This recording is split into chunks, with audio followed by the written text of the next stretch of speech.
Mu Yen had traversed into a book. She found herself in the role of a tragic supporting character, born only to be suffocated, serving as a foil to the fortunate female lead. Her entire family, known for their loyalty, had perished, wiped out entirely. Mu Yen gazed at her mother. "Oh, dear mother, you were deceived by your aunt, leading to a rift with father and ultimately resulting in your abandonment, dying far from home." Her mother wept. Mu Yen then looked at her father, who had been betrayed. "My dear, misguided father, that illegitimate son you take pride in is actually the offspring of your most trusted deputy. And your aunt, and they are plotting to usurp you, her father." "What?" She turned to her elder brother, who lacked wisdom. "Brother, the crown prince is no good. He and the crown princess conspire to ruin your life and ultimately dismember you." "Elder brother, I shall return to the examinations, become the top scholar, marry a princess, and ascend to greatness." "Second brother, you possess some merit, guarding the borders for the nation, yet in battle, you were ambushed and branded a traitor." "Second brother, I shall overcome all obstacles and become the new general of the North." "Third brother, you have been led astray, indulging in debauchery, ultimately ending up as a eunuch." "Third brother, I shall abstain. He aimed to amass wealth and become the richest merchant in the capital." "Fourth brother, you were lured into gambling, accruing insurmountable debts, and had your hands and feet severed, becoming a living corpse." "Fifth brother, the female lead commits murder, and you take the blame, ending up tortured to death in prison." "Fifth brother, I shall fiercely take the female lead and embrace my own beauty." As Mu Yen lamented, she suddenly realized that her family regarded her as a treasure, and they had not met their demise. Her father had become a favored minister by the emperor, while her three brothers had transformed into extraordinary figures. Even she had been betrothed to the crown prince. Chapter 1. Oh dear, I have traversed into a book. Mu Yen had frozen to death. Heaven knows she had just developed a super sweet corn variety with an unprecedented yield and was about to receive an award at the People's Great Hall. The children were saved, yet she remained forever in that river. Did she regret it? Mu Yen heard someone ask herself. She scoffed. Is this a question a person should ask? One life exchanged for three only a fool would regret. Time passed, though how long, she could not tell. Mu Yen opened her eyes, realizing she was still submerged in water. Oh my, does hell have a water prison? Is this place specifically designed for water ghosts? She kicked her legs vigorously and heard a muffled groan. That voice was surprisingly pleasant. Mu Yen thought to herself. With renewed cheer, she rolled over, intending to doze for a while longer, when an anxious voice called out, "My lady, are you all right?" A gentle female voice chuckled. "It's just the baby in my belly being too restless. I fear it may be another boy." Old Madame Roan personally assisted the woman towards the garden. The lady's belly is commendable, giving birth to 5 sons in one go, which family in the capital wouldn't envy? If this child is also a son, that would be splendid. If it's a girl, wouldn't the general and several young masters pamper her endlessly? Lady Luo caressed her belly, gazing towards the frontier with a sigh. I wonder if the general will make it back in time. At that moment, a maid rushed in, kneeling before Lady Luo and exclaiming, "Madam, it's bad. The great general is missing." "What?" Lady Luo's face turned pale, and soon blood flowed profusely beneath her skirt. Chaos erupted in the general's residence. Is there a stage in this underworld? This voice acting is quite vivid. I wonder if I can watch. Just as she thought this, she felt her body uncontrollably surge in a certain direction. She's out, almost there. Put in more effort. Damn. Who is pulling her head? It hurts. Mu Yen exerted all her strength to kick, and suddenly a blinding white light appeared, cold and chilling. Is the underworld this cold?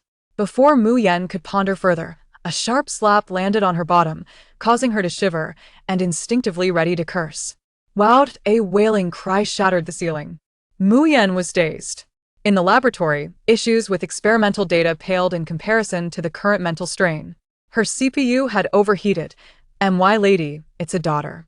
Just as Mu Yen was born, she opened her eyes with all her might.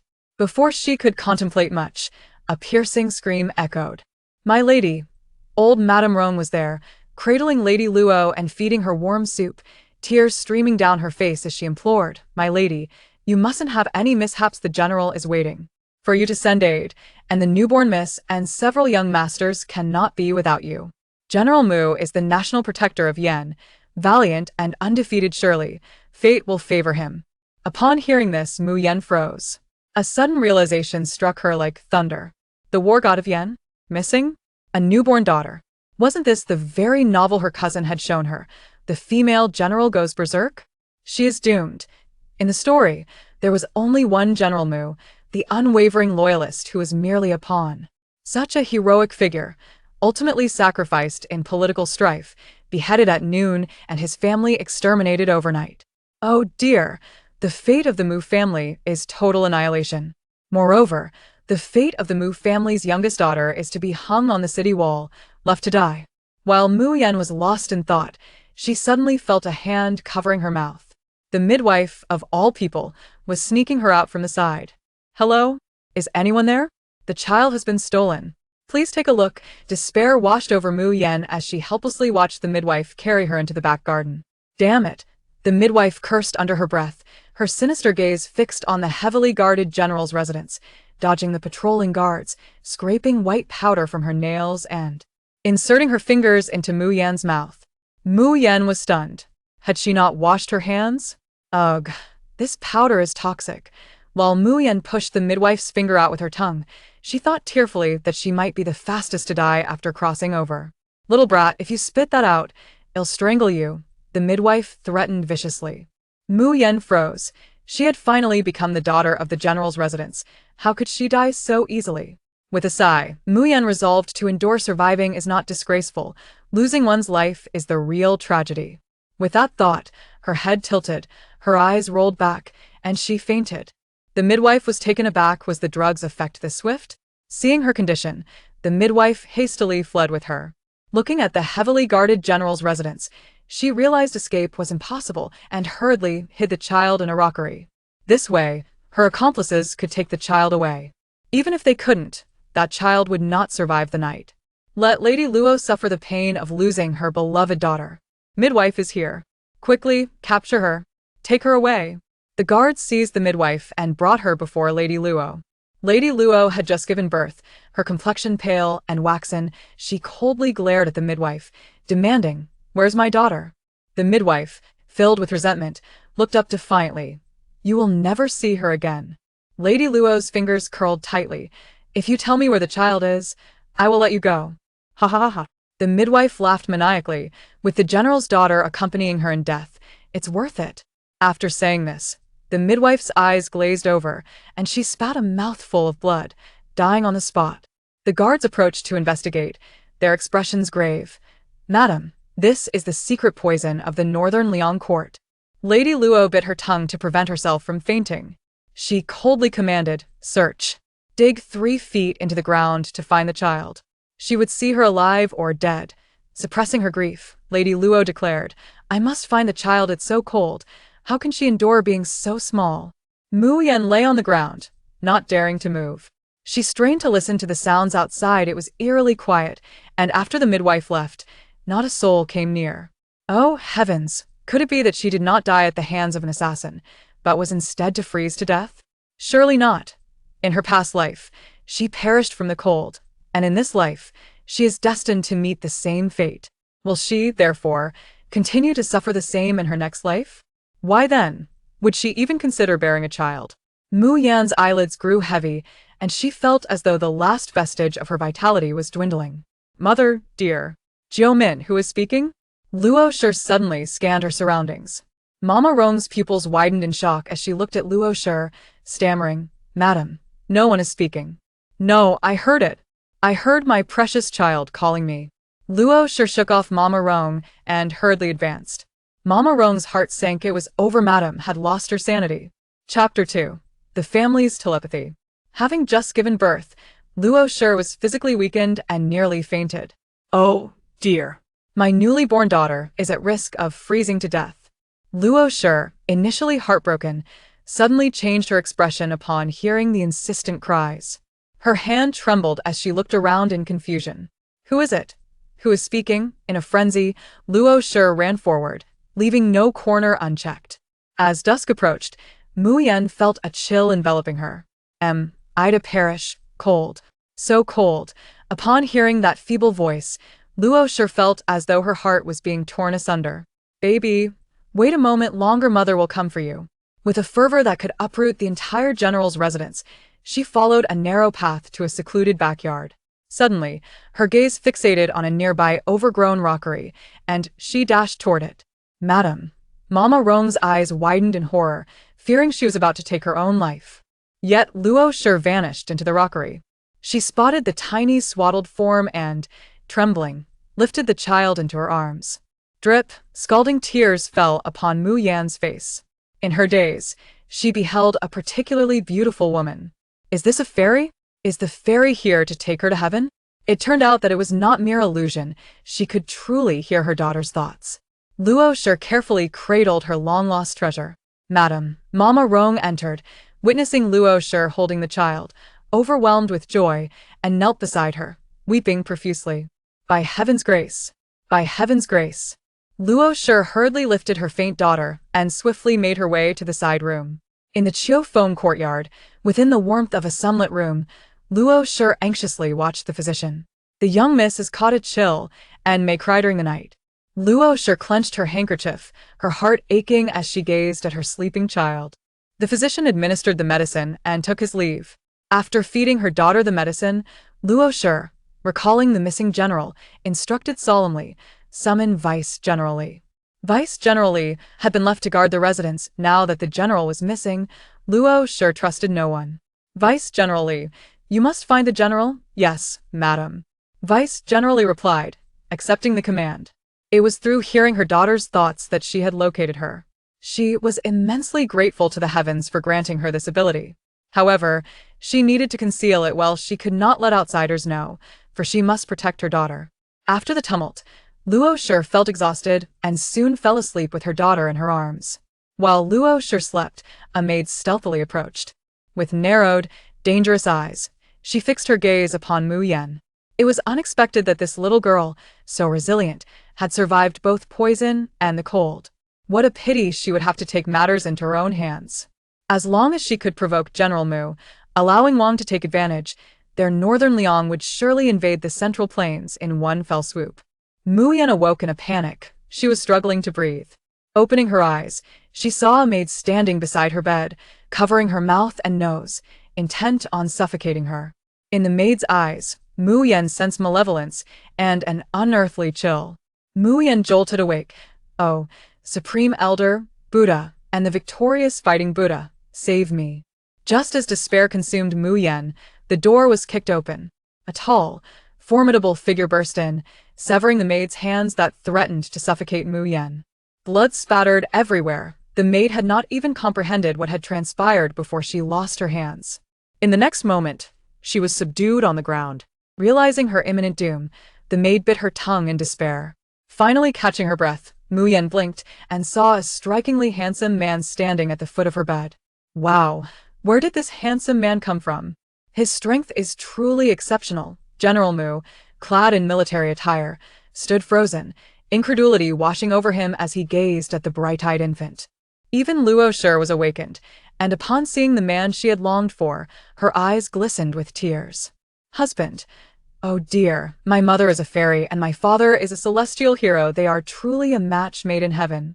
Hearing this, General Mu and Luo sure's cheeks flushed as they exchanged glances, an air of intimacy weaving through the atmosphere. Luo sure attempted to rise, but was gently held down by warm hands. Madam, you have worked hard, you just gave birth, please rest. Thank you, husband, Luo sure replied, her complexion pale. General Mu cast a discreet glance at Luo sure, noticing her slightly pale face, yet she remained charming and graceful. He had just received the joyous news that his wife had given birth to a daughter. He already had 6 sons, his wife had borne him 5 sons, and now they were blessed with a precious daughter, fulfilling his wish. After stabilizing the troops and repelling the enemy, he hurried home. Madam, does our daughter have a name? Luo sure shook her head. This is your first daughter. I wish for you to name her. General Mu pondered for a moment. Then let us call her Yen. I thank my husband for the name. How did father know her original name was also Mu Yen? With her big, glossy eyes, Mu Yen gazed at General Mu's divine visage. Oh my father is incredibly handsome. Those stars of the entertainment industry pale in comparison to my father's unparalleled beauty. He is not some old fool, rather. He exudes maturity and composure. This is the charm of a distinguished gentleman. Yet, father is too naive to discern the treachery of others. He has fallen prey to the schemes of the second concubine. Thus, it can be concluded that he is blind to their deceit. General Mu, eager to hold his daughter, requested, "Let father hold you." Carefully, General Mu took Mu Yen from Luo Shi's arms. "Oh my father is so gentle. Aren't they supposed to be mere warriors, only skilled in battle? Yet, he is holding me as though I were the most precious treasure in the world." General Mu paused, perplexed as he scanned the room, only to find silence. His gaze returned to the infant in his arms. Could it be that the voice he heard belonged to his daughter? Mu Yen met General Mu's deep, dark eyes, feeling a wave of sympathy for this father of hers. "Oh, my father is the god of war of the Yen kingdom, having commanded troops since the age of 13, reclaiming the northwest regions." Upon hearing this, Luo Shi's heart nearly leaped from her chest. Fortunately, she was the only one who could hear Mu Yan's thoughts. Luo Shi glanced up at General Mu, noting his calm demeanor, and felt reassured that he could not hear Yan's voice.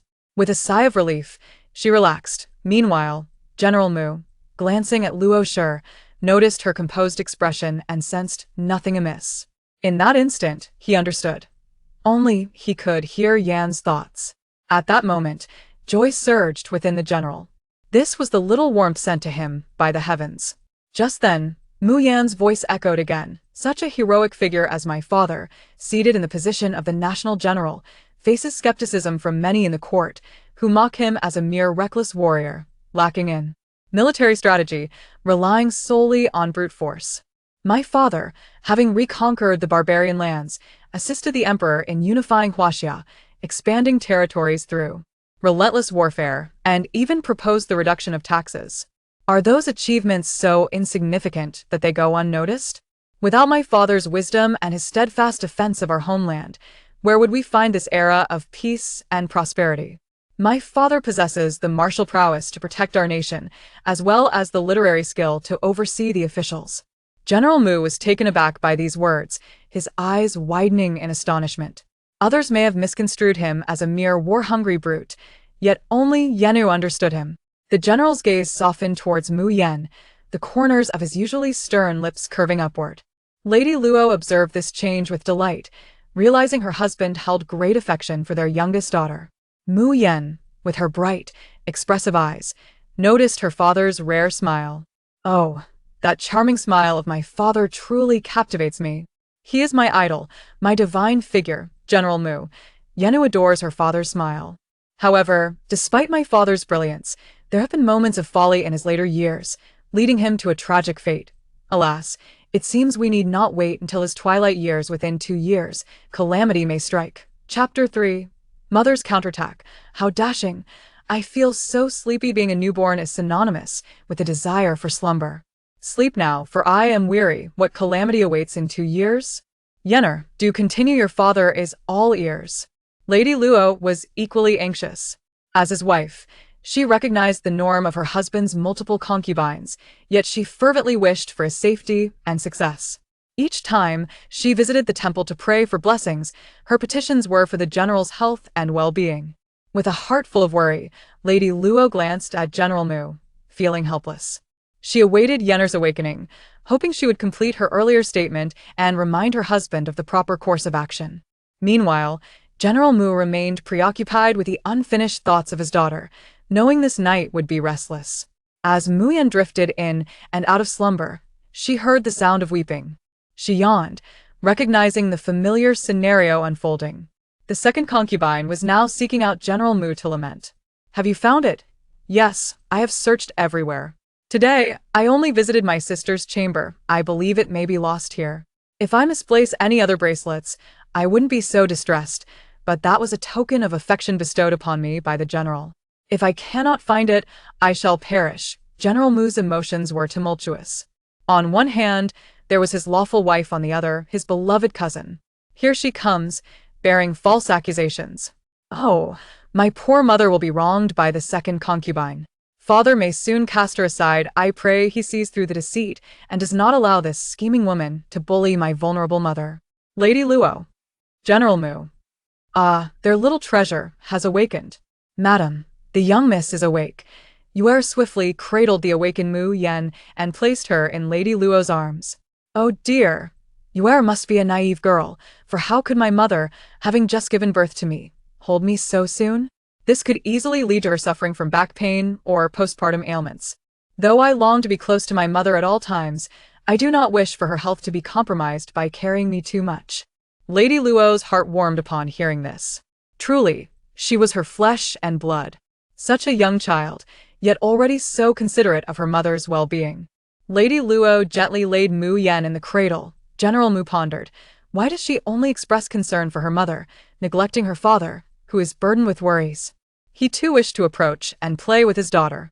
Meanwhile, the second concubine, with ulterior motives, glared at General Mu, her gaze fixated on Lady Luo, her frustration palpable as she stamped her foot.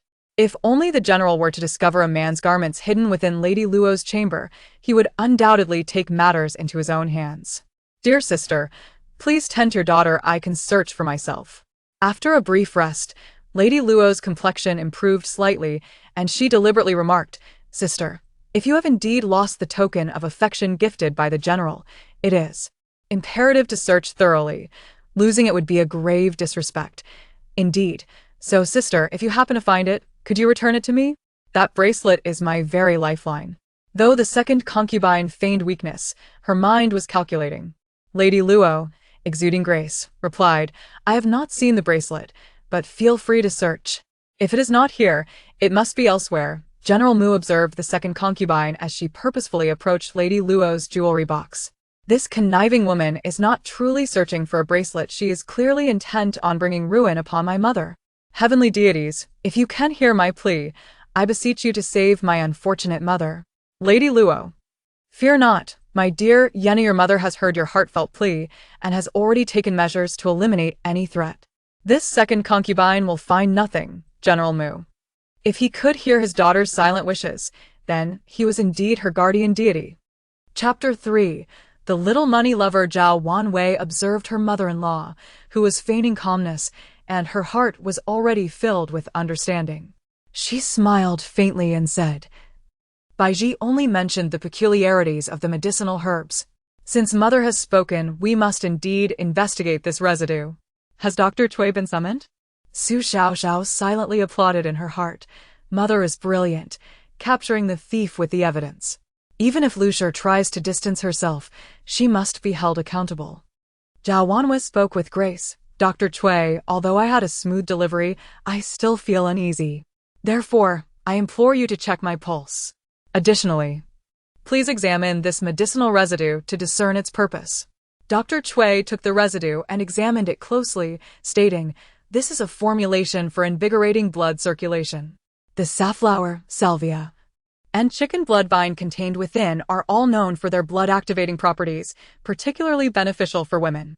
The last flicker of hope in Zhao Wanyue's heart was extinguished. The mother-in-law she had treated with utmost sincerity was truly plotting against her. Suppressing her rising anger, she inquired, what would happen if a pregnant woman consumed this medicine? Dr. Cui was taken aback, exclaiming, if a postpartum woman ingests this, it is a poison that could claim her life, leading to premature labor and uncontrollable hemorrhaging. Suddenly feeling wronged, Zhao Wanwei burst into tears. Since marrying into the Su family, I have been cautious and respectful. Who is it that wishes to harm me? Madame Zhao, enraged, slammed the table and declared, what pulse to check? Sister, my daughter has been poisoned. No matter what, I implore you to uncover the mastermind behind this. Otherwise, as a frail woman with a daughter, I cannot dare to let her remain in the Duke's residence. Lucia attempted to deflect. This may very well be a misunderstanding. Madame Zhao, incensed, retorted, how coincidental. Just as she was administered poison, all the doctors in the city were summoned away. Such a coincidence is dubious. Perhaps they are merely trying to confuse us.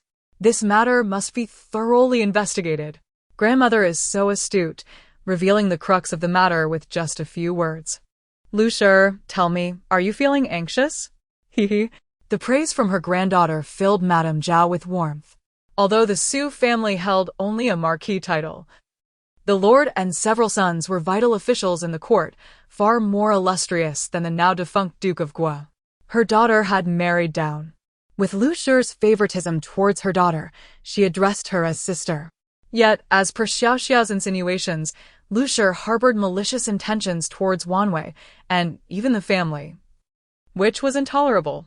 Lu Shi, maintaining her composure, replied, "Sister, Wanwei has just given birth. She must not be agitated. Do not frighten her. I will investigate immediately and ensure Wanwei is not wronged. As for the doctors, I have already sent someone to inquire. It was truly an accident. You may ask Dr. Cui if you do not believe me." Madame Zhao retorted sharply, "Then, sister, you must investigate thoroughly. Otherwise, I cannot guarantee my temper." As Lu Shi laughed it off and exited, she secretly cursed these troublesome individuals for creating such a significant mess. Dr. Cui, still holding the medicinal residue, pondered. "Madam truly consumed this medicine. Let me examine you to see if there has been any fundamental harm." After checking her left hand, then her right, his brows furrowed deeper. Madame Zhao's heart raced. "Dr. Cui, is there something amiss?" Dr. Cui, astonished, remarked, "How peculiar. Your pulse indeed indicates that you have just experienced substantial blood loss. Given your condition, it is a matter of life and death. I wonder what kind of expert you have consulted, capable of reversing such a dire situation in such a short time and restoring your vitality to an even greater extent than before." Su Xiao, filled with glee, kicked her little feet and boasted, "This old man has some skills. Mother absorbed my energy, naturally transforming her. You wouldn't be able to fathom why even if you racked your brains." Madame Zhao gasped in surprise. "My goodness, my granddaughter is truly a fairy." Dr. Cui, knowing better than to pry further, assumed they were unwilling to reveal the identity of the mysterious benefactor. Once Dr. Cui departed, Zhao Wanwei promptly commanded, "Lian Xiao, send someone to investigate if anyone is raising dairy cows. I fear Xiao Xiao may tire of drinking goat's milk." Her daughter had indeed transferred energy to her, but she was uncertain if it would affect the child. For now, all she could do was ensure Xiao Xiao received ample nourishment. "Having a mother like you is wonderful. You even worry that I might tire of goat's milk. Mua, my beautiful mother, I love you." Wanwei was touched by her daughter's declaration, feeling sweeter than honey. Unable to suppress her smile, Madame Zhao, feeling displeased, remarked, "It's just a dairy cow. Why must the grandmother also receive affection?" She removed a white jade lotus bracelet from her wrist and slipped it onto Su Xiaoxiao's arm, saying, "Grandmother came in haste today and did not prepare a gift for you. Accept this bracelet as a congratulatory present. I shall bring more gifts tomorrow." Wow! Grandmother is not only imposing but also generous. This jade is so clear and luminous, it must be worth a fortune. I am so fortunate. Wanwei couldn't help but chuckle as she said, "Mother, this bracelet was passed down to you by grandmother. When I married, I asked you for it, and you were reluctant to part with it. Why now give it to Xiao Xiao, who is still so young? She cannot bear such an expensive piece of jewelry." Madame Zhao playfully chided, "Are you envious of your daughter? Our Xiao Xiao is both smart and beautiful. She can handle anything precious." Su Xiao wholeheartedly agreed. "Grandmother has a discerning eye. Not only am I intelligent and beautiful, but I also possess great skills. I will drink milk diligently to grow tall and protect you all." Seeing her granddaughter so considerate, Madame Zhao's heart melted. She took off her gold and ruby peony hairpin and placed it in Su Xiaoxiao's swaddling. She proclaimed, "This hairpin is for my granddaughter, the first hairpin in your life, naturally gifted by your grandmother." Wanwei glanced at her daughter's few strands of hair, momentarily at a loss for words. Su Xiaoxiao, however, was overjoyed, clutching the gold hairpin with her somewhat clumsy hands. "Oh my goodness, I Su Xiaoxiao now possess gold jewelry. There are even rubies on it. This must be worth a lot of money. Grandmother is simply my deity. I love you." Madame Zhao beamed with joy, saying, "Look at how Xiao Xiao clings to the hairpin. It shows she loves it." Tomorrow, grandmother will prepare dozens of sets of gold hairpieces for you.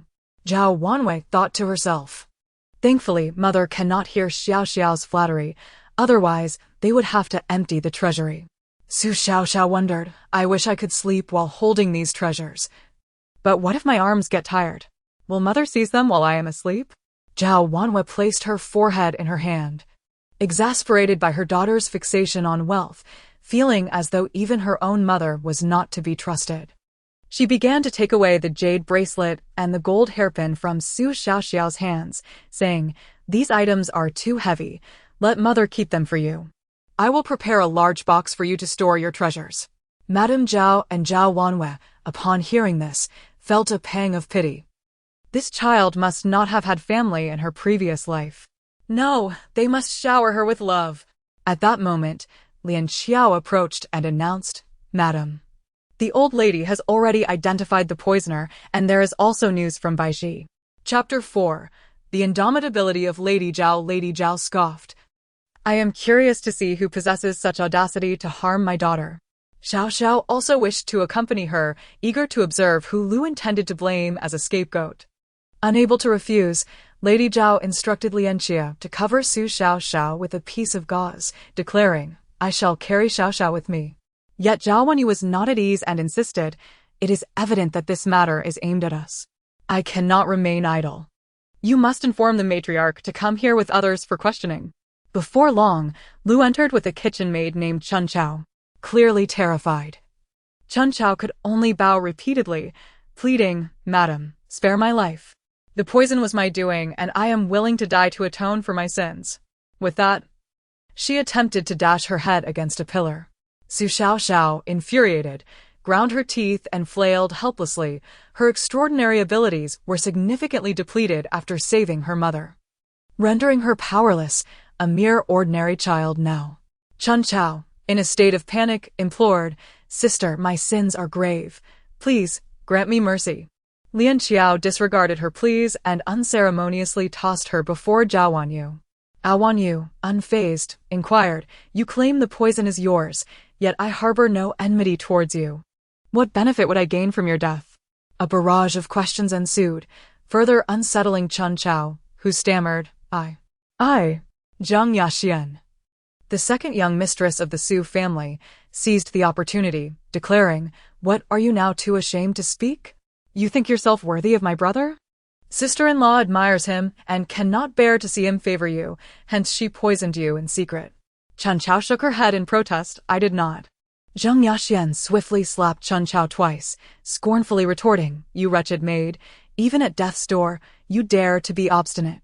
Zhao Wanyu coldly remarked, Sister-in-law, do not rush. If she must die, let it be with clarity. Chun Chao, I ask you, that poison is quite costly. From where did you acquire it? Chun Chao glanced at Lu and Zhang Yaxian, lowering her gaze to mutter, I bought it from the apothecary. And how much silver did that poison cost? Under Zhao Wanyu's relentless interrogation, Chun Chao felt herself unraveling, continuously bowing. I do not recall. I truly remember nothing. Please, madam, end my life. Zhao Wanyu nonchalantly brushed off imaginary dust, stating, If you wish to die so fervently, what of your mother and younger siblings? Chun Chao's face turned pale. Had they not promised that if she took the blame, her family would be spared and her mother treated? How did the madam know? Madam, my family are simple country folk. This matter has nothing to do with them. I beg for your mercy. Zhao Wanyu observed Chun Chao with a languid gaze. Is that so? Alas, they were nearly buried alive. Chun Chao's terror peaked. No, they said that as long as I admitted, they would release my family. Stumbling to her feet, she grasped Zhang Mama's sleeve, pleading, You promised me. Zhang Mama recoiled as if from a plague, advising Lu, Madam, I believe Chun Chao has lost her wits. Best to take her away and beat her to death with sticks to avoid disturbing the young mistress and the lady. Zhao Wanyu retorted calmly, Why the hurry, Zhang Mama? Chun Chao, why not plead with me? Baiji fortuitously saved a few individuals. They claimed to be your family. Lu was taken aback, realizing Zhang Mama had executed her plan with precision. Chun Chao's family, it seemed, was already in dire straits. Yet Chun Chao, filled with hope, crawled to Zhao Wanyu, bowing repeatedly. "Madam, I am but a lowly maid, responsible for menial tasks, never even seeing the medicine pot. The poison was not of my doing. It was Zhang Mama who captured my family and coerced me into confessing. Please save my family. Do not slander me." Zhang Mama attempted to strike Chun Chao again, but was pushed aside by Lian Xiao. Lian Xiao remarked dryly, "Could it be that Mama feels guilty for her deeds?" Zhang Mama, suppressing her unease, questioned, "You seek evidence? Do you remember these individuals?" Behind Baiji stood an elderly woman and 2 children, all covered in dirt and disheveled. "Mother, brother, sister," Chun Chao wept as she rushed towards them. "If not for this young lady's assistance, you would never have seen me again." In truth, Zhao Wanyu had long instructed Baiji and the Zhao family guards to monitor Lu's movements, keeping her every action under surveillance. "Zhang Mama, do you have anything further to say?" Wanyu's voice was chilling, sending shivers down one's spine. Zhang Mama, glancing at Lu, realized there was no way to deny her involvement. "Indeed, it was I who orchestrated this.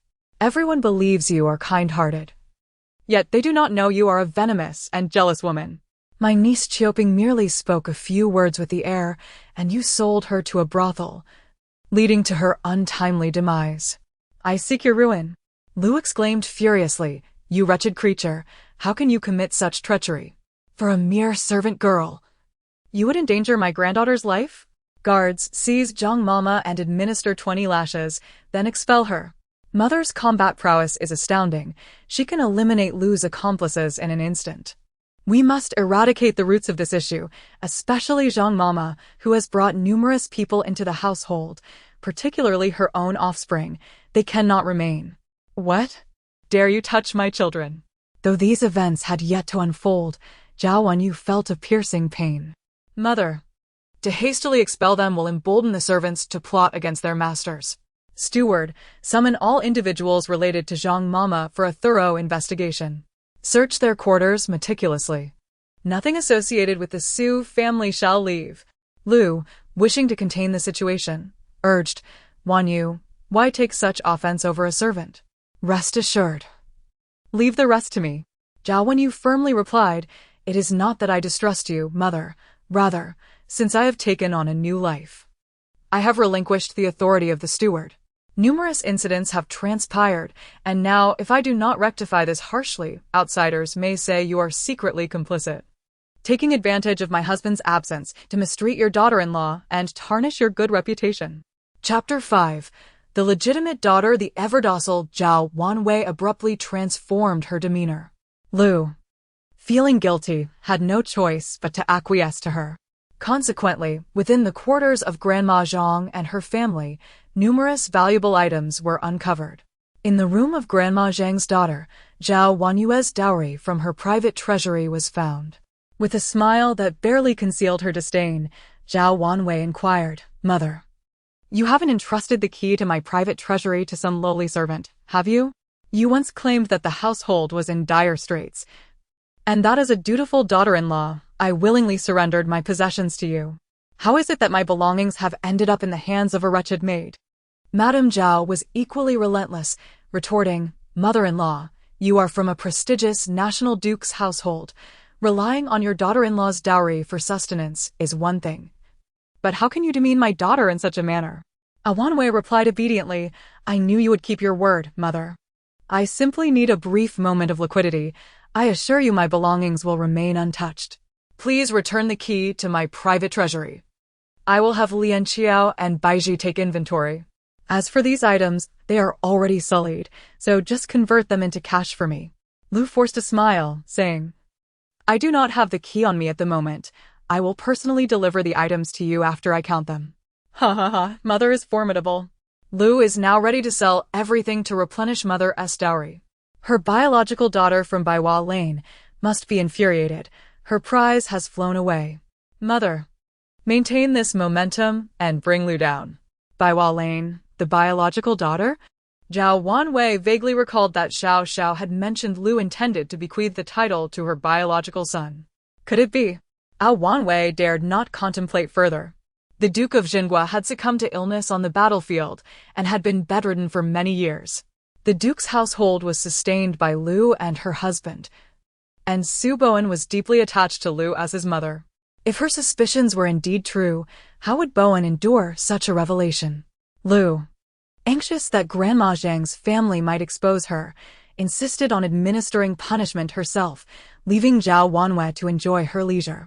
All she needed to do was keep watch and discern Lu's ulterior motives. Madame Zhao had not anticipated the duke's household to be in such disarray. With only Lian Qiao and Baiji, two reliable individuals, at her daughter's disposal, she pondered and suggested, "Your second sister-in-law has a fine batch of shadow guards. Shall I borrow a few for your use?" Wanwei could not have wished for more, but contemplating her mother's relationship with her second sister-in-law, she could not help but ask, would second sister-in-law be agreeable? Madame Zhao replied with irritation, "That is my concern." She wished to hear Xiao Xiao's opinion, but noticed the little one had already fallen asleep. She affectionately patted the swaddled infant, saying, "Xiao Xiao, be good. Your grandmother will prepare a full moon gift for you." Not long after Madame Zhao departed, Li Yunshu's secret guards arrived. Zhao Wanwei assigned them tasks, awaiting her husband's return with peace of mind. Since Xiao Xiao claimed her husband was safe, she was confident he would be unharmed. Soon, the shadow guards reported that Lu had indeed ventured into a large residence in Baiwa Lane under the cover of night. The owner of that residence, surnamed Sun, was a minor official in the Ministry of Personnel. Curiously, the matron of the Sun household addressed Lu as mother, and it appeared they were embroiled in a dispute over jewelry. Su Xiaoxiao sighed, that must be the child Lu had with her lover. Father is the legitimate son born of grandfather's official wife. Alas, grandmother was killed by Lu, and both grandfather and father remain in the dark. Zhao Wanwei trembled slightly. If Bowen was not Lu's son, but rather the child of his legitimate mother who had been murdered by Lu, the implications were overwhelming, and she struggled to process this revelation. Within Baiwa Lane, Sun Kai-dai watched helplessly as gold and silver jewelry were packed into Lu's carriage. Unwilling to yield, she implored, "Mother, at least leave me some. Many of these items were purchased with my own contributions." Lu coaxed gently, "Do not fret, daughter. Once I have dealt with that little minx, as long as you remain obedient, everything in the household will eventually belong to you." Upon hearing this, Sun Kai-dai exploded, "Mother, you are deceiving me again. Even if those two perish, the items over there belong to your son. I will be condemned to languish in Baiwa Lane, relying on your meager charity for survival." Lu felt discomfort in her heart. Although she had always supported her daughter, compared to the duke's household, Kai-dai had indeed lived a life of hardship. Sun Kai-dai grasped Lu's hand, pouting, "The shop is certainly fine, but you ought to leave something for Yingying to remember you by. This gold bracelet is something you always wore. Surely it need not be returned to that wretched woman." Though Lu felt a pang of regret, she could only shake her head helplessly. "At your age, still pouting like this, just like your father. I truly cannot handle you." Daughter-in-law Zhang Yaxian, seizing the opportunity to pay her respects, entered and gazed at the room filled with treasures, her eyes widening. With a thinly veiled sarcasm, she remarked, "Is mother really going to give all of this to elder sister-in-law?" Lu, feeling the pinch, retorted irately, "What do you want? Should I forcibly take back what her family provided as dowry?" Zhang Yaxian replied, "Mother, that is not what you should say. Since we have married into the Su family, we naturally ought to alleviate your burdens. What is it for elder sister-in-law to contribute a little to the public affairs? Her family is affluent. If she desires something, the Zhao family will surely provide it again." Lu sighed, "I have already promised Madame Zhao in front of her. What else can I do?" Zhang Yaxian smirked cunningly. "If mother does not give it, can elder sister-in-law just take it by force? She is always dutiful. With elder brother absent and her requesting items at this time, all you need to do is mention elder brother, and what can she say?" Lu smacked her thigh, exclaiming, "Why did I not think of that? It seems you are not as foolish as I thought." Zhang Yaxian rolled her eyes internally, but maintained a flattering smile. "Mother, in a few days, it will be my mother's birthday, and I do not have a single decent piece of jewelry. I fear it will embarrass you." Lu scolded angrily, if you want jewelry, go ask your husband. Do not come here to take advantage of me. Zheng Yaxian immediately feigned tears. Mother, Bowen has not been seen for 3 days. Where am I to find him? Lu looked at her second daughter-in-law with disdain and chose to ignore her. At that moment, the steward announced, Old Madam. The first madam has arrived. Lu selected the smallest hairpin from the box and handed it to Zheng Yaxian, saying, Take this. Be perceptive later. You know what to say. Do you not? Chapter 6. The return of the dowry. Zhao Wanwei greeted Su Xiaoxiao with a gentle bow, saying, As your daughter-in-law, I have brought Xiaoxiao to pay my respects to you. Lu Shi, with a face full of affection, replied, The child is still young. You must take good care of her. We are family, so there's no need to fuss over formalities. Suppressing her inner fury, Zhao Wanwei obediently responded, As your daughter-in-law has completed her confinement, she has not seen her mother in some time and is concerned for your well-being, which brings her peace of mind. Lu Shi smiled faintly, logically. During your confinement, your mother should have visited you more often, but the affairs of the household have kept me occupied. With a meaningful glance at Zheng Yaxian, the latter quickly interjected, Sister-in-law, you are unaware of how busy mother has been lately, working tirelessly to complete your dowry. She has even lost weight in the process. Zhao Wanwei feigned innocence. Sister-in-law, what do you mean by complete? The dowry was merely lent by mother for temporary use. Even if the Ho family is affluent, mother would never take a single thread from me. The items taken by Zhang Mama were deemed unclean by me, and I only requested mother to replace them. I have caused her unnecessary trouble. Reflecting on how she had forcibly removed her granddaughter's warm golden necklace to return it to Zhao Wanwei, Lu Shi felt an unsettling frustration. She could have easily used the complications of childbirth as a pretext to rid herself of Zhao Wanwei, reclaiming the dowry in the process. Yet, she could not show a hint of this. She needed to appear magnanimous, saying, It was my failure to recognize the situation which nearly caused you harm. I have completed the dowry and it is over there. Count it. Not a single item is missing. Mother, sister-in-law was confused at that moment. And with the items in your possession, there should be no concerns. If you insist on returning them now, others may think there is discord between you two, which would only invite ridicule from outsiders. Moreover, my elder brother has always been filial. With him away, it would only lead to gossip about you personally coming to retrieve items from your room, casting a shadow on my sister-in-law's character. That old hag clearly seeks to covet mother's dowry. Mother, please wake up. She covets your very life. Zhao Wanwei, gazing at her daughter who was playfully spitting, felt a wave of softness in her heart. With Xiaoxiao's reminder, how could she naively allow Lu Shi to torment her any longer? With tears brimming in her eyes, she expressed her gratitude. Mother always thinks of me, willing to bear the burden herself to shield me from gossip. How can I only consider my own well-being? Allow me to handle these troublesome matters. Lianqiao, Baizhi, take these items away. Without waiting for Lu Shi to react, Lianqiao waved her hand, and a throng of maidservants streamed in, carrying boxes and trays, swiftly clearing away the items in mere moments. Lu Shi's face turned a ghastly shade of purple, rendered speechless for a time. Zhao Wanwei, feigning concern, asked, Mother, what is the matter? Are you unwell? I shall summon a doctor for you immediately. Haha, splendidly done. As long as mother remains sharp, dealing with her is more than sufficient. With the items taken, let us depart. Thinking this, Su Xiaoxiao burst into loud tears. I'm crying. Mother, can't you see? Do you truly wish to remain here serving her? After saying this, she turned her attention to soothing Su Xiaoxiao. Xiaoxiao, dear, you must not cry here.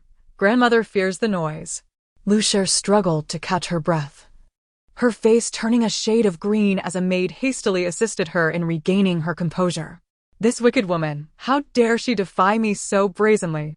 Lu Shi, in her fury, overturned the teacup on the table. Hearing the shattering of the cup brought Zhao Wanwei a sense of relief. As Lianqiao tucked her in, she could not resist teasing, Madam, look at Miss S.'s sleeping posture. Does it not resemble someone meditating? Zhao Wanwei smiled wryly. Who can argue with that? Since the day she was born, she has slept with her little legs crossed and her hands together, and if I try to adjust her, she simply returns to this position. There's nothing to be done. I'll just let her be. Since entering the narrative, Su Xiaoxiao had diminished in her abilities. She could not afford to languish idly, especially considering her family's propensity for disaster. She needed to cultivate diligently to protect her kin. Yet, as she struggled to sit upright, she could only dream of her training. Alas, at such a tender age, unable to even control her bladder.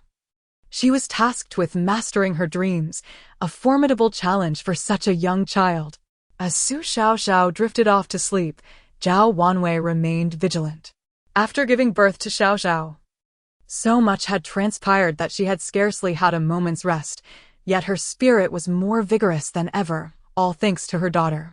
With Xiaoxiao not yet a month old and already contemplating how to safeguard her family, Zhao Wanwei realized she could not merely wait for her daughter to grow up to protect her. Opening a letter delivered by her shadow guard, she felt a chill run down her spine. Lu Shi was indeed ruthless.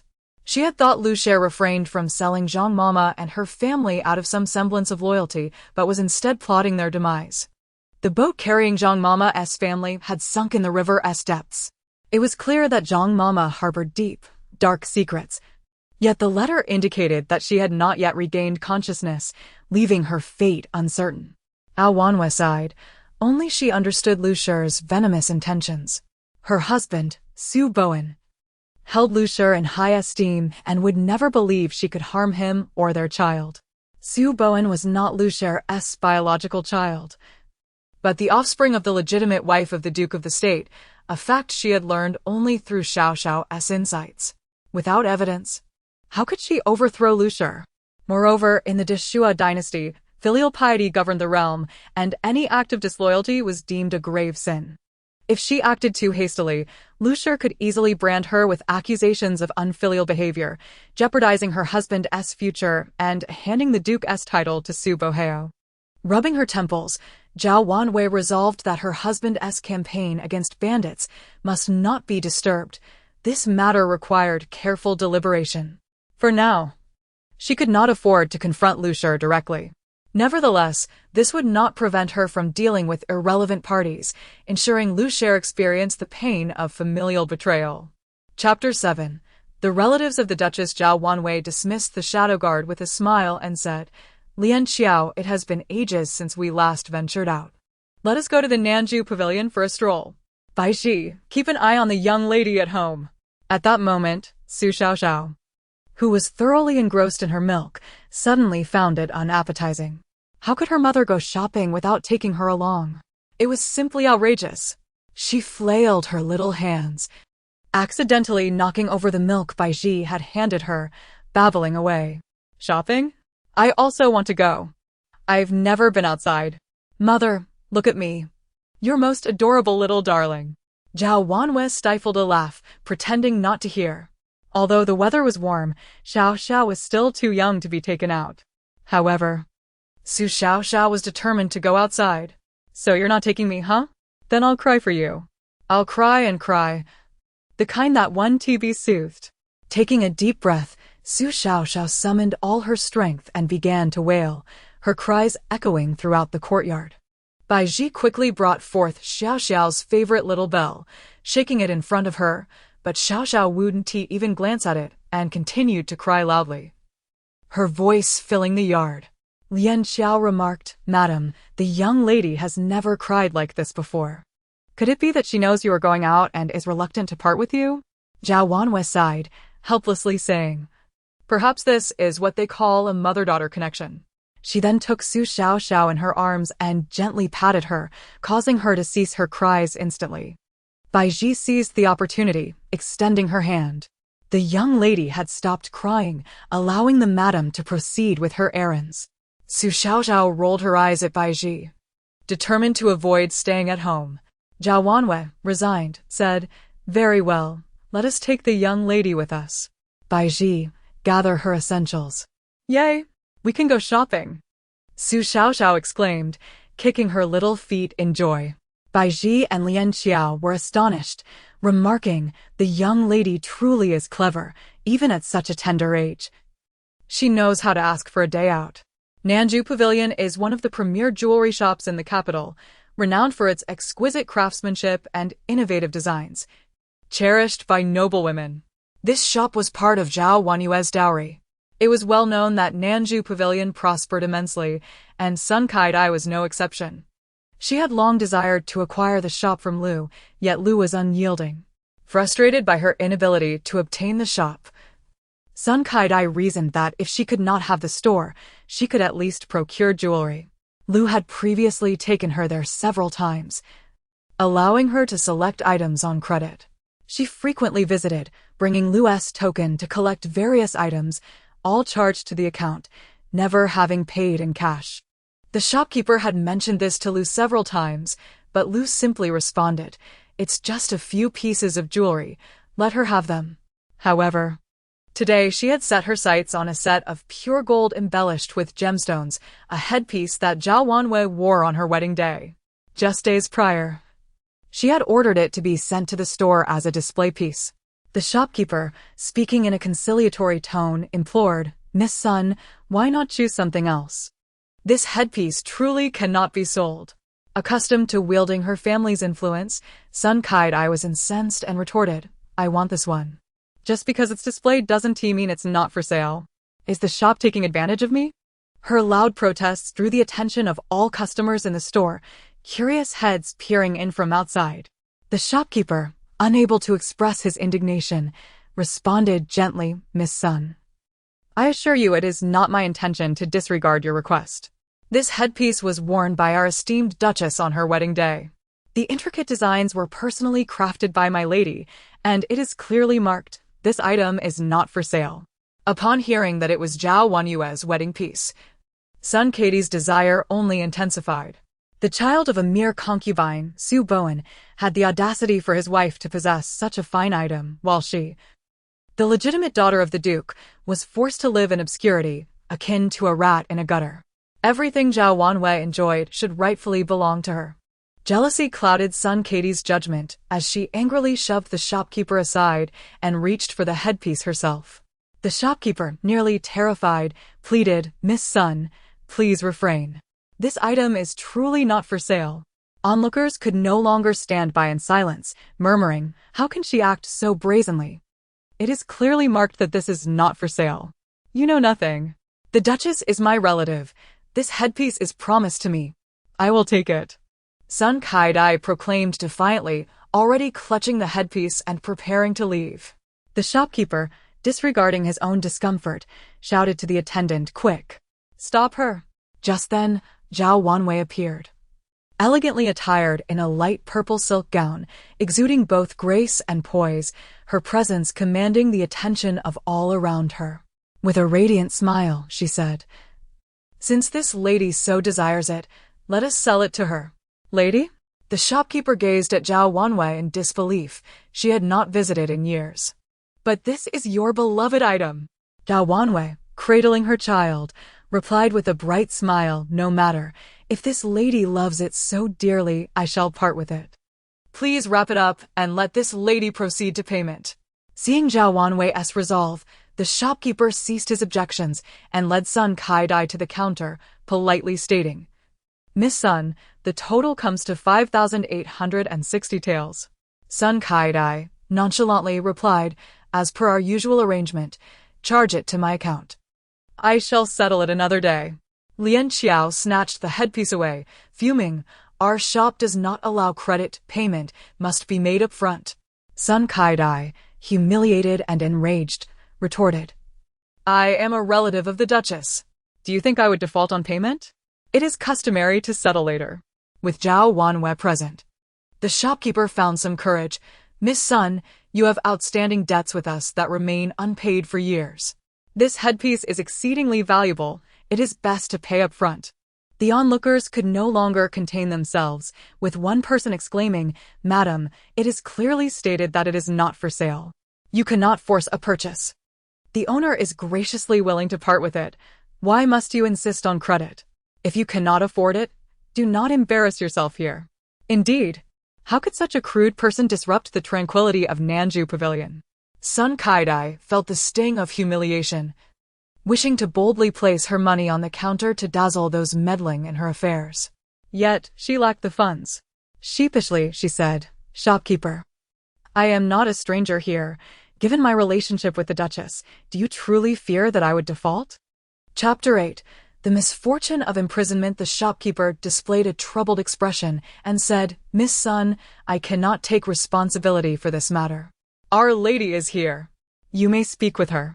Awanwa, with a smile in her eyes, looked at Sun Kaidai and remarked, "This lady claims to be my family relative.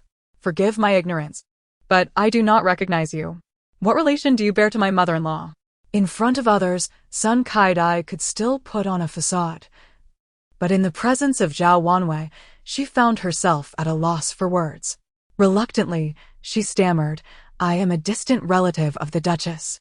If the young lady does not recognize me, I shall come to pay my respects in person next time." With that, she attempted to leave. Lian Xiao stopped her, saying, "Madam, please wait. Nanju Pavilion does not allow credit. Regardless of whether you are a distant relative or not, even if you have personally selected items, payment must be made in full. Steward, have you lost your senses? How could you allow her to deceive us under the name of the old lady and take away so many goods without payment? Madam, please settle the account first." Sun Kaidai clutched her box tightly and insisted, "I truly am a relative of the old lady. If you do not believe me, ask the shopkeeper. The old lady brought me here herself." Awanwei cast a cold glance and replied, "My mother-in-law is kind-hearted and may occasionally offer you a few favors. But your greed knows no bounds. Steward, bring the account book. Let us see how much our relative owes." The shopkeeper hesitantly reported, "Madam, she has accumulated a debt of 15,000 taels, not including the accessories."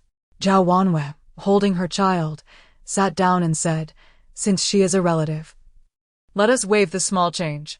You may pay 20,000 taels." Sun Kaidai, taken aback by the realization of how much she had taken, nervously set down the box and stammered, "I do not want the accessories. I will pay the money tomorrow." Lian Qiu subtly extended a leg, causing Sun Kaidai to stumble and fall unceremoniously. Bai Shi, unfazed, remarked, "Madam, if you wish to leave now, it is too late. Please settle your payment first." The surrounding crowd erupted in laughter.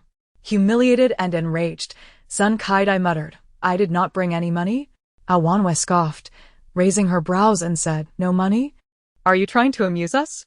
Guards, take this fraudulent deceiver to the office of the capital magistrate." As soon as she finished speaking, 2 agile attendants bound Sun Kaidai and escorted her directly to the magistrate's office. Sun Kaidai was brought in by the Duchess's daughter-in-law herself, with signed records of her debts serving as irrefutable evidence. How could the magistrate let her off lightly? She claimed to be a relative of the Duchess, yet Zhao Wanwei clearly stated she had never seen this woman. Unable to articulate her relationship with the Liu family, she was charged with deceiving an official. The magistrate slammed the gavel and sentenced her to 30 lashes. Sun Katie's cries echoed as the lashes broke her skin, leaving her bloodied and battered, until she could no longer plead for mercy. After the punishment, she was ordered to repay the full 15,000 taels owed to Nanju Pavilion within 3 days.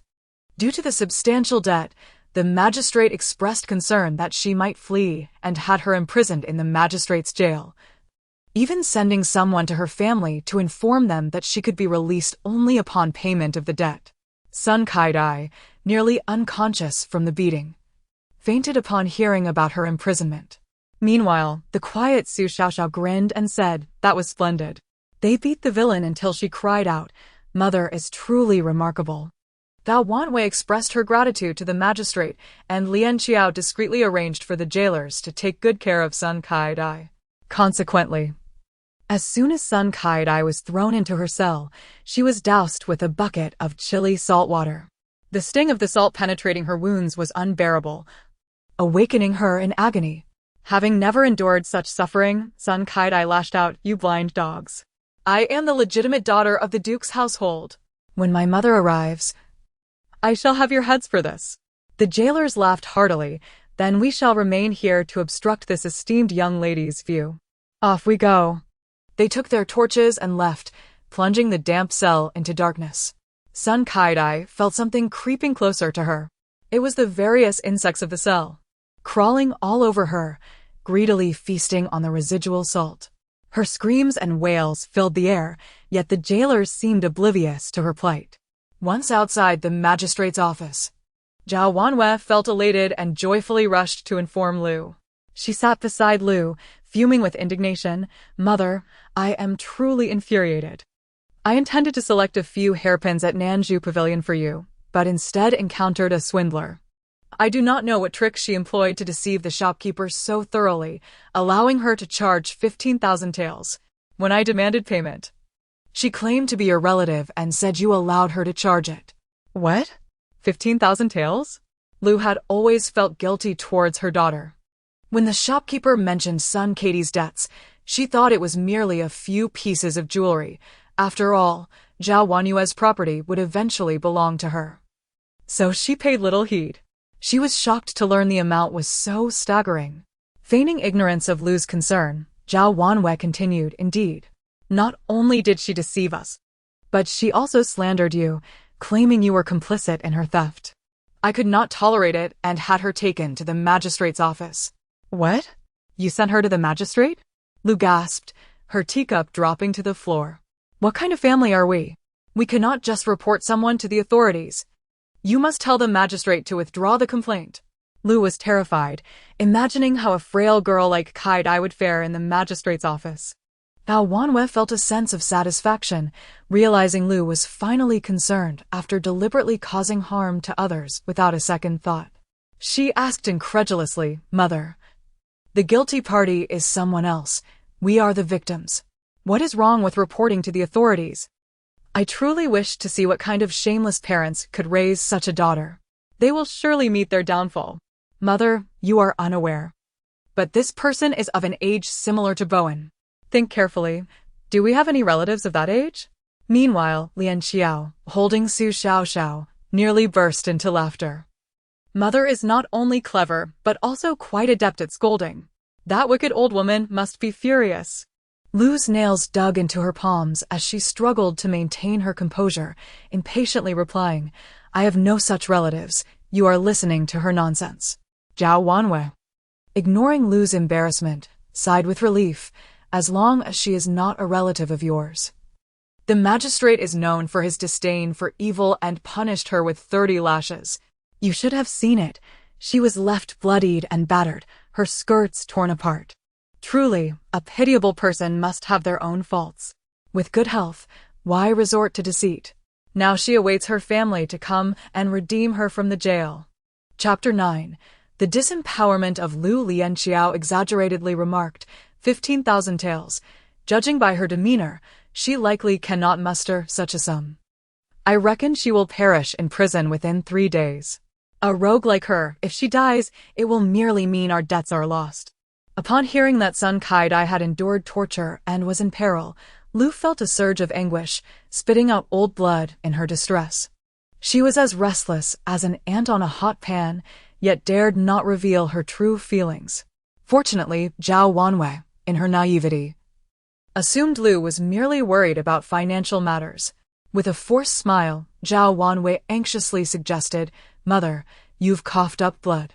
Perhaps it would be wise for your daughter-in-law to fetch a doctor. Lu, desperate to rescue her daughter, wished for Zhao to leave immediately, patiently stating, I was merely agitated.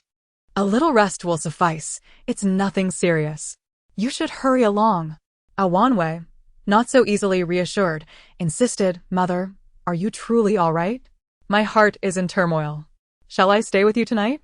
Go on, go on. Lu felt as if her heart were in her throat while Zhao Wanwei continued to dawdle. A well-trained daughter-in-law could become a burden in such moments. Lu barely restrained her rising ire, softly insisting, I am indeed fine. Xiao Zhao is still young. You must tend to her. Lu felt as if she might perish from despair, yet had to feign affection, smiling warmly at Zhao Wanwei. Wanwei took a few steps, then halted again. Lu quickly donned a smile, asking helplessly, what now? After a brief exchange, Zhao Wanwei hastened her departure, soon exiting Lu's courtyard. Lu felt an overwhelming desire to weep. Where could she possibly find 15,000 taels to secure her daughter's release? In the prison. Sun Kaidai lay on the filthy ground, infested with vermin, moaning as mosquitoes and fleas greedily consumed her blood. Rats scurried over her body, and she felt her spirit wane. Unable even to cry out, her only hope rested on her mother, Lu, procuring the funds for her release to liberate her from this hellish existence. Though Lu was entirely focused on saving her daughter, she could not allow anyone to discover the nature of her relationship with Sun Kaidai. Lu was powerless to utilize her connections as the wife of a nobleman. She could only gather the funds honestly. The thought of Sun Kaidai brought her immense sorrow. Her biological father had always looked down upon her for being a daughter, fearing exposure would ruin his prospects, neglecting both children and even avoiding Lu. The sweet words he had once uttered now left Lu feeling profoundly disheartened. Driven to desperation, she had discreetly sent him a letter the previous day, begging for assistance to secure her daughter's release, lest she perish in jail. To her dismay, he completely disregarded their familial bond, advising her that it was a karmic entanglement and perhaps it would be best to let nature take its course, allowing her to escape suffering and seek a better life in the next incarnation. Lu tore his letter to shreds, having humbly sought his aid only to receive the cold retort, "As the wife of a third-rank noble, you ought to maintain your dignity." With a son poised to inherit his legacy, he viewed Lu and her children as mere thorns in his side. Swallowing her bitterness, Lu resolved that even without assistance, she could elevate her son to a position of prominence. "You are all veterans of the household. I shall not say much more. I will only state this: my household does not harbor idlers. Those who are capable and willing should work diligently. I shall not treat anyone poorly. If you prefer to remain idle, you may leave now with dignity. The recent dismissal of certain individuals should serve as a warning." The stewards exchanged glances, hesitating to speak. It was Nan Zhuge's steward who broke the silence. "Madam, I have a question that troubles me. Should the opinions of you and the old lady ever diverge, whose counsel should we heed?" This was a matter of great concern to all the stewards, for the dismissed individuals had merely acted on the old lady's directives. Zhao Wanwei lifted her gaze, her expression revealing no emotion.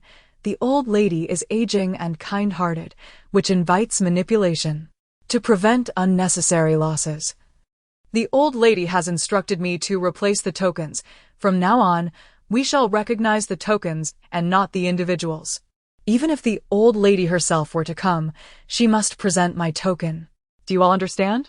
It was unclear why their young lady seemed transformed since marrying into the Sun family, commanding respect for Lu, while the shop descended into chaos and their treatment diminished significantly. Now that the young lady was in charge, it seemed the days of hardship had come to an end. Indeed, after Zhao Wanwei's admonishment, she did not forget to offer a glimmer of hope. This year, the shop has suffered severe losses, however, with a few months until the new year. If everyone works hard, we can all enjoy a bountiful celebration. Zhao Wanwei's clarity in reward and punishment was well known, given the current circumstances. It appeared the young lady was resolutely determined to implement changes, and none would dare be negligent. After addressing external matters, Zhao Wanwei focused on reorganizing the household. The vast estate of the nobleman required over 1,000 taels monthly merely for expenses, and upon closer inspection, she discovered that more than a dozen individuals were receiving monthly payments without fulfilling any duties. Zhao Wanwei decisively halted their payments, dismissing some and selling off others. This marked the second time Zhao Wanwei had taken such action since giving birth. Those serving in the household were astute enough to recognize the shifting tides. It was clear that the young mistress now held authority, and the old lady and Lu appeared to be at odds. No one dared to curry favor with the old lady any longer, as Lu was now completely sidelined. Chapter 10, whose child is not a child. She struggled to find someone to run errands for her, fearful of directly visiting Sun Kaidai in prison. She heard from Zhao Wanwei that people were stationed at Sun Katie's doorstep, making her hesitant to approach Baiwa Lane while Sun Katie's man was raising funds. Instead, she resorted to sending a message through Sun Kai-dai's husband, Zhou Quan, requesting his assistance in gathering money. Lu's private funds had long been given to Zhao Wanwei to repay her dowry, leaving her with very little. Reluctantly, she turned to the treasury for silver. Despite Zhao Wanwei having changed her tokens, Lu believed she could manage to secure at least 10 to 20,000 taels. However, after searching every shop and estate, no shopkeeper dared to act on her behalf, insisting they needed to see the tokens of the young master's wife first. Zhao Wanwei, with a cordial demeanor, said, "Mother." "What are you saying? If you need silver, you should come to me directly. Why endure frustration at the treasury? Haven't you just been deceived by that thunderstruck fool? I have already reprimanded those shopkeepers. They wouldn't dare provide you with silver." Desperate to save her daughter, Lu softened her tone and said, "Very well. Lend me 15,000 taels. I have an urgent need." Zhao Wanwei gasped, "Mother, you are asking for my life. I have already depleted my private treasury to cover your losses. I have not even 1,000 taels left, let alone 10,000. Xiao, go fetch the small pouch of silver from my bedside. If mother does not mind, take this." "Zhao Wanwei, are you sending me off like a beggar?" Lu exclaimed as she overturned the pouch onto the floor. Zhao Wanwei, feeling wronged, replied, "Mother is being quite unreasonable. I was saving this for Xiao Xiao's longevity lock. Since you find it insufficient, Xiao, take the money back."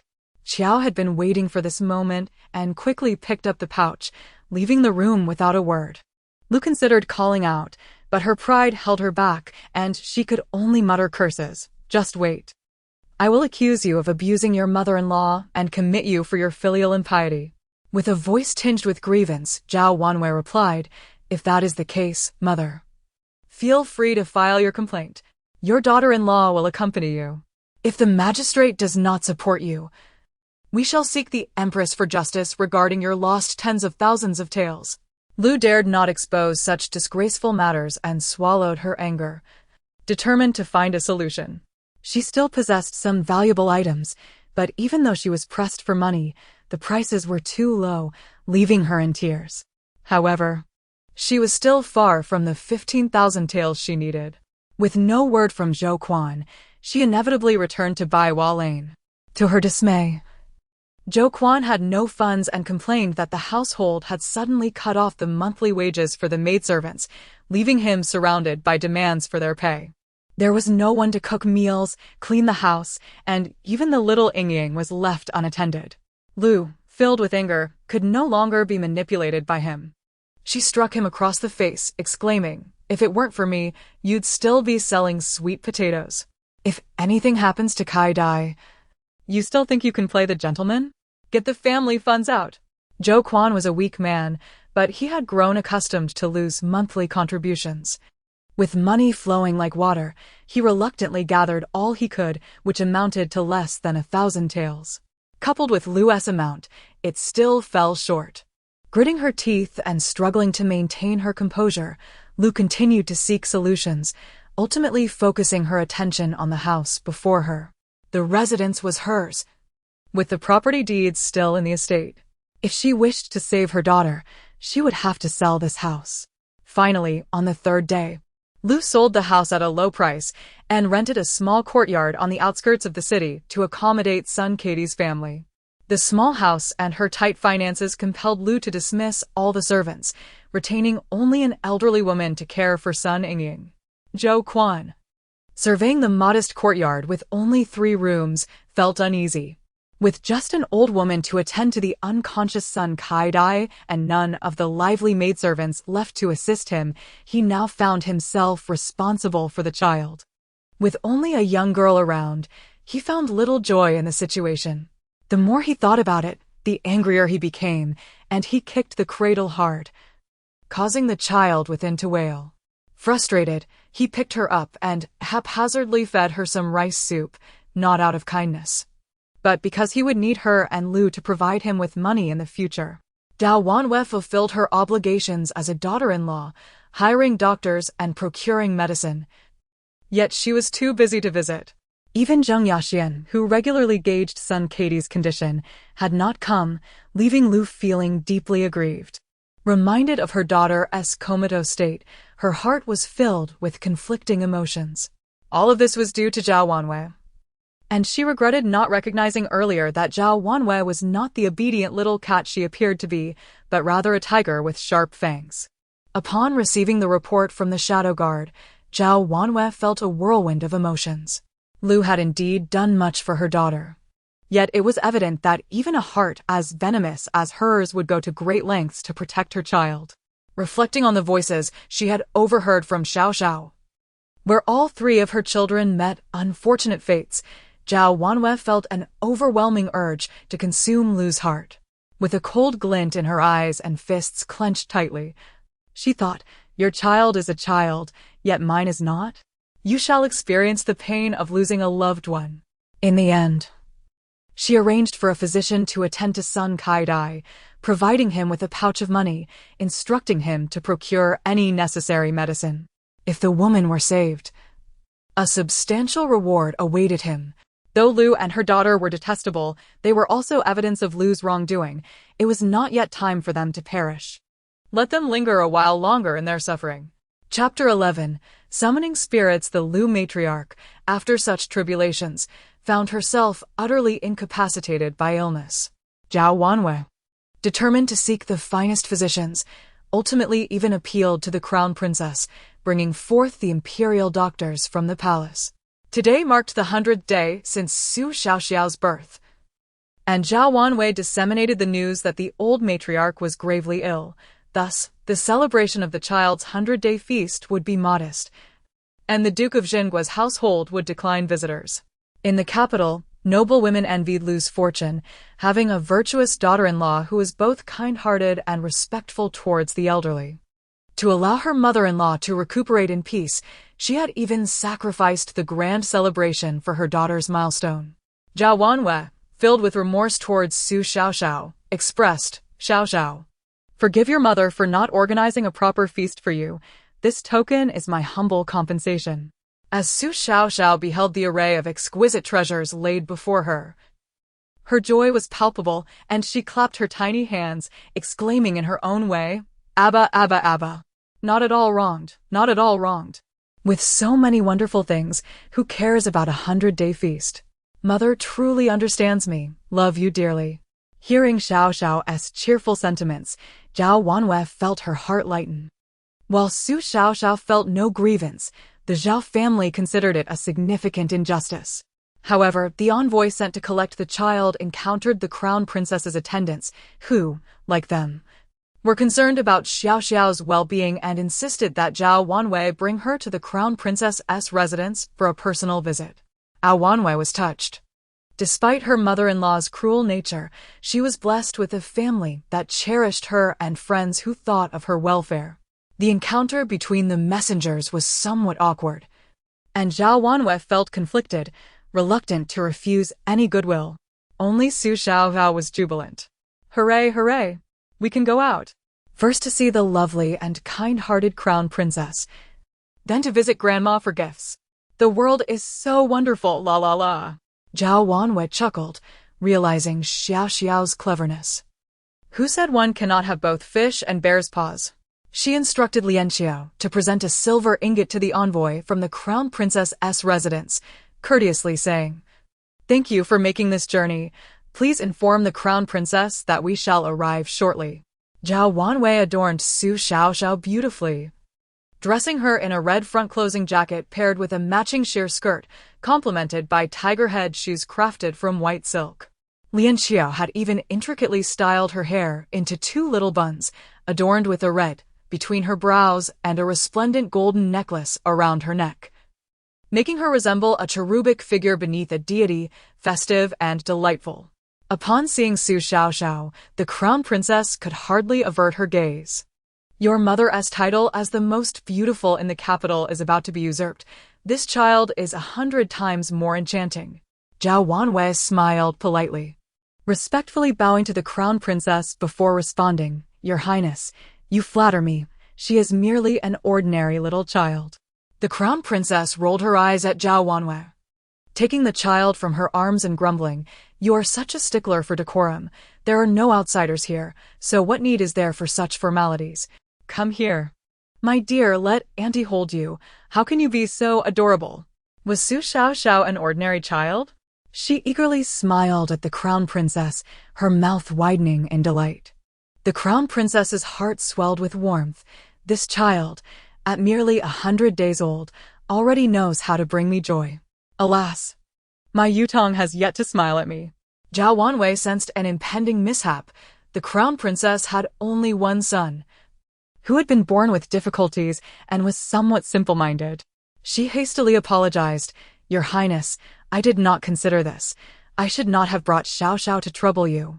The crown princess forced a smile, saying, "Wanwei, this is fate, beyond our control. I would never take my displeasure out on you. However, do bring Xiaoxiao to see me often. It brings me joy." Understanding the crown princess's sorrow, Su Xiaoxiao endeavored to cheer her up, clumsily laughing and playfully splashing at her, finding various ways to elicit her delight, and eventually, the crown princess's brow relaxed. Reluctant to part with Su Xiaoxiao, she insisted they dine together and summoned her son, Li Yutong. At first glance, Su Xiaoxiao recognized the weakness in his fate. He had lost 2 souls and 6 spirits at birth, leaving him somewhat vacant. In her eagerness to help, Su Xiaoxiao waved her tiny hands, yearning for Li Yutong to hold her. The crown princess felt a pang of sorrow. Xiaoxiao likes her brother Yutong, but alas, he cannot hold you. Exhausted from her efforts, Su Xiaoxiao sighed. "I lack the spiritual power. Without touching him, I cannot summon his souls." The crown princess had sought countless renowned physicians and high monks to heal Li Yutong, yet to no avail. Zhao Wanwei was skeptical of Xiaoxiao's abilities. Nevertheless, seeing the crown princess as a sister, she was willing to give it a try. They say children are drawn to the purest and kindest souls. Let Yutong hold Xiaoxiao, and may she share her light with him. I shall merely observe. The crown princess, encouraged by her words, refrained from further obstruction, positioning herself beside Zhao Wanwei on either side of Li Yutong, protecting Su Xiaoxiao. In a moment of clarity amidst his confusion, Li Yutong suddenly perceived a radiant light before him and instinctively extended his hands, securely cradling Su Xiaoxiao. The crown princess was overcome with joy, tears streaming down her face. After 15 years, her son had finally shown a voluntary reaction. Xiaoxiao was indeed a celestial being beneath the deity. Let Yutong hold her longer. Zhao Wanwei was equally astonished. Her daughter was truly remarkable. Su Xiaoxiao grasped Li Yutong's wrist, marveling, the handsome brother possesses remarkable potential. With just 1 soul and 1 spirit, he can perceive divine light.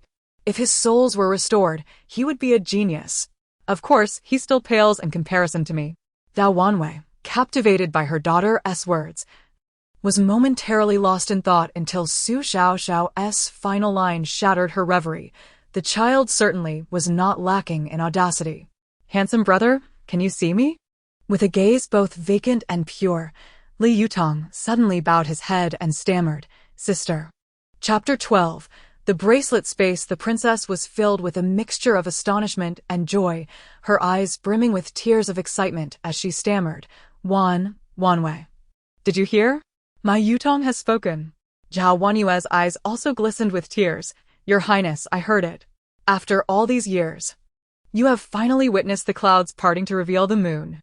In her heart, she felt a weak protest. "Do not rejoice too soon. With my current abilities, I can only induce minor instinctive movements. Achieving clarity is still a distant goal." Nonetheless, Zhao Wanwei felt genuine happiness for the princess, though it pained her to see Xiaoxiao in such distress. Tenderly, she took Xiaoxiao from the princess, saying, "Yutong must be weary. Allow me to hold my sister." Li Yutong had spent a decade in the oppressive darkness, and Xiaoxiao's arrival illuminated his existence like a beacon.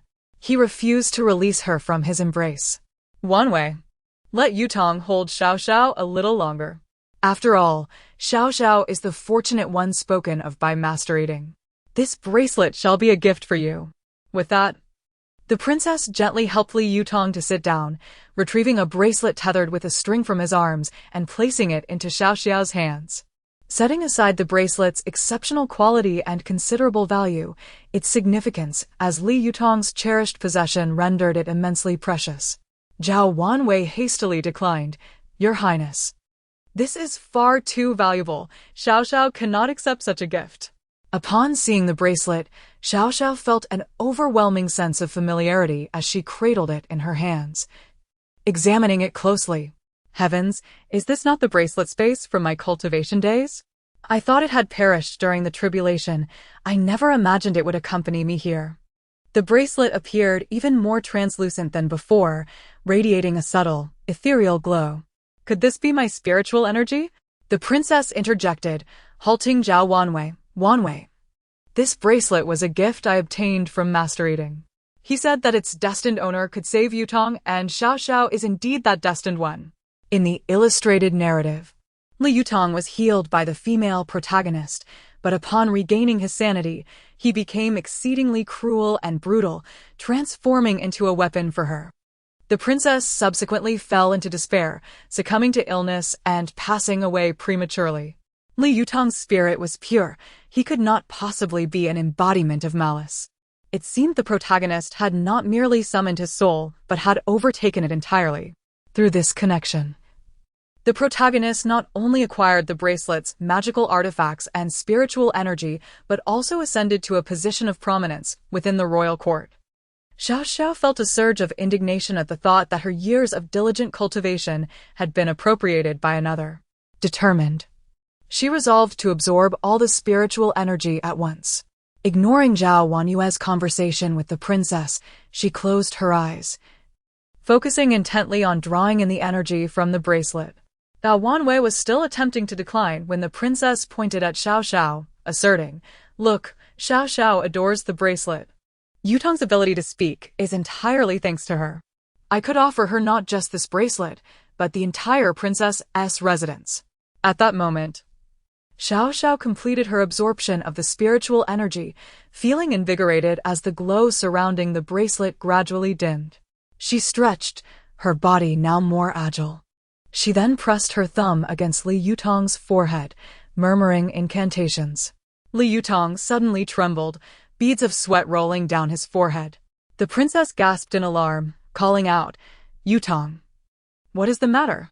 Zhao Wanyue's concern shifted to Xiao Xiao, rushing to embrace her.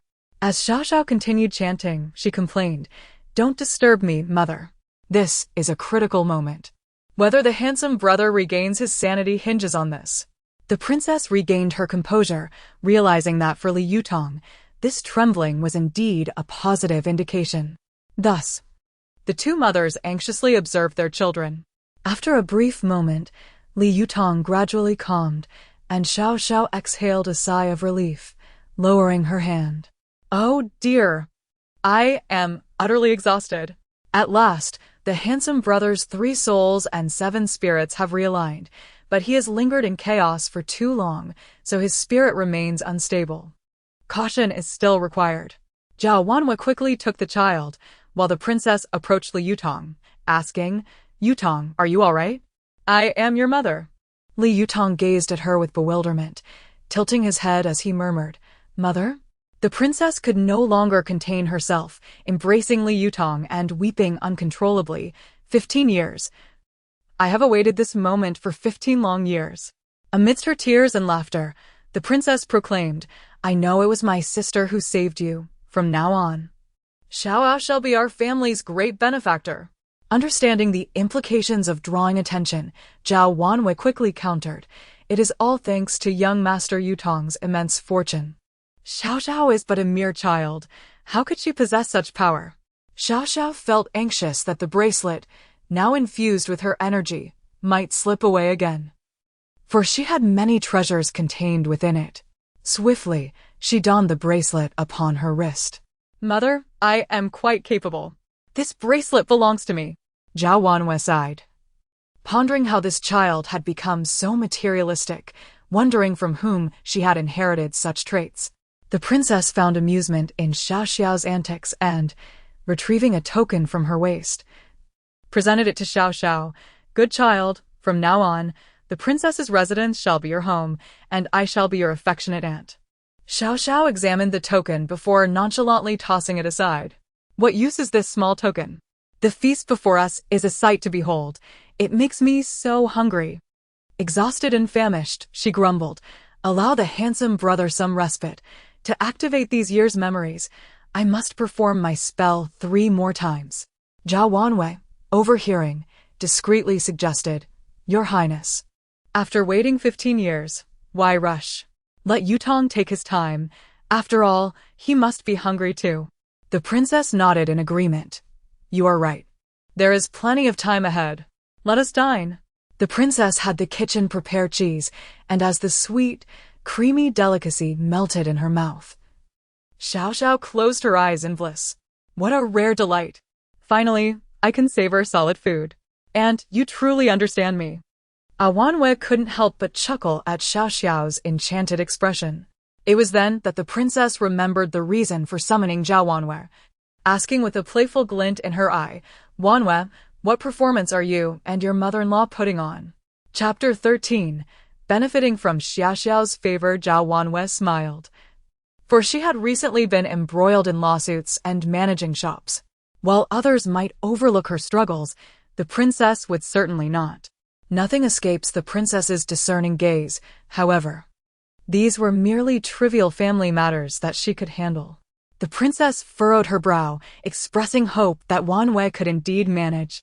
I have long warned you that Lu is not as accommodating as she appears, and she has been rather harsh towards your esteemed son. In any case, be vigilant. Should you encounter insurmountable difficulties, do not hesitate to seek my assistance. I shall stand by you and Xiao Xiao. The princess had previously remarked on Lu's peculiarities, advising Wanwei to remain cautious, claiming that her experience in court had made her suspicious of everyone. Wanwei felt foolish for having been deceived by Lu all these years. Had it not been for Xiao Xiao's reminders, she might still have thought ill of the princess. Gratefully, she looked at the princess and said, Rest assured. With such a good confidant as you, who would dare to bully me? The princess is indeed quite considerate. After your father passed, she was the first to seek your brother, but alas, she arrived too late, allowing Lu to take action. For that, she has felt guilty her entire life. Upon hearing of the princess's loyalty, Wanwei resolved to frequently bring Xiao Xiao to the princess's residence, hoping for the swift recovery of Li Yutong. Xiao Xiao, having summoned Li Yutong's spirit, was thoroughly exhausted and fell asleep after consuming a little food. The princess bestowed upon Xiao Xiao numerous gifts, earnestly urging Wanwei to bring Xiao Xiao to visit Li Yutong more often. Wanwei bid farewell to the princess and made her way directly to the residence of the Duke of Jing'an. Her father, Duke Zhao Auntie, and her mother, Lady Su, were already waiting outside with her brother and sister-in-law. Zhao Auntie jested, At last, you have arrived. Your mother has been fretting since early morning. If you had delayed any longer, my ears would have developed calluses. Why are you all still outside? I was merely engaged in conversation with the princess, causing a slight delay. I apologize for making you wait, father, mother, and brother, and sister-in-law. Are you not eager to see your granddaughter? Come, let me hold her. Upon hearing this, Lian Xiao promptly handed Xiao Xiao to Zhao Auntie. This is my grandfather, who confronts the heavens and challenges the officials. It is a pity that his unwavering commitment to the country ultimately led to his tragic demise, with both of his brothers suffering the same fate. Except for the 2 daughters-in-law, everyone paused, curious to learn how the Duke of Jing'an had fallen into misfortune. However, Xiao Xiao, with her childlike innocence and erratic thoughts, pondered. The princess gifted me a bracelet. I wonder what my grandfather and the others will give me. I am so excited. Wanwei remarked, Here we go again. Thank goodness father and mother cannot hear her. Otherwise, they would think I have given Xiao Xiao nothing of value. Zhao Auntie laughed heartily. Xiao Xiao, come. Let us see the gifts your grandfather and grandmother have prepared for you. Wanwei gazed in astonishment at the several gleaming large boxes before her, realizing that compared to her parents' gifts, she had indeed given Xiao Xiao nothing of significance. With such grandeur, how could her sisters-in-law not harbor thoughts of jealousy? Father, mother. Xiao Xiao has only reached her 100th day. There is no need for such extravagance. Xiao Xiao rolled her eyes. This must be my foolish and opportunistic aunt. After all, the evidence of the conspiracy against my grandfather and father is hidden in the Duke's residence. When trouble arose, she forced my uncle to divorce, absconding with the family's riches. Now the entire family, except for her second aunt, Li Yunqiu, was aware that the Qian family was the source of their troubles. Li Yunqiu, straightforward and cheerful, remarked, "In our family, we have a bunch of rascals, and only Wanwei has given birth to 2 daughters, which must be cherished." Qian, pouting and speaking sarcastically, responded, "Yunqiu, so what if she has 2 daughters? It is not as if no one else has sons. Wanwei has at least given birth to a long river of them." Li Yunqiu felt extremely embarrassed, regretting her bluntness, as she genuinely envied Zhao Wanwei for having 2 daughters. "Father, mother, Wanwei, that was not my intention." Li Yunqiu felt that her words had only worsened the situation, and the atmosphere grew awkward. Xia Xiao's second uncle, Zhao Hongjing, scolded sternly, "If you cannot speak properly, then do not speak at all. Why must you be such a source of worry?" Xiao Xiao thought to herself, "Uncle, you are the one causing worry. You are fixated on that white moonlight.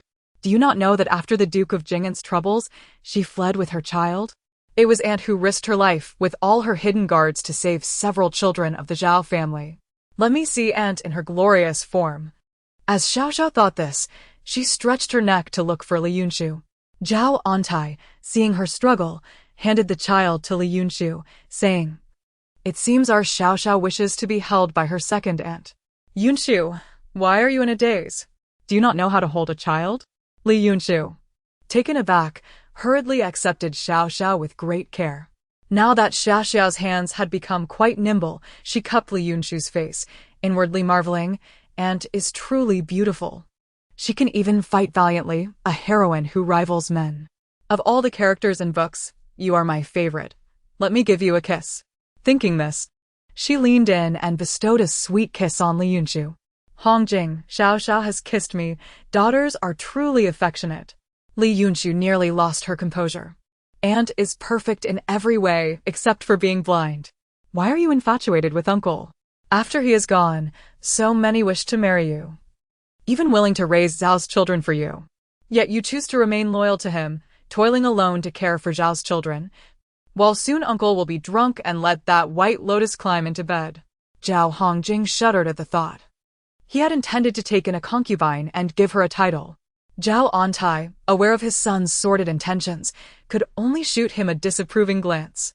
The already uneasy Zhao Hongjing was nearly scared out of his wits, almost stumbling to the ground. "How can you stand so unsteadily? You cannot accomplish anything like this. Hurry and take your sister inside." Zhao Auntie now found his youngest son increasingly displeasing.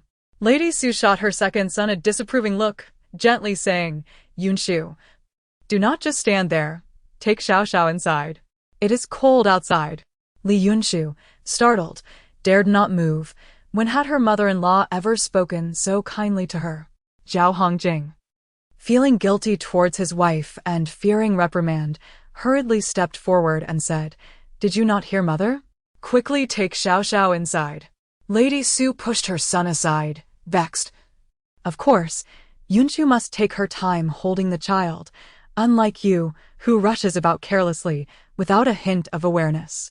Yunqiu, let us go. Do not mind him." Li Yunqiu suddenly understood. She was indeed benefiting from Xiao Xiao's favor. Zhao Hongjing, utterly bewildered, thought, "What have I done to deserve this?" Chapter 14. The obtrusive uncles. After hearing Su Xiaoxiao's heartfelt sentiments, the Zhao family was enveloped in a heavy silence, each member burdened with their own thoughts yet hesitant to reveal them. The atmosphere grew somewhat subdued. Fortunately, Su Xiaoxiao, with her clever and endearing nature, brightened the mood with her cheerful antics, playfully requesting hugs and seeking out various family members for attention. She particularly adored Li Yunqiu, who was pleasantly surprised to present her with a jade pendant engraved with plum blossoms. "Aunt, I don't have much of value, but this was passed down from my mother. And I would like you to have it as a token of our meeting." Qian Shi scoffed dismissively. "Did you not see the gift your mother prepared for Xiao Xiao? Your trinket hardly compares." Zhao Hongya, who had been suppressing his frustration, shot a glare at Qian Shi and rebuked her. "If you remain silent, no one will mistake you for a mute. All you do is stir up trouble. I find the gift from my sister-in-law quite admirable. And what about you? Surely you haven't come empty-handed." Qian Shi, hailing from a prestigious lineage as the daughter of the Minister of Revenue, was somewhat domineering. Zhao Hongya, with his gentle disposition, had always indulged her, never once raising his voice in reproach.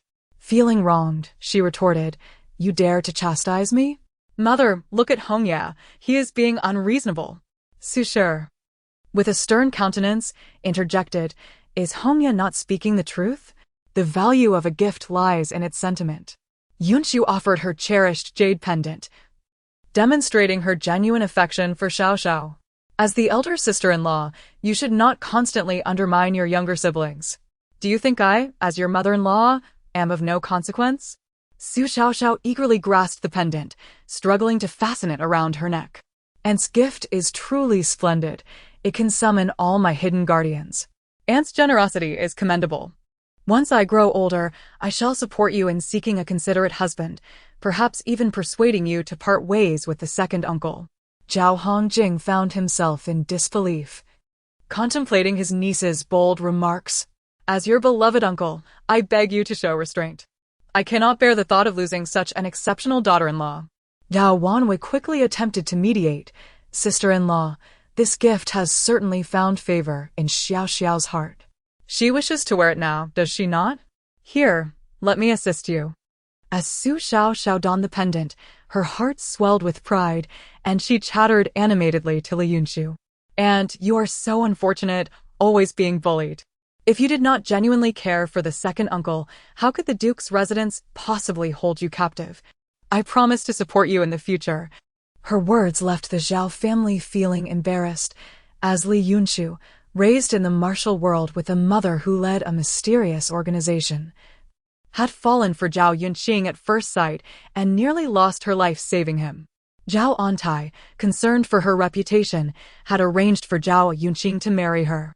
However, Zhao Yunqing harbored affections for another, treating Li Yunshu with cold indifference, while Su Shi disapproved of Li Yunshu's martial demeanor, often regarding her with disdain.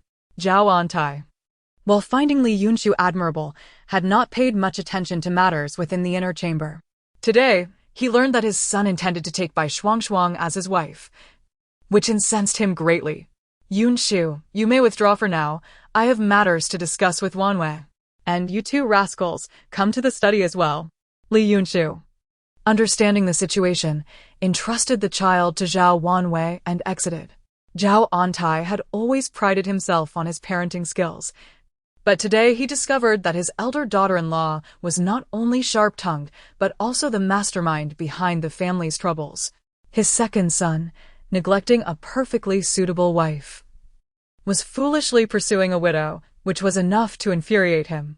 Although these events had yet to unfold, Zhao Auntie felt compelled to discipline his two sons in advance. "You two shall kneel outside the study. Do not rise until I call for you." After reprimanding them, he softened his tone. "Wanwei, please join your mother in the study for a moment." Zhao Hongya and Zhao Hongjing exchanged glances, feeling that their father was being exceedingly biased, as though only their sister was truly his child. What had they done wrong? Su Shi, who favored her children dearly, perceived both sons as foolish and inept. And as she passed by, she kicked Zhao Hongjing's back, muttering, "You are such a fool. Both of you are fools." Zhao Hongjing, feeling aggrieved, lamented, "Brother, even mother has turned against me. You deserve it. Keep your distance from Bai Shuangshuang. You lack any discernment." Zhao Hongya was preoccupied with concerns about Qian Shi's potential mischief, leaving no time to comfort his brother. Zhao Wanwei was uncertain how to convey the situation to her father. She could manage matters with Lu Shi, but the threat to their household was far more pressing. She poured a cup of tea for Zhao Auntie and offered it to him, saying, "I can handle mother." But father, you are known for your integrity and your disdain for evil. You have offended many with your daily remonstrations against officials. Could it be that someone bears a grudge against you, which might endanger our family? In the past, Auntie would have vehemently defended himself, asserting, I fear no shadows when my conscience is clear. I denounce only the treacherous. However, upon hearing the fate of the Jing'an marquis residents from Xiaoxiao, an unsettling feeling settled in his heart. While he himself was unafraid of death, he could not ignore the potential consequences for the Zhao family. Auntie took a sip of tea and replied, You speak wisely. I shall be more vigilant in the future. I am considering having your second sister-in-law assign a guardian to each member of our family, both to ensure our safety and to eliminate any opportunities for malice. A sense of relief washed over Zhao Wanwei. She had been at a loss regarding how to warn her father about the treacherous Qianshi. With the second sister-in-law's guardians in place, every move Qianshi made would be monitored, allowing them to preemptively address any threats. Indeed, experience brings wisdom. Grandfather possesses the foresight to recognize the reliability of the second sister-in-law.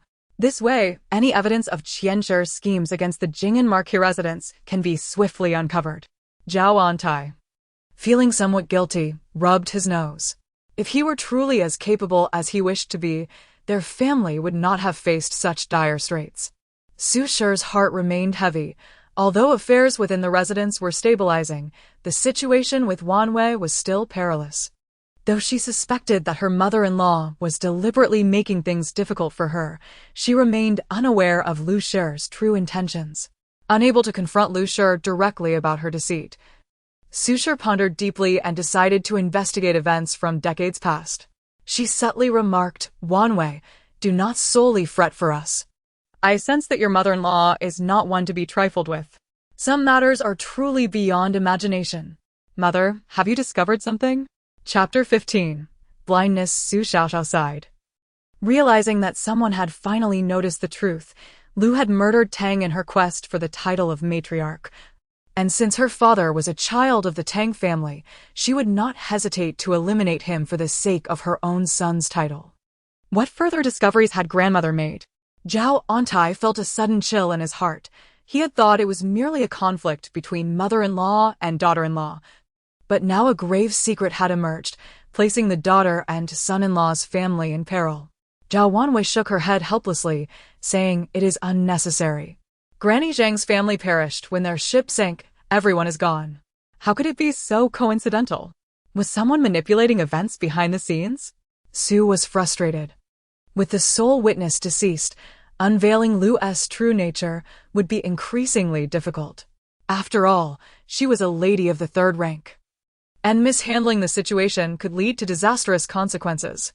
Zhao Wanwei, resigned, remarked, The secret guards have investigated. Someone had drilled a hole in the ship and plugged it with mud. After being submerged for too long, the mud fell away, causing the ship to sink and everyone aboard to perish. None of the secret guards survived. I had underestimated Lu's ruthlessness, and in doing so, lost our only lead. It is infuriating. Su angrily swished her sleeves. Zhao Wanwei comforted her mother, saying, Dear mother, there is no need for concern. Now that I am aware of my mother-in-law's murderous intentions, I will tread carefully. She may be a lady of the third rank, but I am still the legitimate daughter of the Duke of Jing'an. We cannot afford to openly confront one another. Meanwhile, what of my two brothers? They must have knelt until their legs are numb, and yet father still does not allow them to rise? Only then did Auntie remember his two ineffectual sons still kneeling outside. He bellowed, You two, get in here this instant. Zhao Hongya and Zhao Hongjing, as if granted a reprieve, hurriedly crept into the study. Father, what is your command? They asked in unison. Kneel. Auntie glared at his sons with discontent. Though the brothers were puzzled, their bodies acted before their minds, and they knelt in unison at their father's command. Zhao Wanwei, feeling pity for her brothers, attempted to mediate, saying, Father, they are grown men. How can you impose such punishments? What will your grandsons think of your authority? Zhao Hongya, with a grimace, added, Indeed, father. Your son is dull-witted and unaware of his transgressions. Please enlighten me. Zhao Hongye quickly acquiesced, inwardly lamenting that his father had already discerned the issues with Qian, realizing he had been overly indulgent. He could tolerate her arrogance, but plotting against family members was entirely unacceptable. Zhao Hongjing, reveling in the misfortune, caught Zhao Auntie's steely gaze and was promptly chastised. You, the second son, how dare you stand? Kneel. Zhao Hongjing was nearly in tears. Father, why must I kneel again? Had I known, I would have remained seated. What have I done to incur your wrath? My elder brother and sister-in-law have displeased you. Why must I be punished? A woman with a child, alone and helpless, sought refuge here. I could hardly turn her away. We have many rooms, after all. I consulted with your mother about this. He was primarily infuriated with himself for failing to recognize character. Initially, he had considered keeping Bai Shuangshuang in the household as a concubine for his second son, only to discover that the most unassuming Li Yunshu genuinely cared for his son. Zhao Hongjing clutched his head and exclaimed, Did mother not say that Yunshu had a rough demeanor, uncouth and insufferable? How can she now claim that her temper has improved? I shall speak as I please. Su snapped, having struck a nerve. Zhao Auntie felt a headache coming on. Listen well, second son. Today you shall send Bai Shuangshuang away. Then, you must properly apologize to Yunshu. If I catch you harboring any ill intentions, I will break your legs. Zhao Hongjing, having heard the sentiments of Su Xiaoxiao, feared that Li Yunshu might come to perceive his feelings and scorn him. He had no inclination to pursue Bai Shuangshuang, yet he found it difficult to cast her aside. He swore, Father, I shall avoid Bai Shuangshuang's courtyard from now on, and I will treat Yunshu with the utmost respect. To cast out a widow and her child would bring disgrace upon our family. Should you avoid her, Bai Shuangshuang will surely pursue you. She is merely coveting the wealth and prestige of the Duke of Jing'an's household. Once the estate declines, she will seek new affections elsewhere. Madame Zhao, upon hearing this, smacked Zhao Hongjing on the head. You are concerned about our family's reputation? A widow living under our roof is a disgrace. You are to send Bai Shuangshuang away immediately. Ah, but the book said grandmother favored Bai Shuangshuang most of all. How could that be? Grandmother is far too astute to be deceived by a white lotus. Su was nearly beside herself with anger. How had she been so blind as to keep such a person? Thankfully, only she could hear Su Xiaoxiao's thoughts. Otherwise, their family's reputation would be irreparably tarnished. She remained oblivious to the complex expressions that flickered across her family's faces. Zhao Hongjing too had come to realize that Bai Shuangshuang's coy demeanor had been intentional, and he was grateful he had not crossed the line. Otherwise, she would have become an unremovable burden. Mother, what if she refuses to leave? Zhao Hongjing lamented, knowing that he was weak-willed. Whenever Bai Shuangshuang cried, he became utterly helpless.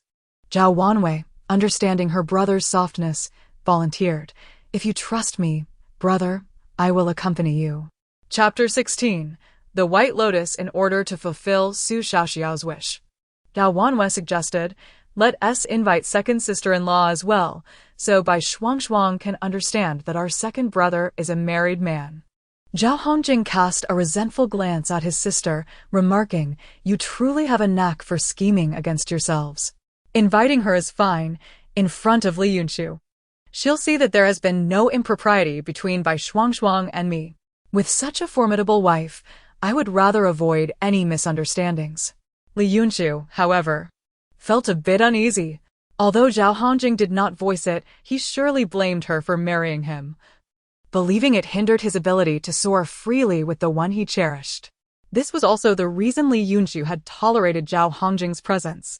I shall not go. I am not eloquent and would only bring chaos to your gathering. She could hardly believe Zhao Hongjing would let Bai Shuangshuang leave. Zhao Wanwei tugged at her arm, saying, Second sister-in-law, second brother is a big man, rather careless. Just accompany him this once. I will be here regardless. Go, let us all go. Xiao Xiao wants to join too, exclaimed Xiao Xiao, stretching out her little hands, seeking to be held by Li Yunshu. Zhao Wanwei felt a twinge of envy at Li Yunxi's affection for Xiao Xiao, teasingly saying, "Even Xianxiao wouldn't let Xiao Xiao be with second lady. Look, Xiao Xiao wants you to go." Seeing that she could no longer decline, Li Yunxiu hugged Xiao Xiao and followed them to Bai Shuangshuang's courtyard. Upon hearing that Zhao Hongjing had arrived, Bai Shuangshuang dashed out without even donning her outer garment, clutching a newly embroidered pouch. She slowed her pace at the door, stepping out with a gentle, willow-like grace. Lowering her eyes as she said, "Brother Jing, you've come." Zhao Hongjing, struggling to find words, replied, "Madam Wu, you should take care of your health and wear more clothing." Bai Shuangshuang felt puzzled. He used to call her Miss Bai, and now addressing her as Madam Wu felt distant. Suppressing her unease, she smiled sweetly, her eyes glistening as she gazed at Zhao Hongjing, teasingly saying, "Brother Jing, why are you still so formal? Didn't I say you could just call me Shuangshuang like when we were children?" In earlier days, such words would have sent his heart racing. However, today, her demeanor felt discordant. She was already a mother, and her coyness seemed unconvincing. How had he once fallen for such innocence? Zhao Wanwei, lagging behind with Li Yunxiu, remarked nonchalantly, "Sister Bai is already someone else's wife. And my second brother has long settled down, now a father of two. It is only proper to refer to you as Madam Wu. How can we still address you as we did in our youth?" She cast a provocative glance at Li Yunxiu, as if to imply that she belonged to a different world. Su Xiaoxiao, infuriated, shouted, "White Lotus, do you not realize you are an outsider? How shameless!" Bai Shuangshuang, oblivious to Su Xiaoxiao's words, merely smiled. "This must be your daughter. She is truly lovely. Come to Auntie. Embrace you? I see you are just trying to win over my foolish second uncle, you wanton woman, how disgraceful." Su Xiaoxiao thought, making a terrified expression and retreating into Li Yunxiu's embrace, bursting into tears. Li Yunxiu, confused, anxiously comforted Xiao Xiao. Zhao Wanwei secretly chuckled. Her daughter was cleverer than a lotus seed pod. She affectionately pulled Li Yunxiu closer, saying, "No need to worry, second sister-in-law. Xiao Xiao is fastidious and must have seen something unsettling." She directed a pointed look at Bai Shuangshuang. Li Yunxiu, straightforward by nature, was taken aback. Zhao Hongjing felt his face flush with embarrassment. This mother-daughter duo had sharp tongues. "Mother understands me best. I cannot stand that filthy thing. Hurry and chase her away," Xiao Xiao declared, and upon hearing her daughter's words, Zhao Wanwei ceased her banter, stating bluntly, "Sister Bai, the truth is, my mother has found you a new place to stay, already prepared. It is best you move out from here to spare you any discomfort." Bai Shuangshuang felt utterly at a loss. Why must she leave? Who said she was uncomfortable? She was waiting to take Li Yunxiu's place. With a pitiful gaze directed at Zhao Hongjing, she lamented, "Brother Jing, have I done something wrong?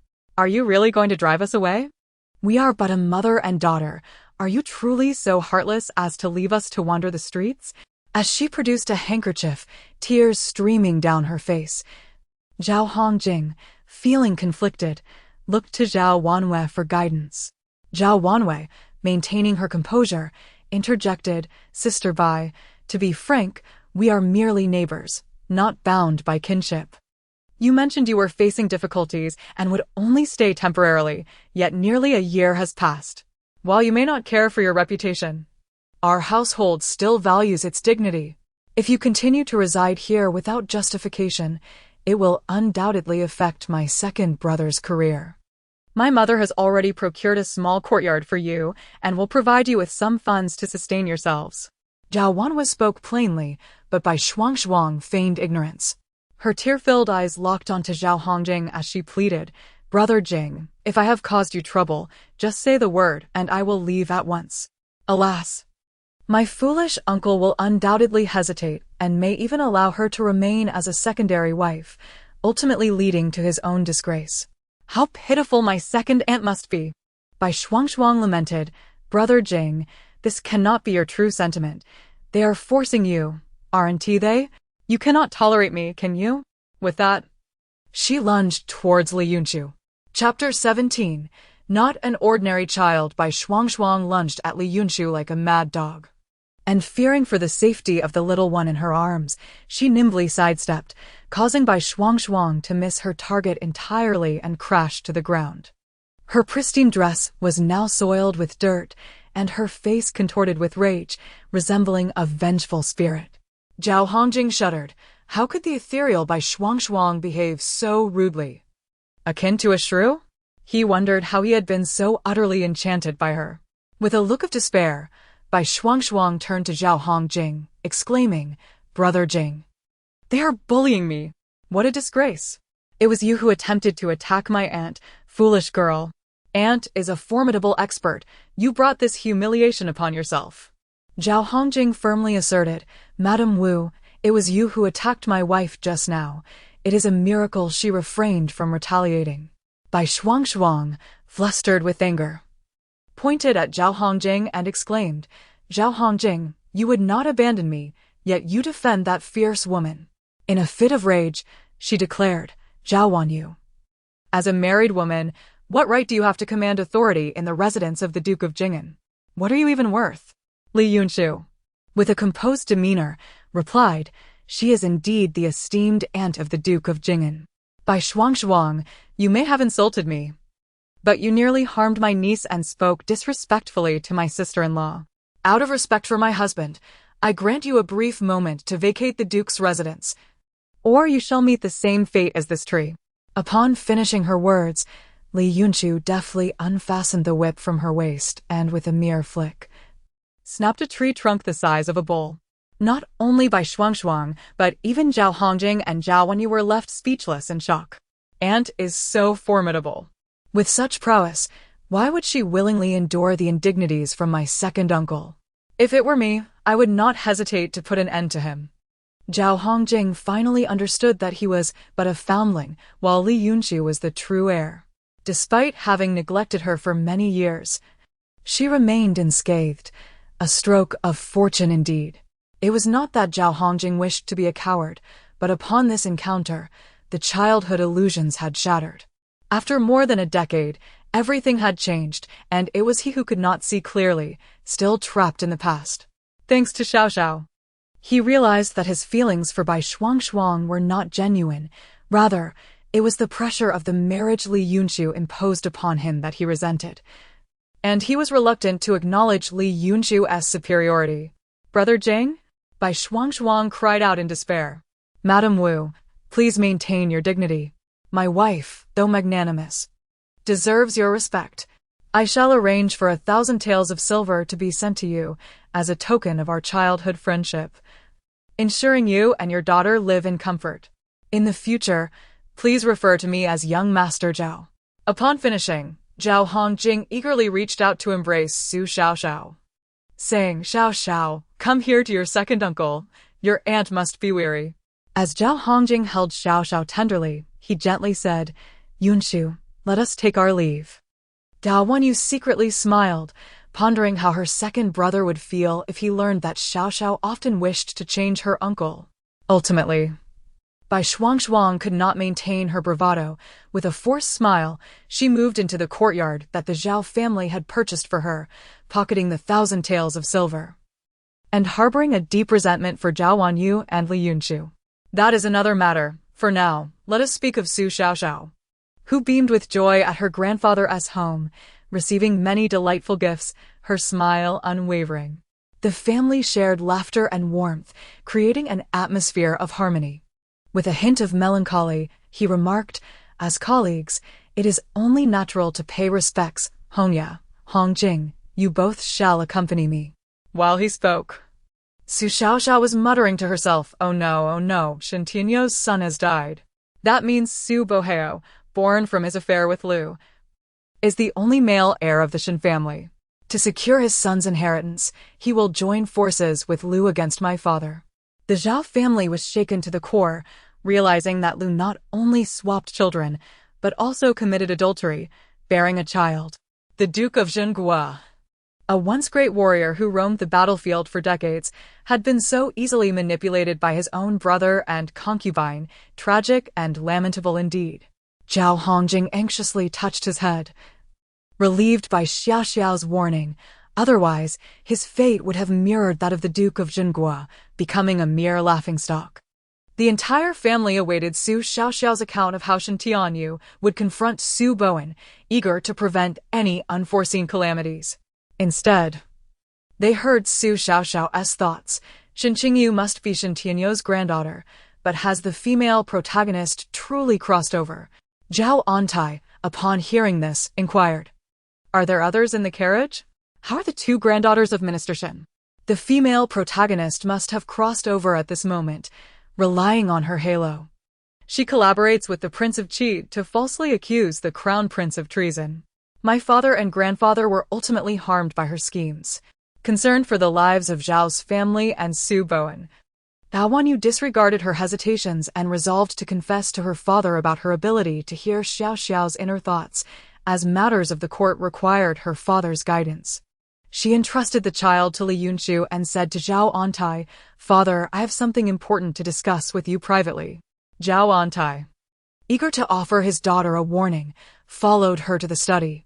Once inside, Zhao Wanyu closed the door and solemnly stated, "Father, Xiao Xiao is no ordinary infant."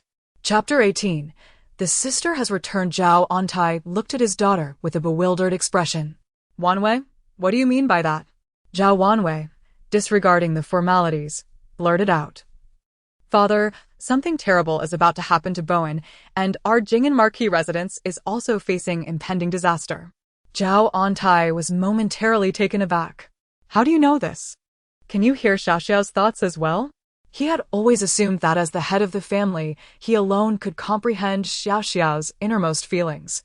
Wanwei gazed at Zhao Auntie in astonishment and asked, "Can you? Does father possess such abilities too?" Mother must have heard something as well, since she suddenly decided to investigate Lu. Upon hearing this, Zhao Auntie felt even more disheartened, realizing that all three women in his family could perceive Su Xiaoxiao's thoughts. "Call your mother and ask her."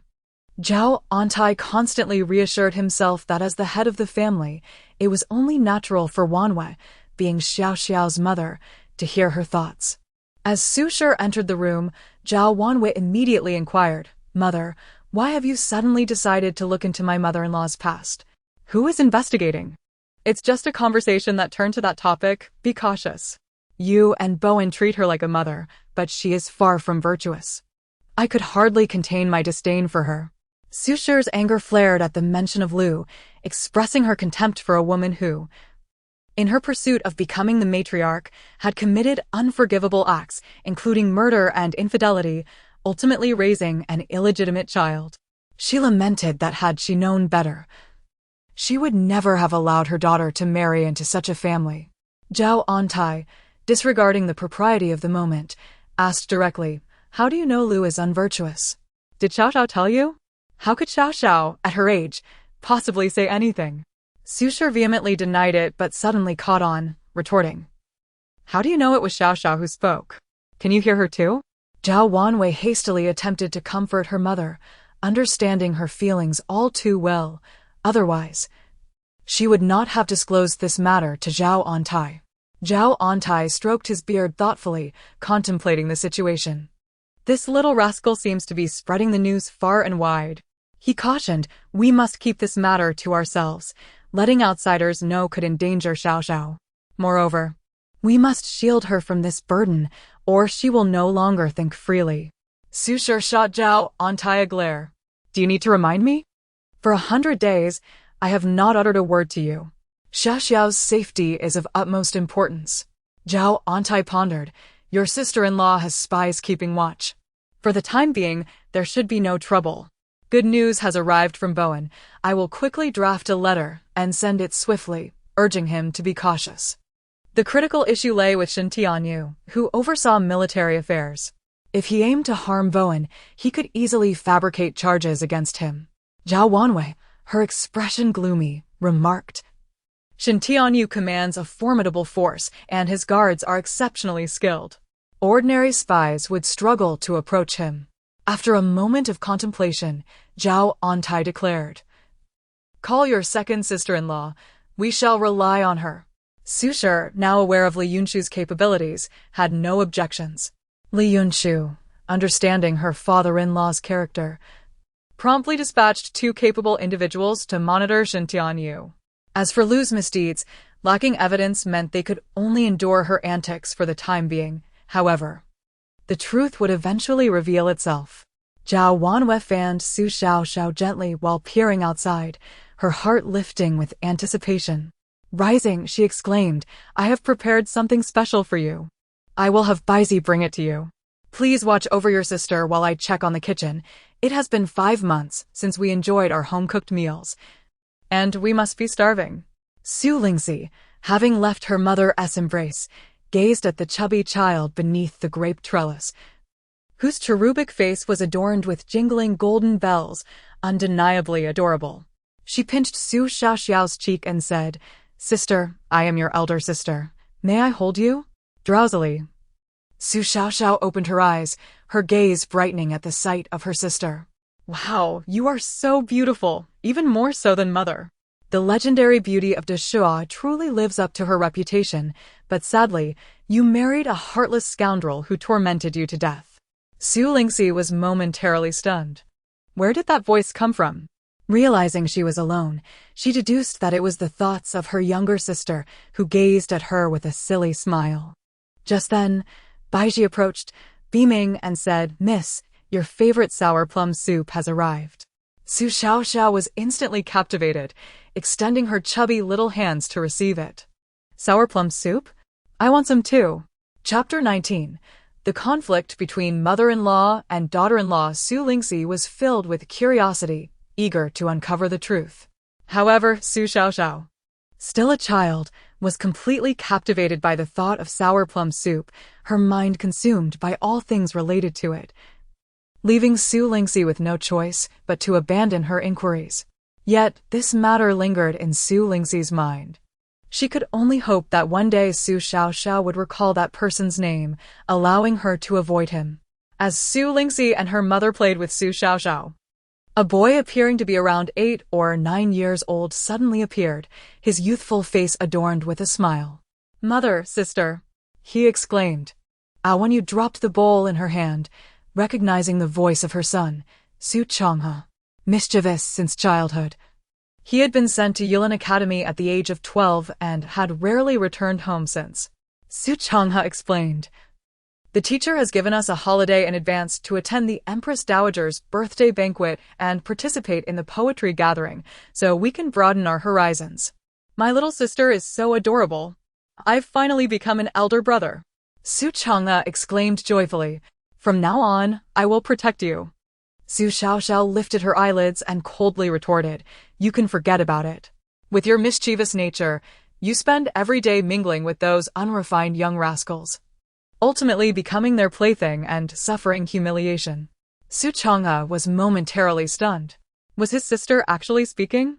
But she hadn't even parted her lips. Yet, the disdainful look in her eyes led him to believe she was indeed judging him.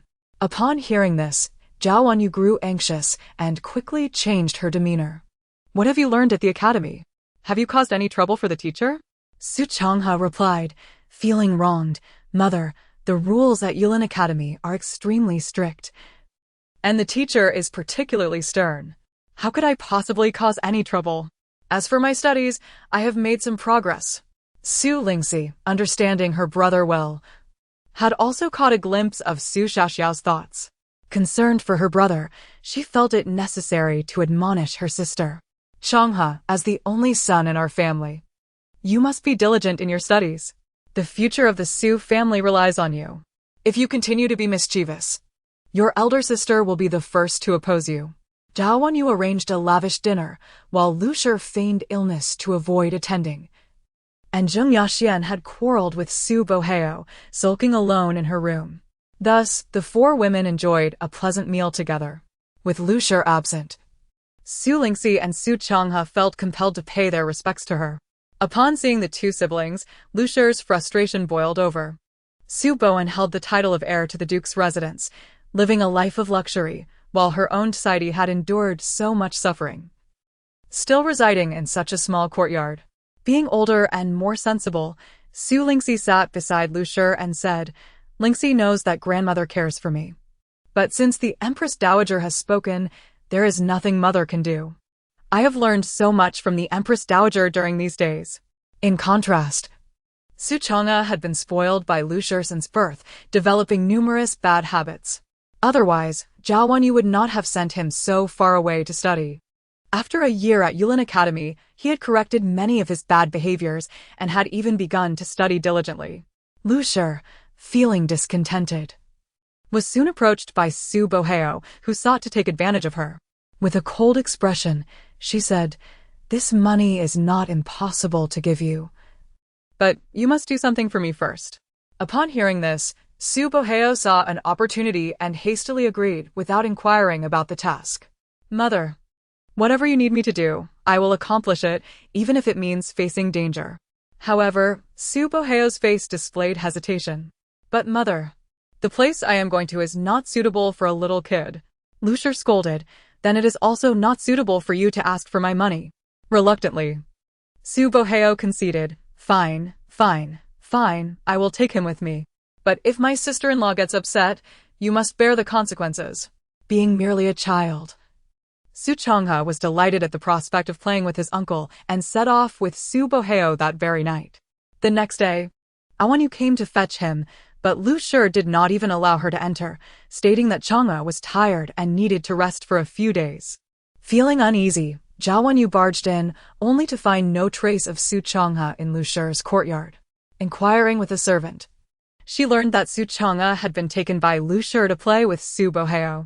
Furious, Zhao Wanyu confronted Lu Shi directly. "Mother, Chang'e is already mischievous. He has finally learned some discipline at Yulin Academy. How can you allow my second brother to take him out to play?" Lu Shi, unrepentant, retorted defiantly, "Zhao Wanyu, for all these years, I have regarded you as a good person, but I never expected you to be so malicious, scheming to seize control of the family affairs. You even deny me the right to see my own grandson. Are you so eager to claim the title of Duchess? If so, come and kill me. The position will be yours." Worried for her son, Zhao Wanyu, disregarding everything else, retorted fiercely, "Why are you being so unreasonable, mother?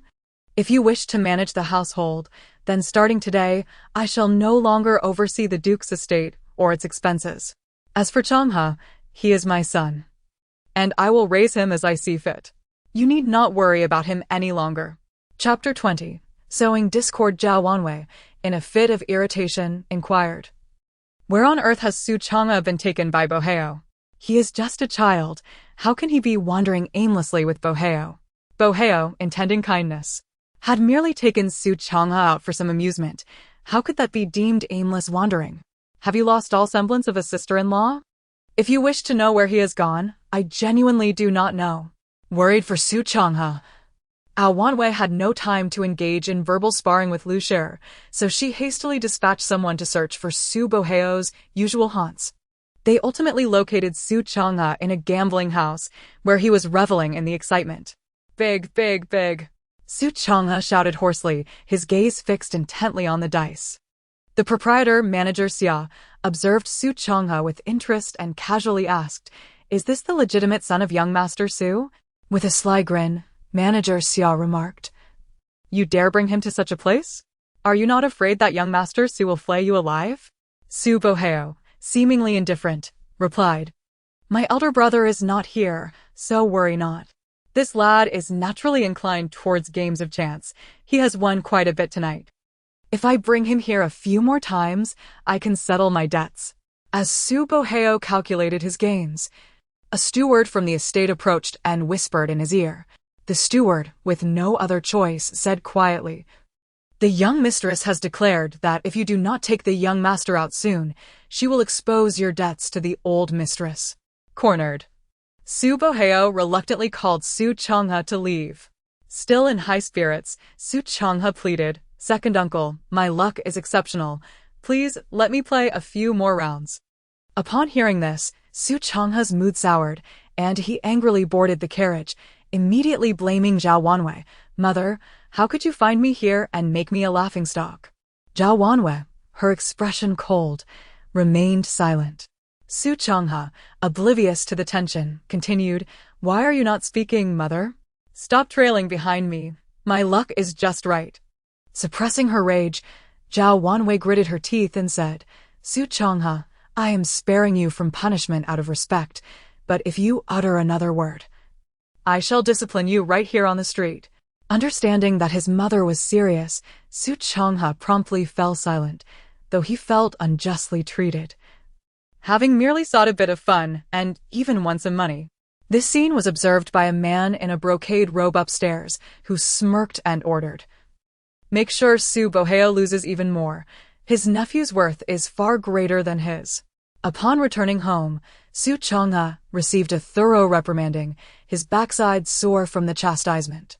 He swore never to return to a gambling house again, and only then did Zhao Wanwei relent. Lu Shi, upon hearing the news, waited until Su Changha had been disciplined before coming to see him. With tears in her eyes, Lu Shi lamented, "It is all my fault, dear grandson. I merely wished for you to have a moment of respite from your studies, so I asked your second uncle to take you out. Your mother was too harsh. How could she be so cruel to her own son? It is also my fault. I am old now, and with your father gone, your mother has grown too bold and disdainful of me." Though mischievous, Su Changha had a kind heart and consoled Lu Shi, "Grandmother, do not think too much of it. Mother simply has high expectations for me and fears I may stray from the right path. She holds you in the highest regard." Upon hearing this, Lu Shi wept even more sorrowfully. "Changha, you do not understand the burden I bear. Now that your mother is in charge, I must seek her approval for any assistance I need. This morning, she even came to my courtyard demanding I hand you over. I am too old to protect you now, so you must be cautious and avoid her wrath."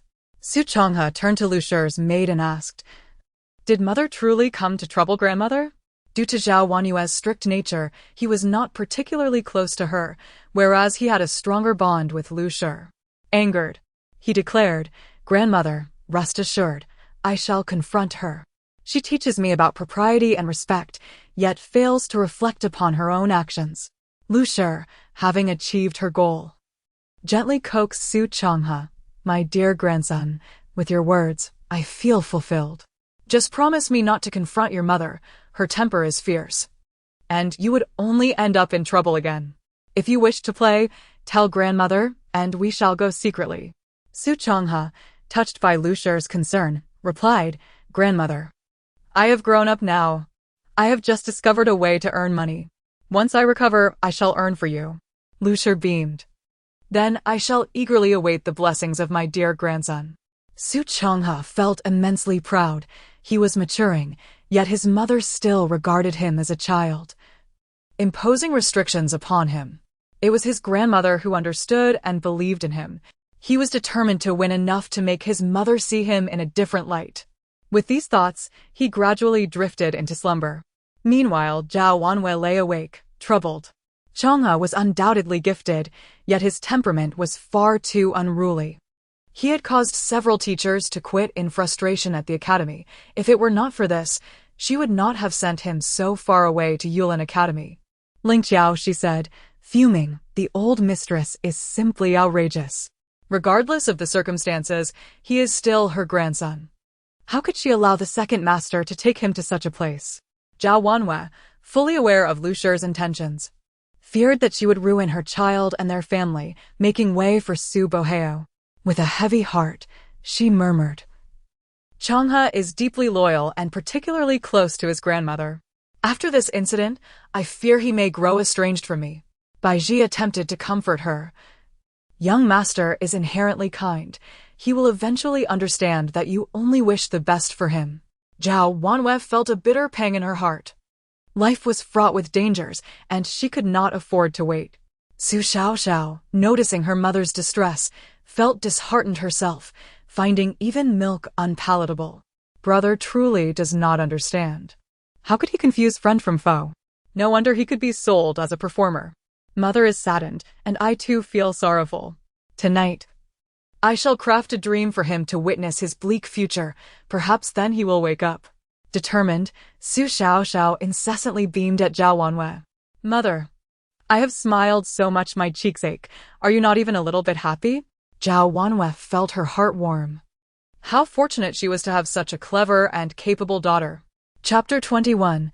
Brother awakens. Su Changhe swiftly drifted into a dream, envisioning himself commanding the casino. Yet the wealth he amassed slipped through his fingers. However, the scene shifted dramatically. He found himself destitute, being dragged to the governor's mansion to settle debts, only to behold his father shackled and led to the execution grounds. He watched helplessly as his father faced a brutal punishment, while he himself was reduced to a half-wreck, sold to a southern tavern, becoming a mere entertainer trampled by the masses. No! Su Changhe awoke with a start, drenched in cold sweat. Fortunately, it was merely a dream. Yet it felt so real, as if he had lived through it.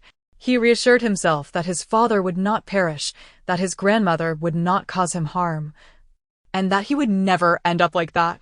He pondered the absence of his mother, sister, and younger sibling in the dream, shook his head, and chuckled at his own seriousness over a mere dream. You're awake.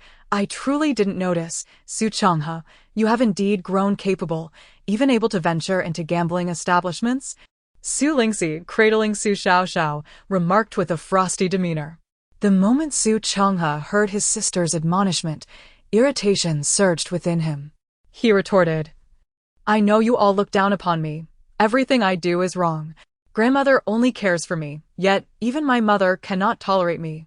Your grandmother cares for you, but you should possess some discernment. Is that really a place for you? These two are truly naive, thinking Lu is a good person.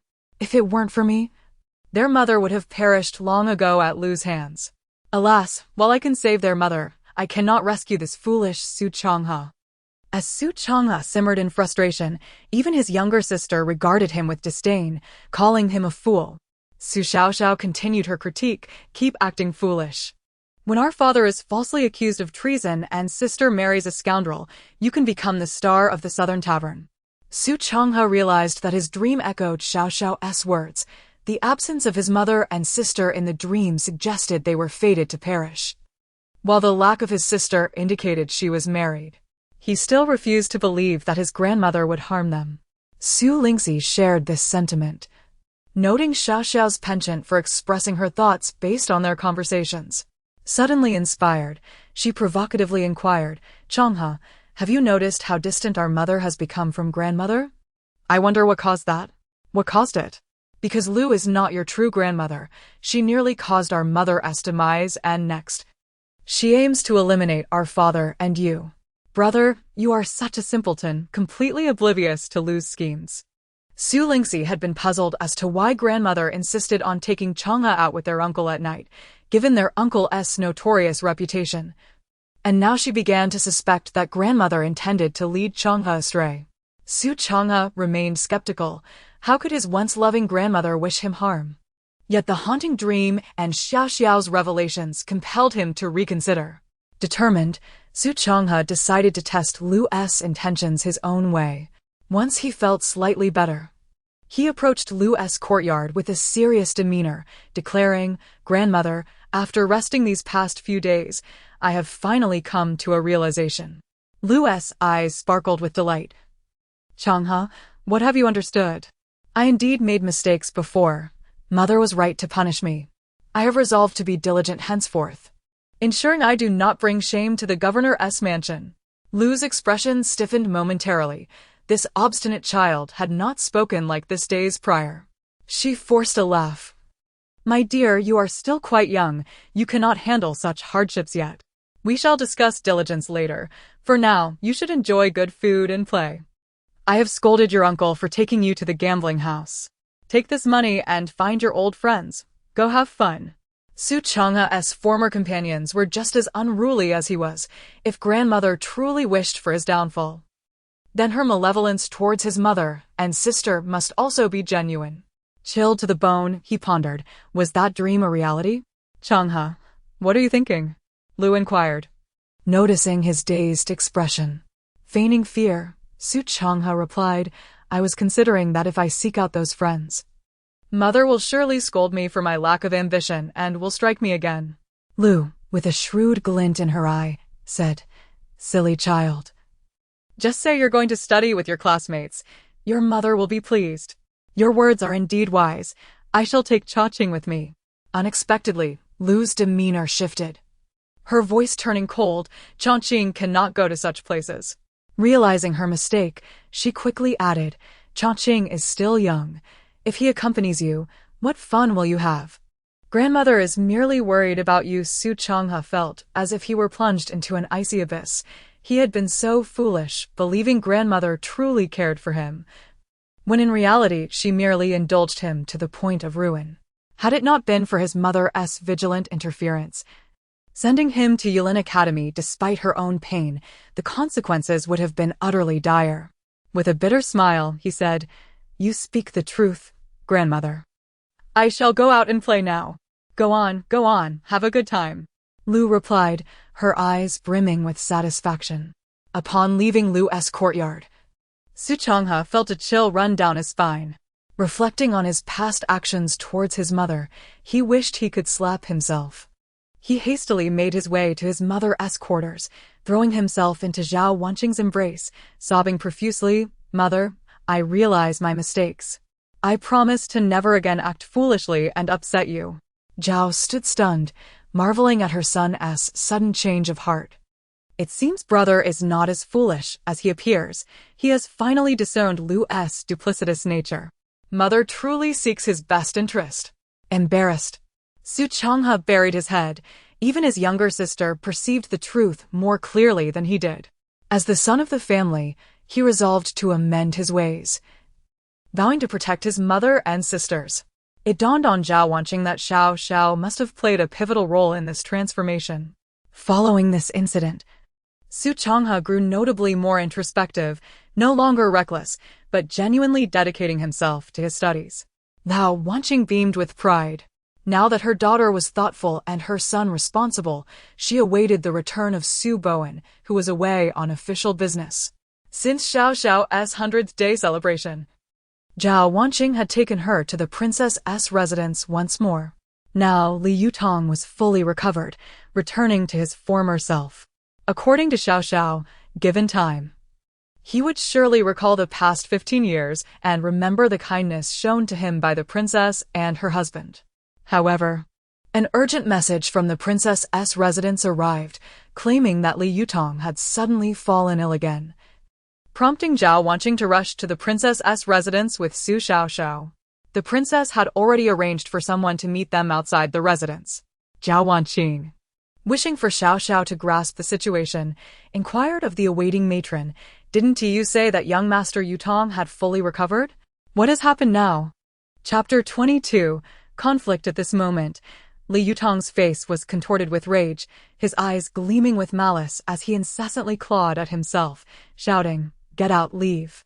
The usually composed Grand Princess was now flustered, helplessly exclaiming, "Wanwei, you have finally arrived. I am utterly at a loss." She hesitated to let Zhao Wanwei take Su Xiaoxiao to Li Yutong, for in his current state, even a mere infant like Xiao Xiao could be harmed grievously. "Oh my! Who could be so cruel as to drive my brother Yutong's soul to the brink of oblivion?" To make matters worse, a malevolent spirit now seeks to obliterate the remaining essence of him, aiming to completely seize his body. Zhao Wanwei was equally distressed, looking at Xiao Xiao and pleading, "What must we do to save Yutong?" Su Xiaoxiao waved at Li Yutong, babbling in a language only she could comprehend. "Let me in quickly. Brother Yutong's soul is losing its battle. If we delay any longer, he will be lost forever." Upon hearing this, Zhao Wanwei, suppressing her heartache, carried Su Xiaoxiao closer. The moment Xiao Xiao grasped Li Yutong's hand, he instantly fell silent. "Brother Yutong, Xiao Xiao has come to rescue you. Let them all leave." Li Yutong, his expression pained, insisted, "You all must go. Close the door." The Grand Princess, filled with concern, implored, "Yutong, give Xiao Xiao to me. She must not be put in danger for the sake of my son." Su Xiaoxiao clung tightly to Li Yutong's hand, her heart racing. "If we wait any longer, Brother Yutong will perish. What are we hesitating for? Hurry!" Zhao Wanwei recognized her daughter's abilities. Though apprehensive, she gritted her teeth and declared, only Xiao Xiao can calm Yutong. We must leave. With that, she shut the door firmly. The Grand Princess anxiously inquired, what about Xiao Xiao? Dao Wanwei reassured her, Xiao Xiao is destined for good fortune. I believe Yutong would never harm his sister. Yet, despite her words, her heart ached. Suddenly, anguished cries emanated from within. I must see. Both Zhao Wanwei and the Grand Princess fretted. But the door was secured. Zhao Wanwei was unaware of who had locked it, but she sensed it was Xiao Xiao's doing. She stopped the Grand Princess, saying, Your Highness, let us trust the two children this once. Anxiously, everyone waited outside, the cries within fluctuating, interspersed with the sounds of shattering objects. At last, serenity enveloped the space, and the door creaked open. All gazes turned as Li Yutong appeared, weary but alive, cradling a similarly fatigued Su Xiao Xiao in his arms. Yutong. Xiao Zhao. Li Yutong, looking down at the little one in his embrace, expressed gratitude. Mother, I am unharmed. Thanks to Xiao Xiao. The Grand Princess could scarcely believe her ears. Yutong, what did you call me? Do you recognize me? Li Yutong nodded. I remember everything. Thanks to Mother's devoted care over the years. Taking a step forward, the Grand Princess enveloped both Li Yutong and Su Xiao Xiao in an embrace. Wonderful. Xiao Ao is truly our family's treasure. Bring forth the jade bracelet from the Empress's reward, and also the entire set of ruby jewelry. The Grand Princess felt that nothing could adequately express her gratitude towards Su Xiao Xiao. Li Yutong, unhurried, remarked, Gold, Xiao Xiao loves gold. With a grand gesture, the Grand Princess proclaimed, Then let us add 10,000 taels of gold and silver. Su Xiao Xiao lifted her drooping eyelids, looking contentedly at Li Yutong. You still remember to thank me with gold. It was worth exhausting so much spiritual energy to save you. Such a promising child. Wanwei couldn't help but laugh at her daughter's adorable demeanor, teasing. You feasted well, thanks to Xiao Xiao. Otherwise, with all the treasures and delicacies, I fear you wouldn't be able to move. Upon hearing this, Zhao Wanwei felt a mix of emotions, touched yet amused, until Xiao Xiao spoke again. Zhao Wanwei, hearing Su Xiao Xiao's query, turned to the Grand Princess. Your Highness. Wasn't Yutong fine just recently? How did he suddenly end up like this? Did he encounter something unclean? The Grand Princess, upon saying this, summoned a servant and inquired. Where did you go yesterday? Did you see anyone suspicious? That Miss Shin heir? The Grand Princess asked. Yes, she is the second granddaughter of Minister Shin, named Shin Qingyu. She mentioned that if anything were amiss with young master, he should seek her at the Shen residence. I thought a mere child would not be serious. The servant grew increasingly anxious, fearing the Grand Princess would hold them accountable for young master's condition. Shin Qingyu, indeed. It makes sense, in the original tale. She relied on my bracelet's powers to gain an advantage. She intends to expel all of Brother Yutong's souls, allowing that malevolent spirit to take over. Not only would Brother Yutong become her puppet, but she would also gain rightful access to the jade bracelet. Unfortunately for her, I arrived first, haha. Upon hearing of this Miss Shin heir, Zhao Wanwei perceived her to be nefarious and casually remarked, Is Yutong in conflict with this Miss Shin heir? Otherwise, how could a well-behaved person end up like this? Chapter 23. An unfavorable start. Upon hearing Zhao Wanwei's words, the Grand Princess found herself harboring a faint disfavor towards Shin Qingyu. She began to perceive her as an ill-omened individual. Zhao Wanwei, incredulous, remarked, Such matters necessitate caution. Young Master Yutong has just recovered from a severe illness and should remain vigilant. The Grand Princess wholeheartedly concurred, believing that regardless of the veracity of the rumors, her Yutong could not afford any further misfortune. Su Xiao Xiao clapped her hands in delight, exclaiming, Mother, your prowess is remarkable. With just a few words, you've instilled a sense of aversion in the Grand Princess towards our heroine. She has already lost her advantage. Conspiring with the male lead against our family will not be an easy feat now. Initially, Zhao Wanwei felt that fabricating a tale about an orphan child was somewhat excessive. However, upon discovering that this child was the instigator of her family's troubles, she regretted her earlier lightheartedness. Li Yutong, having endured this recent calamity, found himself unexpectedly blessed. He had regained his faculties and recalled the myriad events of the past years. His gaze lingered curiously on Su Xiaoxiao each time he experienced the torment of purgatory. She seemed to guide him out of the darkness, and amidst the chaos, he could almost hear her voice. She would say, "I have expended so much spiritual energy to save you, you must reward me generously with gold." Lost in this thought, Li Yutong couldn't help but smile. "Yutong, what brings forth your smile? Is something amiss?" The Grand Princess inquired, her tone laced with concern. Li Yutong lifted his gaze, his eyes shining with vigor, enhancing his commanding presence. "Mother, I have never felt better. All of this is thanks to Sister Xiaoxiao. Wanwei, your Xiaoxiao is indeed a prodigy. We owe her a great deal," the Grand Princess exclaimed, clasping Zhao Wanyue's hand. Zhao Wanwei, with a hint of worry, replied, "Your Highness, Xiaoxiao is merely a child. How could she possess such capabilities? It is all due to young Master Yutong's extraordinary fortune. I have one request. Let us keep Xiaoxiao's involvement between us. I wish for her safety." The Grand Princess smiled reassuringly. "Fear not, I am well aware of the situation." At that moment, a servant arrived with news.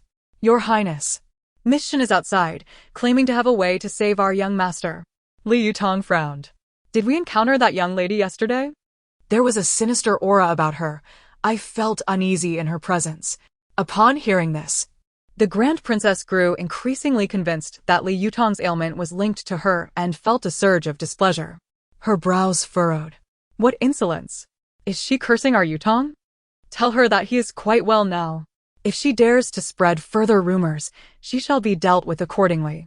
Shen Qingyu, oblivious to the misalignment of events, recalled that in her previous life, the Grand Princess's residence had promptly posted notices seeking those who could save Li Yutong. She had driven away his last remaining spirit and seized his dwelling for her own use, ultimately acquiring the ancient artifact, the jade bracelet, which had significantly enhanced her spiritual power. Yet, contrary to her expectations, Li Yutong had healed on his own. After lying in wait for so long, she had finally found the opportunity to inflict malevolent spirits upon him, expecting him to be in excruciating agony. Alas, her plans had gone awry, and she had been expelled from the Grand Princess's residence, leading to a critical misstep. Shen Qingyu considered herself destined for greatness.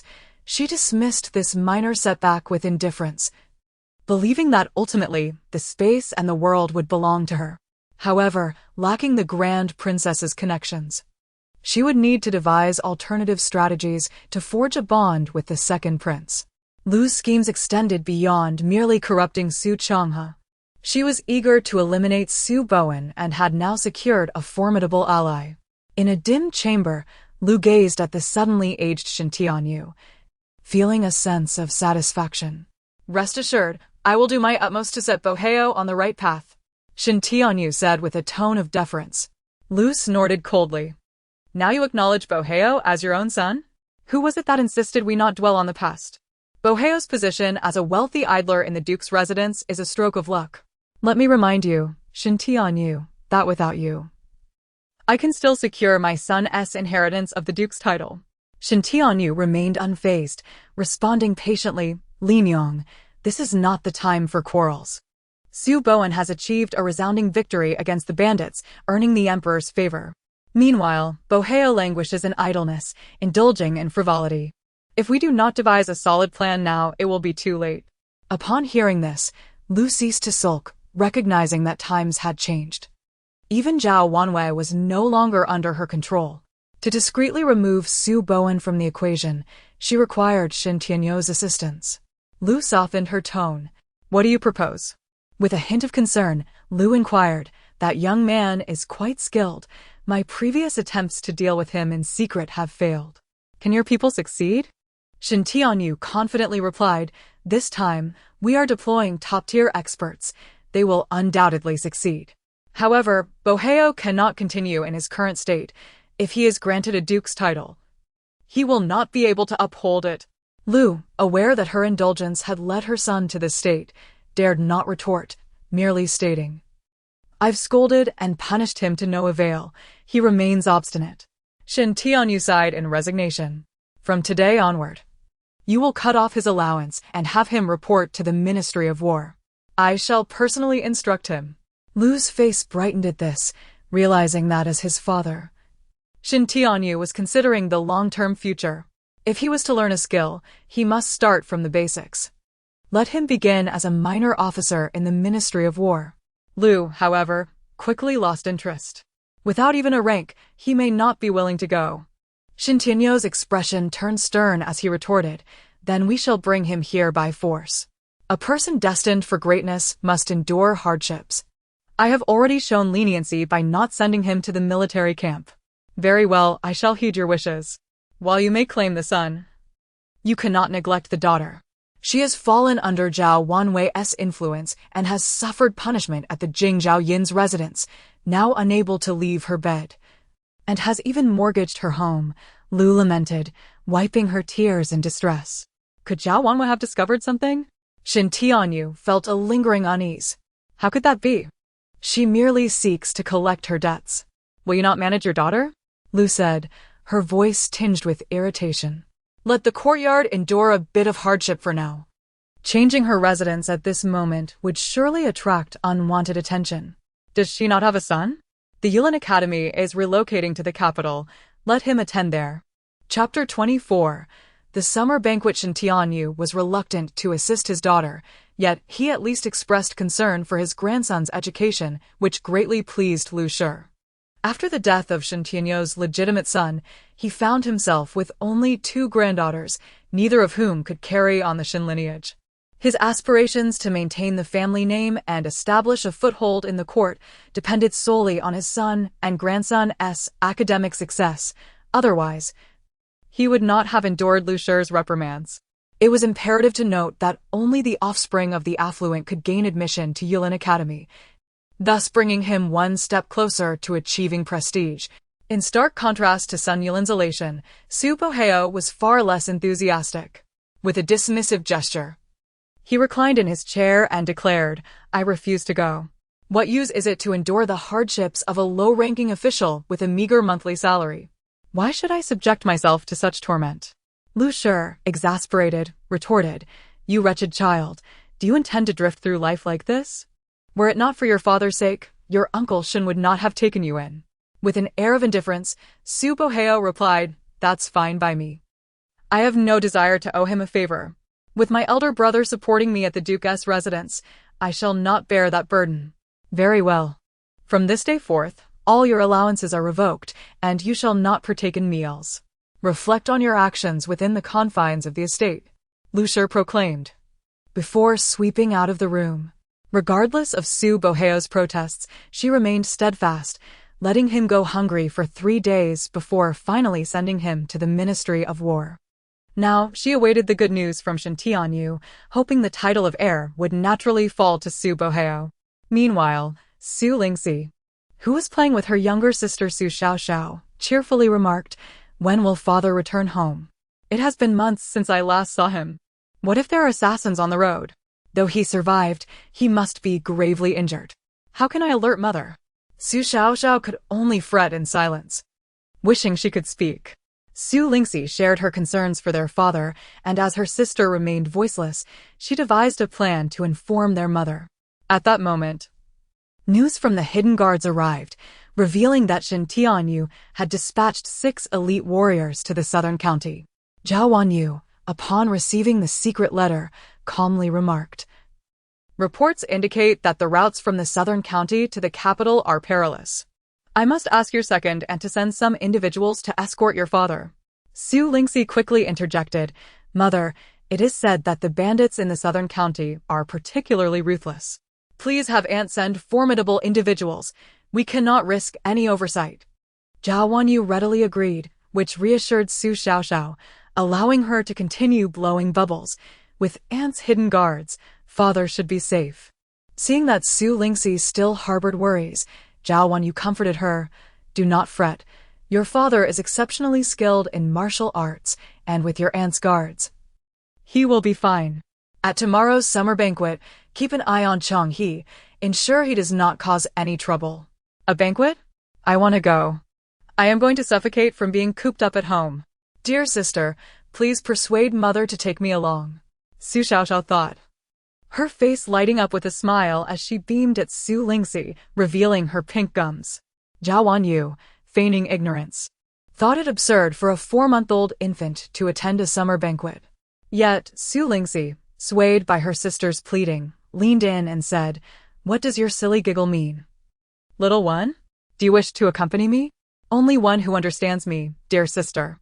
Su Xiaoxiao laughed even more joyfully, her little face expressing a desire to please.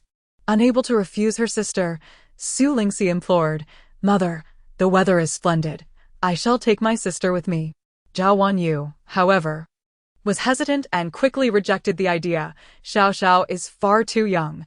The crowd is thick with people. What if she gets hurt? At that moment, Su Changhe appeared, pleading, "Mother, please allow my sister to join us. I will take care of her alongside my sister. I truly wish to have fun. I am going to mold away from boredom at home." Xiaoxiao wants to help catch bad people as well. Since absorbing the energy from her bracelet, Su Xiaoxiao had grown considerably more capable, yet her temperament had regressed to that of an infant, and she struggled to remember many things from the books.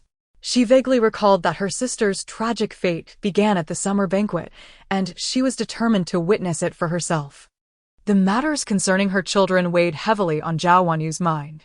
Having witnessed Xiaoxiao's abilities firsthand, she reluctantly agreed for the sake of Su Lingxi.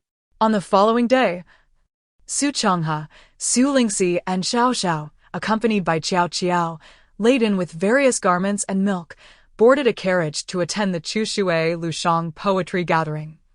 All under Zhao Wanyu's numerous instructions.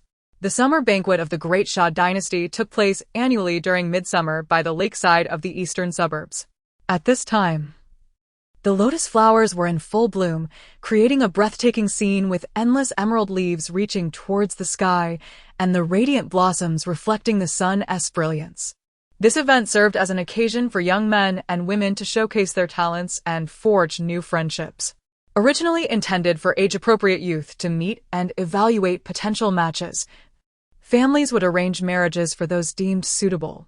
Thus, the day was marked by a relaxed attitude toward the propriety of young men and women. Over time, it evolved into a rite of passage for scholars seeking mentorship. Those who made a name for themselves at the summer banquet could secure a place under a renowned teacher, laying the groundwork for the upcoming imperial examination in spring. While Su Changhe drove the carriage, Su Lingxi sat inside with Xiaoxiao and Qiao Qiao. At 13, Su Lingxi was wise and gentle, having long admired the deep bond between her parents. Now, having reached an appropriate age, she sought a trustworthy heir to the duke, hoping to settle into the role of a devoted wife and mother. Outside, the streets bustled with people, filled with the lively discussions of men and the charming laughter of women. Su Xiaoxiao, confined within the carriage, felt increasingly restless. "I wish to see what the outside world is like." Noticing her sister's discontent, Su Lingxi lifted her up and opened the curtain, saying, "Xiaoxiao, let us take a look outside." With that, she gently guided her sister's little head toward the window. "So many people. And look at those candied hawthorns. I want to taste one." Su Xiaoxiao gazed longingly at the sparkling treats, drooling with desire. Su Lingxi smiled. Knowing her sister was too young to indulge in such sweets, as her diet consisted mostly of milk and cheese, she would have to wait for another opportunity. Suddenly, the sound of hooves echoed as a striking young man clad in white galloped past. It was the heir of the Dunqin Wang family. The outside world erupted in exclamations from the young women. The young heir truly possessed extraordinary grace and remarkable poise. Hearing their remarks, Su Lingxi felt her cheeks flush, her gaze dropping slightly. Su Xiaoxiao suddenly recalled that her sister was to marry this very heir. She rolled her eyes, thinking, he is a bad person.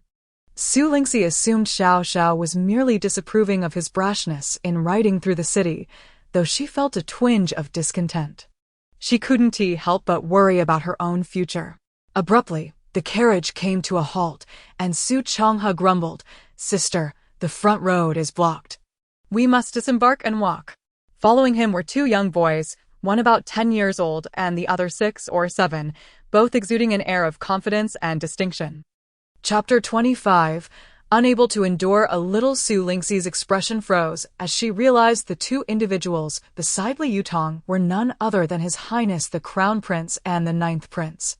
She hastily bent to offer her respects, but was swiftly preempted by Su Changhe, who embraced Li Yutong with fervor, exclaiming, "Brother Yutong, you truly have recovered. How splendid!" Li Yutong, slender in stature, made Su Lingxi genuinely concerned that Changhe might crush him, yet Changhe remained oblivious. The Crown Prince Gu Huayu, with an air of composure, stepped forward to draw Su Changhe aside, elegantly stating, "This must be the young master of the Zhenguogong mansion. What a pleasure to meet you." Su Changhe, unabashed, replied, "So it's Brother Huayu and Brother Huayan. Since you are cousins of Brother Yutong, you are henceforth my brothers as well." Su Lingxi felt her eyelids twitch in alarm. This boy had begun to call the Crown Prince and the 9th Prince his brothers. She quickly intervened, "Changhe, do not be disrespectful. This is His Highness the Crown Prince and the 9th Prince. Quickly pay your respects." The Crown Prince gently interjected, "Miss Su, there is no need for excessive formality.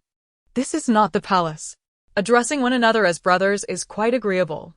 Su Xiaoxiao regarded the striking young men before her with curiosity, exclaiming, "So this is the frail Crown Prince and his little brother, both exceptionally handsome, yet alas, rumored to have short lives." Su Lingxi and Su Changhe felt a chill run down their spines. The Crown Prince and the 9th Prince appeared amiable enough. How could they be doomed to an early demise? They resolved to pay heed to Xiaoxiao's sentiments and seek ways to avert such fates. Li Yutong affectionately took Su Xiaoxiao into his arms, saying, "Come here, let your brother hold you." As soon as she was in his embrace, the Crown Prince gazed longingly and remarked, "Is this not the cherished Xiaoxiao, whom my esteemed aunt praises endlessly? Indeed, she is adorably delightful. Come here. Brother Yu wants to hold you." Su Changhe felt displeasure rising. He was, after all, Xiaoxiao's true brother, and now so many were attempting to claim her. He stepped forward, asserting, "Xiaoxiao is shy, let me hold her." To his surprise, Xiaoxiao simply grinned in Su Huayu's arms. It seems the Crown Prince's aura is somehow suppressed, explaining his frail demeanor. "Your kindness has accumulated much virtue, allow me to heal you." Su Changhe, though skeptical that holding Xiaoxiao could cure ailments, found the Crown Prince unwilling to relinquish her, thus he acquiesced. Gu Huayan, standing on tiptoe, implored, "Brother, Xiaoxiao is so adorable. I wish to hold her too." Gu Huayu tightened his grip and reassured, "You are still too small to hold her. You must eat well to grow strong enough to embrace her."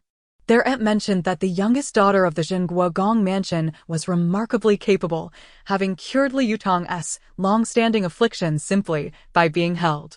Gu Huayu had been skeptical but, upon seeing her, found her enchanting and irresistibly wanted to hold her. To his astonishment, this embrace indeed felt different. The inexplicable pressure he carried began to dissipate, replaced by an unprecedented clarity. The group proceeded with understated elegance, yet the striking youth cradling a plump, rosy-cheeked child in crimson attire drew the attention of many, their gazes lingering upon the ensemble. Local officials had prepared seating arrangements, with the upper section adorned with pavilions, fruits, and refreshments, while the lower section offered only simple tables and a pot of tea. This discrepancy was understandable, as the funding for the summer banquet was provided by noble families and those of lesser status awaited this occasion, hoping to shine with their poetry and take the first step towards social advancement. Despite being merely 9 years old, Crown Prince Su Huayu exuded a composure and grandeur that commanded an innate sense of authority, causing those around him to instinctively part to make way. "Isn't that the son of the Grand Princess? It was said he was a simpleton, yet he appears quite normal now." Rumors had circulated that the Grand Princess found a recluse who miraculously restored him. That little girl must be the youngest daughter of the Zhenguogong mansion.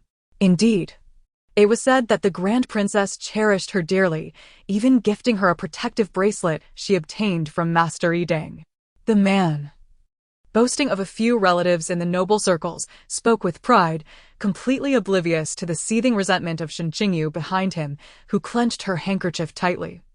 Her eyes swirling with overwhelming hatred, unable to comprehend how she had been bested by a mere infant. Su Xiaoxiao, however, was far too preoccupied to notice the envious or jealous glances directed her way. She was wholly focused on her milk bottle, savoring every drop, observing her delight. The usually stoic Gu Huayu could not suppress a slight smile. To avoid any misunderstandings, Su Lingxi purposefully lagged behind with Lian Qiao, maintaining a respectful distance.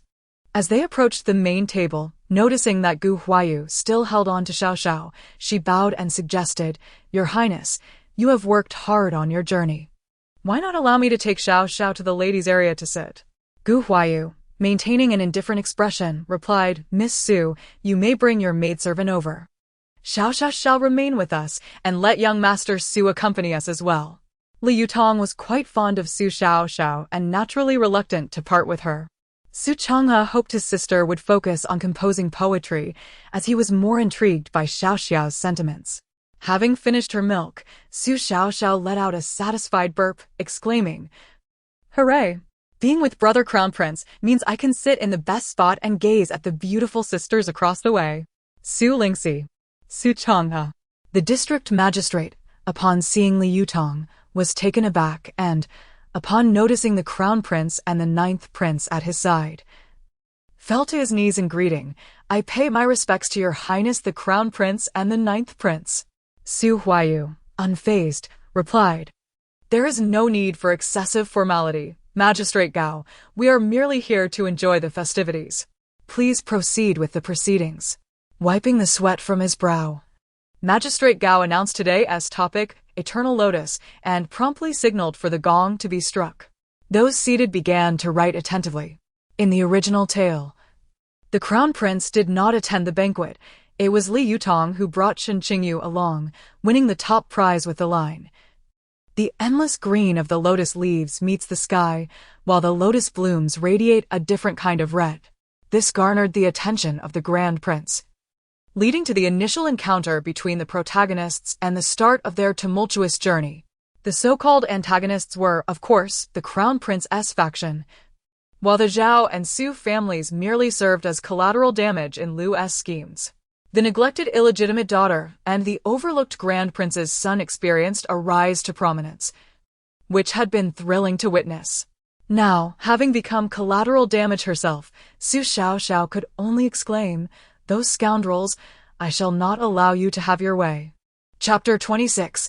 A clever ruse. Listening to Su Xiaoxiao's gritted voice, Su Changhe couldn't help but feel a prickling sensation at the back of his neck. His sister was rather fierce. At that moment, Shen Qingyu had completed her fan, adorned with lotus leaves and flowers. Fortunately, the original owner, Shen Qingyu, was proficient in the arts, or else she would have struggled to manage such pretentious embellishments. Just as she intended to inscribe her name, her half-sister, Shen Qingao, snatched the fan away, sarcastically declaring, "You must understand, everything that is yours is mine," and brazenly wrote her own name on it. With her eyes cast down, Shen Qingyu suppressed her anger, adopting a submissive demeanor as she replied, "Understood, elder sister." Shen Qingao smiled with satisfaction. "At least you know your place." She gracefully rose and hung the fan on the ancient locust tree.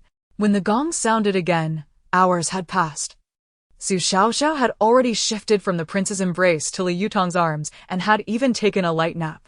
As everyone rose, a lady from the right side crossed the small bridge, moving elegantly towards the opposite bank, where the gentlemen's poems were displayed neatly in a row, awaiting appreciation. Simultaneously, the men meandered downstream to gather beneath the old locust tree, where the ladies' poems were hung. Each person possessed a red ribbon. Those who favored a poem could tie their ribbon to it, and the one with the most ribbons would claim victory. Su Xiaoxiao yawned and chuckled. Now's the moment. With a mischievous blink, a sudden gust of wind sent several fans tumbling into the river. Yet, in an instant, the wind ceased, and Shen Qingyu watched helplessly as her and her sister's fans were swept away by the rushing waters. It was too late to retrieve them, and with time already passed, rewriting was out of the question. Shen Qingyu could only stamp her feet in frustration. Delighted with her 2 lines of poetry, Shen Qingao anticipated her name to be among the top 3, only to find it absent. Shen Lingxi, having casually penned a few lines, ended up with the most ribbons, causing the crowd that had gathered around Shen Qingyao to rush over to congratulate her. Shen Qingyao was infuriated, pulling her sister close and twisting her waist, questioning, "Did you not promise that as long as I brought you, you would ensure my selection?" Shen Qingyu winced in pain but held back her tears. A keen observer noticed her discomfort and inquired, "Sister Shen, is your younger sister unwell?" Shen Qingao quickly linked arms with Shen Qingyu, affectionately saying, "Today is merely for fun. Do not be upset." After soothing her sister, she explained, "My half-sister has overly high aspirations. She insisted on securing first place today, and now she is quite disheartened." She deliberately raised her voice and emphasized the term half-sister, drawing the attention of many. Miss Shen is truly kind, not only bringing her half-sister, but also being so considerate. It is a pity she lost her father at such a young age. What a shame! Did you not know? Master Shen was cursed by this half-daughter. An entire ship of people perished, yet she remained unscathed. Indeed, it is said that Miss Shen is a harbinger of doom, having claimed her mother's life at birth and now her father's as well. How commendable of Miss Shen to defend her. These rumors were all spread by Shen Qingao, who suppressed her elation and shielded Shen Qingyu, asserting, "Silence. My sister is no harbinger of doom. The deaths of our mother and father have nothing to do with her." Seeing Shen Qingyao's unwavering protection of her sister, everyone praised her. Miss Shen is truly a rare gem. Whoever marries her will have found an extraordinary fortune. Shen Qingyu was nearly driven to fury. She was not the submissive original owner. She broke free from Shen Qingyao's grasp and slapped her hand back, exclaiming, "You, venomous woman, are the true harbinger of doom. Your entire family is cursed. You stole my poetry. Teacher, do not believe her. Let me recite it for you." The lotus leaves stretch endlessly, reflecting the sun. Before Shen Qingyu could finish her recitation, several attendants rushed to maintain order. Pinning her to the ground, "Your Highness is present. How dare you act recklessly?" What a display! Merely a dog-eat-dog scenario, not a single decent person in the Shen family. Your fall from grace is largely thanks to them. They deliberately belittle the half-sister to elevate their own status. Su Changhe, having heard Su Xiaoxiao's thoughts, sensed the underlying machinations but was unsure how to alert the prince. However, he noted that the Shen family was not to be trusted. Unexpectedly, the prince's gaze sharpened. What a clever ruse, seizing Miss Su's spotlight while garnering a favorable reputation for herself. Minister Gao, reward these 2 winners with jade pendants. Su Changhe's mouth fell open. No wonder he was the prince. He could see through the essence of the matter at a glance. Li Yutong merely smiled in silence, seemingly already aware. The young prince truly is remarkable. With a single stroke, he has caused the Shen sisters to falter. Such brilliance wasted on an early demise. How blind fate can be. With the prince's command, no one paid heed to the Shen sisters any longer, rushing to congratulate Su Lingxi. The victorious gentleman was named Kong Luan, hailing from a humble background. He had never imagined he'd capture the prince's favor. Now, holding the jade pendant, his heart raced with excitement as he thought, "Mother, your son has succeeded." Kong Luan? He is quite the figure. It was his strategy that secured the Qi prince's position on the throne of the new Deshua Empire. He cannot fall into the wrong hands. Su Xiaoxiao felt disheartened, her enthusiasm waning. Su Changhe, recognizing Su Xiaoxiao's distress, began formulating a plan. Shen Qingyao's carefully cultivated attention was shattered by the prince's light remark, and all her frustration was directed at Shen Qingyu. Shen Qingyu, however, was unwilling to accept this outcome. Things were not as they appeared. Since her arrival in this world, she had repeatedly dreamt of the same scene. Using the soul-switching talisman she held tightly upon awakening, she ventured to the princess's residence to swap her soul with Li Yutong's, thereby acquiring the bracelet space. Relying on the ancient poetry she had learned from her textbooks, she successfully encountered the male lead and began her journey to success. At the last poetry gathering, Li Yutong had stood beside her, supported by the princess's residence, while Shen Qing'ao was only worthy of fetching her shoes. Yet now, everything was amiss. Even the identity of the mysterious male lead in her dreams eluded her. Chapter 27. Caught red-handed, the crown prince Su Huai stood atop a distant platform, his gaze as frigid as ice. He harbored an ominous premonition that his destined companion was among the crowd. However, the two victors of the day were of no assistance to him. In particular, Su Lingzi, whose maternal grandfather Zhao Auntie was an unwavering supporter of imperial power, was as obstinate as a stone in a cesspit. Her parents maintained a close friendship with the crown princess, both of whom were staunch allies of the crown prince. Thus, he found himself compelled to place his bets on Kong Luan, suppressing his dissatisfaction as he inquired, "What of Kong Luan's progress?" The attendant beside him whispered, "He possesses some talent, having excelled in both the academic and provincial examinations, yet his humble origins render him a mere impoverished youth devoid of any notable background." Su Xiaoxiao had disrupted the plans of the Shen sisters and cast them aside, seizing the rare opportunity to venture out for a thrilling escapade. Her eyes darted around until they finally rested on a small grove nearby. Suddenly, she pointed excitedly towards the grove, babbling incessantly. "Shall we venture into the grove to catch some wild mandarin ducks? Are any of my 4 elder brothers perceptive enough to grasp this?" Li Yutong and the crown prince exchanged puzzled glances, with expressions that suggested concern. "Xiao, is there something amiss?" Unable to embrace his sister, Su Huai took the initiative. "Did you not see her pointing at the grove? She too finds this place dull and wishes to explore over there." Su Changda appeared bewildered, astonished that one could audaciously seize the opportunity in such a manner. Could it be that he could also hear Xiaoxiao's voice? Unwilling to concede, Su Changhe declared, "We've sat here long enough. It is time to attend to Xiaoxiao's needs." The crown prince and Li Yutong exchanged glances, finding merit in Su Changhe's reasoning. Xiaoxiao was merely shy and desired to venture into the grove. Thus, the usually composed crown prince hastily departed, while the 4 handsome youths swiftly carried Su Xiaoxiao away. As they ran, they apologized. "Forgive us, Xiaoxiao. It was our oversight. Please bear with us." Su Xiaoxiao had never experienced such shock. Was it truly the case that these 4 intended to collectively attend to her needs? Overwhelmed, she thought, "Must my dignity be sacrificed?"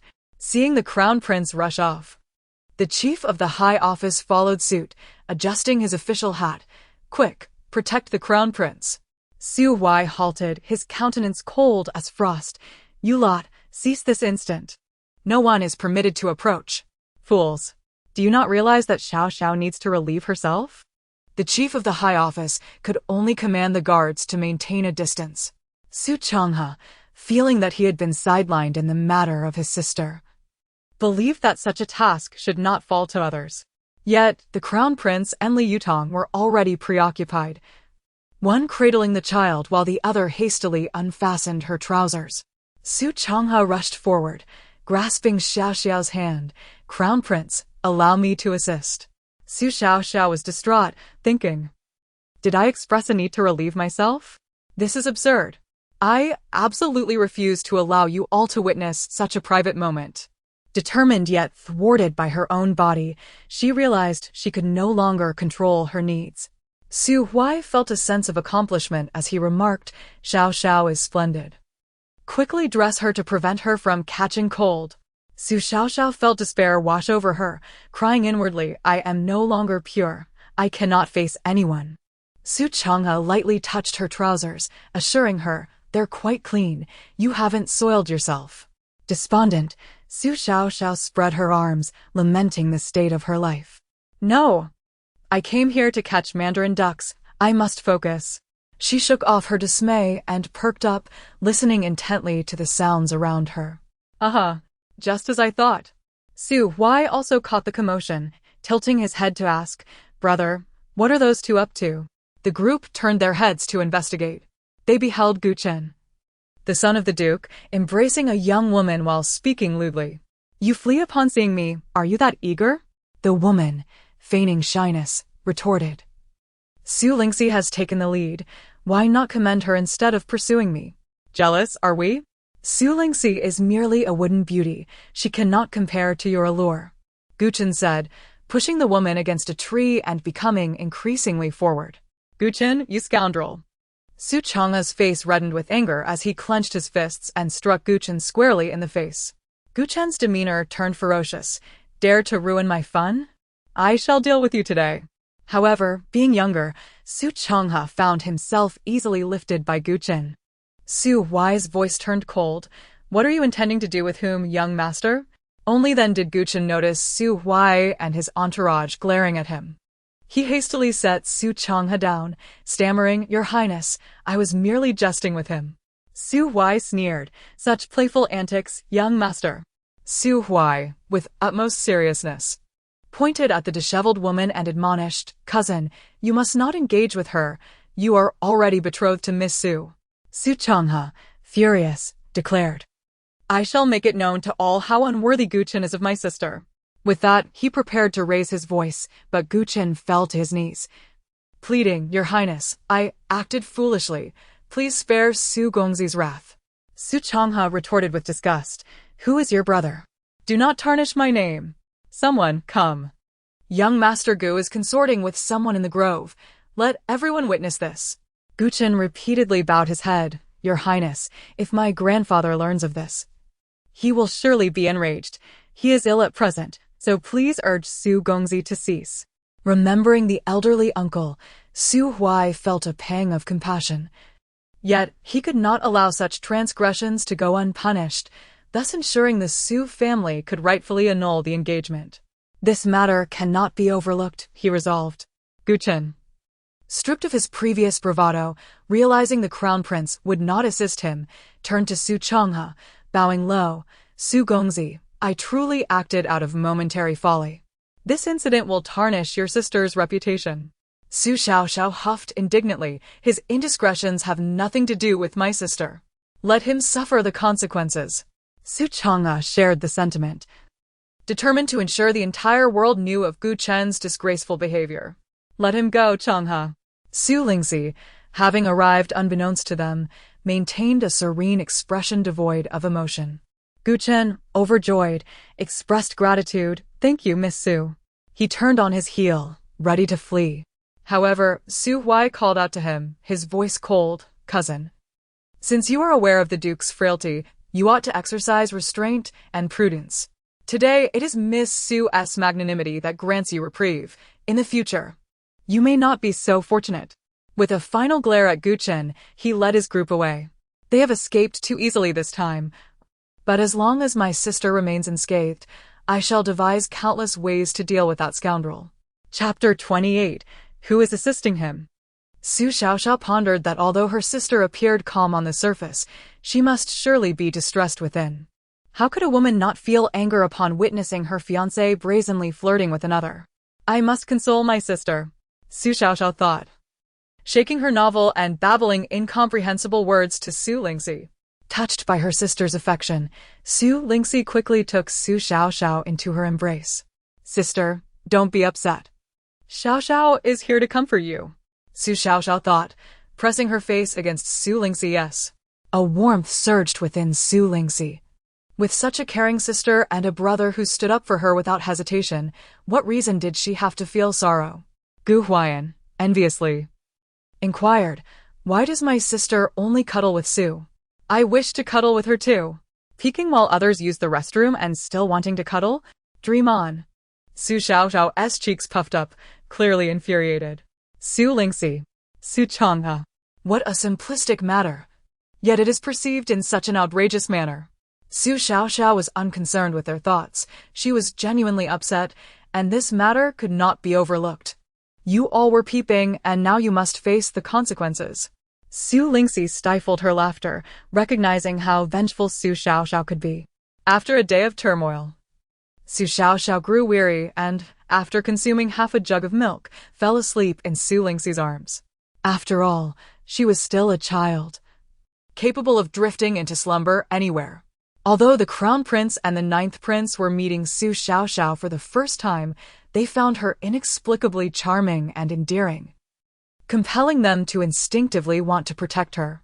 In an effort to ensure Su Xiaoxiao's comfort, the Crown Prince relinquished his spacious and comfortable carriage, insisting that Su Lingxi and Lian Qiao take Su Xiaoxiao in his carriage while the rest of them squeezed into the Su family's carriage. Su Chang'e considered protesting, asserting that their own carriage was equally fine. However, upon lifting the carriage curtain for Su Lingxi, he changed his mind. "Your Highness, perhaps I should remain here with my sister to care for Xiaoxiao." Su Lingxi firmly pried his hand away. "It is more suitable for you over there." As the carriage moved slowly forward, Lian Qiao, appearing as though she had never seen luxury before, exclaimed, "Miss, this carriage of the Crown Prince is truly extravagant." Su Lingxi smiled slightly, not to mention the lavish interior. Even the basin of ice was remarkable. Su Xiaoxiao slept soundly in the cool carriage, drooling slightly. Gu Huaiyan wiped the beads of sweat from his forehead. "Brother, didn't you instruct someone to prepare ice? Where is it? It's so hot." Gu Huaiyu replied unperturbed, "The ice is for Xiaoxiao." Su Chang'e increasingly regretted not insisting on staying in the Crown Prince's carriage. As they continued on, the horses pulling the Crown Prince's carriage suddenly became startled, rearing up and neighing loudly. Simultaneously, a throng of people surged into the street, jostling and toppling roadside vendors, trampling on others' shoes. Worst of all, they trapped the Crown Prince's carriage in the middle of the road. The Su family carriage could not inch closer to the Crown Princess. Alarmed, Gu Huaiyu exclaimed, "This is bad. There are assassins. Protect Xiaoxiao." No sooner had he spoken than countless arrows flew from all directions, aimed at the Crown Prince's carriage. The Crown Prince's guards and the Su family's hidden protectors sprang into action, but the deluge of arrows was overwhelming, impossible to fend off. It seemed the carriage would be turned into a sieve. "Xiaoxiao, sister!" Gu Huaiyu and Su Chang'e cried out in despair. They lamented their lack of wings to fly over and shield them from the arrows. Shortly after, masked assassins descended from the heights around them, all struck by arrows. Gu Huaiyu, momentarily stunned, immediately commanded, "Protect the carriage." The guards complied, forming a protective barrier around the carriage as Gu Huaiyu and others pushed through the crowd into the carriage. Su Lingxi and Lian Qiao shielded Xiaoxiao with their bodies, daring not to move, while the slumbering Su Xiaoxiao had one small hand boldly extended outside. "Sister, are you all right?" Su Chang'e was on the verge of tears. Seeing that Su Lingxi and the others were unharmed, they finally breathed a sigh of relief. He questioned in confusion, "Sister, what just happened in the carriage?" Su Lingxi, equally bewildered, could not explain. Xiaoxiao had been sleeping soundly when the horses were suddenly spooked. In that moment of chaos, she had prepared to sacrifice herself alongside Lian Qiao, forming a human shield against the onslaught of arrows. To their astonishment, just as the arrows were unleashed, the sleeping Su Xiaoxiao suddenly shouted something, though indistinct. Her anger was palpable. With a wave of her small hand, a surge of power erupted forth, and then all returned to calm. Even the startled horses became tranquil once more. Su Lingxi tucked a stray lock of hair behind her ear, bewildered. "Is everything all right outside? We truly were frightened. Fortunately, Xiaoxiao was asleep and did not get scared." Gu Huaiyu glanced at the still sleeping Su Xiaoxiao, her small face still bearing traces of anger, and his anxious heart settled. He gently reassured them, "All is well outside. You have been startled." Li Yutong, however, was still unconvinced, neglecting to maintain any pretense. Is Xiaoxiao truly unharmed? Gu Huaiyu's eyelids twitched. Even in her sleep, she could repel enemies effortlessly. This child was indeed extraordinary. Yet, who would believe such a tale? Thankfully, Su Xiaoxiao was fortunate. Otherwise, Gu Huaiyu would bear guilt for a lifetime, for the assassins had clearly aimed for him. Before long, a guard reported that although the arrows had not struck any vital areas, the assassins had all committed suicide, leaving no survivors. The Crown Prince seemed to have anticipated this. calmly stating, "Check for any injured civilians, assess the losses of the vendors, and compensate them at cost. The funds will come from my account." One by one, the people knelt in reverence. "Thank you, Your Highness." Who would have thought the Crown Prince, at such a tender age, would manage affairs with such thoroughness? Who can argue otherwise? The first order of business after an assassination attempt was to reassure the populace. Even adults might falter in such a task. The current emperor is benevolent, and the Crown Prince truly cares for the people. We are indeed fortunate to live in such times. Who, indeed, is assisting him? Chapter 29. Thunder strikes. The meticulous Gu Huayu did not forget to instruct the Golden Guards to thoroughly investigate the whereabouts of the assassin in the high tower. Su Xiaoxiao and her companions had not returned for quite some time, leaving Zhao Wanwei in a state of anxious anticipation at the gate. Su Changhe looked aggrieved, exclaiming, "Mother." "I did not." Still daring to be defiant, Zhao Wanwei threatened to strike. Gu Huayu stepped down from the carriage with a composed demeanor, apologetically stating, "Madam Zhao, please do not blame your son. We encountered an assassin, and it was thanks to Xiaoxiao that we escaped calamity. We were delayed on our way. If punishment is to be meted out, let it be upon me." Upon recognizing His Highness the Crown Prince, Awanwe was seized by a cold sweat at the mention of an assassination attempt, and she hastily offered her respects, saying, "Your Highness, you speak in jest. It is our duty to alleviate your burdens." After bidding farewell to the Crown Prince, Zhao Wanwei settled Su Xiaoxiao before inquiring about the day's events. "How could you encounter an assassin? Were you harmed?" The thought still sent shivers down her spine. Su Changhe, overflowing with excitement, recounted, "Mother, the situation was dire. Hundreds of arrows were aimed at the prince's carriage while my sister and Xiaoxiao were inside." "And then?" Zhao Wanyue's heart raced. Miraculously, the arrows seemed to shift direction, striking down the assassins instead. Su Changhe's eyes widened at the memory. Awanwa looked at Su Lingxi with a questioning gaze. Is what Changhe said true? Alarmed, she wished to keep Xiaoxiao's extraordinary abilities a secret, asserting, "It is the Crown Prince who possesses great fortune, not Xiaoxiao, who is but a child." Su Changhe, still preoccupied with his sister's broken engagement, swiftly changed the topic. "Mother, the most pressing matter is not who is fortunate, but rather to annul my sister's engagement swiftly." Zhao Wanwei furrowed her brow. "What nonsense are you spouting? Your sister's betrothal to the Duke of Dun's son was long established. There will be no annulment." Su Lingxi bit her lip, unsure of how to respond. Unfazed, Su Changhe continued, "That scoundrel Gu Chen was caught in the woods today, entangled with the daughter of the Minister of Rights. I even gave him a punch. If it weren't for my sister's mercy, I would have made their scandal known to all." Awanwa, pulling Su Lingxi close, said with heartfelt compassion, "Lingxi, I am sorry you have endured this. Tomorrow, I shall go and annul your engagement." Upon hearing her mother's intention, Su Lingxi's eyes brightened before dimming again. "Mother, the Duke of Dun is the Emperor's uncle. Will they agree to annul the engagement?" Bao Wenyue's resolve was unwavering. "Gu Chen's character is questionable. His private dealings will bring you nothing but suffering. This reason suffices." Xiaoxiao had often mentioned that Lingxi might be ground down to nothing by her in-laws, and Zhao Wanwei had long wished for the engagement to be annulled. If not now, when? Su Lingxi felt both moved and anxious. "Mother, it is my fault for causing you trouble." Zhao Wanwei gazed tenderly at her daughter. "Silly girl. Is it not my duty to protect you? Had it not been for Xiaoxiao, she could very well have perished." The thought pierced Zhao Wanyue's heart. The next day, Zhao Wanwei, accompanied by Su Xiaoxiao and Su Changhe, made her way to the Duke of Dun's residence.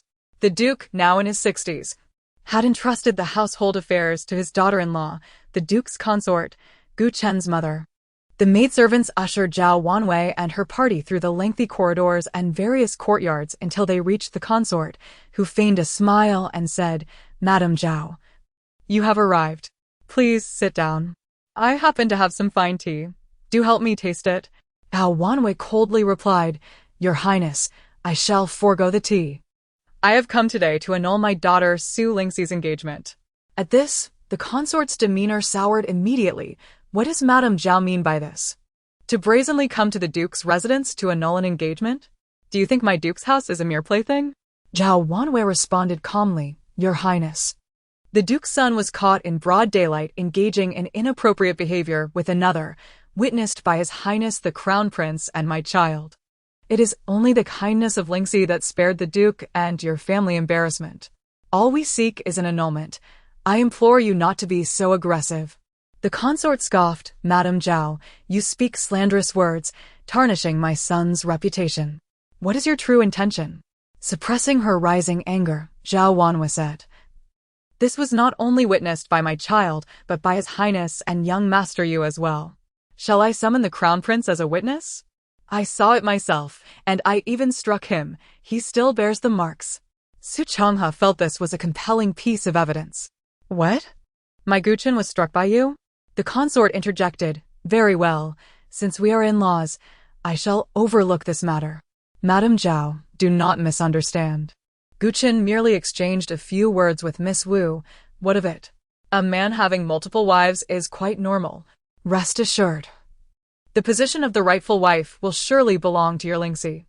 Wanwei was taken aback by the consort's knowledge of the affair and her blatant defense of Guchen, rendering her speechless. Your Highness, do you not understand the proprieties? The Duke's residence is a prestigious household.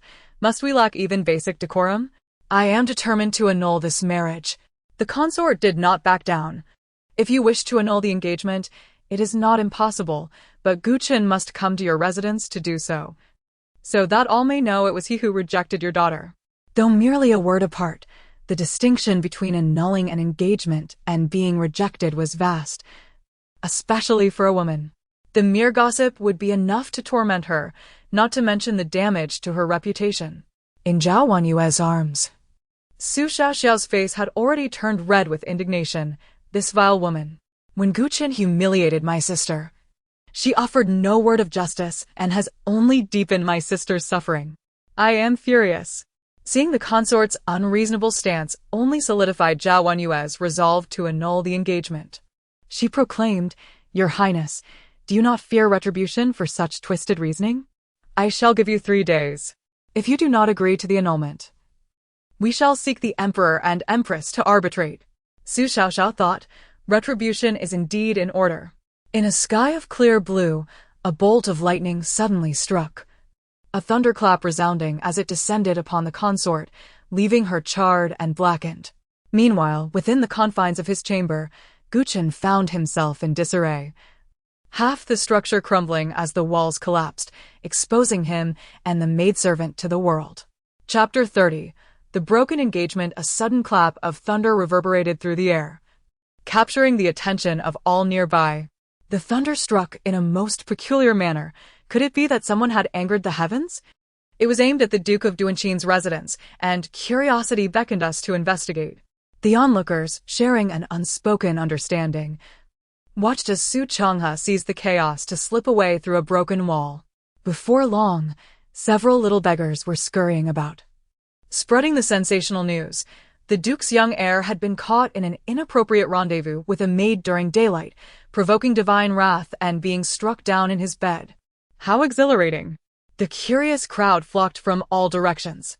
Some, wary of the noble household, hesitated to pry, but the little beggars offered a helpful reminder.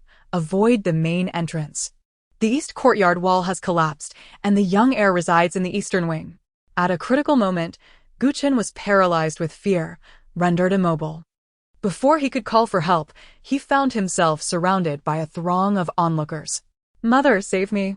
Guchen cried out weakly, akin to a monkey on display. His mother, Su Shi, appeared disheveled, her hair singed, preoccupied with her own troubles. Wanyu glanced at her youngest daughter, who was engrossed in her milk, anxiety coursing through her.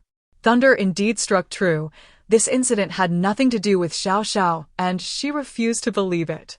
Your Highness, with such scandalous behavior from your son, we cannot wait 3 days to annul this engagement. I implore you to present the marriage contract and destroy it publicly, so that our families may go their separate ways henceforth. Zhao Wanyu stated, her voice steady. Zhao Wanyu was rendered speechless. It seems one thunderstrike is not enough. Oh heavens, please assist once more. Su Xiaoxiao mused while sipping her milk. Suddenly, another bolt of lightning struck with perfect precision. Seeing that she was unharmed, Su Shi was momentarily pleased, only to find that her husband's courtyard wall had also collapsed, exposing him and two beautiful maidens dressed quite inappropriately. Guling, did you not say you were exhausted and needed to rest? Is this how you choose to recuperate? Alongside these hussies? Su Shi's expression darkened, resembling a vengeful spirit. Zhao Wenyu remarked coolly, "Princess, let us halt here. Perhaps it would be wise to retrieve the marriage contract. Who knows if a third bolt of lightning might strike? After all, the heavens are not blind." With that, she tore the marriage contract to shreds and left with Su Changhe and Su Xiaoxiao, brimming with confidence. Once they boarded their carriage, Zhao Wenyu's anxious heart finally settled. While she claimed to annul the engagement, she harbored no certainty. The Duke of Duanqin's residence was immensely prestigious, and should they refuse to retract, she would indeed seek the Grand Princess's assistance to enter the palace. This was a case of karma. Wicked deeds would inevitably lead to retribution. The more Zhao Wenyu reflected, the more vindicated she felt. Mother, I believe my sister is extraordinary. She helped the Crown Prince evade assassination yesterday, and today, she successfully annulled the engagement. I believe Xiaoxiao played a significant role. Su Changhe dared not reveal that he could hear his sister's thoughts. Seizing the moment, Wenyu advised earnestly, indeed, Xiaoxiao is our family's little treasure. You must strive to excel and avoid mingling with dubious companions who might tarnish our sister's reputation. Indeed, brother must excel, otherwise he might end up as the top performer at the Southern Wind Pavilion. Su Xiaoxiao wholeheartedly agreed. Su Changhe turned pale at the thought, grateful that his mother could not hear his sister's musings. Otherwise, where would he hide his face? Recalling that nightmare, he shuddered, vowing never to let such a thing occur. Zhao Wenyu glanced at her son, her concern rekindled. While her daughter's affairs were settled, her son's troubles persisted. Under her scrutinizing gaze, Su Changhe felt uneasy and helplessly admitted, Mother, I understand. You had better truly understand. Starting tomorrow, you are forbidden from leaving the house. Focus on your studies until Yulin Academy commences, Zhao Wenyu declared, unable to trust him. Mother, why?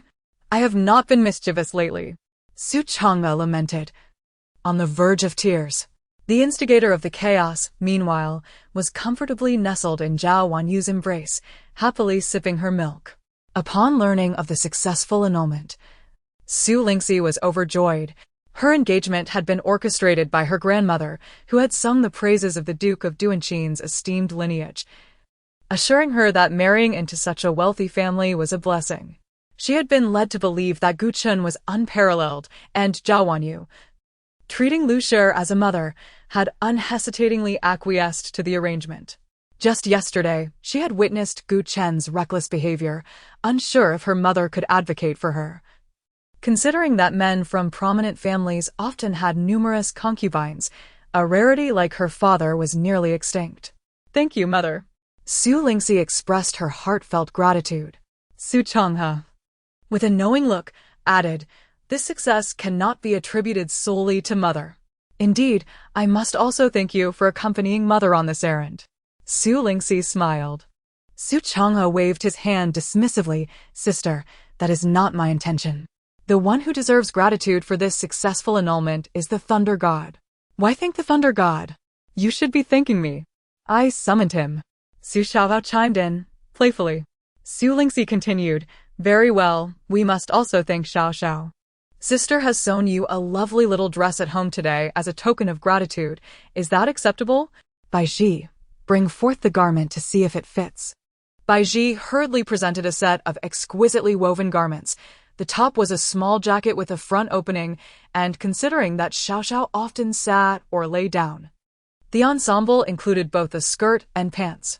Upon seeing the fabric, Zhao Wenyu exclaimed, isn't this the brocade awarded to you by the Empress Dowager? Why use it to make clothes for Xiaoxiao? As Su Lingxi dressed Su Xiaoxiao, she explained, Sister, you are always sweating. This brocade is not only soft but also lightweight. making it perfect for keeping you cool. Dressed in her new clothes, Su Xiaoxiao felt an overwhelming sense of happiness. Before meeting her master, her garments had been tattered. Now, she wore blue robes like her brothers. How beautiful! It is wonderful to have a family. Mother and sister make me lovely clothes. Brother gives me sweets, and master, I am cherished. Su Changhe listened to Xiaoxiao's heartfelt thoughts, nearly shedding tears. To avoid revealing his emotions, he feigned jealousy, saying, "Sister is so biased. I contributed too. It was I who hired the little beggars to spread the news throughout the city, spending 100 coins. Zhao Wanyu chided, "Must you compete over everything? Your sister only received 1 bolt of brocade. Besides, with such vibrant patterns, do you think you can wear it outside?" Chapter 31. Entering the palace, both Zhao Wanyu and her son were taken aback. Lu Shi held a prestigious title, and Zhao Wanyu had accompanied her to the palace on several occasions for ceremonial banquets. In haste, Zhao Wanyu changed her attire and, with Su Xiaoxiao, boarded the carriage sent by the palace. Su Lingxi, filled with concern, remarked, "Mother, could it be that the Duke of Dun's residence has lodged a complaint? It is all my fault." However, Su Changhe remained relatively calm, asserting, at the poetry gathering, both the Crown Prince and the 9th Prince witnessed Gu Chen's actions. Today, a significant portion of the city's populace is aware of Gu Chen's true nature. Regardless of their royal connections, the emperor cannot shield them from scrutiny. Zhao Wanyu felt a surge of anxiety, having specifically instructed that a young child accompany them, yet she could not fathom the reasoning behind it. Nevertheless, she refrained from revealing her trepidation in front of the children, as it would only amplify their worries. With a gentle smile, she reassured them, "Do not worry. The emperor is wise and benevolent. Everything will be well. Why fret? I am here. Did I not just say I am your little lucky charm? Now that we have a mother, Xiaoxiao will certainly protect her," she thought, instilling some comfort in Su Lingxi and her brother as they watched their mother's carriage grow distant. "Do not worry, sister. Mother will be fine." Su Changhe declared confidently. "Xiaoxiao will look after her."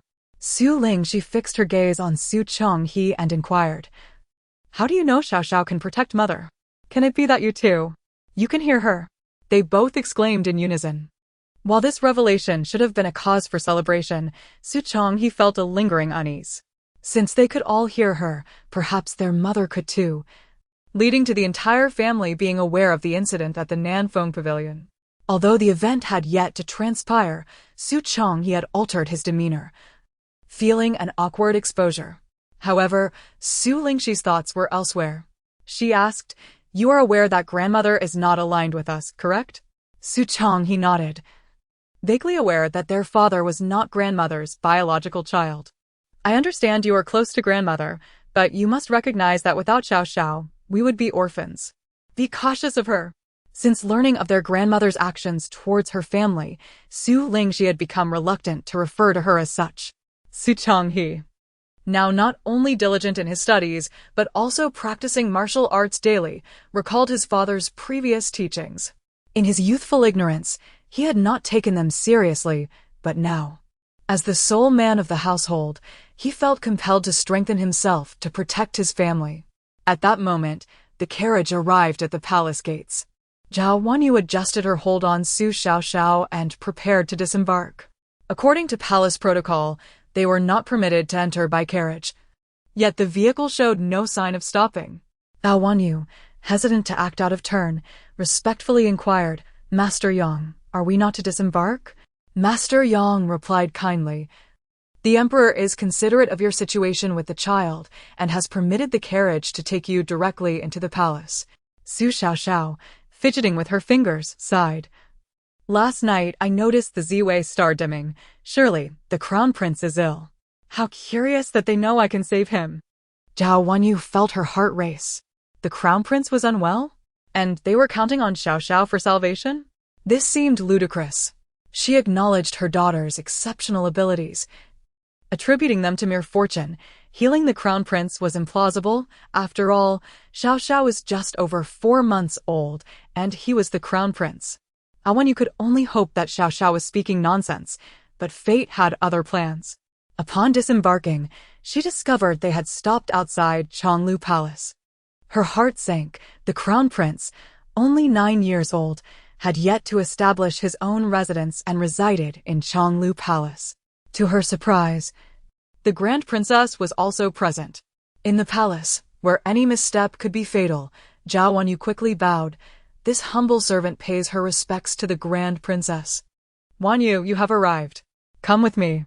The Grand Princess commanded, ushering Zhao Wanyu into Chonglu Palace. Time is of the essence, so I will be brief. The Crown Prince has been afflicted with a chronic ailment, suffering unbearable pain intermittently, and the imperial physicians are at a loss. I thought Xiao Xiao could save Yu Tang. Perhaps she could also save the Crown Prince. Zhao Wanyu halted. Grand Princess, this matter is of grave significance. It cannot be taken lightly. If the imperial physicians cannot assist, what can Xiao Xiao possibly do? This could lead to our family's ruin. The Grand Princess understood her apprehensions and reassured her. The Emperor and Empress are wise individuals, and they too have run out of options. You need only allow Xiao Xiao to try. I have already sought the Emperor's grace. Regardless of the outcome, you shall not be held accountable. Besides, the Crown Prince has expressed a desire for Xiao Xiao. By the time they reached the main hall, the Emperor and Empress were anxiously pacing outside, devoid of the usual regal authority they commanded, merely concerned parents worried about their son. Zhao Wanyu had no choice but to bow again. This humble servant, Su Zhaoshi, pays her respects to the Emperor and Empress. The Emperor's gaze swept over the smiling child in her arms, and a chill ran through him as the ruler of a nation. How could he place his faith in an infant who could barely speak to save the Crown Prince? Su Xiaoxiao, observing the Emperor's stern expression, felt discontent. What does that look mean? Does he disdain me? The Empress, however, cared little for appearances. She was willing to try anything for a glimmer of hope. Is this Xiao Xiao? You can save Huaiyu, can't you? Su Xiaoxiao beamed with satisfaction, nodding her little head, as if to affirm her capability. The Empress has discernment. This Emperor is quite intimidating, and his expression seems rather unwelcoming. Zhao Wanyu felt cold sweat trickle down her back. Thinking to herself that only her precious daughter could so openly critique the Emperor's demeanor in his presence. Will you agree to help Huaiyu? The Empress asked, nearly moved to tears with excitement. How can she save him? Emperor Xiaoda understood the Grand Princess's desperation, but felt the request was rather excessive. The Grand Princess, suddenly struck with clarity, exclaimed, "Let the Crown Prince hold Xiao Xiao." Yu Tang felt better after just a few embraces with her. Dear Aunt, you make it sound easy.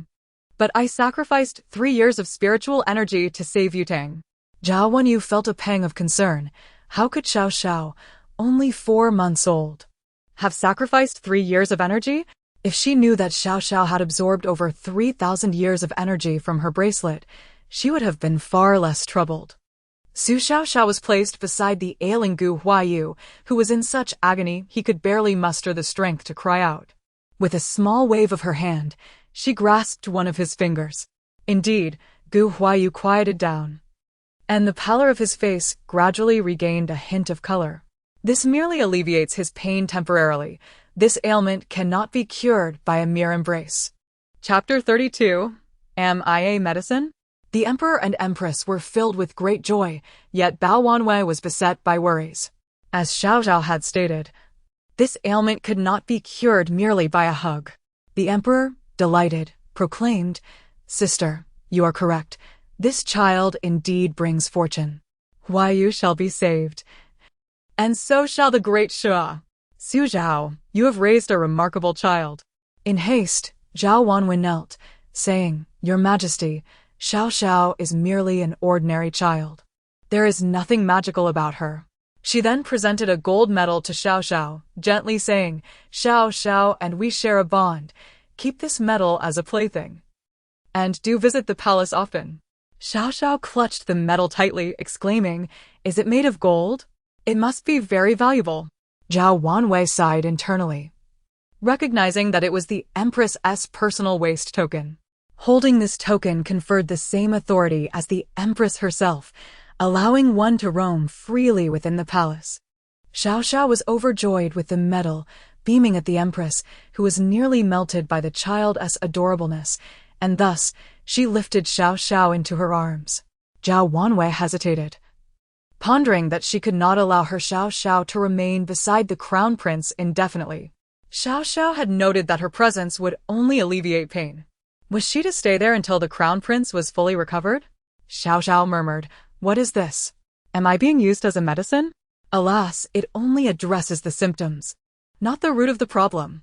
The Grand Princess perceived Zhao Wanwei's concerns and, recognizing the impracticality of the situation, spoke up, "Your Majesty, we cannot let Xiao Xiao remain beside Huayu indefinitely. She is but an infant." The Empress, understanding Zhao Wanwei's apprehensions, reassured her, "Madam Zhao, I realize this may seem a bit demanding, but if there were another option, we would not resort to this. Please allow Xiao Xiao to stay in the palace for a few days. Rest assured, I shall personally care for her. If you are uneasy, you may also reside here with her." Zhao Wanwei felt she could not stay overnight in the palace. A woman remaining in the palace typically implied she had been favored by the emperor. Though her intentions were to care for Xiao Xiao, the gossip would surely drown her, tainting both the State Duke's manor and the Jing'an Marquis's house. Yet, how could she leave Xiao Xiao alone in such a place? The Empress had used the term please, but it was an imperial decree. To refuse would be to defy it. Caught in a dilemma, Zhao Wanwei gazed at Xiao Xiao, lamenting her inability to protect her daughter. "Staying in the palace? How wonderful! This way, I can administer the medicine to the crown prince in the stillness of the night. I do hope they remember to bring me milk. My supply is running low." Seeing Zhao Wanwei relent, the Empress was overjoyed and exclaimed, "Of course." Zhao Wanwei approached the crown prince's bed, holding Xiao Xiao's hand, saying, "Xiao Xiao, you will stay in the palace for a few days, and your mother will come to fetch you soon. Be good." The more she spoke, the heavier her heart felt, and tears cascaded down her cheeks uncontrollably. Xiao Yao reached out a tiny hand, gently wiping away Zhao Wanwei's tears. "How shall I tell Mother that we need not be apart for long? Tomorrow I can cure the crown prince. If I smile more, Mother should feel at ease." Xiao Xiao grinned broadly, putting forth great effort to smile.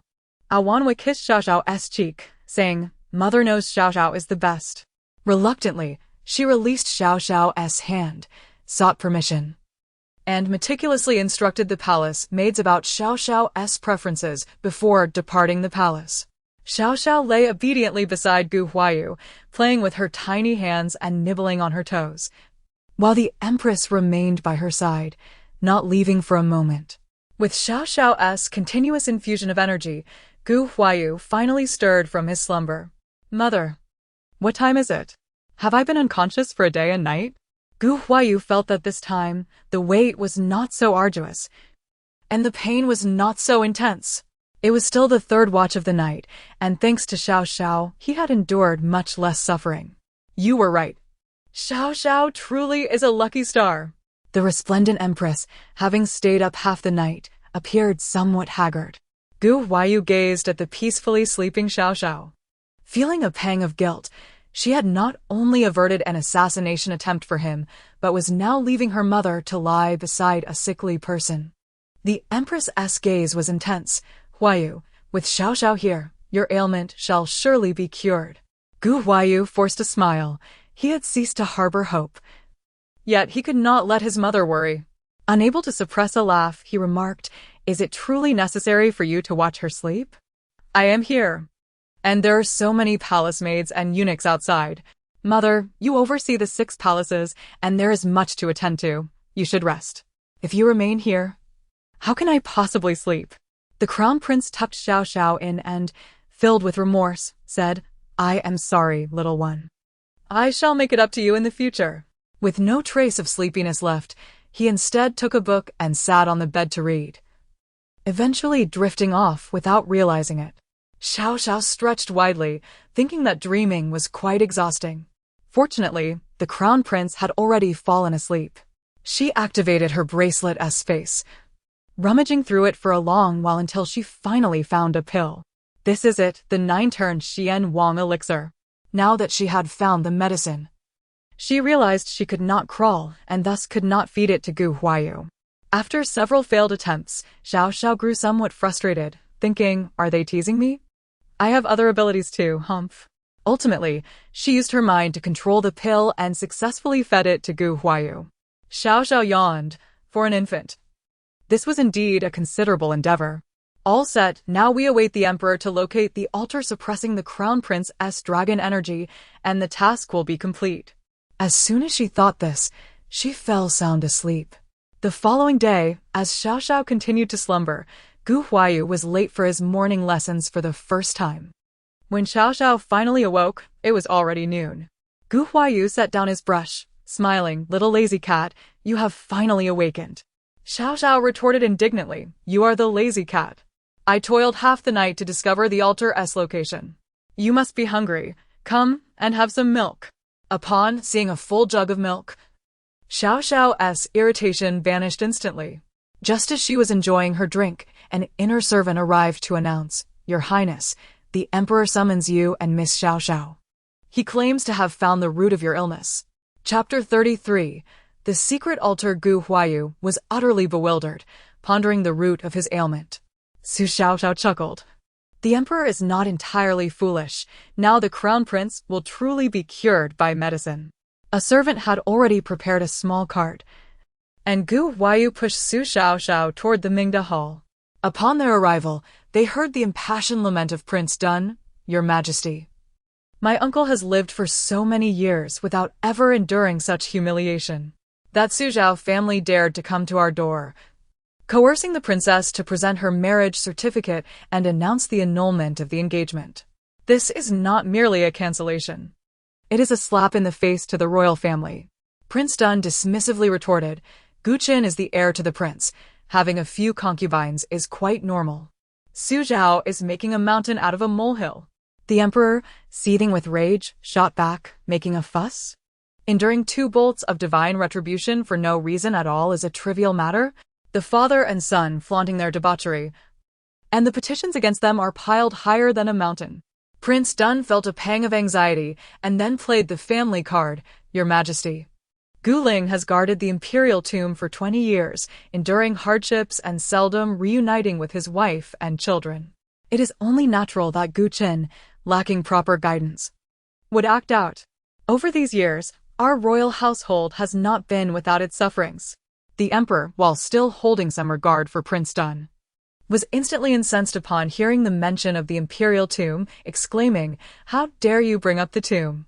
Our ancestors' graves are on the verge of being desecrated. And Gu Ling remains blissfully unaware. Summon Gu Ling. Let us see the fruits of his labor. A senior eunuch had discreetly informed Gu Huayu of the situation. The Ministry of Works has discovered a secret chamber near the imperial tomb, containing an altar. The offerings made upon it include your birth date and childhood garments. Both the emperor and empress believe this is the cause of your affliction. The imperial tomb? An altar? The more Gu Huayu listened, the more absurd it seemed. Surely, his father and mother could not believe that an altar could render him utterly miserable. Regardless, the emperor personally led the crown prince and the minister of works, along with craftsmen from the ministry, to the altar. Su Xiao Xiao was also brought along. There was no way around it, as the ancestors had decreed that she must accompany the crown prince for fortune to favor him. Indeed, the emperor and empress had both dreamed the same dream last night, one featuring the founding emperor of the Dashua dynasty. Had it not been for the ancestors' divine intervention, they would have remained oblivious to the impending desecration of their ancestral graves. Gu Huayu was initially skeptical, but as he drew closer to the altar, an overwhelming discomfort washed over him, akin to 1,000 arrows piercing his heart. Fortunately, Su Xiao Xiao grasped his finger, preventing him from succumbing to the pain. The secret chamber was located on the eastern side of the tomb, modest in size yet filled with an otherworldly ambience. On the wall before them was a painting depicting a young dragon being trampled by an unsightly monster. Directly facing the wall was a stone table, upon which lay an infant's garments and a wooden plaque inscribed with birth details. Beside it, a glazed bottle contained a drop of crimson liquid. The crown prince suffered from his affliction every 45 days. each episode lasting a full day and night, a coincidence too conspicuous to ignore. Even Su Xiaoao remarked, "What a formidable death trap. If it weren't for the crown prince's royal fortune protecting him, he would have been sacrificed long ago." The emperor's countenance darkened. The ancestor's words rang true. The crown prince of the Dashua dynasty had indeed been offered as a sacrificial victim to a malevolent spirit. The ancestors proclaimed that had it not been for the arrival of a destined maiden, last night would have marked the crown prince's demise. The Minister of Works, feeling increasingly uncomfortable in the eerie atmosphere, inquired, "Your Majesty, what shall we do next? Shall we dismantle this altar?" Given the emperor's temperament, he would undoubtedly order its destruction. Yet the ancestors had insisted that all must heed the destined maiden's counsel. The emperor glanced at Su Xiaoxiao, who was engrossed in her milk. Yearning to summon the ancestors to question, how can such a child provide guidance? Yet he dared not oppose, fearing the consequences of neglecting their wishes. As the emperor hesitated, Su Xiaoxiao finally finished her milk, placing the bottle aside and animatedly pointing at the stone table. The emperor dismissed the attendants, leaving only himself, the crown prince, and Su Xiaoxiao in the chamber. "Father, Xiaoxiao seems to want to go forward." Gu Huayu hesitated, feeling an indescribable pressure within the chamber. Each step he took required immense effort. Little did he know that had it not been for Su Xiaoxiao's earlier administration of a miraculous elixir, he would have already succumbed. His spirit shattered. The crimson liquid upon the table was his heart's blood. The malevolent spirit, sensing the arrival of its offering, eagerly sought to emerge and partake. Su Xiaoxiao finally reached the glazed bottle, just as the chamber shook violently and the massive dark spirit materialized, extending its clawed hand toward Gu Huayu. Gu Huayu's body stiffened. "Standing tall, come forth. I fear you not." Yet his diminutive frame could not withstand the spirit's oppressive force, causing him to collapse. The emperor shouted for help, but his voice could not escape.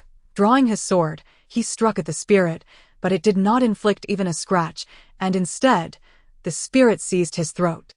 With a resounding crash, the glazed bottle shattered in Su Xiaoxiao's grasp, shards slicing into her finger, causing crimson droplets to spill forth, mingling with the blood within the bottle. That blood suddenly radiated a dazzling golden light, illuminating the chamber as brightly as day, akin to a sword piercing the malevolent spirit's form. The enormous spirit was instantly riddled with wounds, seemingly in excruciating pain, cradling its head as it let out a muted wail. The emperor swiftly scooped up Su Xiaoxiao in one arm and Gu Huayu in the other. They had to escape. At just the right distance, she was able to bring her bleeding finger to Gu Huayu's lips, and in his unconscious state, he instinctively began to suck greedily. "You are truly the luckiest person in this world. My blood not only renders one immune to all poison, but also subdues all malevolent spirits. Now that your heart's blood is mingled with mine, no evil spirit shall harm you." Gu Huayu felt a miraculous energy coursing through his limbs, abruptly opening his eyes to find Su Xiaoxiao's finger in his mouth. He awakened, and the malevolent spirit, riddled with golden wounds, gradually transformed into a puddle of dark water. The wall's mural shattered, and the stone table splintered. The emperor gasped, "This is bad. The chamber is collapsing." He hurriedly carried one child in each arm. Su Xiaoxiao internally lamented, "My milk bottle is still in the cart." Gu Huayu thought he had imagined it, yet he swiftly grasped the cart. Just as the three of them exited the secret chamber, it collapsed with a thunderous roar. Chapter 34. She can bear it outside. The guards and the Minister of Works stood in astonishment, having been vigilantly observing the hidden chamber, yet not a sound had reached their ears. The minister had been troubled about how to dismantle the chamber. Despite its small size, it was remarkably sturdy, making manual removal exceedingly difficult. And he feared that the use of explosives could jeopardize the imperial tomb. Just as he was consumed by worry, the chamber collapsed unexpectedly, defying reason. Kneeling before the emperor was a throng of officials, their faces etched with anxiety. "Your Majesty, we have arrived too late to offer our assistance. We beseech your forgiveness." The emperor cast a disdainful glance at the gathered multitude. Ascending the throne at a tender age, He had perpetually maintained an image of gravity and authority to command the respect of his ministers, treating even his own children with the same stern demeanor. In Gu Huayu's recollection, his father had never embraced him. This was the first instance he felt the strength of his father's arm. In that fleeting moment, they forged a connection akin to that of any ordinary father and son.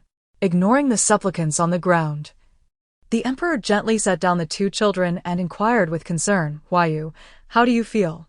Gu Huayu took a few breaths of Su Xiaoxiao's blood. Feeling as though he had been reborn, his mind clear and his body invigorated. He obediently replied, "Father, I believe I am quite well now, significantly improved from before."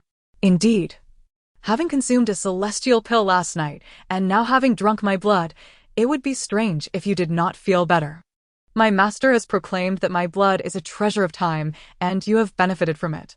However, in light of your rescue of the milk bottle, consider this a fortunate exchange. Hearing that familiar childish voice once more, Gu Huayu was certain he could now hear Xiaoxiao's thoughts. Yet, he pondered why he had been unable to hear them before. Perhaps the events that transpired in the hidden chamber had forged a bond between them. Gu Huayu picked up Xiaoxiao's milk bottle, carefully cleaned it, and handed it back to her, sincerely stating, "Your great kindness shall not go unthanked. I shall ensure your safety henceforth." The emperor felt a surge of joy within. His ancestors had indeed spoken the truth. Something had suppressed the dragon's aura here. And it was thanks to the destined maiden that his son had narrowly escaped calamity. However, he seethed at the thought of who dared to brazenly erect an altar above the imperial tomb, subjecting his son to years of torment. Fuming, he commanded, "Gu Ling, come here at once." The already trembling Gu Ling, who had been kneeling, dared not rise and obediently crawled to the emperor's feet. The emperor, already in a furious state, looked down at Gu Ling's cowardice and, in a fit of rage, kicked him in the chest. "You wretched fool, is this how you guard the imperial tomb? While others sacrifice to the dragon's aura above our ancestors' graves, you remain oblivious. If it were not for..." He hesitated, pondering whether to say if it weren't for Xiaoxiao, but fearing the implications for the child, he altered his words, "If it were not for our ancestors' protection." "Could you still be crawling before me?" He continued, "Go to our forebears and pay your respects immediately. From this moment on, your title as duke shall be revoked, and your ineffectual son shall also lose his status as heir." Gu Ling clutched his chest, pleading, "Your Majesty, consider our shared upbringing and spare my title. Otherwise, my father will surely perish from anger." "Do not invoke the Duke of Dun's name," the emperor retorted. "A son's failings are his father's fault. If not for the fact that you are my uncle, your head would have been forfeit long ago. I make it abundantly clear, the Duke of Dun's fortunes have come to an end. You shall live with your tail between your legs from now on." After dismissing Gu Ling, the emperor took Su Xiaoxiao from the crown prince's arms and gently said, "Xiaoxiao, your brother has wronged your sister, and I shall take up your cause. The emperor is magnanimous. I like him." The crown prince halted momentarily, astonished by his father's newfound humility, all in deference to a mere child. Little did he know, the ancestors had decreed that only the destined maiden could dismantle the sacrificial array. Otherwise, the Great Shu dynasty would meet its end. The benefactor of his son's salvation and the protector of the Great Shu's legacy. He found no shame in bowing low. After concluding his conversation with Su Xiaoxiao, the emperor raised his head, once again embodying the dignified ruler everyone revered. He turned to the Minister of Works, Zheng Yi, and commanded, "Quickly ascertain whether the collapse of the hidden chamber has caused any damage to the imperial tomb." Then, addressing the commander of the imperial guards, Lin Feng, he ordered, "Send men to scour the vicinity of the tomb for any suspicious activity." Meanwhile, the empress anxiously awaited in the palace. She had shared the same dream with the emperor the previous night, wherein it was revealed that Xiaoxiao was the destined maiden, and her son would finally be liberated from his dreadful torment. The greater her anticipation, the more her fears multiplied, rendering the day agonizingly unbearable. Upon seeing the crown prince descend from the carriage unscathed, she excitedly forgot her decorum and blurted out, "Did it succeed?" The emperor nodded. "The altar has been destroyed." The scourge has been vanquished, and my son is no longer bound by others.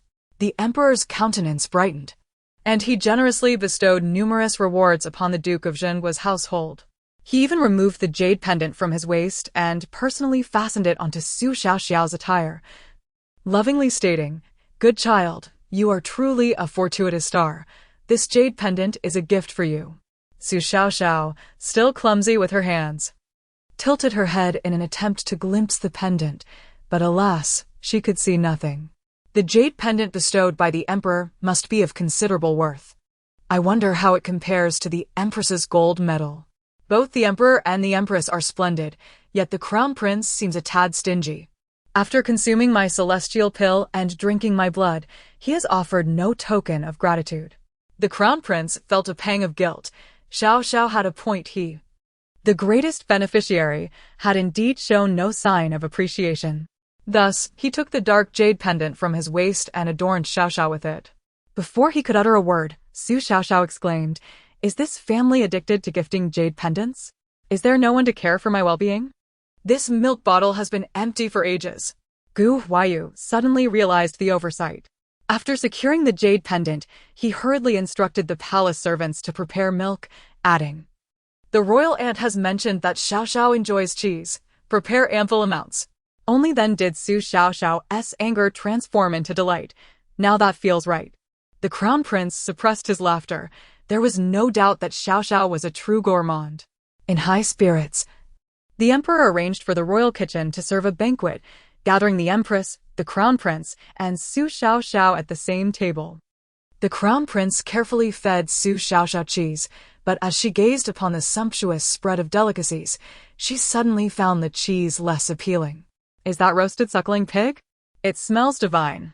I long to take a bite. If not, I would settle for gnawing on a bone. It has been ages since I had meat. Oh, how I yearn for it."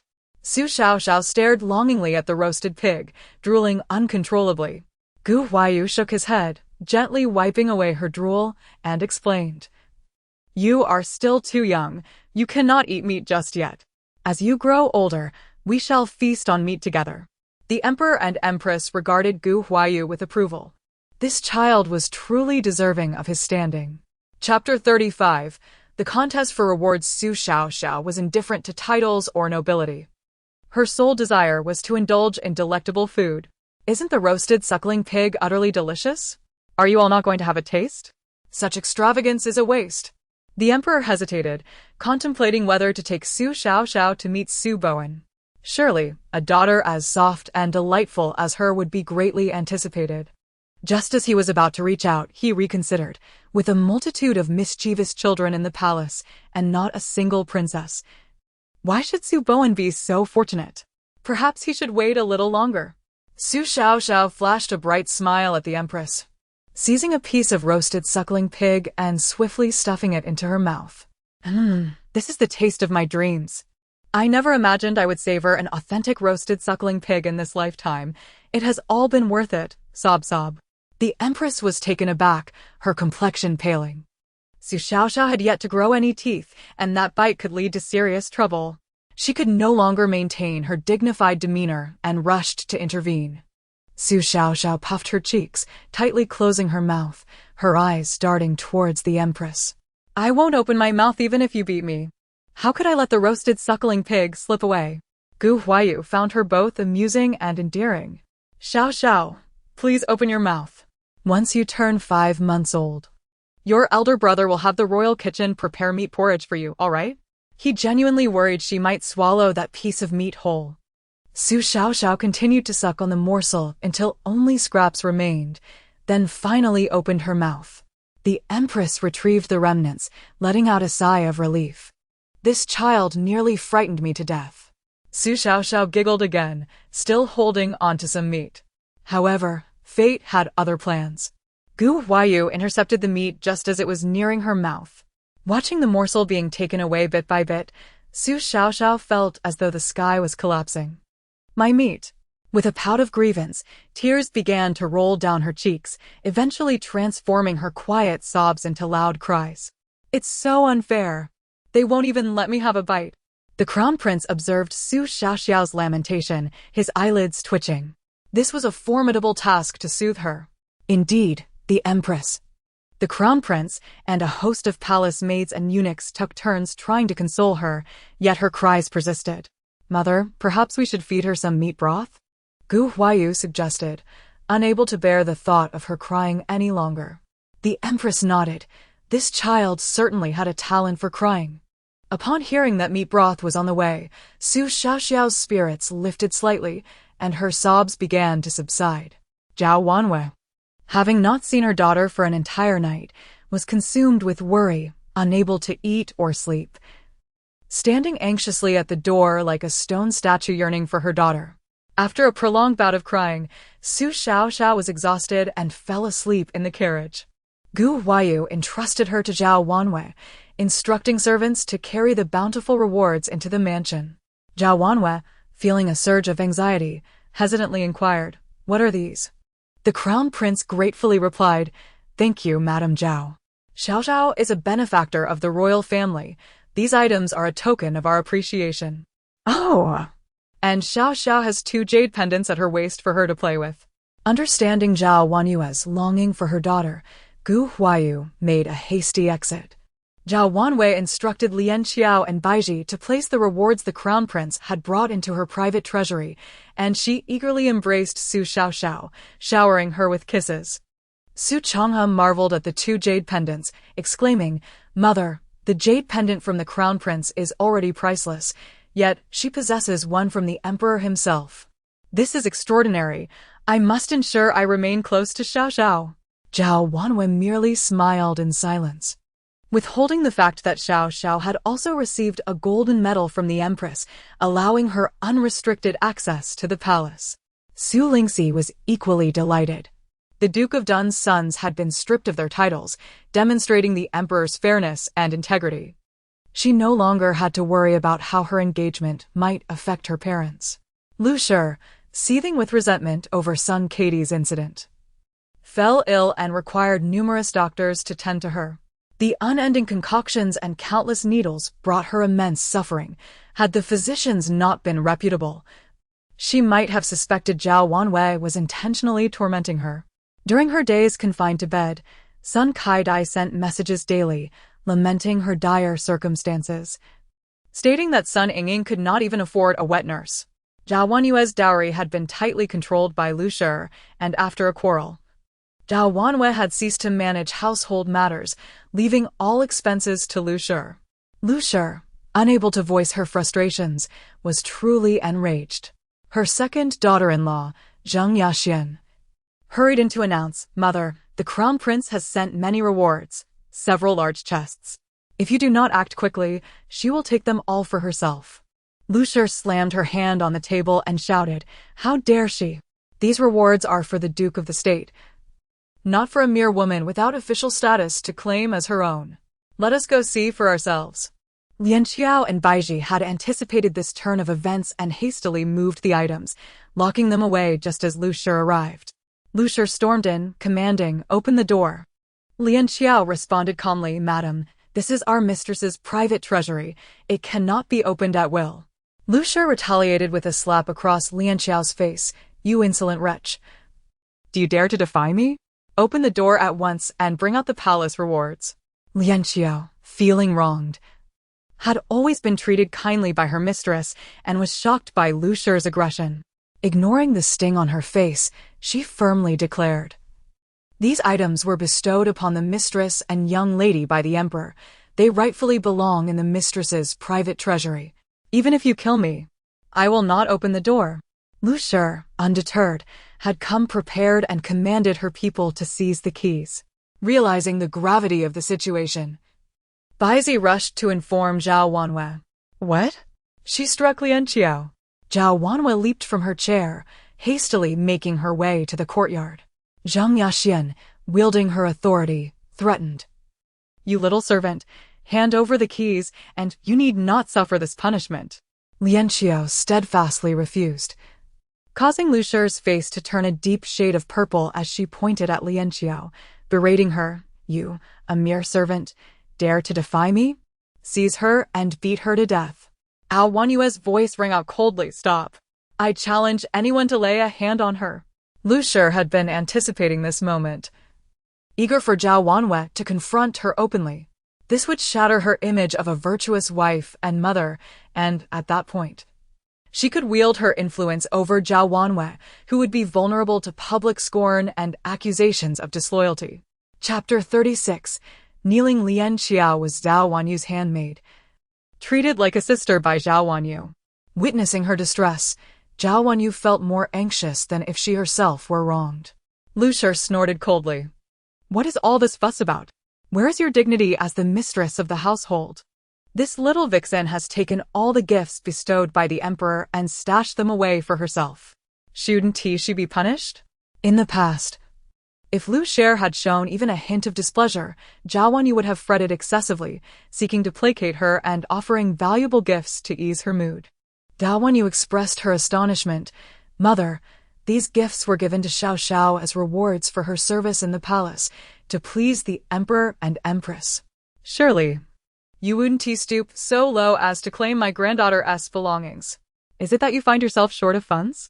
No, that cannot be. Aside from my dowry, all the other properties have been entrusted to you, and I have even compensated for previous losses. Even considering your expenses for the Kai Dai family, you should be quite well off. Originally, the Duke's estate had numerous shops, but recently it seemed as if they were cursed. Customers had dwindled terribly, and several longtime patrons had vanished. Whether it was issues with the supply chain or quality problems with the goods, they had lost more than they gained, leaving nothing but losses. To cover the gaps, she had sold several shops at rock-bottom prices, were it not for her dire financial situation. She wouldn't need to contend with a mere child over rewards. Zhao Wanyu's words were quite harsh, yet Lu Shi could not afford to be angry. Instead, she softened her tone. Wanyu, it seems you have been growing distant from me lately. I understand your grievances regarding my management of the servants, especially when you felt wronged during childbirth. However, that was long ago. Why do you still hold onto it so tightly? It is unbecoming. I do not covet such trifles.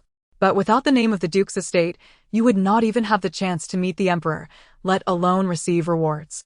If others were to learn that you have hoarded these gifts for yourself, they might think there is discord between us, which would reflect poorly on Bo Wen and the household. Listening to this, Zhao Wanyu feigned understanding, and with difficulty, she produced the prince's jade pendant from her sleeve. Mother, it is not my intention to offend you, but His Highness has expressly instructed that these items are to remain with Xiao Xiao. He even left this jade pendant for reassurance. Surely, you, with your vast experience, understand that seeing the pendant is akin to seeing the crown prince himself.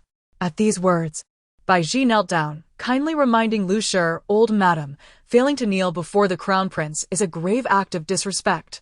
Zhang Yixian, timid as ever, followed suit and knelt, enviously gazing at the jade pendant in Zhao Wanyu's hand, asking, is this truly the crown prince's personal pendant? Indeed. The crown prince has a fondness for Xiao Xiao and insisted on giving this to her, Zhao Wanyu said, deliberately waving the pendant in front of Lu Shi. Though Lu Shi felt resentful, she dared not act out, ultimately kneeling in frustration. Su Bowen, renowned for his filial piety, was already flustered upon seeing his mother weeping uncontrollably. Zhao Wanyu remained noncommittal. The emperor has granted some rewards, and the crown prince has clearly instructed me to keep them safe for Xiao Xiao. If you do not believe me, I shall present the crown prince's token for your inspection. Zhang Yixian, knowing Su Bowen was exceedingly filial, added fuel to the fire. You are clearly trying to make things difficult for mother. Could she possibly be coveting those meager rewards? Understanding Su Bowen's character, Zhao Wanyu recognized his current anxiety for his mother, unaware of the underlying issues. If the situation escalated, it could lead to a painful confrontation. She said, since the matter is clarified, I shall take Lian Xiao to tend to her injuries. That slap was no trifling matter. Her face is swollen. Lian Xiao grimaced in pain but bravely declared, Madam, I am tough-skinned and not in pain. I merely wished to let her know that we only heed your word. However, the heir's ignorance of the situation, coupled with his deep respect for the old matriarch, could very well sow discord among them. Zhao Wanyu was indeed concerned. From an outsider's perspective, it appeared as though she was being excessively aggressive. Yet, Lu Xier held no tangible evidence against her, making it impossible to confront her directly. She knew she would have to employ considerable rhetoric to navigate this. She hurriedly prepared a change of clothing for Su Bowen, who had just returned from his military attire, looking utterly exhausted from his arduous journey. As he entered, he said, somewhat apologetically, "Madam, you have endured much these days. My mother is aging, so please be more accommodating towards her." To her astonishment, there was not a hint of reproach on his face. Zhao Wanyu felt a rush of emotion. Her father had merely mentioned sending skilled assistance for Bowen, not realizing her brother and sister-in-law had come in person. Worrying that familial concerns would distract Bowen, she refrained from telling him. Regardless of her age, her parents and brothers still treated her like a child. Leaning into Su Bowen's embrace, Zhao Wanyu playfully said, "I see. Otherwise, wouldn't you be glaring at me right now, blaming me for disrespecting your mother? Let me tell you, I am inherently petty. Having danced with death has only intensified this. Those rewards? No one shall take them from me. I will keep them for Xiao Xiao." Su Bowen's expression faltered. He had promised his mother that today's rewards would be placed in the public treasury under her management. And now he found himself unable to speak. Suddenly, a small, fierce voice rang out, "Pervert, let go of my mother." Chapter 37. How wonderful it is to have a father. Zhao Wanwei and Su Bowen were both startled, instinctively recoiling as if shocked. Zhao Wanwei hurriedly made amends. "Bowen, Xiao Xiao has woken up. I will go take a look." Speaking of their daughter, Su Bowen momentarily set aside his curiosity about the earlier noise. Their daughter was over 4 months old, and he had yet to see her. He gazed at the chubby little figure in the crib, his heart melting. And once again took Zhao Wanyue's hand. "Xiao Xiao is truly adorable. When she grows up, she will undoubtedly be as beautiful as you." A sudden realization struck Su Bowen, and he released Zhao Wanyue's hand. Could that sound have come from their daughter? He extended his arms. "Come, let father hold you." Father? Wasn't he supposed to be a dashing gentleman? Why does he look like a rugged man with a scruffy beard? Surely mother isn't trying to fool me. Every cell in Su Xiaoxiao's body was filled with resistance. Zhao Wanwei felt a pang of exasperation. This little ancestor was indeed her daughter. Thinking so critically of her mother. Surprisingly unfazed by the fact that he could hear his daughter's thoughts, Su Bowen pondered how he could meet the lofty standards of charm and elegance she had described. Having tidied himself up, Su Bowen lovingly said, "Xiao Xiao, can father hold you now?" Xiao Xiao's eyes lit up. "Father truly is handsome. That rugged man just now thought he could be my dad. What a joke." Zhao Wanwei sighed in frustration. Her daughter was a little beauty snob. She worried that one day, Xiao Xiao might be swayed by good looks and led astray. Su Bowen, cradling his soft, tender daughter, was unable to contain his affection, his voice now filled with warmth. "Xiao Xiao, let father take a good look. Our Xiao Xiao has grown so much." As he spoke, he instinctively planted a kiss on Xiao Xiao's cheek and lifted her high before gently bringing her down. Xiao Xiao giggled with delight. So this is what being lifted high feels like. Now, if any little brat dares to mock me, I can proudly declare that I have a father and a mother, and my father lifts me high too. Su Bowen's heart ached at his daughter's words. Who would dare to mock his daughter? He would drag them to the army and train them until they couldn't stand. Zhao Wanwei also felt a pang of sadness. From the snippets of information Xiao Xiao occasionally revealed, it was evident that her previous life had been filled with hardship. This time around, they must make amends for her. As Xiao Xiao was tossed high and caught securely by Su Bowen's strong hands, she laughed incessantly. "This is so fun. Do it again?" Zhao Wanwei frowned, admonishing him. "Be careful. Xiao Xiao is a girl and precious. Don't frighten her." The family of 3 was enveloped in warmth and laughter, radiating joy. Xiao Xiao had never laughed so heartily before. Just as she was reveling in the moment, a maid from Lu's household rushed in with alarming news. "My lord, something terrible has happened. Madam has fainted from excessive sorrow." Su Bowen halted, handing the child to Zhao Wanwei. "I will go check on her." Xiao Xiao huffed in annoyance. That old witch is up to no good again. Silly father. Don't fall for her tricks. Wanwei shared this concern and asked the maid, "Have you summoned a doctor? Should I accompany you?" The little maid stammered. Old madam fainted but has since regained consciousness. She specifically instructed only the young master to go. Su Bowen sighed, turning to Zhao Wanwei, "Then I shall go." What if mother becomes overly agitated again and faints? I knew she wouldn't be up to any good. Take me with you. I want to see the drama unfold. Xiao Xiao was eager to witness how Lu would manipulate her dutiful father. Su Bowen, still reluctant to part with Xiao Xiao, thought that seeing his granddaughter would surely bring joy to the old lady. "I will take Xiao Xiao with me. Hooray! Off to see the drama." Xiao Xiao's excitement was palpable. Su Bowen's brow furrowed. Drama? Can Xiao Xiao already eat solid food? What is there to eat in this drama? Wanyue's lips twitched. This girl thrived on excitement. Eager to witness the commotion, but it was also beneficial. With Xiao Xiao present, her inability to hide her thoughts would ensure that Lu's words would be fully revealed. Lu lay on the bed, a hot towel on her forehead, moaning melodramatically. In Su Bowen's memory, his mother was a strong and stern woman, making it difficult to reconcile that image with the frail figure before him. "Mother, are you feeling any better?" Su Bowen felt a pang of sorrow. "Bowen, mother has been wronged." Lu sobbed. "You have seen how I treated Wanwei all these years, yet she has turned against me, guarding herself from me. My heart aches more than 1,000 needles." Su Bowen's eyelids twitched. He had always felt fortunate that his mother and wife shared a close bond, allowing him to remain an outsider and free from conflict. However, it seemed that youth had blinded him, and the inevitable was finally upon him. "Mother, didn't Wanwei explain? That was the Crown Prince's intention. No matter how wise the Crown Prince may be, he is still just an 8-year-old child. If he were to truly inquire one day, it wouldn't be impossible. Wanwei can place her things wherever she pleases." Zhao Wanwei had nearly faced a life-threatening delivery. It was only natural for her to feel aggrieved. Su Bowen was beginning to understand. His mother's temper would settle with some coaxing. "Su Bowen, you ungrateful wretch.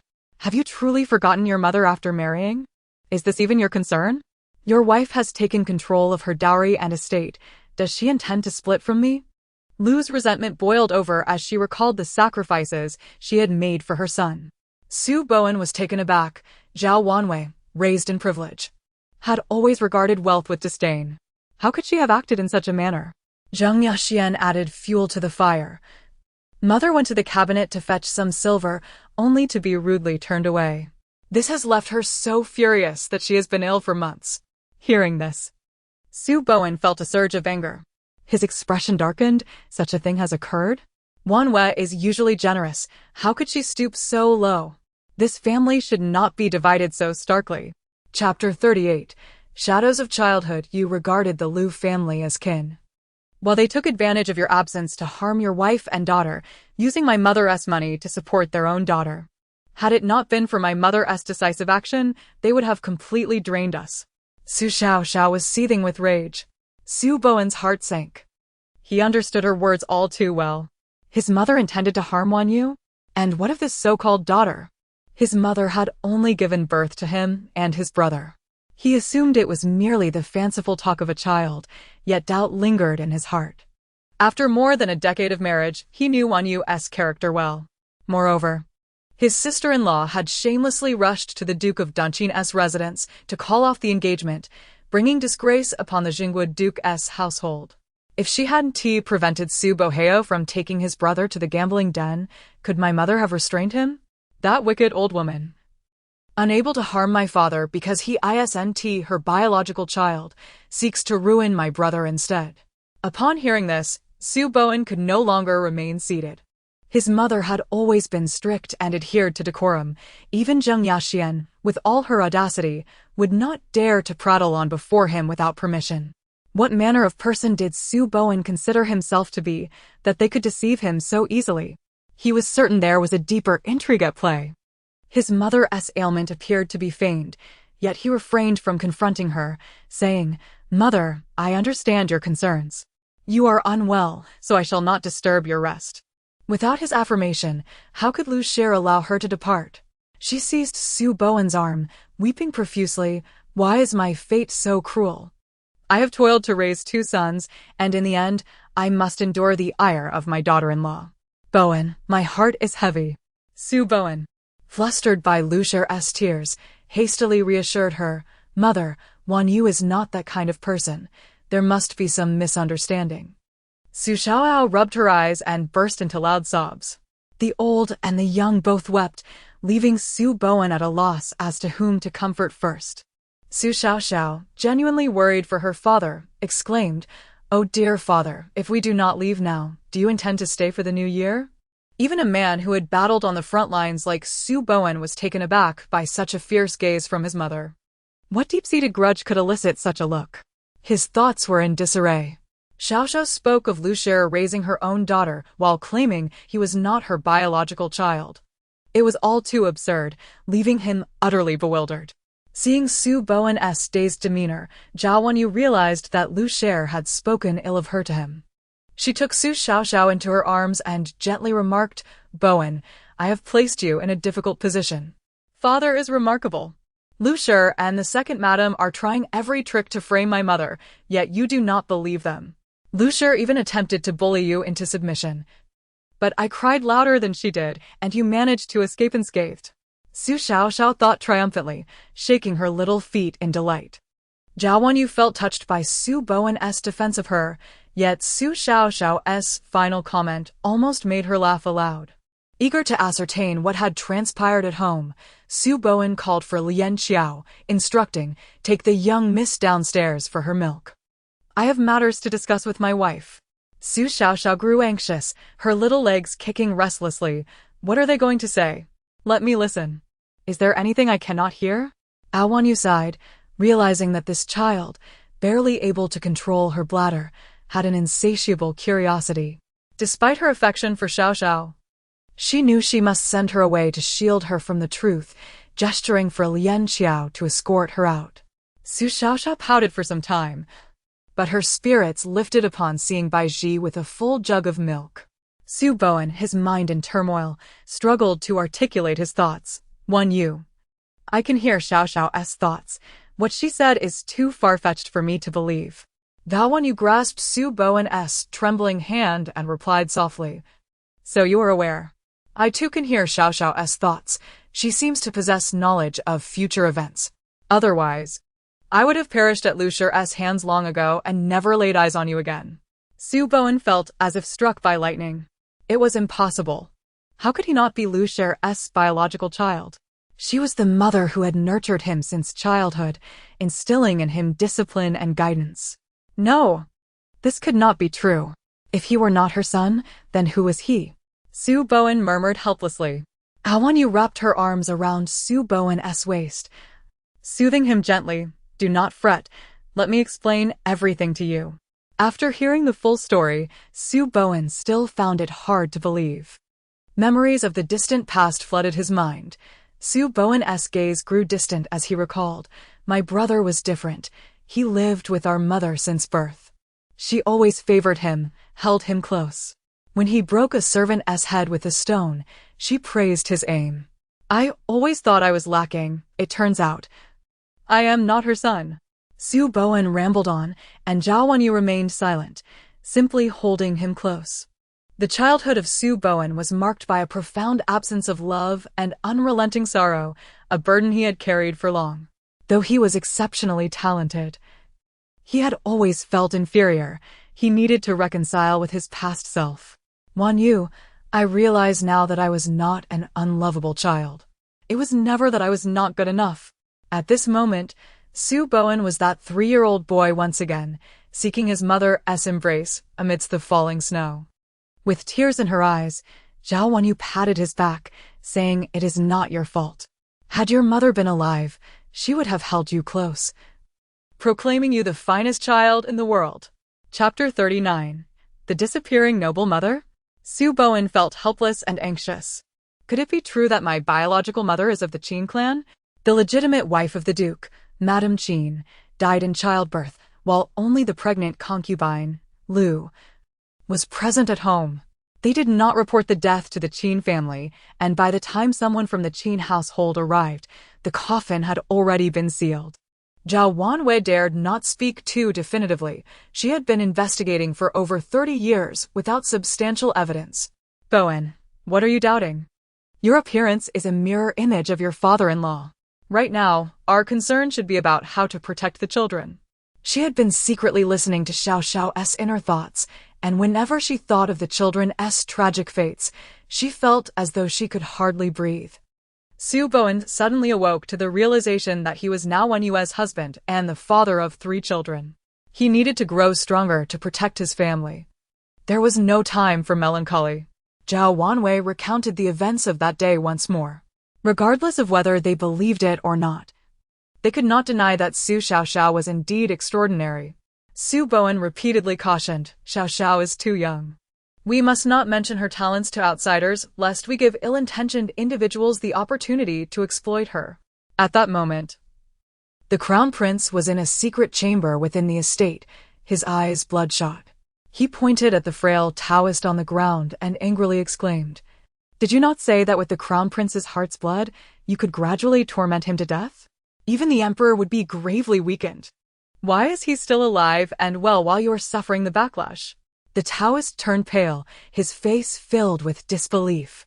Though the crown prince's fate is resilient and cannot be swiftly extinguished, I specifically set up an altar and offered his heart's blood to the evil spirits. They should have been consuming his spiritual energy day by day. He should have been extinguished by now. I do not know what overpowering force is at play, allowing even the evil spirits to be easily vanquished. The crown prince, enraged, spoke without restraint. I regard you as a father. How can I know if you are truly assisting me? The old Taoist felt the weight of the crown prince's words, which stung more than the prior spiritual backlash.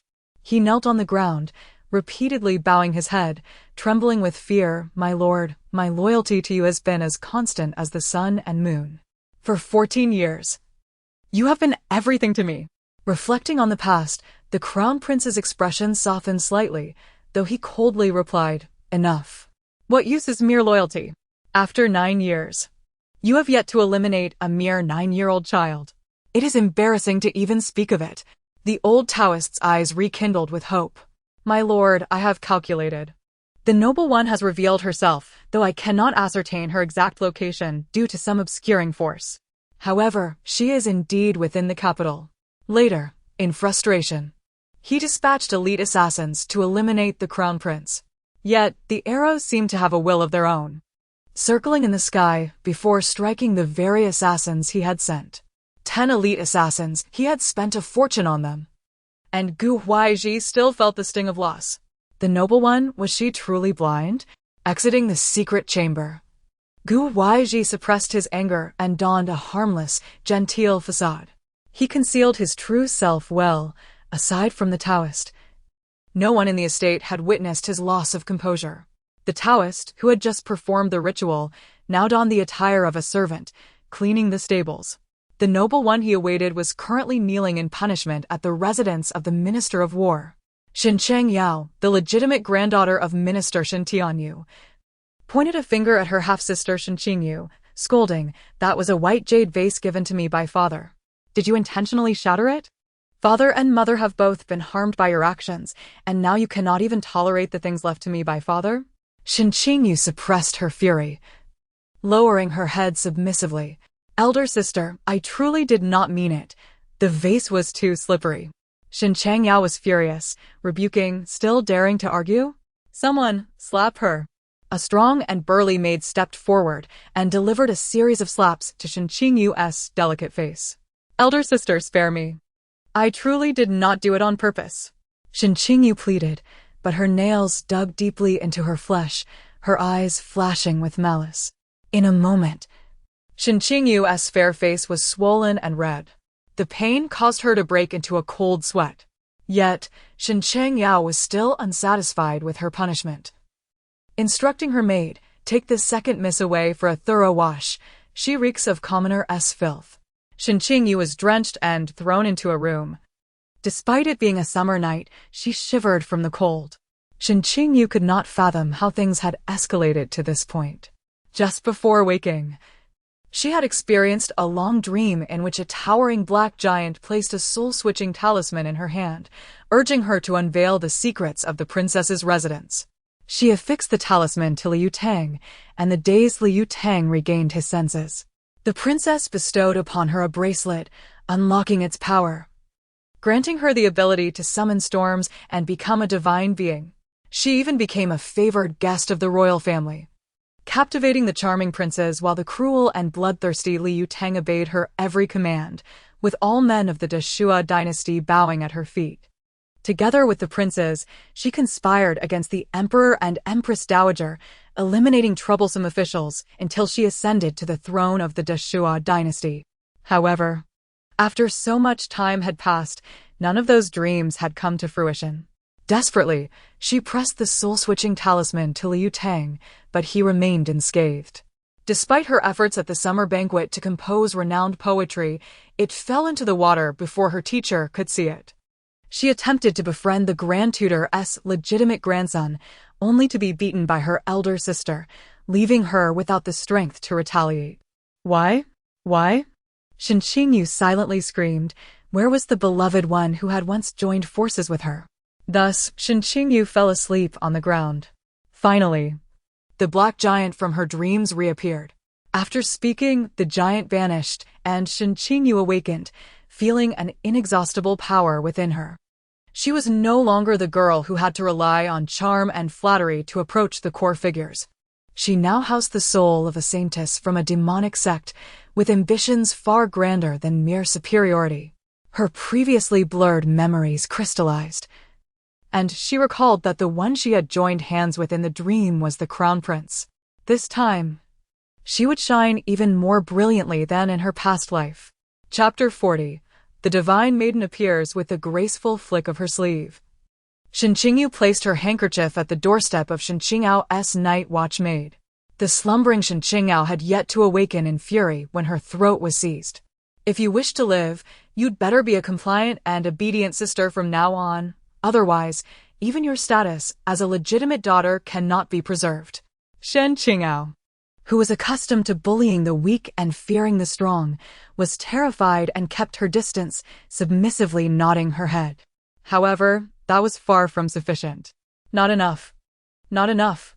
How could such a meager amount of milk suffice? Su Xiaoxiao glared at the half jar of milk handed over by Lian Xiao, her face flushed with indignation. Just yesterday, there had been a full jar and now only half. Was this a form of child abuse? Su Bowen and Zhao Wanyu exchanged amused glances. This girl was solely interested in food and wealth. Fuming, Su Xiaoxiao declared a hunger strike in protest. She would not touch her breakfast unless she received a full jar of milk. Now able to sit steadily, she cast longing glances at Zhao Wanyu, her eyes sparkling with determination. Mother should notice my displeasure, right? If she fails to understand, I might just starve until noon, which doesn't seem worth it. But why the sudden reduction? Has the family gone bankrupt?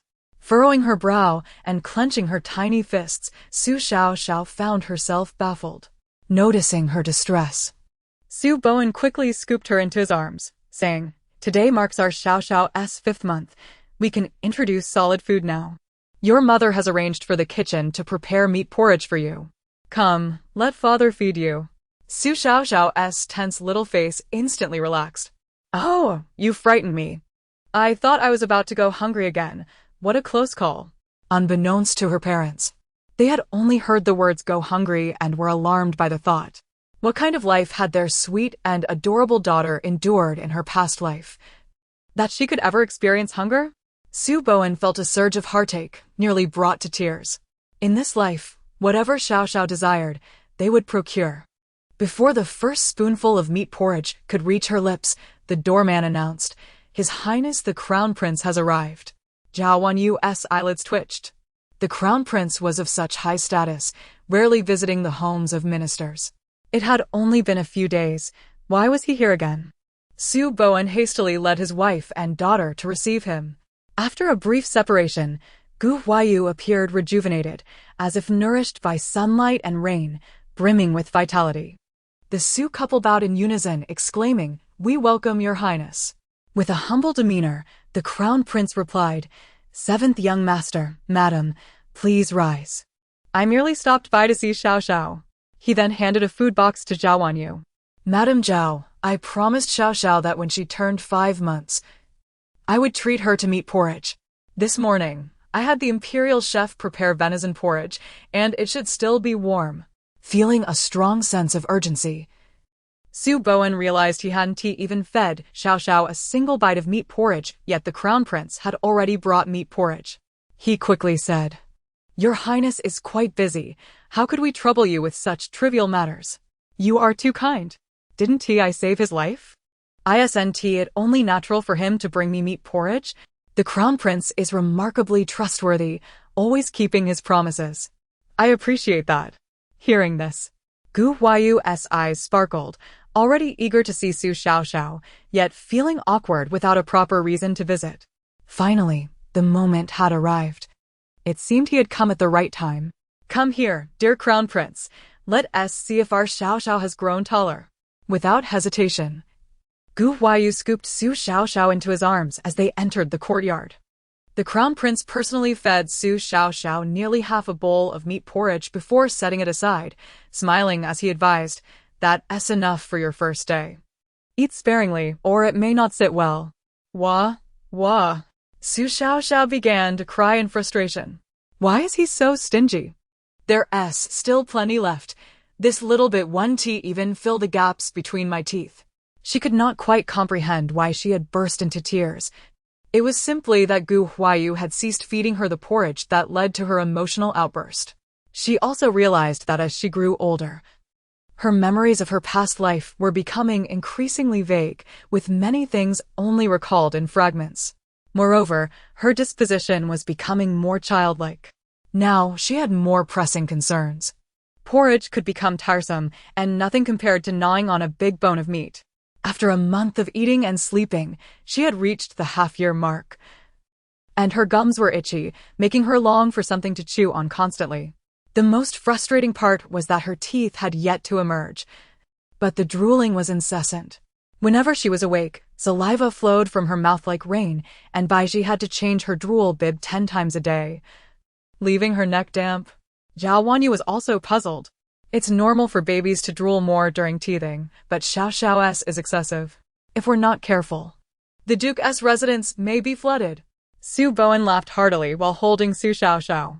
If only it could rain, we'd be able to save the crops from this drought. He had crafted a wooden teething stick from Sichuan pepper for her.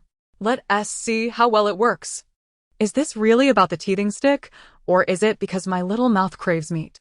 Though she thought this, Su Xiaoxiao eagerly stuffed the teething stick into her mouth. Just then, Su Changhe burst in, breathless. "Mother, why are you still sitting? Hurry and go see the divine maiden summon the rain." Awanyu wiped the sweat from his brow, chiding, "What divine maiden? Speak sensibly. Do you not know? The divine maiden is the granddaughter of the Minister of War, the one who recently froze the iron sludge to save Uncle Shenqingyu. She is now performing rituals to summon rain in the east of the city." Su Bowen's expression darkened. It has not rained for several months.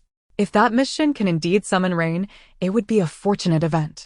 In just a month, she had gained considerable fame in the capital. If she succeeded in her endeavor, she might overshadow even her grandfather. Su Xiaoxiao glanced at the gathering dark clouds overhead, chewing on her teething stick, and mused, "Shenqingyu, isn't she the main character who brought ruin to our family? Summoning rain?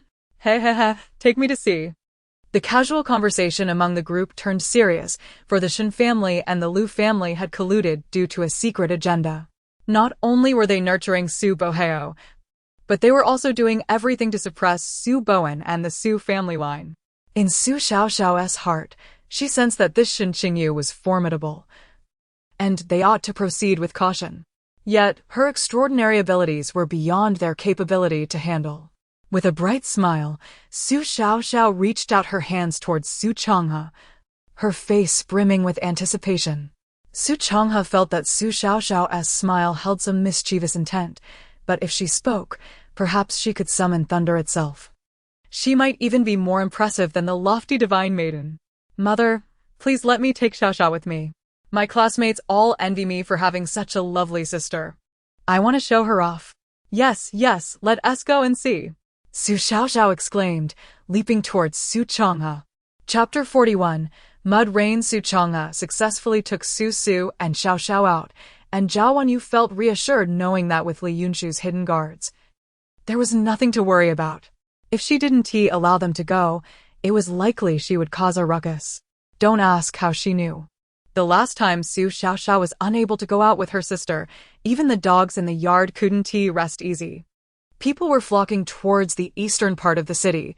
Vendors had ceased their sales, and shops were in no rush to welcome customers.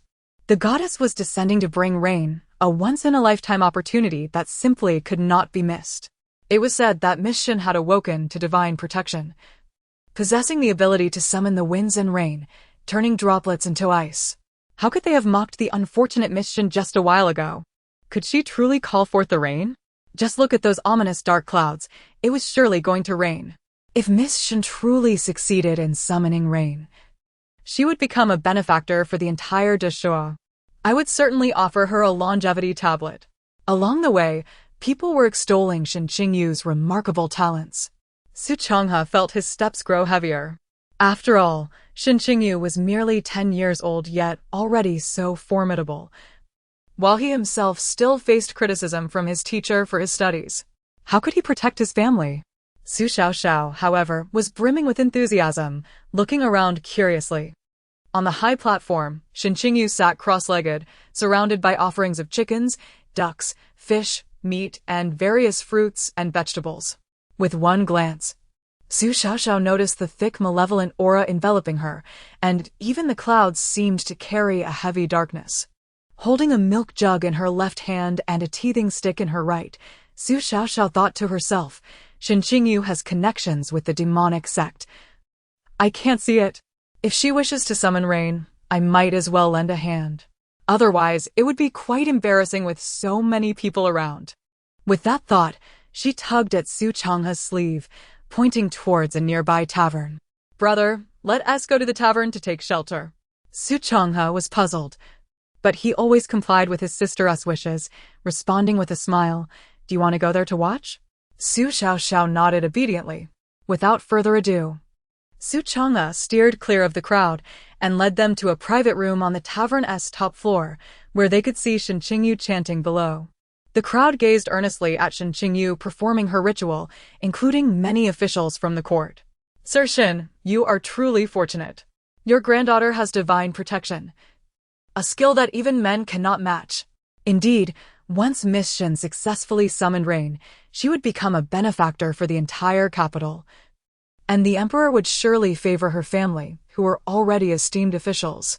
Minister Shen Tianyu engaged politely with the crowd, standing tall, never expecting that he would one day bask in the glory brought by his granddaughter. Just days ago, he was viewed as a pitiful figure among his peers, having lost his only son and left with just 2 granddaughters, unable to preserve his lineage. Now, with a gifted granddaughter, who wouldn't envy him? Had he known this illegitimate child possessed such talent, he should have treated her better in the past.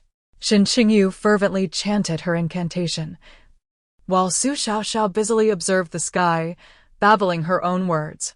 Heavenly Emperor Qinglong, let your light and wind spread forth, bestowing moisture and assisting the thunder god.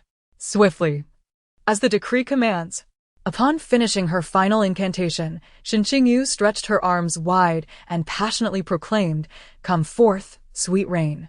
As soon as the words left her lips, a whirlwind stirred, and the dark clouds descended ominously low. Witnessing this, the people knelt down, worshipping Shen Qingyu, exclaiming, "It's truly going to rain. The goddess is mighty. The goddess is mighty." From her lofty perch, Shen Qingyu looked down upon the kneeling masses, feeling a swell of pride as she awaited the torrential downpour. Before long, large raindrops indeed began to fall, growing heavier and more torrential, drenching the people below. Shen Qingyu laughed heartily, only to suddenly have her mouth filled with a foul-tasting substance. Strangely, the rain was not what she had anticipated. It was thick and stinking. Shen Qingyu retched, spitting out a clump of muck. How could this be mud? She was now covered in filth, utterly disheveled. The people below were not faring any better as the foul-smelling black mud rained down upon them, turning them into muddy figures. The crowd, while fleeing, grumbled, "What goddess? More like a demoness. This is not a life-saving rain, but a deathly mud. What goddess? Just a charlatan seeking fame. Minister Shin, is your granddaughter playing a trick on us? Look at her. Minister Shin, without the skills to summon rain, you should meddle in such affairs. You are a high-ranking official. How could you let your granddaughter act recklessly?" Shin Tianyu felt an indescribable bitterness as he recalled Shin Qingyu's demonstrations of summoning wind and rain. How could this have happened? He had no choice but to apologize repeatedly as he observed Shin Qingyu's flustered state on the platform, his gaze filled with resentment and disdain. The people knelt on the ground for a long while, only to receive a shower of mud. Who could endure such humiliation? All their earlier piety dissipated, and they hurled rotten vegetable leaves, foul eggs, and cow dung at Shin Qingyu. Overcome with revulsion from the muck filling her mouth, Shin Qingyu sat on the platform, retching incessantly, swaying precariously amidst the chaos. Anger surged within her as she scanned the crowd, searching for the one who had sabotaged her efforts. Her gaze fixed on the window of the tavern across the way, where a child with sparse yellow hair was laughing unabashedly while clutching a milk jug, radiating a blinding light. Was it her? Shin Qingyu refused to believe that she had been bested by a mere child, yet she recognized that light all too well. It was the so-called righteous light of merit which had forced their kin to hide in the shadows, only daring to act under the cover of night. Though she now possessed a mortal body to shield her, her eyes still ached from the radiance. She turned her face away in humiliation, vowing that this grudge would be avenged in due time. Grandfather Dragon King is truly powerful. He comes when needed. Let us offer him a spirit stone. Su Xiaoxiao mused as she buried her head, rummaging through her belongings until she found a pendant, feeling it in her hands. She casually tossed it into the air, and a massive, ethereal dragon head subtly emerged in the east, opening its mouth wide to swallow a glimmering object from the sky, roaring a few times before gradually vanishing. Once again, a large crowd knelt, and within the palace, Emperor Xiaoda also knelt with everyone, praying for the Dragon King to bestow sweet rain. Unfortunately, the dragon's form was fleeting, and the sky returned to its tranquil state. Shin Qingyu fixated on the pendant, her eyes wide with disbelief. Wasn't he at the space bracelet imbued with millions of years of spiritual energy? As Su Xiaoxiao played with the pendant, she felt a pang of regret. She had only thought that the bracelet was too heavy to carry, and now it had shrunk so much, surely worth far less than before. She wept inconsolably, prompting Zhao Wanyu, seeing her attachment to it, to tie a red string around her neck. Chapter 42. Retrieving a person. Su Xiaoxiao tucked her pendant away and smiled at Shin Qingyu, completely unfazed by her piercing gaze. Su Changhe glanced at the chaotic square and then at the instigator, realizing that his sister was quite formidable. Even the Dragon King of the East Sea would heed her words. This matter could no longer be concealed. He had to inform their parents of his sister's extraordinary abilities. Little did they know that someone had already set their sights on the pendant in Su Xiaoxiao's possession. Fortunately, Xiaoxiao was prudent. As the muddy rain fell only around Shin Qingyu, drenching Shin Tianyu's colleagues and her followers, yet the foul stench lingered. Not long after they had departed, a shadow guard whispered into Su Changhe's ear. With a raised eyebrow and a smile, he realized he had found the perfect opportunity.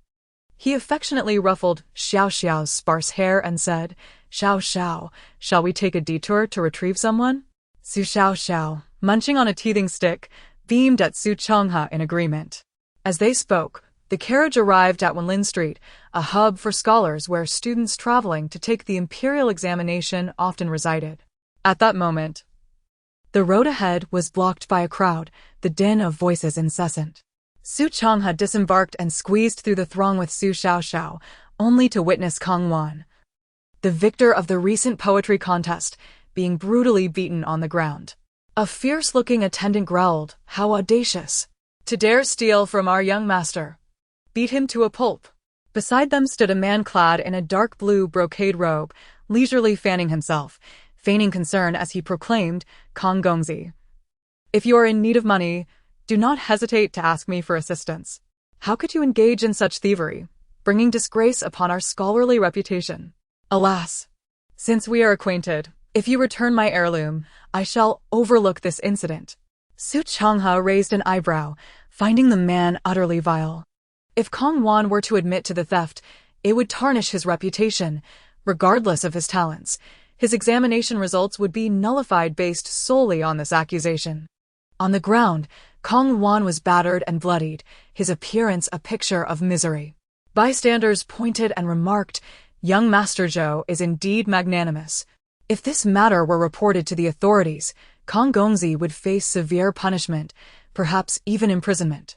Kong Gongzi, just admit it to avoid the consequences. Kong Wan defiantly replied, "I have done nothing wrong. Why should I confess? I did not take that item." The attendant, resolutely asserting, "But you were the only one who entered our young master's chamber today, and now the family heirloom has vanished. Is it possible it sprouted legs and fled?" Kong Wan closed his eyes, aware of his humble beginnings. He had toiled as a scribe, earning a meager sum to find shelter at the Zhuangyuan building. He had gone to deliver a manuscript to young Master Zhou, but the attendant had informed him that young Master Zhou was away, instructing him to leave the manuscript on the table. Such an obvious frame-up was clear to Kong Wan, yet he regretted not being more cautious and entering that room. Having won the summer banquet, he believed he had gained leverage, only to find he had gained numerous enemies. Who among them truly wished for his peaceful examination? "I did not steal. Even if you beat me, I will not confess. If young Master Zhou wishes to report this, let him do as he pleases." Kong Wan understood that today's accusation of theft was firmly established, but the integrity of a scholar would not allow him to be intimidated. Sue him, save him. He is a treasure. Otherwise, he will be robbed by others. Su Xiaoxiao recalled that in the book, this person was later taken under the wing of the Crown Prince, providing strategies to undermine the Crown Prince and his family, plans devised by him. Su Changhe smiled slightly. During the summer banquet, Xiaoxiao had subtly mentioned that Kong Wan was an exceptional talent. To prevent him from becoming an adversary, it was best to befriend him. Yet, Kong Wan was exceedingly intelligent and stubborn, and Su Changhe awaited an opportunity, which soon presented itself. Young Master Zhou looked at Kong Wan with feigned sympathy and said, "Kong Xiong, I understand you may have your reasons. If you return the heirloom to me, we shall consider this incident as if it never happened. With your exceptional talents, success in the imperial examination is surely within your grasp." Su Changhe cast a scornful glance at young Master Zhou, inwardly cursing him. He had already made it known to all the scholars that Kong Wan was a thief. How could Kong Wan still take the examination? Kong Wan's eyes blazed with anger. "I have never seen any heirloom. How can I return it to you?" Young Master Zhou addressed the assembly, "Esteemed gentlemen, it is not my intention to make things difficult for Kong Xiong. If it were merely a matter of money, I could easily let it go. However, this heirloom is a family treasure and of utmost importance. If Kong Xiong refuses to cooperate, I shall have to conduct a search." Those eager to ingratiate themselves with young Master Zhou began clamoring, "Kong Wan is truly ungrateful. Let us search him and see how he denies it. Search, search, search." The cries grew louder and more fervent.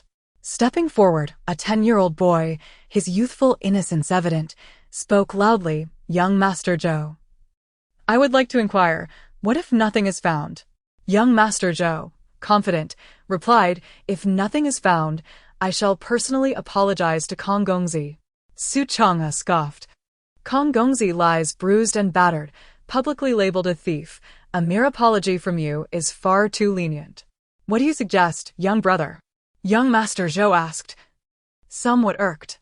Su Changhe, abhorring bullies, resolved to teach him a lesson. "If nothing is found, you, young Master Zhou, must not only cover Kong Gongzi's medical expenses, but also crawl under Kong Gongzi's legs while shouting 3 times, 'I framed Kong Gongzi.' What say you?" "Agreed, as this young brother suggests." "The items were hidden by my attendant. They cannot possibly be missing. They searched Kong Wan thoroughly, finding nothing, and proceeded to his humble abode. Young Master Zhou's attendant rushed there, yet found nothing amiss. Panic surged within him. He had clearly placed the heirloom here. How could it be gone? He remembered sweating profusely as he led the group to scour every corner of the shabby shelter, but still, nothing was discovered. Trembling, he approached his master. Young Master, the item is missing. What? How could this be? Young Master Zhou nearly exploded, realizing that while the heirloom was invaluable, he had sworn to apologize to Kong Wan if it could not be found. Now, what was to be done? Search thoroughly. I refuse to believe it. Young Master Zhou's face contorted with anxiety. The searchers combed through the shelter once more, yet found nothing. Young Master Zhou helped Kong Wan to his feet, cautiously saying, Kong Xiong, this is a misunderstanding. You are magnanimous. Please forgive me. I will ensure you receive the best doctor, and from now on, no more sheltering in a shed. I will secure the Zhuangyuan building's second best room for you. Kong Wan, laboriously rising, looked frostily at young Master Zhou. Though I am poor, I possess a modicum of pride. Please honor the promise you made to this young master. Chapter 43. He is fainting from hunger, seeing that Kong Luan was unwilling to relent. Young Master Zhou threatened in a low voice, Brother Kong, do you know what I am capable of? I advise you not to drink to excess, and then face the consequences. Besides, this is merely a misunderstanding. How could you possibly prove that I have framed you? Su Chang'e stood on tiptoe, tilting his head to eavesdrop on Zhou's words. Zhou, noticing, deliberately sidestepped, causing Su to stumble and nearly fall. In a reflexive action, he reached out and grasped Zhou's trousers. Before anyone could react, Su had yanked Zhou's pants down. Zhou felt a sudden chill on his backside, his face flushing with embarrassment. On the carriage, Su Xiaoxiao frowned, covering her eyes and peeking through her fingers. A servant rushed over, cursing, You must be tired of living. How dare you toy with my master like this? Su Chang'e feigned innocence. I truly did not intend for this to happen. With his pants down in front of everyone, Zhou had no choice but to leave in shame. Su grabbed him, tugging at his belt, repeatedly apologizing. My lord, I assure you, it was unintentional. Get away. Zhou seethed, wishing he could slay Su Chang'e on the spot. The jade pendant Zhou sought lacked any markings, save for the character Zhou inscribed on its ornamentation. In the midst of the commotion, Su Chang'e unexpectedly pulled a jade pendant from Zhou's bosom. The onlookers erupted in astonishment. This is it. Young Master Zhou showed this to us not long ago. Su Chang'e feigned realization. Oh, so the pendant wasn't lost after all. You all deliberately framed young Master Kong. Out of jealousy for his superior knowledge, fearing he might outshine you in the upcoming examination. Who would have thought that Zhou Qinya, appearing so dignified, would harbor such base intentions, plotting to wrongfully accuse Kong Luan of theft? This was clearly an attempt to prevent him from taking the exam. Even though Zhou's family was affluent, his academic prowess was mediocre. Without Kong Luan, he might still not succeed. Who knows, apart from Kong Luan? If he has other targets in mind, given his wealth. What you say makes sense. Just a few days ago, he called me brother. Perhaps he was already concocting a scheme against me. The crowd buzzed with chatter. Their earlier support for Zhou now turned to vehement disdain. Zhou Qingya, surrounded by the fabric sent by the servants, stammered, It's not like that. How could the pendant be with me? Sanbao, did you have a hand in this? The servant knelt. My lord, I assure you, I wouldn't dare. I clearly placed the pendant under Kong Luan's bed. How could it end up in your possession? The servant, oblivious to his mistake, drew a weary sigh from Zhou Chengya. You foolish donkey. Now, who could possibly misunderstand the unfolding events? The onlookers sympathized with Kong Luan. And before Su Chang'e could further incite the crowd, someone shouted, The young master just said that if Kong Luan is wronged, he must crawl under Kong Luan's legs. Zhou, stop dragging your feet. Hurry, hurry, it's almost mealtime. Don't delay our dinner. Zhou Qingya was at a loss. Truly a case of shooting oneself in the foot. Kong Luan, aware of his lowly origins, had always been cautious and kind to others. Yet he was now subjected to such schemes. Burdened with frustration, he spread his legs and declared, "A man's word is as heavy as a mountain. I implore you. Young Master Zhou, fulfill your promise. Do not forget to shout 3 times that you have wronged me." Zhou's servant, Sanbao, knelt down. "Young Master Kong, please show mercy and allow me to crawl through." Su Changhe retorted coldly, "Why not ask your master if he would allow you to become his superior while he becomes your servant? Young Master Zhou, after all, Kong Luan has been praised by the Crown Prince. You cannot claim injustice." With the mention of the Crown Prince, Zhou Chengya dared not protest further. Gritting his teeth, he muttered, "A true man can endure humiliation." He crawled between Kong Luan's legs, shouting 3 times that he had framed him. Upon hearing this, Kong Luan burst into laughter, feeling a sense of relief he had never known before. Yet, whether from his injuries or the exertion of laughter, he suddenly collapsed on the street, unconscious. Seeing Kong Luan unresponsive, the crowd dared not approach, preferring to keep their distance from trouble. Su Changhe leaned in to check Kong Luan's breath. He was still alive. Su Xiao, holding a milk jug, was momentarily taken aback by Kong Luan's state. Is he simply overjoyed? Or is this a case of joy turning to sorrow? Su Changhe, disregarding many things, remembered that Xiao claimed Kong Luan was a formidable character and should not be underestimated. He summoned his attendants to carry Kong Luan onto the carriage. Kong Luan lay motionless, and Su pleaded, "Please do not die on my carriage. I am trying to save you. Do not bring misfortune upon me." Su Xiao, comfortably sipping her milk, thought to herself, "He won't die. He is resilient. And in situations like this, it's merely a trivial matter." Zhao Wanyu, seeing the man on the verge of death, hastily ordered the houseboys to carry him to a side room and summon the physician. The doctor examined him, declaring that the injuries were not severe, merely superficial wounds, without any vital damage. Frustratingly, chatty Su Xiao was now as silent as a chicken, failing to offer any justification for herself. The physician stroked his beard, frowning. "This shouldn't be the case. Allow me to apply a few more needles." In a matter of moments, Kong Luan's head resembled a porcupine, yet he remained utterly still. The physician, feeling awkward, pondered for a while before suggesting, "Perhaps it is an internal injury. Let me prescribe another remedy." Finally unable to contain herself, Su Xiao pointed out, "Can't you hear his stomach rumbling? He has fainted from hunger. If you continue treating him, he might truly sustain internal injuries." Su Changhe suddenly realized, exclaiming, "So, it was hunger that caused this?" Upon seeing the physician look at him as if he were foolish, he scratched his head and explained, "Listen, his stomach is growling."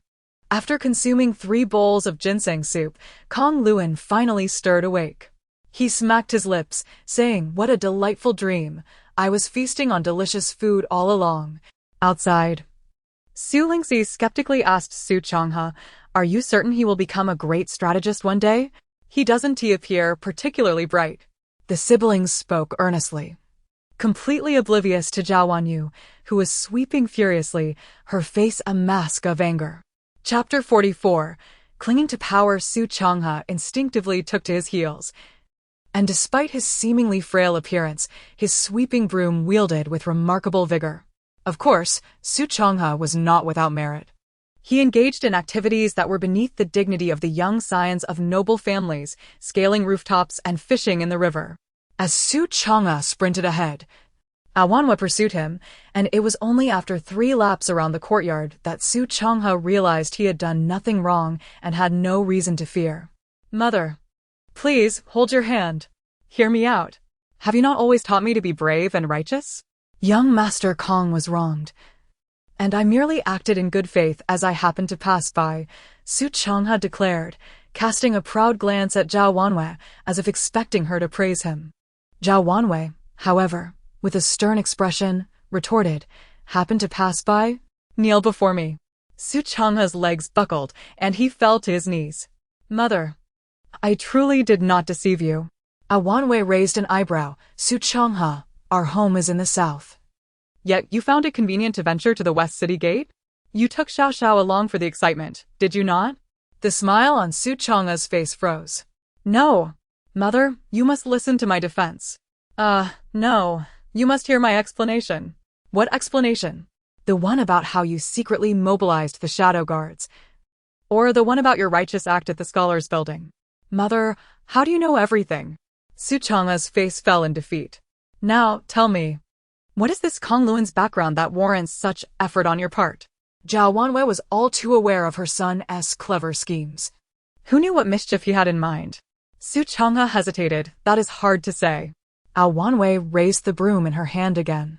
Hard to say, is it? Then allow me to loosen your skin a bit. Mother, please do not frighten me, Su Chang'e fretted. Uncertain if his mother would accept that he could eavesdrop on his sister's peculiar insights, Zhao Wanwei's gaze was indifferent, exuding an aura that suggested she would make him miss tomorrow's sunrise if he did not comply. What did Xiao Xiao say? Zhao Wanwei's brow furrowed, realizing that even Su Chang'e could hear Xiao Xiao's thoughts. Mother, you may not believe me, but my sister and I can hear Xiao Xiao's thoughts. She knows what is to come for our family.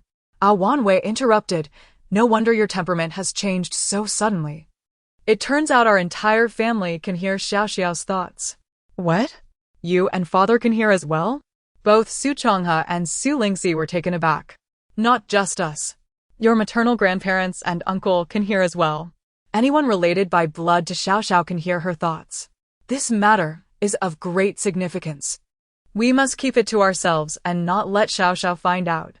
At that moment, Baiji entered to report, Madam, young Master Kong has eaten 3 bowls of rice and insists on thanking you and the young master. Zhao Wanwei promptly went out to greet him. Young Master Kong, you are injured. It was merely a small effort on my part, no need for such formality. Kong Luan smiled. I am fine. But I have not eaten for 3 days and am a bit weak. These injuries are inconsequential. If it were not for young Master Su's righteous intervention, I would have been burdened with the reputation of a thief for life. Such a great kindness cannot be repaid with mere words. I shall take my leave now. He bowed deeply and began to hobble away. Indeed, it was quite an effort to save you. I nearly paid a hefty price. Wanwei felt sympathy for his plight and urged, Young Master Kong, please stay and recuperate before leaving. I see you are humble and courteous. It would be beneficial for you to stay a few days and assist Chang'e with his studies. Kong Luan felt gratitude swell within him. Such prominent families seldom lacked tutors, and Madame Zhao was clearly trying to ease his burden. With warmth in his heart, he agreed, Then I shall take my leave and impose for a while. Su Chang'e affectionately assisted him. Brother Kong, do not stand on ceremony. I noticed many books in your room while they searched. You must be a lover of literature. My study is filled with a great number of books. Let me show you. Kong Luan's eyes sparkled, glancing at Zhao Wanwei. Madam, may I? Kong Luan appeared to be merely 14 or 15 years old, still a youth in Zhao Wanwei's eyes. She smiled brightly. Go on, Chang'e. But do not tease young Master Kong. Brother, you can indeed contribute. Kong Luan is a true bibliophile. Congratulations, you have successfully latched onto a valuable ally. Su Chang'e had not considered such implications. He genuinely admired Kong Luan's perseverance. However, he was pleased with the outcome, for who would not welcome a powerful patron? Meanwhile, at the residence of Minister of War Shen Tianyu, a different scene unfolded. Shen Tianyu sat in his grand chair, his expression stormy. Shen Qingyu knelt on the ground, despondent, and the entire household was permeated with an unpleasant odor which incense could not mitigate. The situation arose because the Shen family had collectively attended to witness the brilliant moment of Shen air, resulting in all but the watchdog being thoroughly drenched in mud. Qingyu, did you not claim that everything was foolproof? Not a single drop of rain fell, only mud. Fortunately, the extent of the mess was limited, sparing them from a more severe calamity. Otherwise, the Shen family would have faced utter ruin. Even so, the Shen family was in dire straits. The capital prefect Xiaqini, responsible for the affairs of the city, was a straightforward man. He directly reported to the emperor, accusing Shen Tianyu of allowing his granddaughter to employ malevolent methods to unleash filth upon the city, thus compromising its beauty and causing illness among the populace. He petitioned the emperor to decree that the Shin family personally clean the streets and compensate the afflicted citizens. The emperor, eagerly awaiting rain, was overwhelmed by the stench wafting through the capital, with rumors circulating that he was unworthy of his position and that divine retribution had struck. Innocently caught in the crossfire, the emperor, filled with ire, was presented with this opportunity to vent his frustration. Thus, Shin Tianyu was compelled to personally lead his two granddaughters in cleaning the streets. Whenever he attempted to rest, the chief eunuch Yang would cover his nose and remind him, "Master Shin, the emperor has decreed that no one may stop until everything is spotless." Shin Tianyu felt wronged. Who had he offended? He had merely come to convey the emperor's orders, yet he was forced to supervise this humiliating task, suffocating in the stench. "Miss Shin, you are sweeping, not embroidering." "Second mission, are you not capable? Hurry up and sweep." Their mere presence incited his irritation. Most officials from the court had been summoned by Shin Tianyu to witness the miraculous event, only to be drenched in mud, requiring several washes before they could barely cleanse themselves, yet they still bore the lingering odor. Many had slept in the courtyard the previous night. Unable to return indoors due to their wives' disdain, they had to detour to see Minister Shin sweeping the streets. This incident had brought Shin Tianyu to the brink of disgrace, humiliating him before all. Chapter 45. The Scapegoat. Emperor. He sighed deeply, reflecting on the ease with which he had traversed the earlier part of his life. Now, with half his life buried beneath the earth, bereft of his son, the esteemed Minister of War found himself wielding a broom to sweep the streets, mocked even by passing children. "Mother, why is that old man so incapable of sweeping the ground at his age? Truly useless." A woman hurriedly covered her child's mouth and hastened away. The Minister of Revenue, Gong Jiaping, pinched his nose and remarked, "At least Lord Shin is at ease, not having to attend court. One can't help but feel envious." Minister of Works, Lu Quan, responded, "Why must you kick him while he is down, Gong? This misfortune has befallen the minister without cause. Yet, it is said that his granddaughter possesses some skill. She can summon mud, and in time, she will surely achieve great things." Gong Jiaping fanned the flames. "Heaven forbid. This time she summoned mud. What if next time it is a blade? But the minister is not an ordinary man. He can endure it." Shin Tianyu's face flushed with embarrassment, alternating between red and pale. Those of lower rank, fearing to mock him directly, looked on from a distance, deriving some satisfaction from his disheveled state. Shin Qingao shot a glance at her sister, Shin Qingyu, and whispered with disdain, "What a harbinger of misfortune. She has brought unrest to our entire family. Even our grandfather is subjected to public humiliation."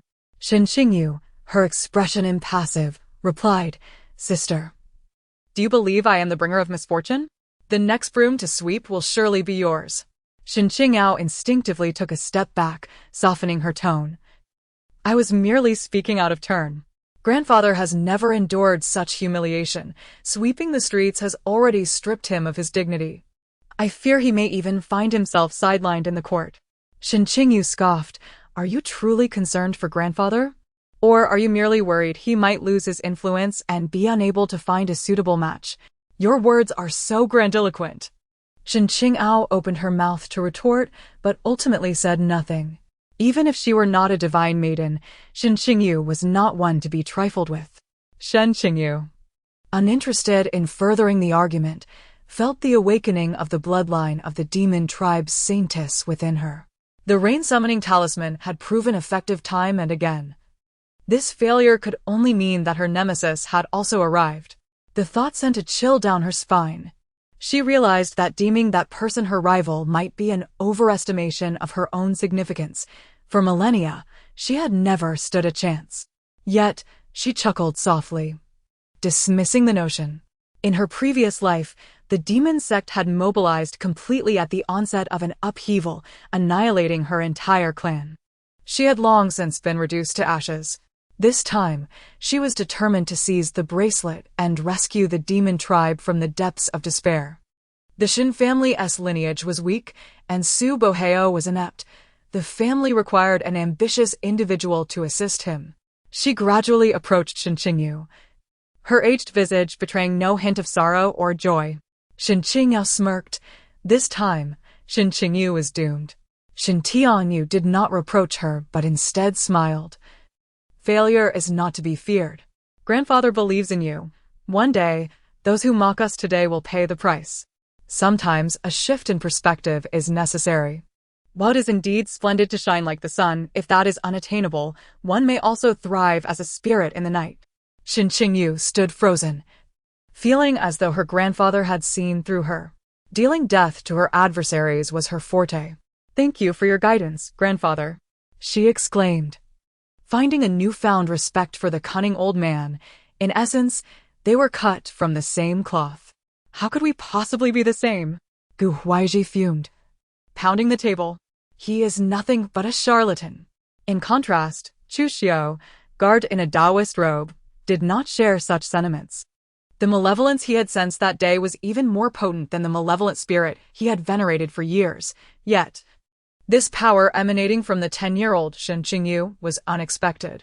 Perhaps the noble they sought was indeed her. Gu Huaizhi disagreed, yet could not deny that Shen Qingyu's failure to summon rain had inadvertently aided him significantly. He spread rumors far and wide, claiming that the current emperor was unworthy of his position, inciting the wrath of heaven, which led to the continuous disasters throughout the great Shua realm. 3 years prior, a flood in the south. 2 years ago, an earthquake in the west. Now, half the territory of Great Shua faced drought. And the request for rain had only yielded mud. All of this was a divine warning. Only by selecting a worthy ruler could Great Shua transform calamity into fortune, achieving peace and prosperity. Curiously, the rumors spread rapidly. Overnight, children began to chant a nursery rhyme. Bright Lord, neither bright nor dim, heaven is furious, and men tremble within. South floods, west shakes, no rain falls from any place. Seeking sweet rain, only mud to gain, only a bright ruler can bring peace again. The name of the filial and virtuous emperor was Gu Minglang, and this rhyme attributed all the natural disasters to him, even evoking sympathy for the divine maiden Shen Qingyu, who was said to be entangled in the emperor's woes. Who could have imagined that the incident of mud rain, which had stirred such chaos in the city, would ultimately lead to the emperor bearing the blame? He crumpled the paper containing the rhyme and hurled it at the head of the Minister of Justice, Xia Yicheng, exclaiming, "Useless! Is your salary merely for show? It has been days. Where did this rhyme originate?" Xia Yicheng, too afraid to breathe, knelt and replied, "Your Majesty. This rhyme has spread from outside the capital, sung almost simultaneously across the east, west, south, and north. We could not trace its source."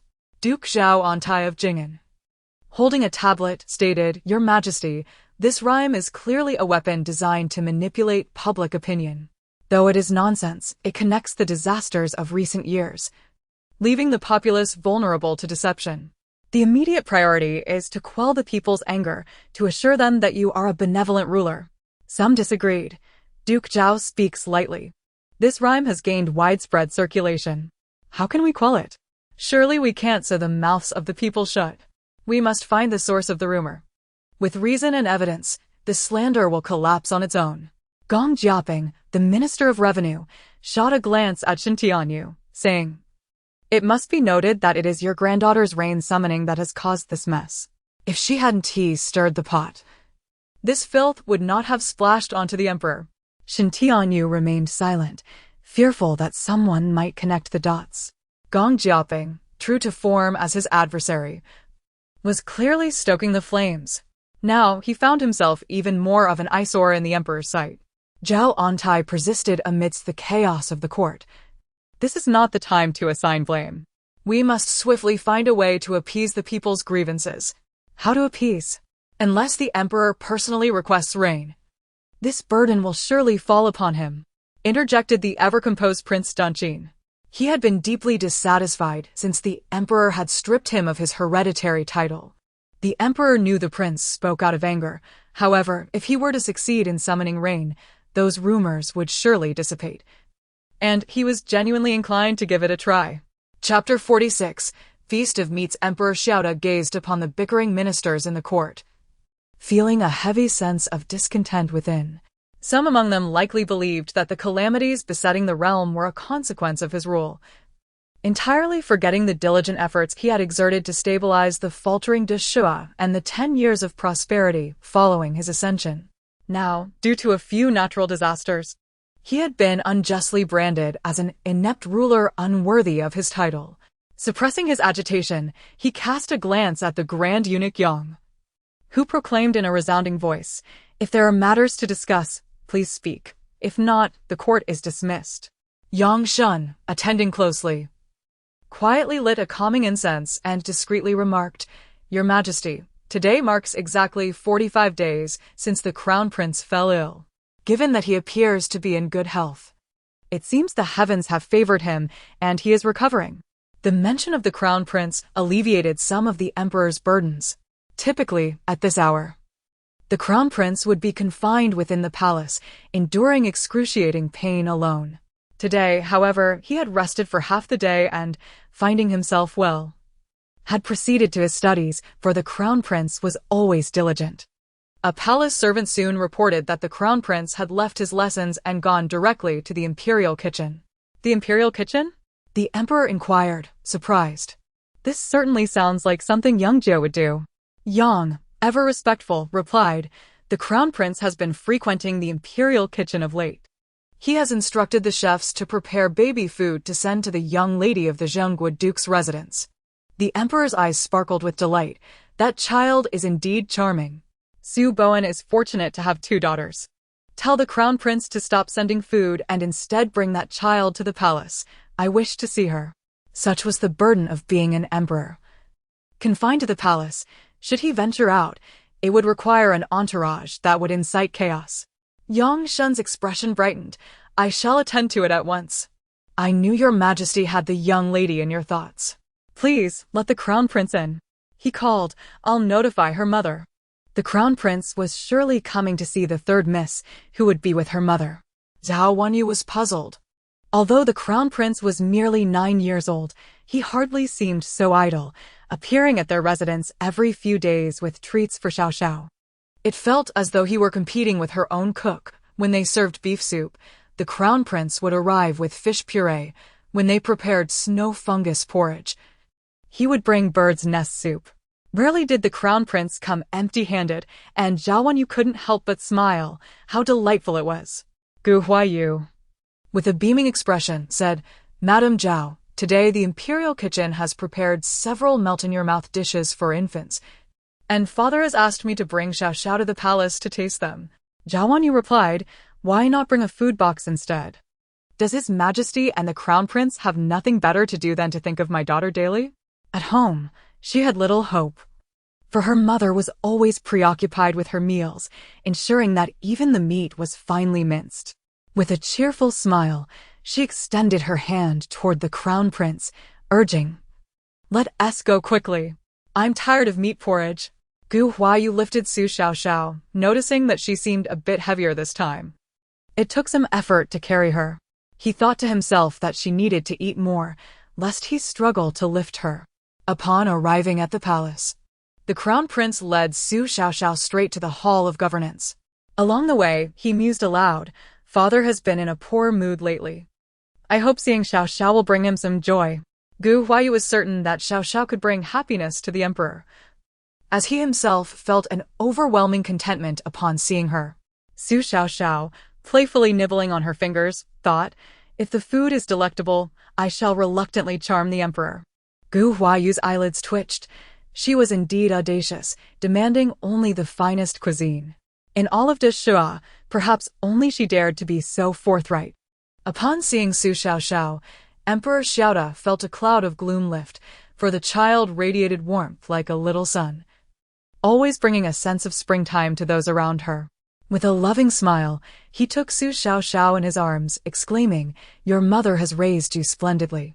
It has been over a month since our last meeting, and you have grown so much."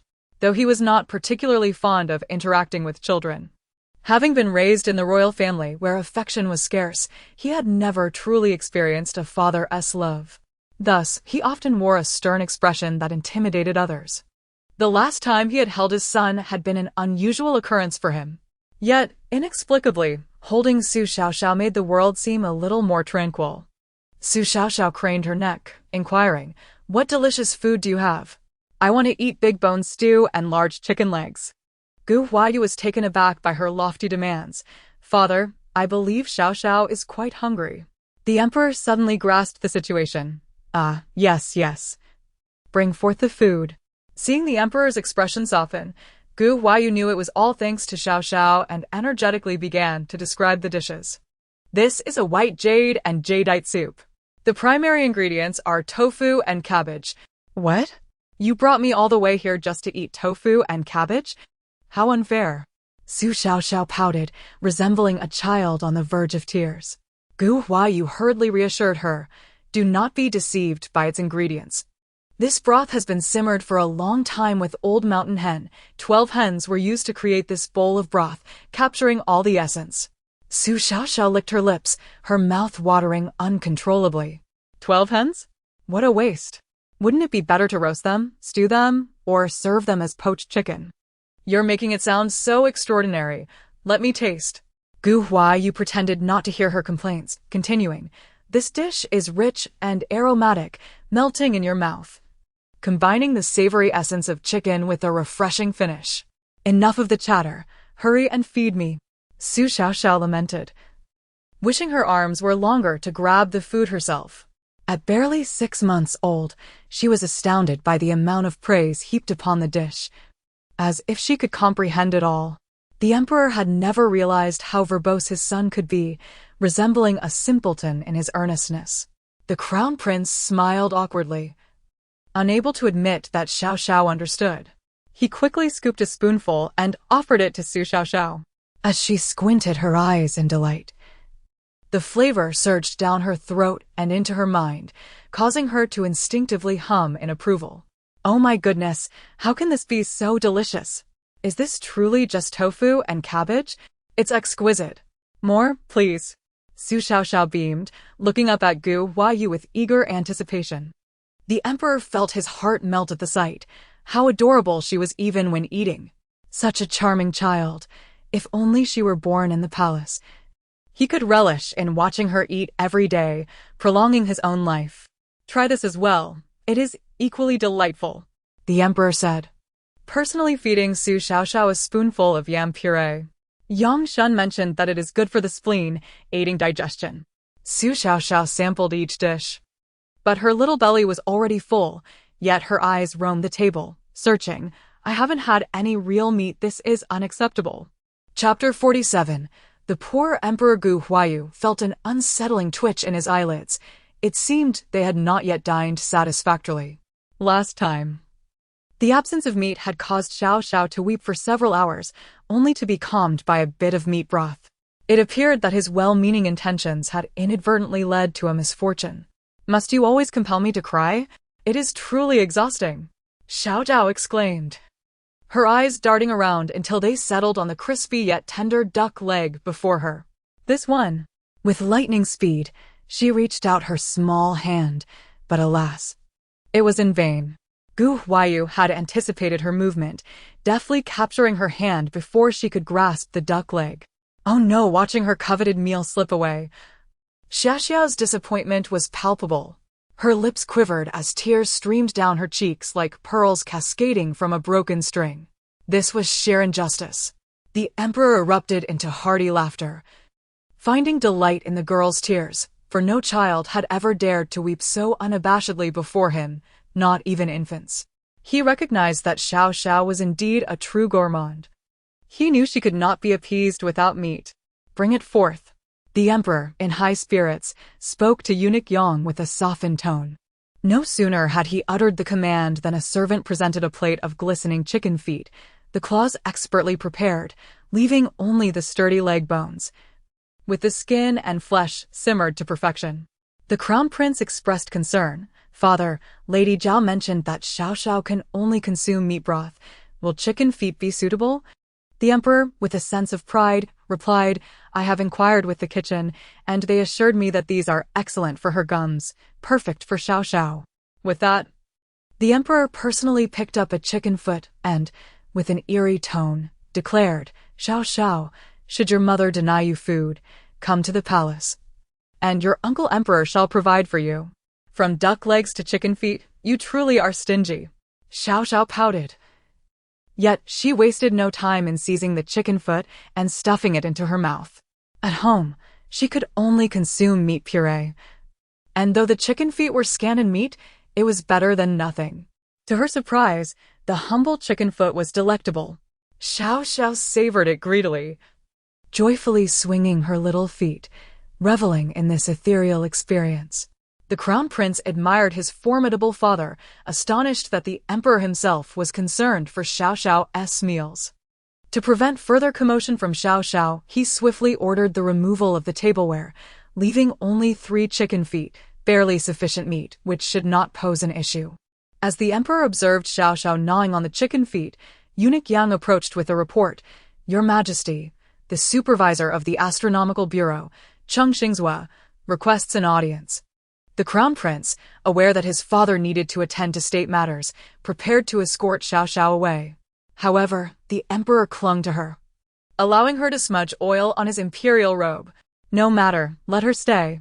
The emperor's brow furrowed with worry as he spoke. "The crops are now at the stage of growth and are beginning to sprout. If the rain does not come soon, the common folk may suffer a total loss." He turned to Cheng Xingzhua. "Does the Astronomical Bureau possess a solution?" Terrified, Cheng Xingzhua immediately knelt. "Your Majesty, I am utterly inept." The emperor pondered whether personally beseeching the heavens for rain might stir divine compassion to bestow nourishment upon the fields and alleviate the people's urgent plight. Recently, he had been troubled by the thought that perhaps his own irreverence towards the deities had provoked continuous calamities. Cheng Xingzhua bowed once more. "Your Majesty, this matter must not be taken lightly. According to my calculations, the earliest rain may not arrive for another 6 months. It would be wiser to wait until then for your ritual." With rumors swirling, as the supervisor of the Astronomical Bureau, he should have devised a timely resolution. Yet, with disasters recurring, he felt powerless. Furious, the emperor bellowed, "In 6 months, the seedlings will have turned to hay. You worthless fool, get out." Had he not been holding Xiao Xiao, he might have personally ejected Cheng Xingzhua. A dignified supervisor of the Astronomical Bureau could only propose such a dreadful idea. Cheng Xingzhua scrambled from the Hall of Governance, dispelling the notion that this was an easy position, a prestigious job with minimal duties and respect. It was a perilous existence, akin to dancing with a sword, with his life on the line. He resolved to visit the library to seek methods for invoking rain. "Is it so difficult for Uncle Emperor to request rain? I can simply speak with the Dragon King. Last time, he obliged when I asked him to bring mud." Xiao Xiao mused, unaware that it was merely a month away and questioning why it should be such a challenge for her mother to provide meat. Gu Huayu's mouth fell agape. Xiao Xiao was indeed remarkable. If only his father knew he was shouldering the burden for her, perhaps he would feel a bit better. Immediately, Gu Huayu approached the emperor with a conspiratorial tone. "Father, perhaps there are alternative methods to summon rain." The emperor sighed. What other methods could there be? The Astronomical Bureau has been rendered helpless. Perhaps the fate of the great Shua was truly exhausted. He had believed that by healing the crown prince, circumstances would improve. Yet here they were. Noticing his father's lack of enthusiasm, Gu Huayu hurriedly got to the point. "Father, Xiao Xiao can contend with malevolent spirits. Perhaps she can also invoke rain." "Xiao Xiao?" The emperor's eyes brightened. "Of course, how could I have overlooked that?" He gently placed Xiao Xiao on the table and bent down to ask, "Xiao Xiao, you can deal with malevolent spirits, so you can summon rain, can't you?" Xiao Xiao handed the chicken bone to the emperor, pointing at the plate with her tiny finger. The emperor, comprehending her intent, promptly replenished her with a fresh piece. With the chicken bone in hand, Xiao Xiao nodded earnestly. "If you give me meat bones, I will ensure it rains." Gu Huayu inquired, "Will it rain in 3 days?" Xiao Xiao, obedient, nodded again. "The Dragon King and I are quite familiar. I can summon rain whenever I wish, for however long I desire." Though Xiao Xiao was indeed well acquainted with the Dragon King, she could not recall when they first met. It surely wasn't in her past life, where she was a cultivator. Her master had claimed she possessed extraordinary talent and could ascend to immortality, yet she had ended up here. Pondering how she might have met the Dragon King left her perplexed. She had encountered many deities and was unsure how those encounters had come about. Never mind, she thought. Thinking too much is tiresome. A well-behaved child should not overthink. It is enough to relish the bone. The emperor, puzzled, asked, "Why not summon rain now? Why wait for 3 days?" Gu Huayu shivered. His father always commanded authority, never bending to plead for anything. Yet, with Xiao Xiao, it was a different story. And he found himself unaccustomed to this tone directed at him. He quickly clarified, "Your Majesty, the ritual for summoning rain is a significant matter, ordinarily. The National Academy would require at least 3 months of preparation. Given the urgency, 3 days is the minimum." The emperor nodded in agreement. "Those fellows at the Astronomical Bureau have been too comfortable for too long. It is time they had some work to do." He glanced at the small child on the table, diligently gnawing on the chicken bone, his heart filled with trepidation. "Xiao Xiao, do you truly possess the ability to summon rain for Uncle Huang?" Xiao Xiao earnestly nodded, feeling a twinge of sadness. Does Uncle Emperor truly have poor eyesight? He has asked so many times. How pitiable, so young yet destined for blindness. Gu Huayu felt a chill run down his spine. Xiao Xiao certainly dared to think boldly. Thankfully, the emperor could not hear her thoughts, or he might have been driven to a fit of anger. Chapter 48. Affectionate indulgence. Cheng Xingzhua held the imperial edict in his hands, feeling utterly despondent. 3 days hence, the emperor would personally conduct a sacrifice to heaven in hopes of rain. What was the emperor thinking? Had he not made himself sufficiently clear? Rain would not come for another 6 months. Under normal circumstances, the emperor's act of personally beseeching the heavens, regardless of its success, would exemplify his paternal affection for his subjects. Yet now, amidst the rise of a certain nursery rhyme that had captured the belief of countless people, coupled with the inexplicable mud rain, the emperor's authority had already diminished. To insist on performing a sacrifice at this juncture was, quite frankly, an endeavor fraught with peril. Of course, Cheng Xingzhua could only mutter complaints in the recesses of his mind. How could he possibly thwart the emperor's reckless intentions? For 3 consecutive days and nights, he, along with the officials from the Astronomical Bureau and the Ministry of Rites, toiled tirelessly to prepare for the event. Su Xiao Xiao, still half asleep, was roused by Zhao Wanwei to change her attire. Su Bowen, watching his daughter, who could sleep even while seated, felt a pang of heartache. Such an event should be attended by the officials and noblewomen of the court. Why must little Xiao Xiao be dragged along? Zhao Wanwei shared his sentiments. The emperor had decreed this event, indicating it was not a mere whim but a deliberate arrangement. After all, ever since Xiao Xiao had met Li Yutong and the crown prince, their ailments had mysteriously vanished. Perhaps the emperor sought merely to invoke good fortune. As she dressed Su Xiaohao, Ao Wanwei remarked, "The emperor's personal sacrifice to beseech rain is for the sake of the people of Deshua. It is an act of accumulating merit. Xiao Xiao should partake in this duty." Su Bowen remained apprehensive. The emperor was not particularly fond of children, and as he was not a close advisor, there was no reason for the emperor to favor his child. Though he had saved the crown prince, the rewards had already been bestowed multiple times. The more he pondered, the more he felt a sense of dread that the emperor might covet his daughter. Ao Wanwei dressed Xiao Xiao in a green gown, adorned her forehead with a floral ornament, and placed a gold necklace around her neck, making her look even more plump and endearing. Despite the commotion, Su Xiao Xiao remained blissfully asleep on the soft chair. After tying a cloak around her, Zhao Wanwei handed her to Su Bowen. "You hold Xiao Xiao. I shall check if my mother is ready." Madame Lu, being of high rank, naturally had to attend such an event. Observing Zhao Wanwei in her finery, she felt a twinge of irritation. Xiao Xiao is still so young. You should stay at home and watch the child. I will take Xian with me. Zhao Wanwei, lacking a rank, could only attend as an accompanying person. Previously, to demonstrate her generosity towards her daughter-in-law, she always brought Zhao Wanwei along. Now, it seemed as if Zhao Wanwei had suddenly grown wise, beginning to act independently. Madame Lu seized this rare opportunity to exert control over her. Zheng Yaxian, a girl from a humble background, had never been favored by Madame Lu. She had only married Su Bowen because of his family's reputation, as other noblewomen sought to avoid him. This was the first time her mother-in-law had voluntarily invited her to enter the palace, so she had spent a sleepless night in excitement, ready early in her mother-in-law's courtyard. Zhao Wanwei understood the implications, but chose not to explain, quietly watching as Zheng Yaxian assisted Madame Lu into the carriage. Turning, she embraced Su Xiaoxiao and boarded the carriage sent by the crown prince. Su Bowen rode alongside, guarding the carriage, relieved to not travel with Madame Lu.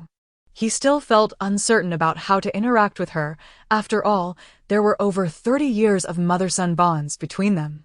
He had also discovered that his biological mother, Tang, had always been in poor health. Had it not been for her actions, Madame Lu would not have needed to be so ruthless. However, he could not bring himself to address her as mother as he once had. The sacrificial ceremony was grand and solemn, even before dawn. A multitude of carriages had gathered outside the altar. The altar was a sacred site, accessible only during significant events, where officials and noblewomen had to dismount and proceed on foot, allowing the carriages to park orderly aside. As Lu and Zheng Yaxian exited the duke's carriage, they spotted Zhao Wanwei carrying the child, preparing to descend from another carriage. Zheng Yaxian, feeling envious, remarked, "Sister-in-law is quite unreasonable, coming here without her mother." Madame Lu scoffed. A noblewoman could only bring one female companion. What did it matter if she came here? Soon, there would be no place to sit. And carrying a child would only embarrass her. Zheng Yaxian, furious, stamped her foot, her excitement at attending the sacrificial ceremony evaporating. "Lady Lu, you are truly fortunate. Your granddaughter has saved young Master Yutong and the crown prince. The emperor has even summoned her for the sacrifice, such immense fortune. Why did the lady not accompany her daughter-in-law? It would save her the trouble of this long journey." That carriage had been specially dispatched by the crown prince for the third young lady of the Su family. Lady Lu was merely benefiting from her daughter's fortune. It was improper for her to go. The women chattered excitedly, their eyes filled with envy. Zheng Yaxian muttered under her breath, "If only I had known that sister-in-law was inviting us, I would have let her finish." A carriage sent by the crown prince was something she could boast about for a lifetime at her family home. Madame Lu snapped silence. Zhao Wanwei, leaning against her daughter, boarded the crown prince's carriage, entirely unaware. If the emperor truly favored that wretched child, it would be even more difficult to dethrone Su Bowen's position as heir. She regretted not leaving him behind. If Kai Dai had been raised in the duke's residence, all this opulence would belong to her granddaughter, Sun Angying. Zheng Yaxian, though she had given birth to a son, lacked ambition, and Madame Lu felt suffocated with frustration. Others remained oblivious to the rift between her and Zhao Wanwei, their words betraying their envy. Lady Lu is indeed fortunate. She married into a distinguished family, and her daughter-in-law is obedient. Now, with a granddaughter in the emperor's favor, it is not impossible for her to be raised in the palace. Madame Lu felt like a mute consuming bitter herbs. Her grievances remained unexpressed, and she walked away with a cold demeanor. The other noblewomen lamented their own misfortunes, wishing they had a daughter-in-law and granddaughter like hers to flaunt. Zhao Wanwei anxiously traveled in the carriage until they reached the altar, where numerous matrons and palace maids awaited them.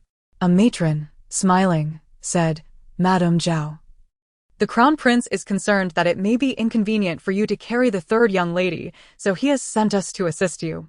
As it is still early, please rest with the third young lady for now, and we shall summon you when the time is right." Zhao Wanwei felt unworthy. This was the emperor's and the prince's resting area. How could she presume to rest here?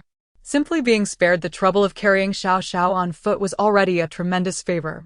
Grateful, she thanked the matron, but continued to hold Xiao Xiao in the carriage, while others shivered in the dawn's chill. Her treatment was already the best. The emperor has arrived. A powerful voice announced the commencement of the day's sacrificial rites. Chapter 49. The Dragon King prefers vegetarian fare. The emperor cast a glance at Gu Huayu and inquired, "Have you checked if Xiao Xiao has arrived?" His heart felt unsteady in her absence. Even with her presence, he found little solace. He must be mad to believe that a mere infant could summon life-giving rain for the Deshua. Yet even the slightest chance compelled him to act. For the rivers and canals lay parched, and should the heavens withhold rain, the people would surely suffer hunger. Should his plea for rain succeed, all troubles might be resolved. But if it failed, he would merely solidify his reputation as a foolish ruler. There was little more to lose. As the hour approached, Zhao Wanyu roused Su Xiaoxiao from her slumber. "Awaken quickly. Today is the day of the heavenly sacrifice. Xiaoxiao must not sleep any longer, for that would be a grave disrespect to the divine." Sleepily, Su Xiaoxiao stirred, recalling, "I nearly forgot. The emperor promised me meat, and I agreed to pray for rain on his behalf." Zhao Wanyu felt a pang of anxiety. Trusting Xiaoxiao to summon rain seemed a grand gamble for the emperor. The crown prince, adorned in his formal court attire, personally came to escort Su Xiaoxiao. "Madam Zhao, Xiaoxiao possesses a noble destiny. My father has instructed me to bring her to the altar to pray for rain. The empress expresses her gratitude to you and Xiaoxiao. Please sit beside her to care for Xiaoxiao." The crown prince's words were impeccably crafted. And in such a significant setting as the altar, Zhao Wanyu, concerned for Xiaoxiao, felt relieved to be closer to her. She bowed in gratitude and allowed the matron to lead her to the empress's side. Surrounding the empress were esteemed ladies of high birth, while even someone of loose stature could only find a place in the last 3 rows. Zheng Yixian, visiting for the first time, was filled with curiosity, her eyes darting around in wonder. Suddenly, she tugged at Lu's sleeve and whispered, "Mother, is that not our elder sister? Where is that matron taking her?" Lu raised an eyebrow. "There are but 2 positions for ladies in our household. Naturally, she has been brought forth. But wait, she is being taken to the empress." The empress even reached out to her. Zheng Yixian's envy was palpable. Lu was taken aback. How could that be? In the empress's presence, what significance did she hold? Yet, Zhao Wanyu sat there with an air of dignity, drawing admiration from the surrounding noblewomen. As the morning bell tolled, the emperor, cradling Su Xiaoxiao in his arms, ascended the steps with the crown prince at his side, exuding solemnity and grandeur. The crowd turned their gazes, murmuring, "Who is that child? We have heard no word of a little princess in the palace." It was an immense honor for the emperor to personally carry her during such a sacred occasion. Su Bowen and his father-in-law, Zhao and Tai, exchanged glances. How did Xiaoxiao end up there? I do not know. After a silent exchange, both felt their hearts leap into their throats. The emperor's conspicuous display made it impossible for them to conceal Xiaoxiao any longer. As the emperor stood with Su Xiaoxiao, he emanated an aura of unyielding resolve. Cheng Xingzhua, with a grave demeanor, began to recite the rain prayer, though internally he was in turmoil, fearing for his own life. Su Xiaoxiao rubbed her eyes and surveyed the offerings upon the altar, muttering to herself, "Why present the Dragon King with poultry and fish? He prefers a vegetarian feast. Cabbage, greens, and large radishes are his true favorites." The crown prince paused, incredulous. Which household would use cabbage as an offering? Yet, he seized the opportunity to whisper a few words to the emperor. The emperor remained unflappable, retorting, "Perhaps you should suggest they add more. The more, the merrier." In moments of desperation, one often overlooks such details. Despite the gravity of the occasion, the court officials and noblewomen could hardly contain their amusement, and the previously hushed crowd erupted into a mild commotion.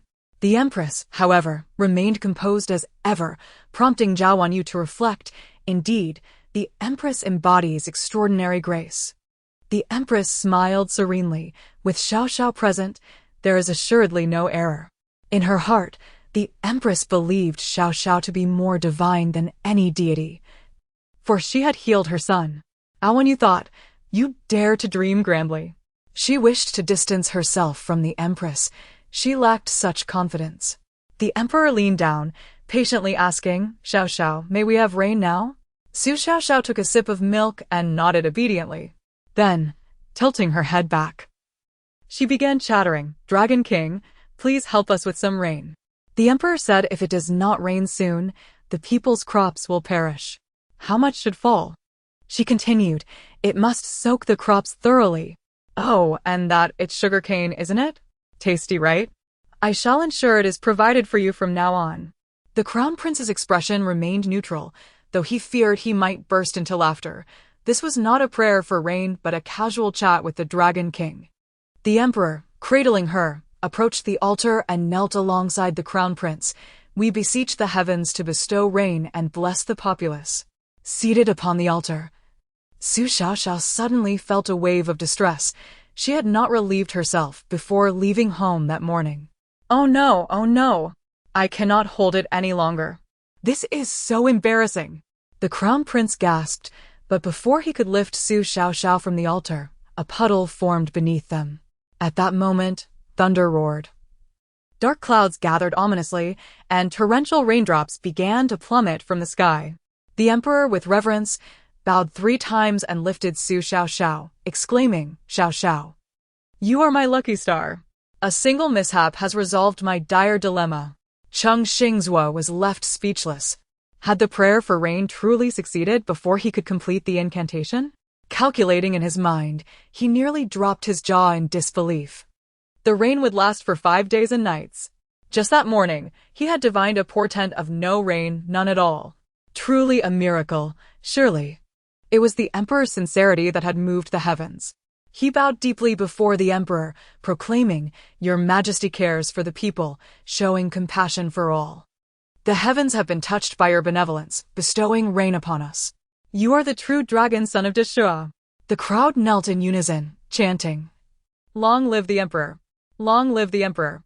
The emperor then declared, Today we have received the heaven's grace, bestowing us rain, a blessing for Deshua and its people. Let it be known throughout the land, all regions affected by disaster shall be exempt from corvée labor for 3 years, allowing the people to restore their livelihoods and live in peace.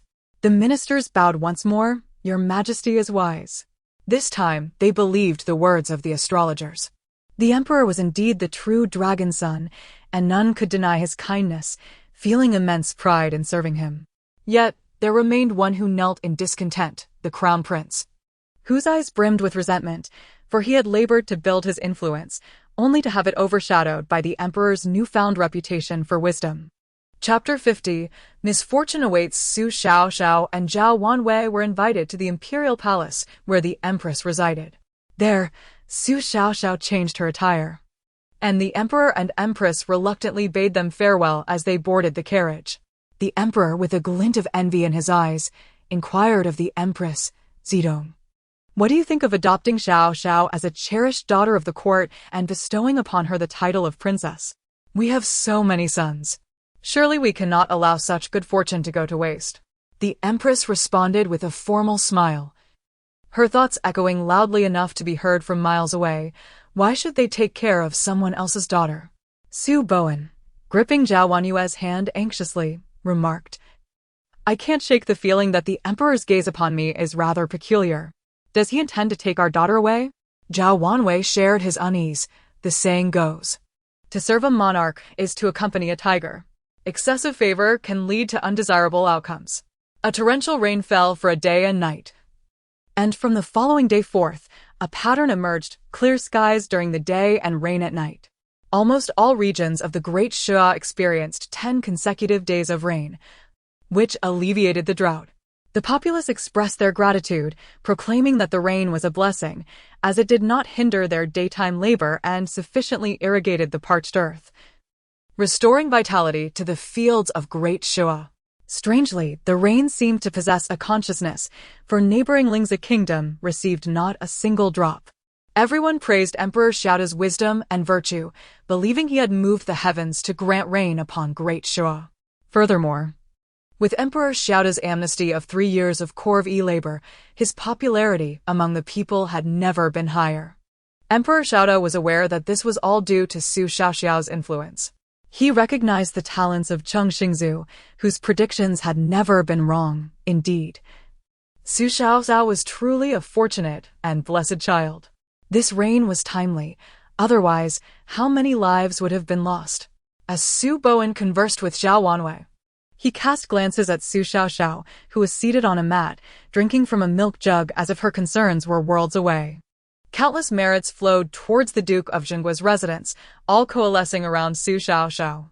Her master had taught her that to cultivate immortality, one must perform good deeds, for only through virtue could one's spiritual power flourish.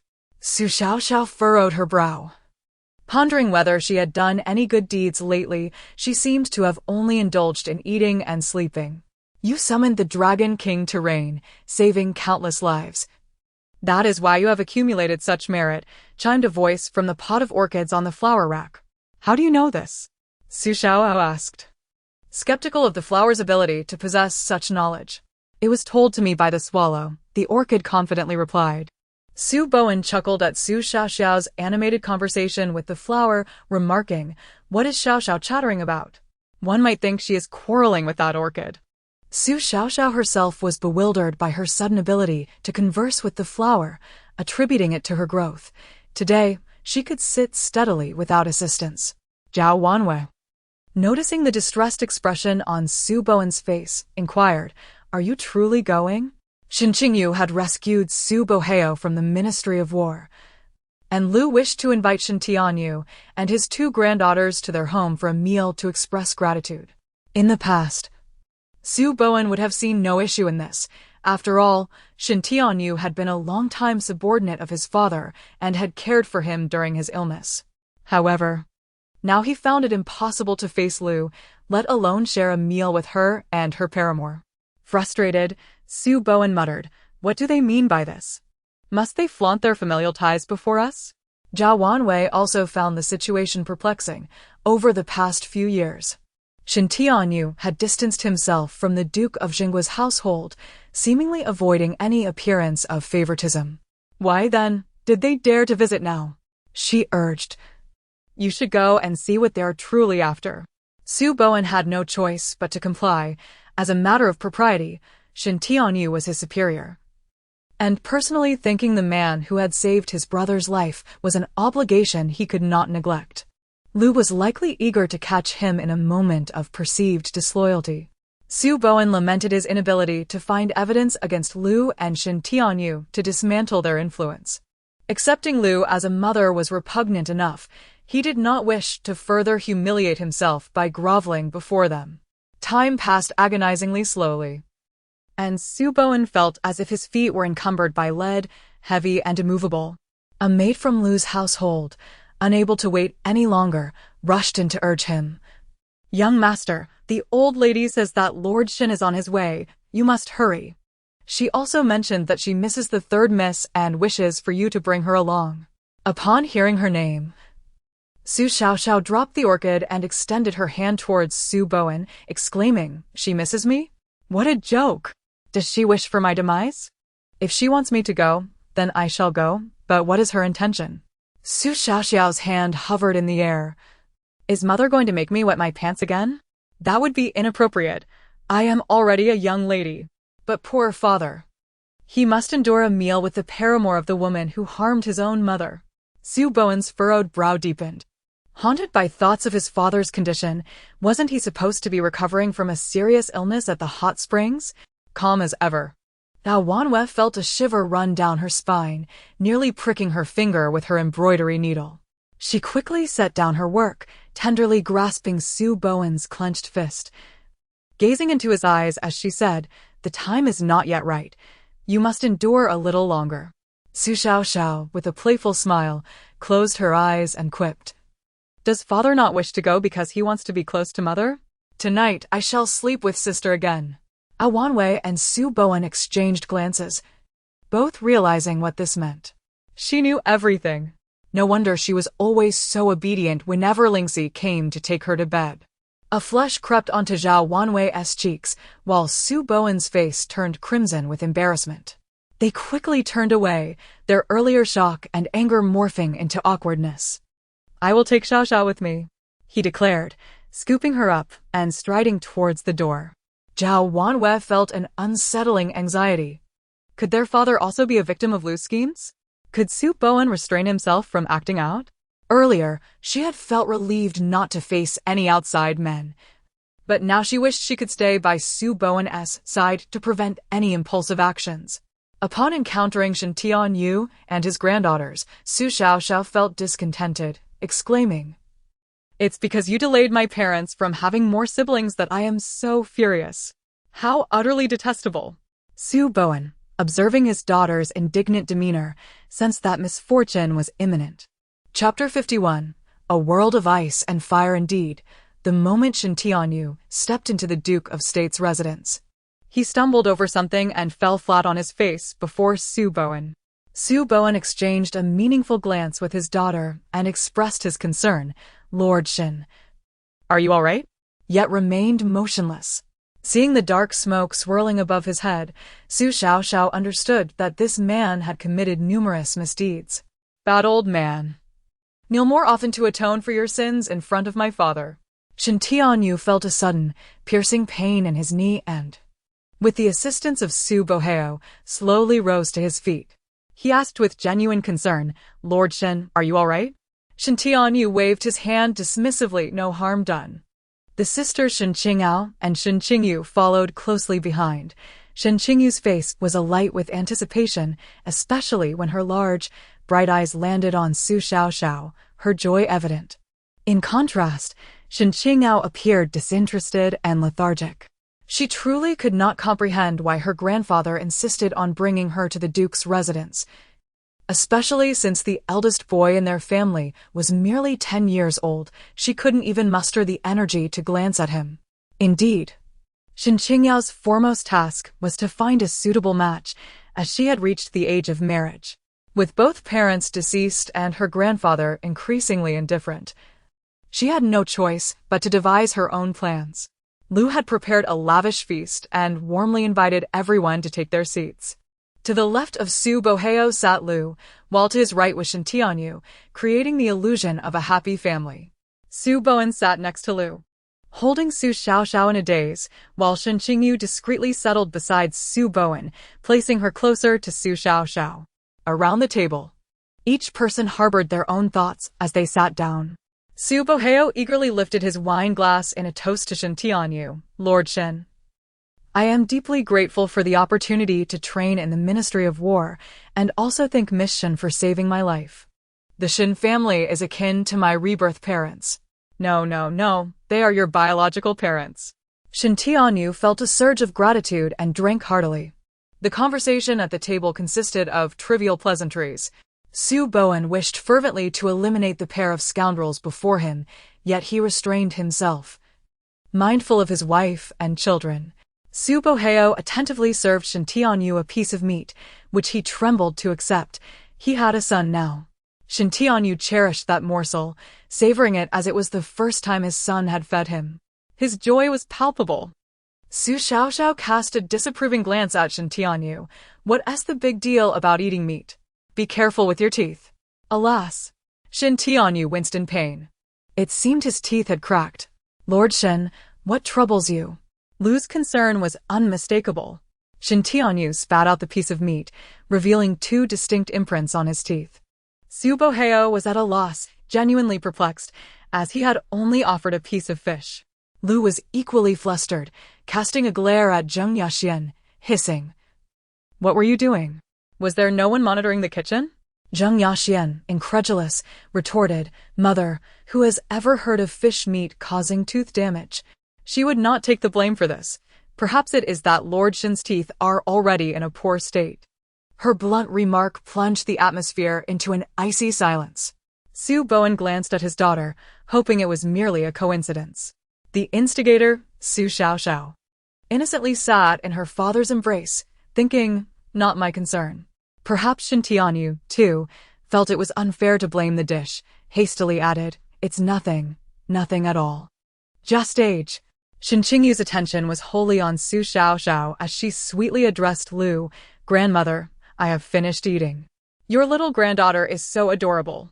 May I play with her for a while?" Su Bowen tightened his hold on Su Xiaoxiao, replying distantly, Xiaoxiao is shy. To his surprise, Su Xiaoxiao reached out her hand, inching closer to Shen Qingyu. The little sister seemed to want me to hold her. Shen Qingyu stubbornly extended her hand. Lu's smile did not quite reach her eyes. Bowen, let Qingyu take the child for a bit. You should enjoy a drink with your Uncle Shen. In your childhood, he often came to visit you.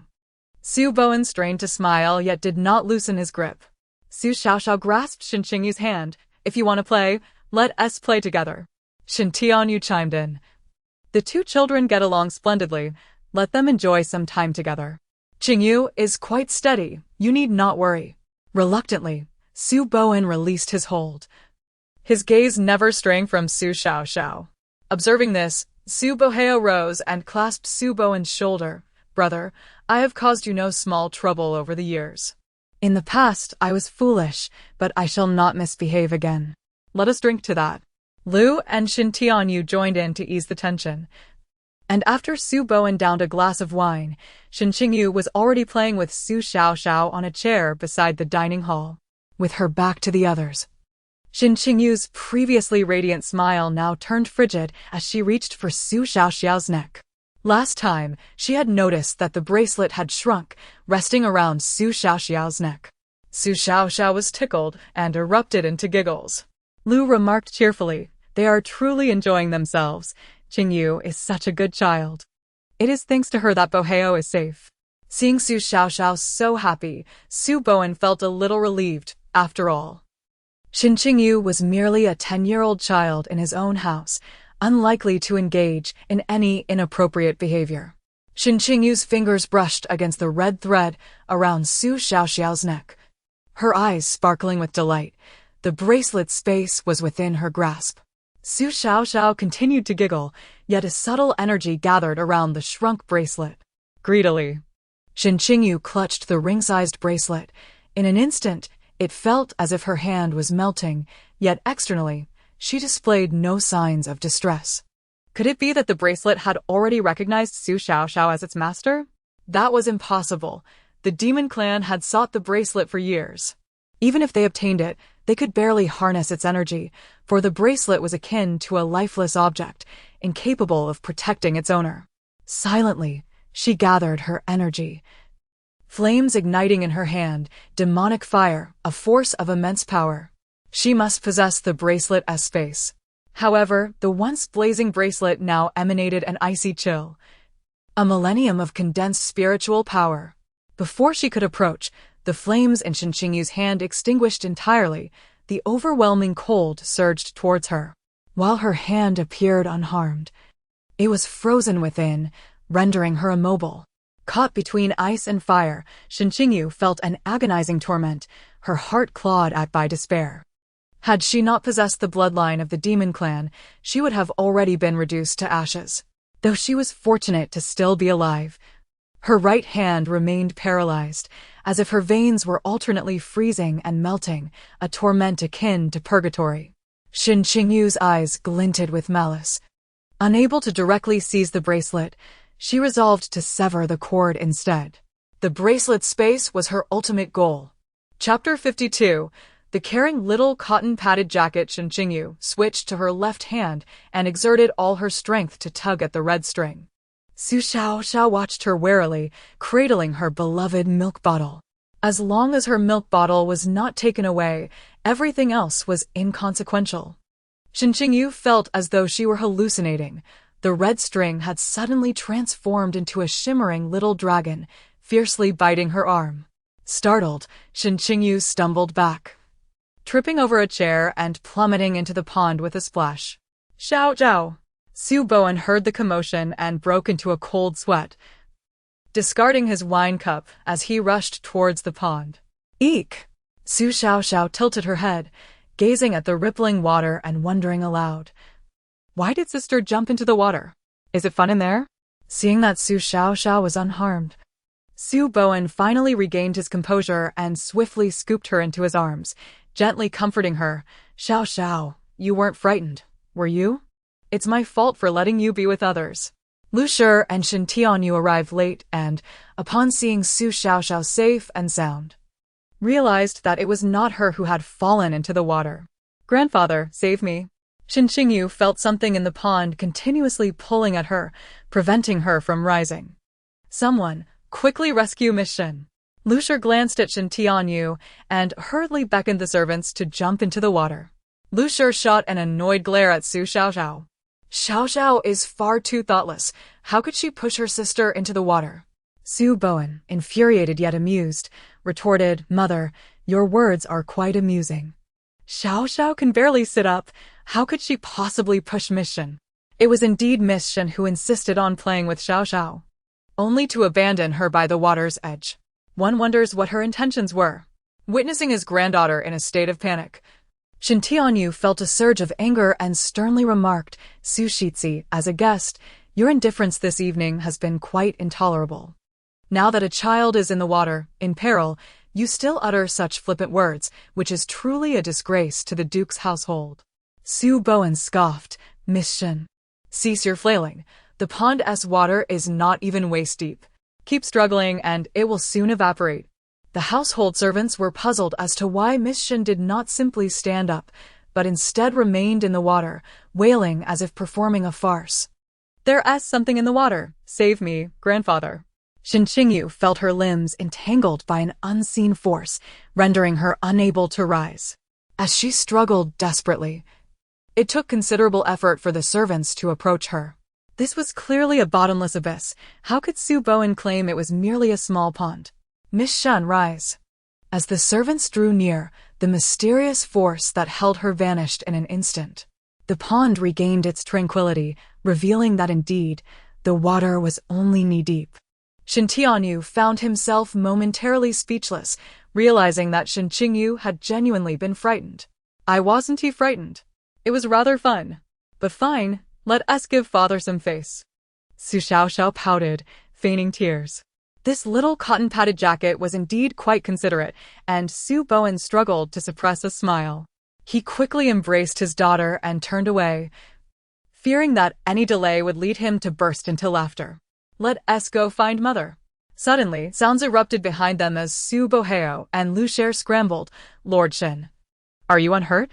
He kissed Su Xiaoxiao on her round cheek, unable to contain his appreciation for having such a remarkable and caring daughter. Shin Tianyu, having lost 2 teeth, was now plagued by intermittent weakness in his legs.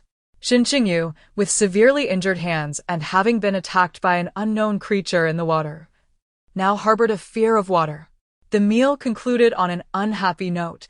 Su Boheo, somewhat irked, remarked, "Mother, it was unnecessary to summon my brother. He must be thinking that Lord Shin favors me and is deliberately seeking trouble." Lu Shi wholeheartedly agreed. Realizing her son had finally garnered Su Bowen's respect after all these years. Observing her grandfather and half-sister in such disarray, Shin Qingyu felt increasingly dissatisfied.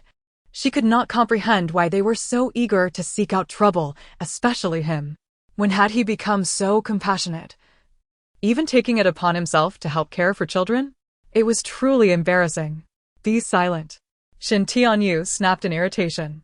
One glance at Shin Qingyu confirmed that her scheme had failed. Now he was even more convinced of Shin Qingyu's words.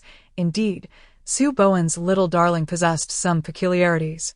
The miraculous recovery of Li Yutong and the Crown Prince's affliction, coupled with the Emperor's ritual for rain that alleviated the drought in Dasha, were already quite extraordinary. If she were to gain the Emperor's favor, the Su family would ascend rapidly, even drawing in his arch-nemesis, Zhao Antai's family, to share in the glory. Why should Zhao Auntie enjoy the blessings of children around him while he could not even safeguard his legitimate son, who could not even call him father? If news of his affair with Lu Shi were to leak, Su Bowen might very well flay him alive. The child must be eliminated, while ensuring that Su Bowen and the Zhao clan were spared. "Grandfather, it is the granddaughter at fault." Shin Qingyu cast aside her usual pride. Speaking in a tone of remorse and self-blame, she underestimated her own worth. Shin Tianyu glanced at his eldest granddaughter, increasingly convinced of her foolishness, preoccupied only with her own schemes and anxious about her marriage prospects. Should the Shin family fall from grace, what sort of promising match could she hope for? Deliver this letter to Mabe, and the sooner, the better. In the shadows, Shintinyo's gaze turned sinister. After all, the child was merely a small nuisance, incapable of stirring any significant waves. The autumn morning breeze carried a hint of chill. Su Bowen, clad in court attire, dismounted nimbly, handing the reins to a servant as he strode purposefully towards the Hall of Governance. Other courtiers hurried from all corners of the capital to congregate at the palace gate, hastening to attend the morning assembly. Minister of Works Jung-yi jogged to catch up with him. "Good morning, Su Shitsi." Su Bowen promptly returned the greeting, "Good morning, Minister Liu." Jung-yi leaned in closer and remarked, "With your achievements in bandit suppression and your daughter's favor with the emperor, you are not far from promotion." Zhou Huayan from the Ministry of War interjected sarcastically, "Not just promotion. I believe Su Shitsi is not far from inheriting the Duke's title. Have you ever seen a daughter being embraced by the emperor at a sacrificial ceremony? I hear the emperor frequently summons your daughter to the palace for entertainment." Truly, some are born with silver spoons, while others toil for decades. Chapter 53. Urgent news from the South. Jung-yi, fearing the wrath of Su Bowen, attempted to persuade Zhou Huayan, but to his surprise, Su Bowen showed no signs of anger. Instead, he smirked and remarked, "Is Lord Liu envious? Why not hasten to have a child yourself? Who knows, you might save yourself a decade of toil." "Oh, how foolish of me. I forgot that Lord Zhou is incapable of bearing children." Zhou Huayan, rendered speechless by anger, was well aware that his injury in the martial arts arena had compromised his ability to father offspring. After Su Bowen's taunt, he graciously bowed to Zheng-yi and departed with an air of nonchalance. Zheng-yi shook his head and said, "Lord Zhou, you are merely courting humiliation." He then swept away, leaving Zhou Huayan seething with frustration. Having diligently served in the Ministry of War for nearly 2 decades, Zhou Huayan had finally attained the rank of a junior official, and he had hoped for a promotion to the position of deputy minister. However, yesterday, Minister Shen personally conveyed to him the emperor's intention to elevate Su Bowen. Despite Su Bowen holding a noble title, his official rank was merely that of a 6th-grade official in the Ministry of War, and Zhou could not fathom how he could be bypassed. The more he pondered, the angrier he became. Su Bowen, known for his fiery temperament, had seemingly provoked him today to incite a public blunder, yet to his astonishment, Zhou remained unfazed by the provocation. Zheng-yi found it peculiar. Based on his understanding of Su Bowen, he had anticipated that Zhou Huayan would suffer a beating today. The stagnation in Zhou's career was undoubtedly linked to his temperament, and yet Su Bowen had exhibited an unexpected change in demeanor. Having learned from his daughter about the potential perils facing his family, Su Bowen felt apprehensive and could no longer act impulsively as he once did. He managed to endure dining with Liu and Minister Shen, dismissing any notion that he had risen to power through his daughter's influence. Moreover, Zhou Huayan's words rang true. It was indeed through his daughter's connection to the emperor that he was granted permission to attend court, and he secretly wished Zhou's assertions to be true. Previously indifferent to power, he now yearned for strength, to protect his family and avenge his mother. Standing at the rear of the assembly, Su Bowen could scarcely hear the discussions at the front, yet he stood upright, exuding both respect and humility. Minister Shen Tianyu, holding a tablet, approached to make a report, and upon hearing Su Bowen's name, all eyes turned toward him. The heir of the Duke of Jin, young and accomplished, has made significant contributions in suppressing banditry, and I believe he deserves commendation. Stepping forward, Su Bowen bowed and replied, "The Duke's household is deeply favored by the Emperor. Serving the nation and alleviating the Emperor's burdens is my duty, and I dare not claim any credit for it." The Emperor clapped his hands and smiled. The Duke of Jin is valiant in battle. In the campaign at the border town, he dealt a severe blow to the enemy. For over a decade, peace has prevailed in the region. Truly, a tiger begets no dog. This time, Su Bowen has achieved a resounding victory against the bandits, and he shall be rewarded. Suddenly, an anxious young eunuch rushed into the Hall of Governance, and Su Bowen caught a glimpse of him carrying an urgent military report. The news is grave. Banditry has erupted anew in the southern regions. Zhang Hu, leading his men, has slaughtered the villages at the foot of Heifeng Mountain, leaving no survivors among the hundreds. The eunuch's voice rang out urgently, silencing the hall, where a pin drop could be heard. Su Bowen's heart sank. The villagers beneath Heifeng Mountain were those who had sought refuge from the bandits, the downtrodden oppressed by local officials.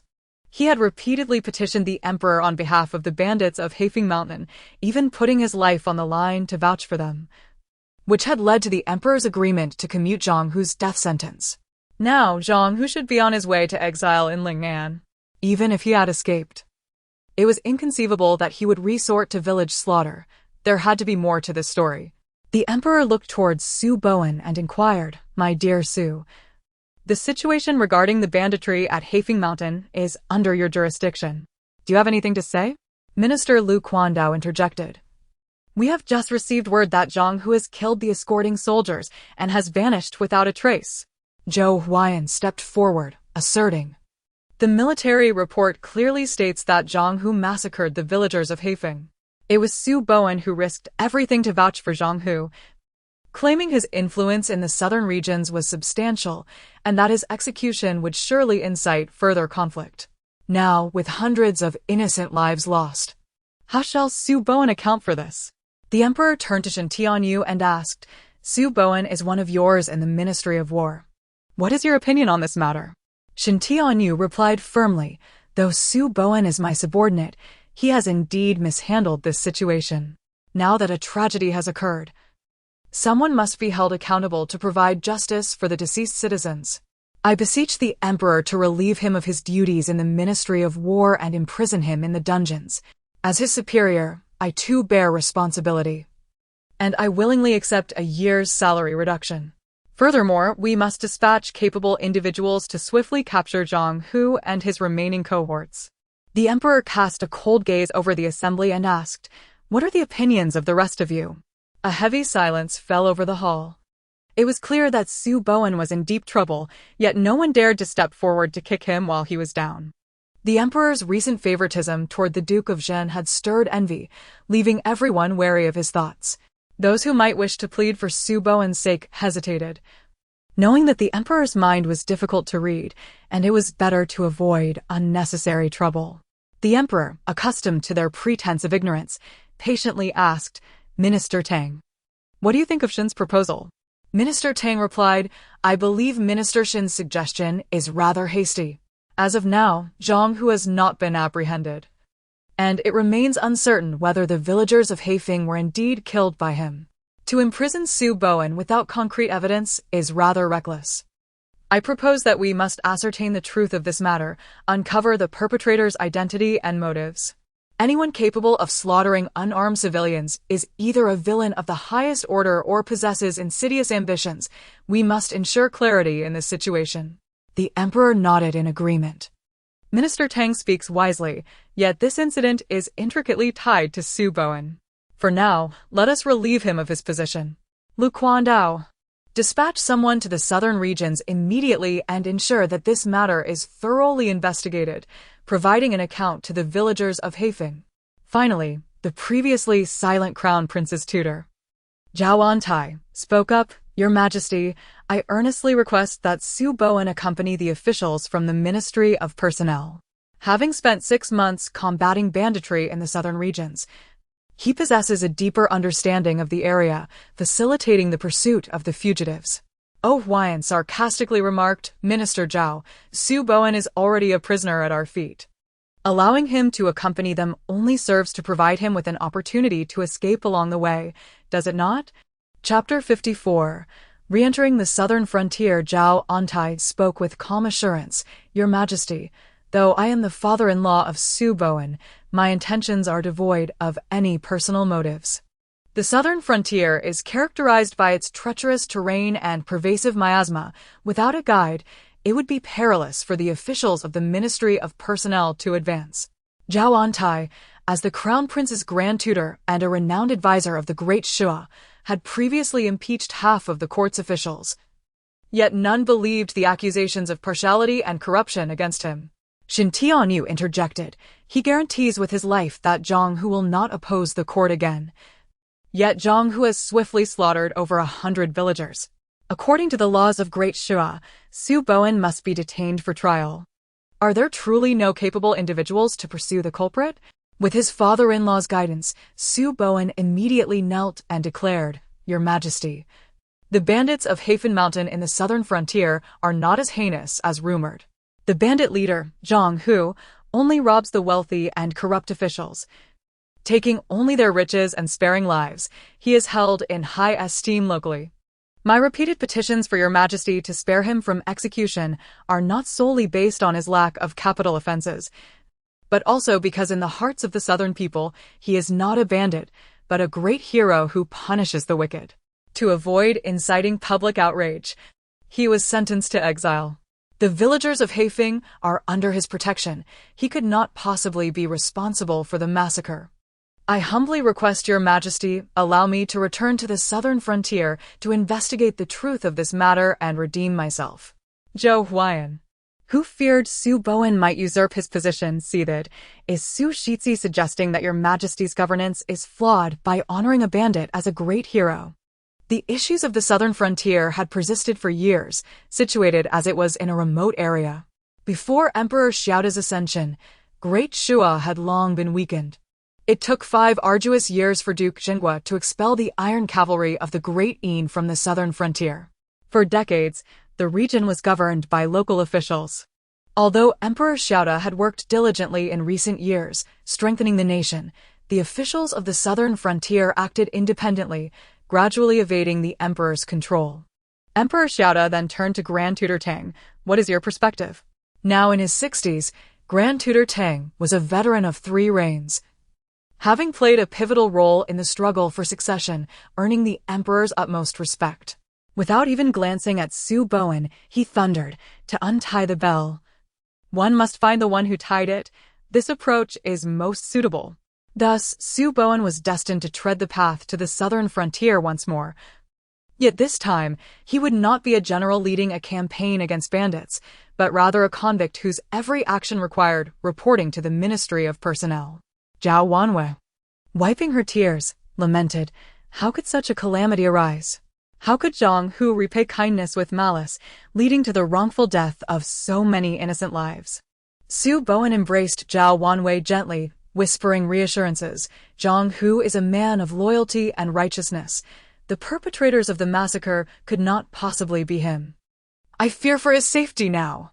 Doesn't that mean he will die without a witness? Zhao Wanwei's anxiety deepened. Rest assured, there will be traces left behind. Thanks to my father-in-law and Grand Tutor Tang, otherwise I would be awaiting death in a prison cell, unable to pursue the truth myself. But alas, I fear I must trouble you at home once more. As the couple shared a tender farewell, Lian Qiao entered to announce, His Highness the Crown Prince has arrived. Su Bowen went out to welcome him personally. Your Highness, the circumstances are delicate. I am in a state of disgrace, and it would be prudent to avoid association so as not to implicate you. As usual, the Crown Prince presented a food box, saying, This is for Xiao Xiao. Today, I have brought a friend for you, Minister Su. Su Bowen's eyes widened in surprise at the figure behind the Crown Prince as he prepared to pay his respects. He was stopped by the individual. They conversed in the study for quite some time before departing. If my father's affairs are not resolved, my brother the Crown Prince cannot come. It's so frustrating. My father has to go far away again and cannot enjoy the delicacies brought by my brother the Crown Prince. Gu Huayu patted Su Xiaoxiao's head with a tinge of sympathy. Children should not be burdened with such worries, but should grow up carefree. Su Xiaoxiao lamented that she could no longer ride on her father's shoulders or indulge in the treats sent by her brother the Crown Prince, expressing her discontent most vocally. Sitting on the rug, she tugged at the red string around her neck, which unexpectedly came to life, slithering down her clothing, the diminutive bracelet resembling its collar. Wanwei gasped, gripping Su Bowen's thigh tightly, trembling as she stammered, My dear, am I seeing things? What is that? Suppressing the pain in his thigh, Su Bowen removed Val Wanyue's hairpin, preparing himself. It must be a snake. Do not make a sound. or you'll frighten Xiao Xiao. Su Xiao Xiao seized the red snake, bringing it close to her face and chattering excitedly. Had it not been for Su Bowen's restraint, Zhao Wanwei would have rushed over, fearing for Xiao Xiao's safety. Little Red, go ask the birds from the southern frontier who killed the villagers and where Zhang Hu is now. She could have inquired herself, had she not yet learned to walk. In an instant, the red creature darted out of the window. Zhao Wanwei murmured softly, "That does not resemble a snake." Su Bowen succinctly replied, "Indeed, it resembles a dragon." "Is our daughter speaking to a dragon?" Su Xiaoxiao lowered her head, feeling guilty, and fumbled with the milk bottle for an excuse. "It's not that I wanted to keep it. Little Red came on its own, and it has no owner and is quite pitiful." Zhao Wanwei, noticing her daughter's demeanor, hurriedly scooped her up, saying, "Xiao Xiao, is that your pet? How about we make it a little house?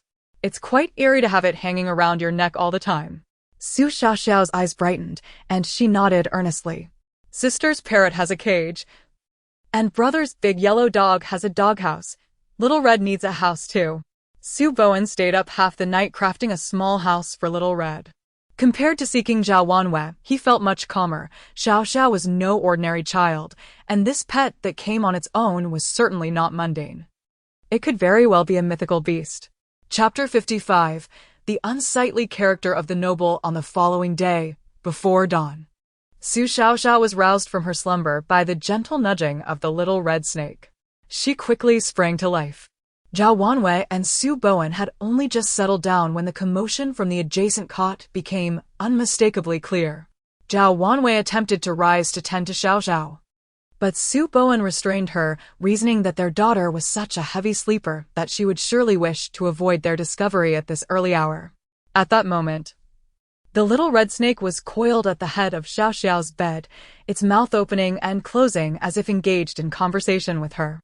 The villagers were actually slain by the soldiers from Nanjing. How outrageous! Zhang, who has suffered severe injuries and is recuperating in a place called Heishuizhai in the southern county.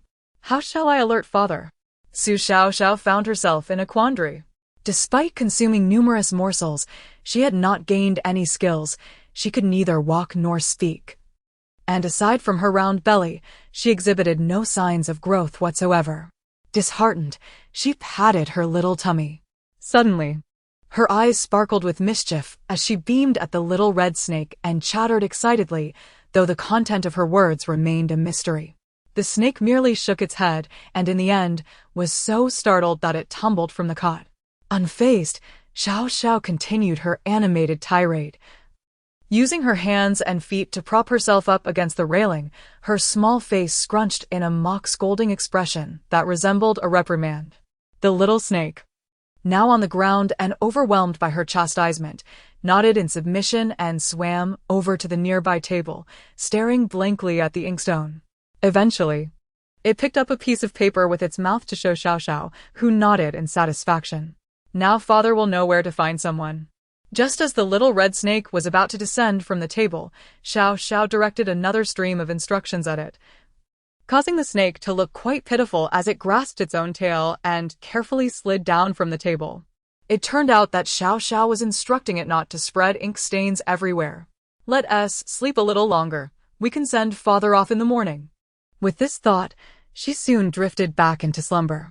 Zhao Wanwei whispered to Su Bowen, "I didn't even notice that creature was on Xiao Xiao's neck. How careless of me. What if it had bitten her?" Su Bowen, however, was not so pessimistic. He chuckled. "It seems to get along quite well with Xiao Xiao. Look, it can even bathe itself. It possesses a certain intelligence. As long as Xiao Xiao is fond of it, we shall keep it." Indeed, thanks to the snake, they now knew Zhang Hu's whereabouts, preventing them from being entirely in the dark upon their arrival in the southern region. Reflecting on this, Zhao Wanwei began to regard the little snake as a spirit beast. Su Bowen embraced his wife a bit tighter, suppressing his own unease, and reassured her, "With our little treasure Xiao Xiao around, I am confident all will be well. Changhe has made considerable progress lately and has not caused any trouble at the academy. Under Kong Luan's guidance, his studies have improved significantly. Yet, I cannot help but worry about Lingxi. She is so mature for her age, always considering others. I had planned to find her a suitable match in the coming days. But with this incident, I fear the families I had in mind may now have changed their minds. As the first rays of sunlight filtered into the courtyard, Su Bowen playfully pinched Su Xiaoxiao's little nose, saying, "Xiao Xiao, wake up now. Let father hold you. I must embark on a long journey." With great effort, Xiao Xiao opened her eyes, rubbing them while thinking, "Fortunately, father called me. The little red snake is so unreliable." Did father see the note on the table? To reassure Su Xiaoxiao, he intentionally carried her to the table and picked up the cryptic scribbles, staring at them for quite some time without deriving their meaning. "Wanwei, come take a look at this. What do you make of it?" He had no choice but to seek his wife's assistance. Zhao Wanwei, equally perplexed, had overheard the message Xiao Xiao intended to convey but dared not speak up, fearing she might upset Xiao Xiao with an incorrect interpretation. "What nonsense has the little red snake written? Neither of us can comprehend it. Playing dead will not help. It will ruin my plans. Just wait until I deal with you." Su Xiaoxiao glared at the note, convinced it was quite clear, wondering why her parents could not understand it. "Crying will not help. You'll be in for it later." Xiao Xiao tugged at the red string around her neck. Zhao Wanyue's eyelids twitched. She worried that the tugging might harm the little snake. Su Changhe, reluctant to part from his father, tugged his sister along to their parents' room. Upon seeing them lost in thought over the piece of paper, he snatched it away and exclaimed, "Murderers, soldiers. Zhang Hu Heiyun Jai." "Father, who wrote this? It looks so ugly." Su Bowen and Zhao Wanwei exchanged astonished glances, exclaiming in unison, "We have no idea." However, there is indeed a Heishui Zhai in the southern region. Someone must be trying to alert me to seek Zhang Hu there. And the murderers are soldiers. Su Xiaoxiao felt anxious for them, lamenting that they had only grasped part of the message. Just as Su Chang'e was about to remind his father, Su Bowen silenced him with a glance, saying, "Surely, there is a benefactor aiding us. Now father likely knows who has harmed the villagers and where to find Zhang Hu." Who could have sent father this message? Su Chang'e wondered aloud. Wanwen nodded vigorously. "Lingxi is right. This is our family's great benefactor." Seeing her father successfully receive the signal, Su Xiaoxiao rejoiced, dancing with delight. "I did it. I am truly remarkable." Su Lingxi and Su Chang'e exchanged knowing smiles, realizing that with Xiaoxiao around, they would always transform misfortune into fortune, and this time, surely, father would be safe. Zhao Wanwei accompanied the children as they escorted Su Bowen to the city gate. She handed over his belongings and, taking Xiaoxiao from his arms, forced a smile, saying, "We will wait for your swift return." Su Chang'e thumped his chest, declaring, "Father, do not worry. While you are away, I will take good care of mother, my sister, and my little sister." At that moment, Wang Tonghe, Deputy Minister of the Ministry of Personnel, and Zhou Huayan, Deputy Minister of the Ministry of War, awaited him at the city gate. Huayan could hardly believe that after a few critical remarks about Su Bowen in the court, Master Shin insisted he accompany Su Bowen to the southern region, claiming that resolving this matter would guarantee his promotion. Chapter 56. A brawl as Su Bowen departed. The Duke of Zhenguo's residence grew increasingly desolate.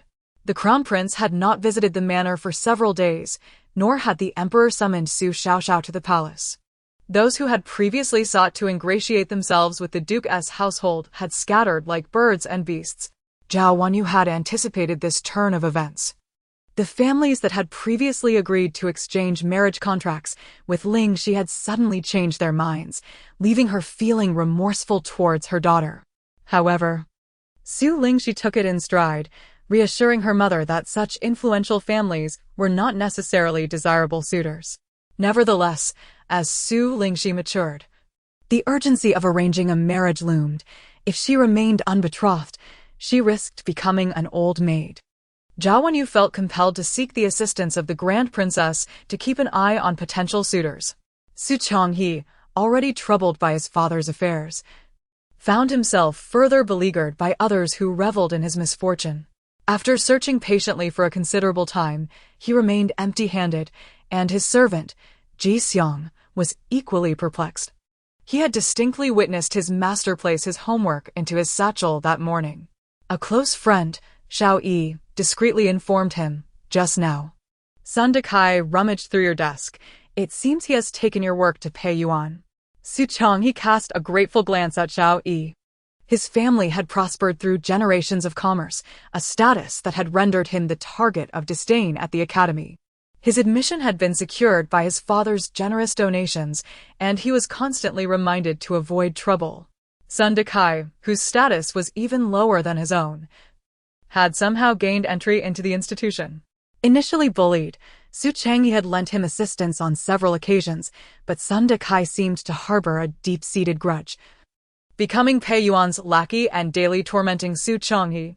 Previously, the favor shown to the Su family by the crown prince and the emperor had tempered the excesses of those envious of Su Changhe, who possessed a domineering nature that discouraged retaliation. However, in the current climate, stripped of their protective influence, rival students had rallied around Pei Yuan, eager to make Su Changhe their target. Having been alerted by Xiao Yi, Su Changhe set down his satchel and approached Sun Dekai directly, coldly inquiring, "Did you just search through my desk?" Sun Dekai, shrinking back, caught sight of Pei Yuan and gained a measure of courage, straightening his posture. "What eye did you see me searching your desk with? A criminal's son like you has no right to make such a fuss. Do you still consider yourself the unruly lord under the crown prince's protection?" Fists clenched, Su Changhe retorted fiercely, "Mind your words and return my homework." Sun Dekai sneered, "You claim it was not you, yet you are merely the son of a criminal. Must I remain silent?" After learning that his mother was the biological daughter of the Duke of Jinghua, Sun Dekai's resentment towards Su Changhe intensified, believing that Su Changhe's wealth and status were rightfully his. Yet he found himself with nothing, even as he reluctantly entered Yulin Academy, where he became a subject of ridicule. In a bid to oppose Su Changhe, he had ingratiated himself with Pei Yuan, even demeaning himself to grovel and bark like a dog, thereby securing a place on the fringes of Pei Yuan's circle, where he became a scapegoat for others' frustrations. Early that morning, he had feigned casualness in discussing with Pei Yuan, "I heard Su Changhe's father has fallen into disgrace and been sent to the southern frontier. Even the crown prince has not visited the Su residence in days. It seems the Su family's fortunes have come to an end." "Your information is quite astute. The Su family is destined for ruin. I heard the grandson of the Minister of Rights is seeking to marry his sister, and he has already sent gifts to the Ministry of Revenue," Pei Yuan replied, seemingly unfazed. Seeing Pei Yuan unperturbed, Su Changhe suggested, "Young Master Pei, I often hear you being accused of bullying. Shall we not teach him a lesson?" Pei Yuan, bored and seeking amusement, replied, "Since we have nothing better to do, why not indulge him?"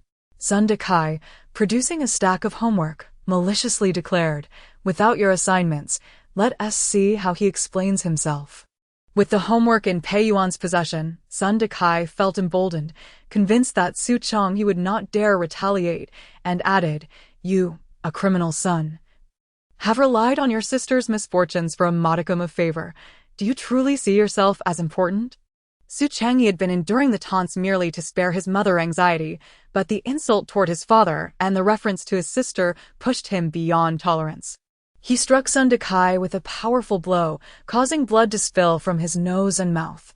Grasping Sun Dekai's hair, he demanded, "Where is my homework?" Pei Yuan approached lazily, mockingly saying, "Su Changhe, are you looking for this? If you're willing to grovel before me like Sun Dekai, I shall return it." With a cold laugh, Su Changhe retorted, "You truly are a dog. If you adore them so, I shall oblige." With that, he charged at Pei Yuan, who proved no match for him and was quickly subdued. In pain, Pei Yuan shouted to his attendant and lackeys, "Are you all dead? Why do you not intervene?" A swarm of students surged forward, engaging in a scuffle with Su Changhe. Ji Xiang, witnessing his master being bullied, rolled up his sleeves and joined the fray without hesitation. Xiao Yi, fearing for Su Changhe's safety, discreetly sought the teacher, who ultimately intervened to separate the combatants. The teacher, visibly agitated, exclaimed, "What madness is this? This is no place for your unruliness." With blood staining his face, Sun Dakai falsely claimed. Su Changhe struck me first. Young Master Pei intervened, and in his frenzy, he even attacked young Master Pei. The other students could not stand by and did not help. Ji Xiang protested. He only sought to return my young master's homework. And it was Sun Dakai who instigated the conflict. Turning to Su Changhe, the teacher inquired, "Did you strike first?" Su Changhe defiantly replied, "They have gone too far. They deserve to be punished." When dealing with scoundrels, one need not resort to gentlemanly conduct. The teacher raised his voice. "Then I shall summon your mother to discuss this matter." Instantly deflated, Su Changhe muttered, "Fine, let them copy. I fear no one." Behind the teacher, Sun Dakai smirked, delighting in Su Changhe's predicament. The teacher then turned to Pei Yuan, stating, "You all are complicit in this disturbance. You shall each copy the Analects 10 times. Pei Yuan, equally indignant, retorted, "Teacher, I have been assaulted. I demand justice." The teacher remained silent, casting a disdainful glance at Sun Dakai. Chapter 57.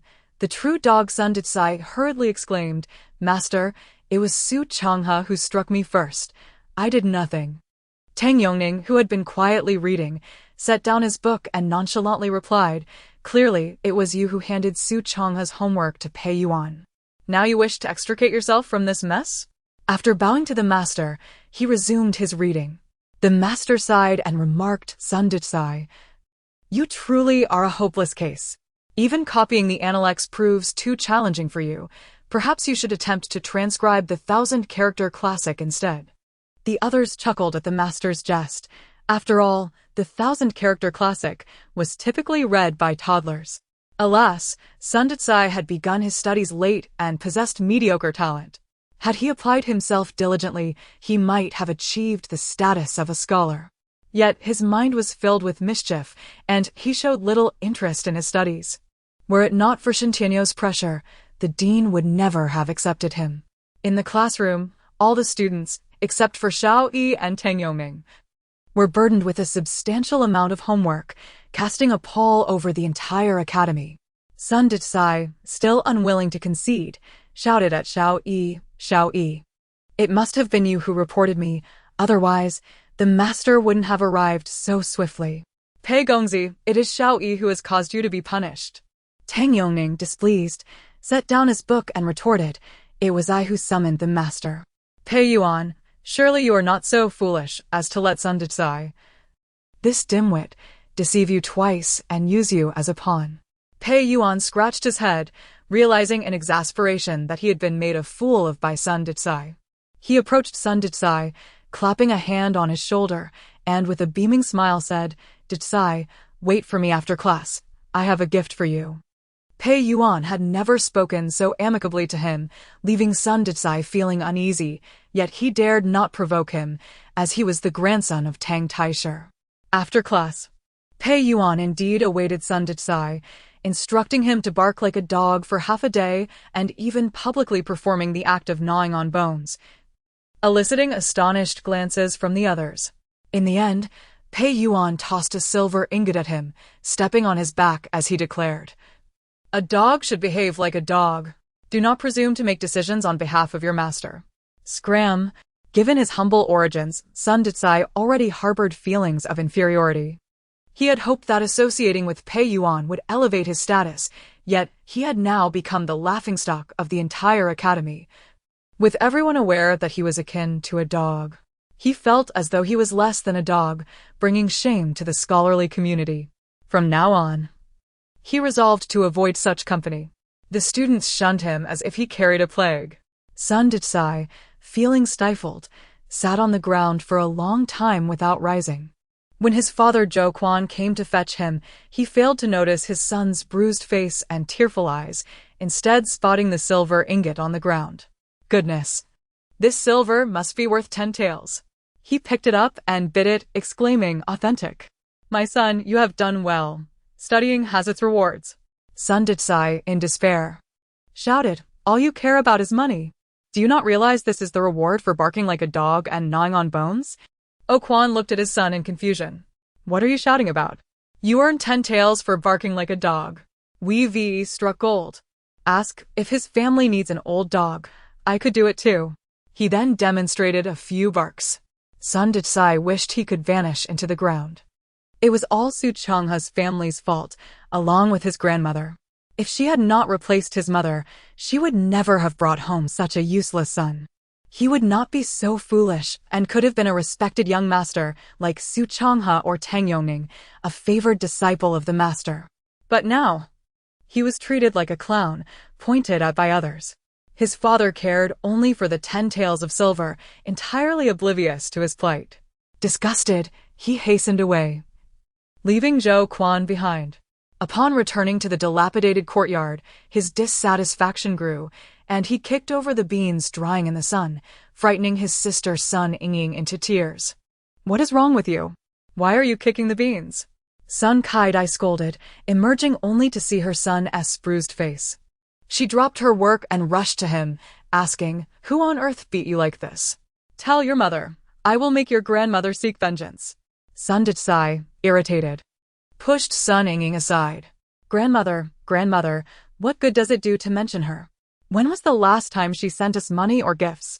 She probably thinks she has the emperor's favor and has long forgotten us. Even if she knew I was beaten by that fraud Su Changha, she would not lift a finger for me. They are all deceivers. Sun Detsai kicked again, this time breaking the fence of the chicken coop, causing the old hen to scatter in a frenzy. Sun Kaidai, left alone to witness the chaos, lamented the yard now littered with chicken droppings. Since the last incident, their mother had indeed become less generous. The silver she provided was only a few taels, hardly sufficient. She resolved to pay her mother a visit. If she refused to give money, she would reveal the whole story. Suddenly, her daughter, who had been crying inconsolably, stopped. Sun Kaidai turned to see the little girl attempting to eat chicken droppings. Furious, Sun Kaidai exclaimed, "Zhang Ma, where have you been? The young lady is eating chicken droppings, and you haven't even checked on her." Zhang Ma, dropping the seeds she was holding, muttered, "What young lady? You haven't paid me for 3 months. Do you expect me to work like a horse for you? She is just a country girl, pretending to be a young lady." With that, she strolled out of the kitchen, coldly stating, "Here I am, all alone, cooking and tending to the child. You should lend a hand as well." After that, she disdainfully lifted Sun Yingying from the ground and tossed her into a basin of water. Then, slapping her forehead, she exclaimed, "Oh dear, I almost forgot the chicken soup. Madam, please wash the young lady up while I serve the soup to the young master." Sun Kaidai opened her mouth to speak, but ultimately fell silent, tending to her daughter instead. If Zhang Ma were not bound by a contract with Lu Shi, she would have left long ago. Now, every household chore depended on her. She could not afford to offend anyone. If she truly abandoned her duties, she would be the one to do all the work. After sipping the bland chicken soup, Sun Kaidai tossed aside her spoon and said, "You watch over the young lady. I will step out for a moment." She headed alone toward the Duke of Zhengua's residence. Zhang Ma spat at her, penny pincher, acting like a big shot. She regretted not staying quietly in Lady Zhao's courtyard. She wouldn't have to endure such burdens now. After class, Su Changha specifically arranged to meet Xiao Yi to wait for Tang Yongning. Although the Tang family had no dealings with the Duke of Zhengua, he was a man of gratitude and felt compelled to express his thanks to Tang Yongning. Chapter 58. They did not take advantage of it, accompanied by his young servant. Tang Yongning slowly exited the academy. Even in the sweltering heat, he donned thick clothing and coughed intermittently, clearly not in good health. Before he climbed into his carriage, Su Changha called out to him, "Young Master Tang, I am grateful for your assistance today. Were it not for you, Pei Yuan would surely hold a grudge against Xiao Yi. You have aided me, and from now on we shall be friends." Tang Yongning, with a tranquil expression, replied, "I merely spoke the truth. There is no need for gratitude, young Master Su." Xiao Yi wished to express his gratitude as well, but being naturally timid, he struggled to find the right words, ultimately settling for a smile towards Tang Yongning. Tang Yongning nodded slightly in farewell and boarded his carriage, continuing on his way.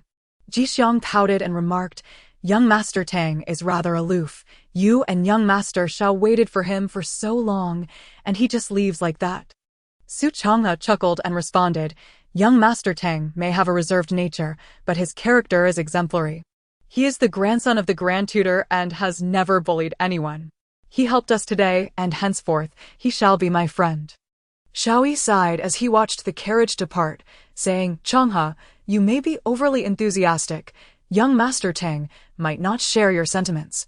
Unfazed, Su Changhe retorted, whether he wishes it or not is of little consequence. I have already accepted him as a friend, just as you did with me back then. Look at us now. We have become good friends. Understanding that Su Changhe was wary of his mother, Xiaoyi quickly ascended into his own carriage. Su Changhe and Jixiang mounted their horses and sped away. As they passed Tang Yongning's carriage, Su Changhe deliberately slowed down and called out, Brother Tang, see you tomorrow. Before hastily departing, Tang Yongning's servant muttered, young Master Su certainly treats us as if we are close, aware that our families do not associate. Yet he addresses you as a brother. He is not of your kind. However, Tang Yongning lifted the curtain of his carriage, smiling as he observed Su Changhe's vigorous departure. Musing, a friend? How intriguing. Upon nearing his home, Su Changhe dismounted and handed his horse to Jixiang, then stealthily scaled the wall into the yard, quietly slipping into his own quarters. His mother was surely waiting at the front door. As long as he remained indoors, she would remain oblivious to his brawl. He pushed open the door and gulped down a cup of tea, flopping onto his bed and exclaiming, finally, I can lie down. My bones feel as if they might crumble. Yet he was soon met with his mother's booming voice, Su Changhe, get up this instant. Startled, he bolted upright to find Zhao Wanqing standing at the foot of his bed, brandishing a rolling pin, her expression filled with fury. Mother, how did you get in here without making a sound? Su Changhe thought he might perish from embarrassment. Please, do not be angry. I wasn't fighting. I merely fell off my horse. Zhao Wanqing, noticing his bruised eyes, swollen cheeks, and tattered clothes, felt her heart ache, tears welling in her eyes. Xiao Xiao had been broadcasting the day's events at home, and it was rumored that the news of Su Changhe's fight spread from the academy's crickets to the sycamore tree at the entrance, where a yellow oriole related to the peony flower at the state security office. Xiao Xiao had spent the entire day beneath the peony.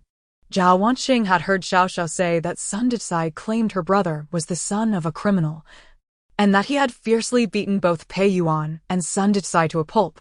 She had intended to frighten Su Changhe. But little did she know he had ended up looking worse for wear. Seeing his mother cry, Su Changhe panicked, wishing instead that she would scold him. Mother, please do not cry. I promise I will not do this again. Zhao Wanqing discarded the rolling pin and carefully applied ointment to his wounds, asking, does it hurt? Su Changhe nonchalantly replied, Mother, it's just a little scraped skin. It does not hurt. Yet, he could feel the cold sweat trickling down his forehead. Zhao Wanqing's heart ached for him. She wished the pain were hers. As she tended to his wounds, she admonished, be more cautious in the future. If you cannot win, run away. They are many, and how can you and Jixiang possibly contend with them? Su Changhe chuckled, so you already know. Do not worry. They did not fare well either, especially Pei Yuan and Sun Dicai. They are injured worse than I, rest assured. Pei Yuan will not dare to inform the elder of this, as our teacher has already reprimanded him. Zhao Wanqing sighed. Your teacher is worried about this matter on your behalf. You should ease his concerns and not trouble him daily. Su Changhe disagreed with his mother's assessment, saying, Mother, do you not always teach me not to provoke trouble, yet also not to shy away from it? Sun Dicai insulted father and spoke ill of my sister. I simply could not endure it. Pei Yuan was foolish to be manipulated by Sun Dicai. In times like these, we must not bow our heads, or they will truly believe father has committed wrongdoing. Zhao Wanqing found herself at a loss for words, unable to counter her son's reasoning. She smiled and said, My son has grown up. He knows how to handle his mother. However, you have offended your classmates like a fighting cock. Who will be your friend henceforth? Su Changhe was untroubled, waving his hand dismissively. "What you say is nonsense, mother. I only dealt with those who deserved it. We are simply not aligned in our principles." Thankfully, Tang Yongning spoke up for us today, preventing Xiao Yi from being implicated. I have already recognized Tang Yongning as my friend, though he has yet to agree. I feel we are of the same ilk. The Grand Tutor's legitimate daughter was the lawful wife of the Duke of State Security, who died in childbirth. Years later, the Duke fell ill and was sent to the hot springs for recuperation, severing ties between the Tang and Su families. According to Xiao Xiao, the Grand Tutor was the maternal grandfather of Su Bowen. Su Bowen had only Lu as a relative since childhood, and now even that mother was a mere facade. Zhao Wanqing understood how deeply Su Bowen yearned for familial affection, and knowing that the Grand Tutor had cherished his daughter. This matter had long been a source of concern for the couple. Now that the elders were aging, even if they could not recognize each other at present, they ought to reach out to the Tang family to express their filial piety.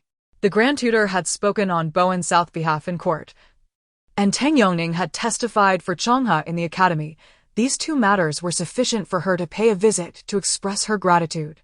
As Zhao Wanqing exited Su Changhe's courtyard, she encountered her daughter Su Lingxi arriving with Xiao Xiao. "Mother, I brought Xiao Xiao to see Changhe." "Indeed. I am going to treat his injuries." That cricket only spoke half the truth. Had I known my brother was at a disadvantage, I would have sent Xiao Hong to deal with them long ago. Zhao Wanqing felt her heart racing. Her son was already so combative, and now her half-year-old daughter was the same. What a restless future lay ahead. Chapter 59. Remarkable acting. Zhao Wanwei cast a subtle glance at Su Lingxi, suggesting, "Then take Xiao Xiao to see. Let her understand that fighting is not a commendable act." Is mother hinting at me? After all, I am still young. Fighting is far from my concern. Zhao Wanwei sighed silently, choosing to pretend she hadn't heard. Upon seeing his sister, Su Changhe felt a twinge of embarrassment and promptly pulled the blanket over his head. Has my brother lost his face? Did he not claim victory? Had I known, I would have lent him a hand. Listening to Su Xiaoxiao's inner monologue only deepened Su Changhe's sense of shame. Su Lingxi lifted the blanket and remarked, "If you are not afraid of fighting, why shy away now? Let me see your injuries." Su Lingxi was genuinely concerned for her brother. Yet upon witnessing his bruised left eye and swollen right cheek, she could not suppress her laughter, nearly causing Su Xiaoxiao to tumble to the ground. Goodness! To be beaten to such a state and still claim victory.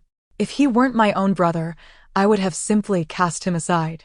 Su Changhe did not feel as desperate while being beaten, but it was evident that he had a true sister, one to mock him and the other to show disdain. Acknowledging her loud laughter, Su Lingxi gently reassured him, "Do not be angry. Sister did not mean it in that way. It's truly amusing." "Haha, you look like a one-eyed panda. It's absolutely hilarious. Are you really my own sister and sister?" Su Changhe felt genuinely hurt and desired to see for himself if he truly appeared so ridiculous. He threw off the blanket and stormed over to the mirror, only to be taken aback by his reflection. His forehead was swollen, his left eye resembling a lump of coal, and aside from the white of his eye, not a single part was unblemished. His left cheek was somewhat better, with merely 3 claw marks, yet the right side was a pitiful sight, swollen larger than a steamed bun. He had once mocked Sun Dicai for resembling a pig's head, never anticipating he would look even worse. No wonder Jixiang and Xiao Yi had persistently advised him to wait until his injuries healed before thanking Tang Yongning. Now he understood why they looked at him with pity. Su Changhe slumped to the ground, truly feeling sorry for Tang Yongning. How could he, in such a state, boldly declare his desire to befriend him without sending him fleeing in terror? Su Lingxi had never seen her brother so dejected and was quite distressed. "Changhe, is there anywhere that hurts? Shall I apply more medicine? I feel unwell everywhere, particularly in my heart. I even arranged to meet Tang Yongning at the academy tomorrow.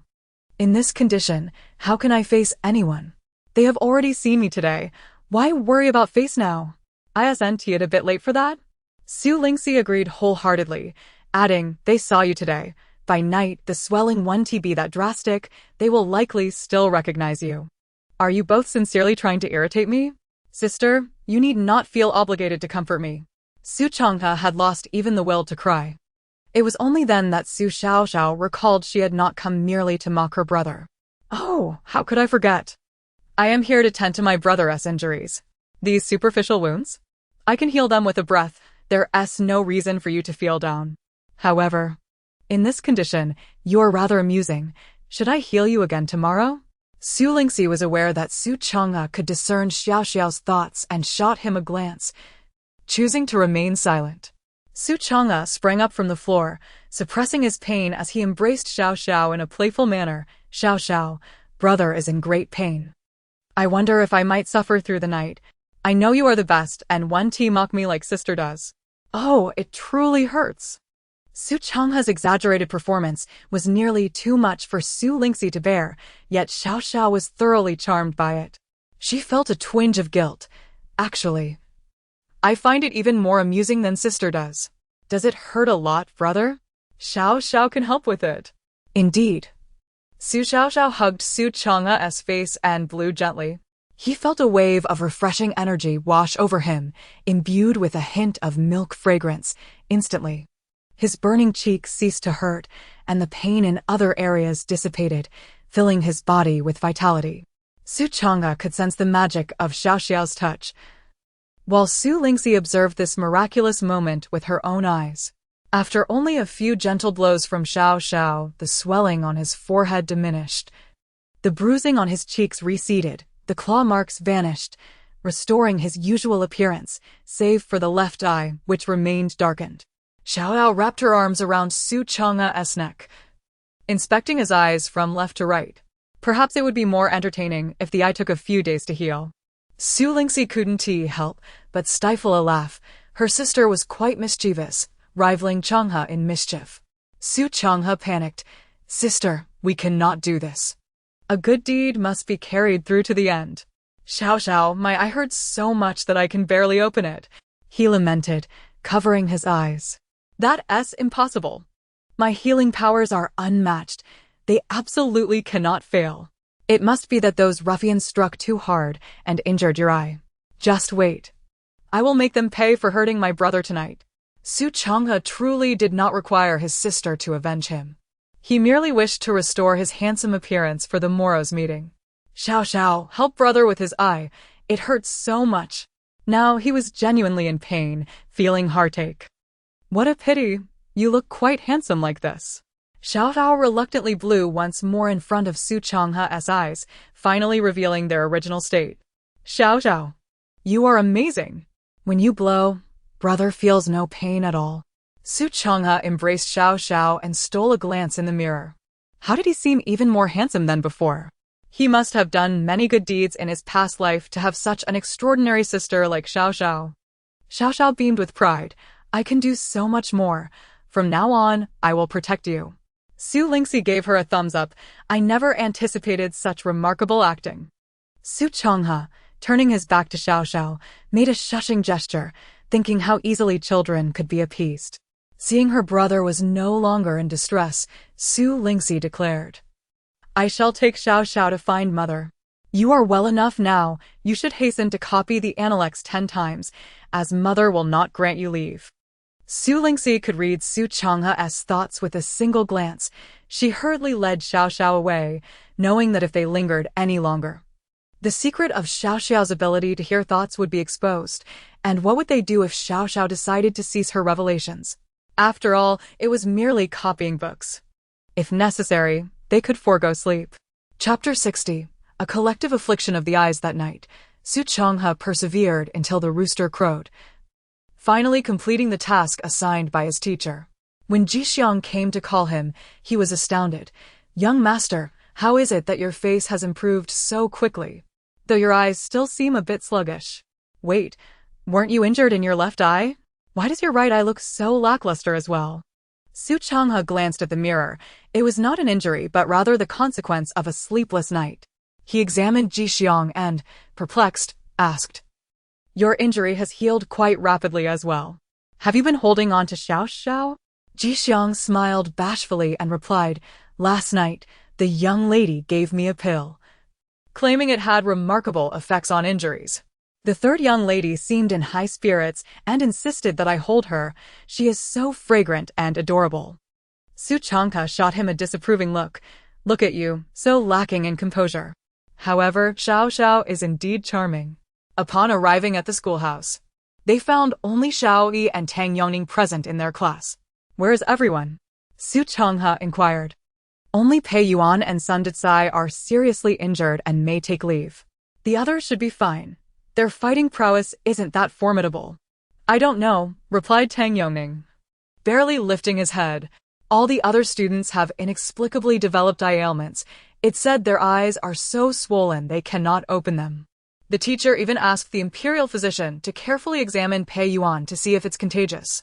It shouldn't be contagious, Tang Yongning asserted, not even lifting his gaze. He had experience with such matters. If it were contagious, he would be the first to succumb, as he had always been frail. A mere sneeze from another would leave him bedridden with a severe cold. Since he was still perfectly fine, he was certain the eye affliction would not spread. Xiao Yi muttered to himself, it's quite strange. How did they all suddenly develop eye ailments? If the teacher hadn't sent me personally to confirm, I would have suspected they were merely slacking off. Have you noticed? Those on leave are all the ones who fought with Changha yesterday. You fought too. Why are you unscathed? Your injury healed so quickly? Su Changha interrupted Xiao Yi. Wait, are you saying everyone who fought with me yesterday has developed eye ailments? Yes. Xiao Yi nodded vigorously. A sense of foreboding washed over Su Changha. He had performed excessively during the show last night, and Xiao Xiao, believing his eye injury to be severe, had vowed to take revenge on those who had struck him. Could this possibly be her handiwork? He hastily shook his head, attempting to dispel the implausible thought. It was impossible. No matter how capable Xiao Xiao was, she could hardly be expected to handle so many people at once. You still haven't told me how your injury healed so quickly. Yesterday, you looked like a pig's head. I thought you wouldn't come today, Xiao Yi pressed curiously. Su Changha chuckled. My mother applied a very potent medicine, and besides, my injury wasn't that serious to begin with. Xiao Yi's eyes lit up. What kind of medicine is it? Is there a prescription? My family has a medical clinic. We could research it and produce it in bulk for sale. We could split the profits, 70-30. Su Changha chuckled inwardly. This was a miraculous medicine from his sister, invaluable even with wealth. Externally, he feigned regret. Unfortunately, my mother said that the medicine was gifted by a great person and there's only a small vial. Moreover, it would be quite unethical to disclose the prescription. Upon hearing this, Xiao Yi had no choice but to relent. Outside, Ji Xiang, who had been waiting, regretted eating such remarkable medicine. Had he known, he would have refrained. It was a waste to give such precious medicine to a servant. Though Tang Yongning remained engrossed in his book, he too was genuinely curious about how Su Changha had healed so swiftly. Hearing it was due to a pill, he marveled at the medicine's extraordinary effects. Not wishing to continue the topic, Su Changha pulled Xiao Yi to sit beside Tang Yongning, seeking to strike up a conversation. Brother Tang, there is something here I don't quite understand. Could you elucidate it for me? Tang Yongning, devoid of any expression, accepted the book and said, Here? Xiao Yi widened his eyes. He had just explained this very section to Su Changha 2 days prior. Had Changha been rendered foolish? Clearly. Before Xiao Yi could finish, Su Changha covered his mouth. Clearly, you too do not understand, so why be polite? Let us all listen together. Thus, Su Changha frequently posed questions to Tang Yongning, managing to pry open his reticent demeanor and forge a friendship, but that is a tale for another time. Sun Kaidai tucked the money into her bosom and complained, Mother, do you no longer wish to acknowledge me? The sum you provide is dwindling.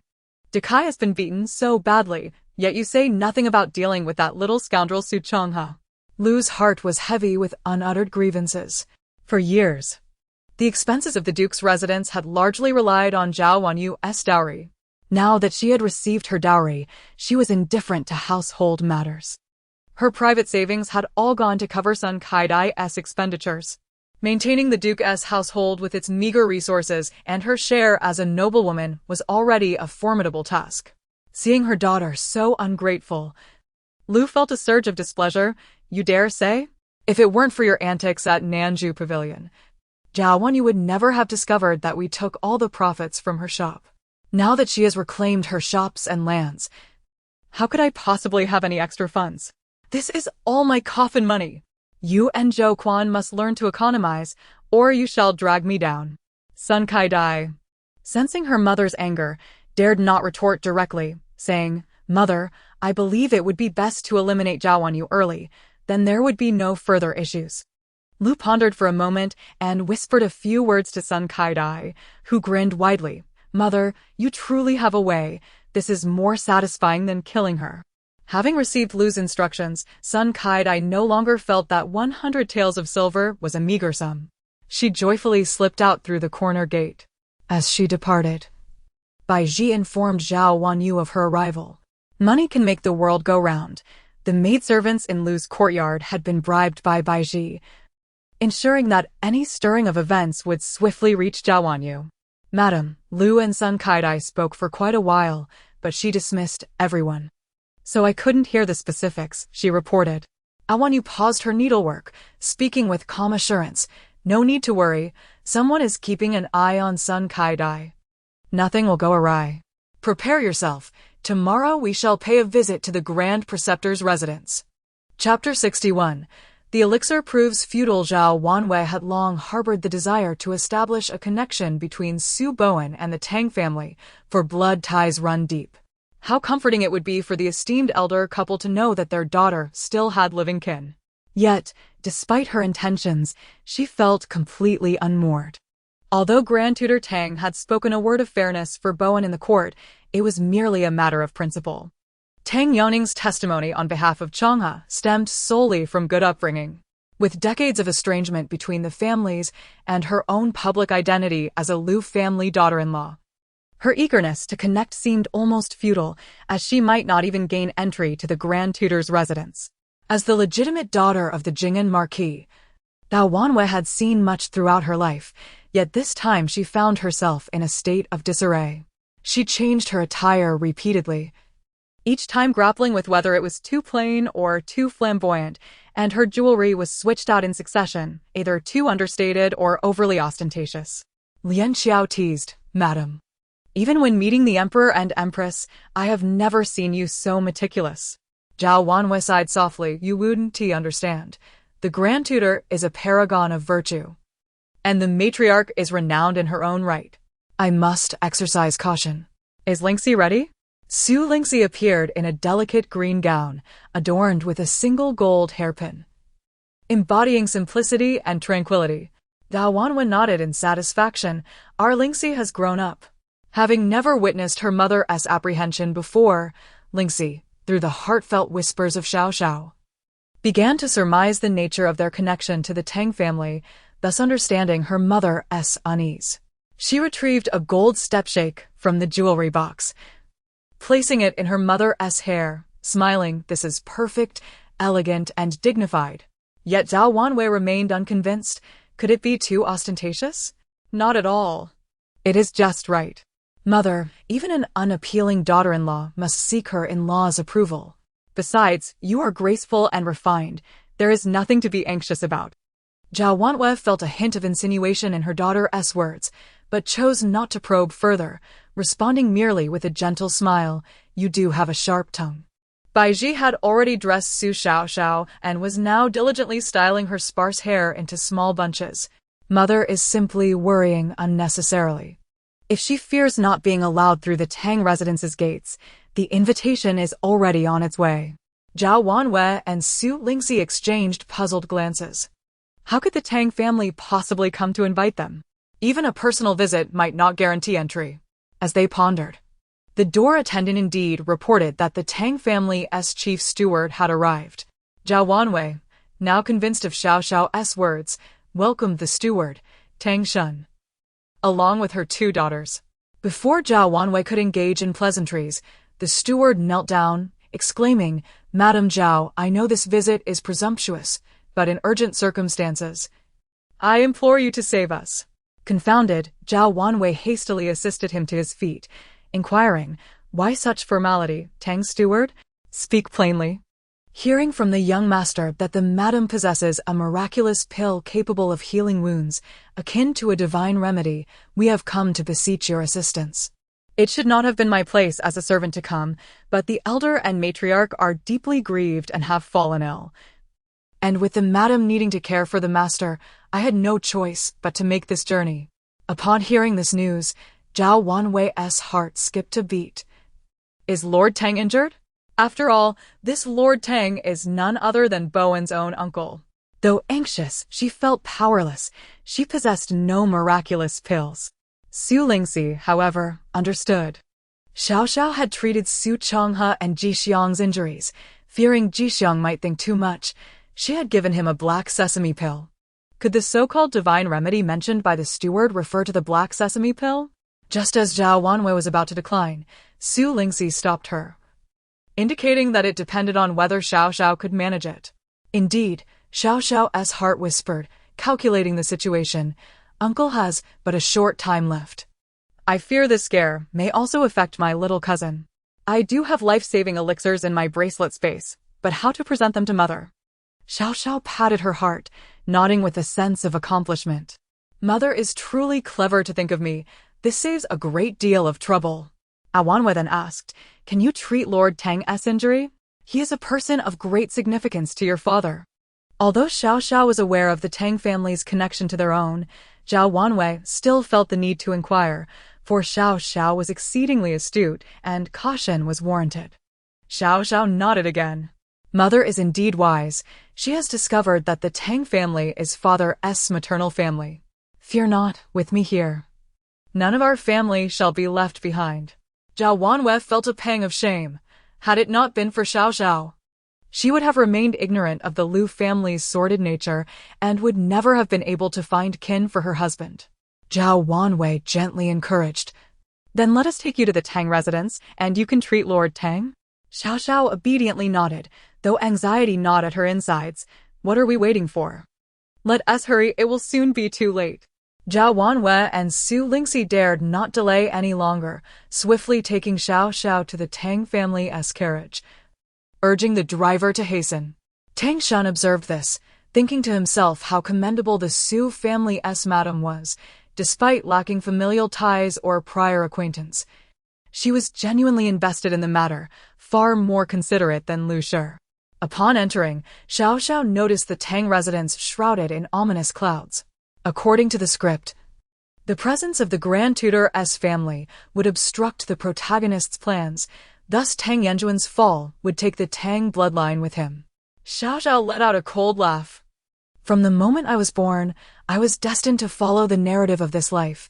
There is no way I shall allow my ancestral family to perish unjustly. With a flick of her hand, she dispersed the dark energy lingering in the room, allowing sunlight to pour in and breathe life into the courtyard. Tang Shan hurriedly announced, Madam, I have brought Lady Zhao. Zhao Wanwei and Su Lingxi respectfully greeted Lady Qi. Greetings, Lady Qi. Lady Qi hurriedly returned the gesture, apologizing. I am truly sorry for the abruptness of this visit, but alas, it seems that even a divine elixir may be of little use now.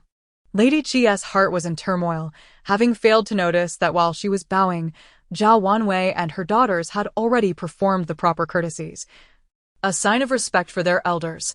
Chapter 62. The turmoil of the Tang residence after finally having family members, all of whom are benevolent souls. How could Su Xiaoxiao bear to see them come to harm? With Su Xiaoxiao's unwavering confidence, Zhao Wanwei felt bolstered and declared, Madam Qi, since we have arrived, let us pay a visit to Lord Tang. Perhaps there is still a chance for salvation. Madam Qi, with no reservations, promptly led the way. Upon reaching the door, Wanwei expressed a humble request. Madam Qi, I have a small favor to ask. This medicine is precious, and it would be best if no one else were present when administering it. May only Su Xiaoxiao and I enter? Understanding her intentions, Madam Qi dismissed the attending servants and waited outside as Zhao Wanwei carried Su Xiaoxiao inside, kindly closing the door behind them. Seeing her aunt-in-law's worried expression, Su Lingxi offered reassurance. Madam Qi, fret not.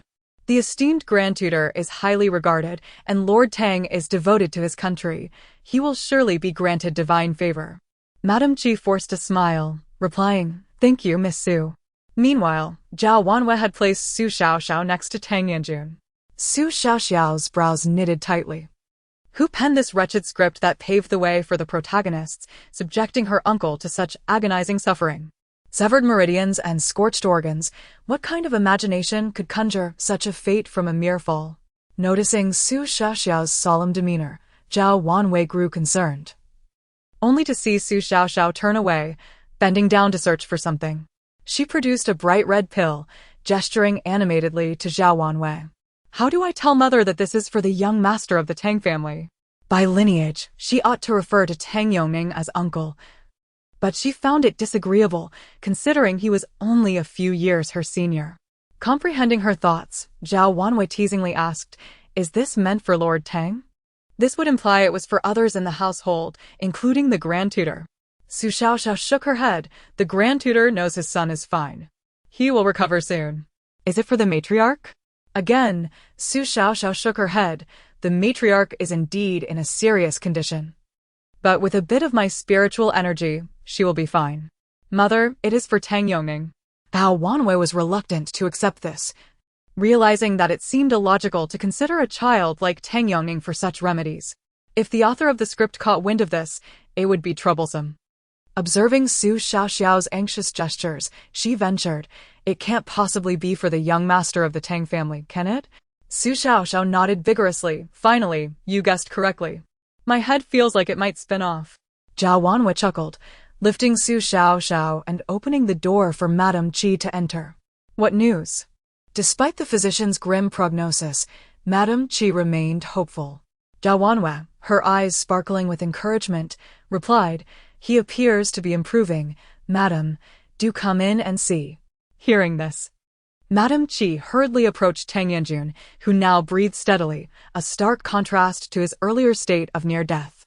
Grasping Zhao Wanwei's hand, Madame Qi instinctively knelt to express her gratitude, but Zhao Wanwei halted her, aware that such an act was too much for her. Yet, Madame Qi insisted, "Madame Zhao, you are truly our savior.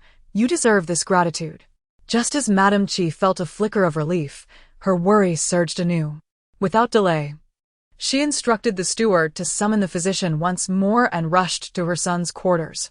Zhao Wanwei, cradling the pill Su Xiaoxiao had given her, followed closely behind.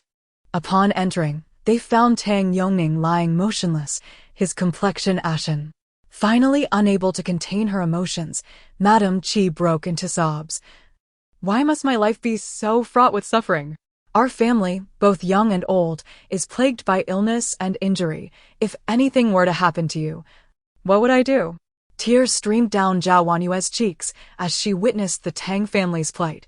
Had it not been for Xiaoxiao's elixir, Tang Yanjun would have perished.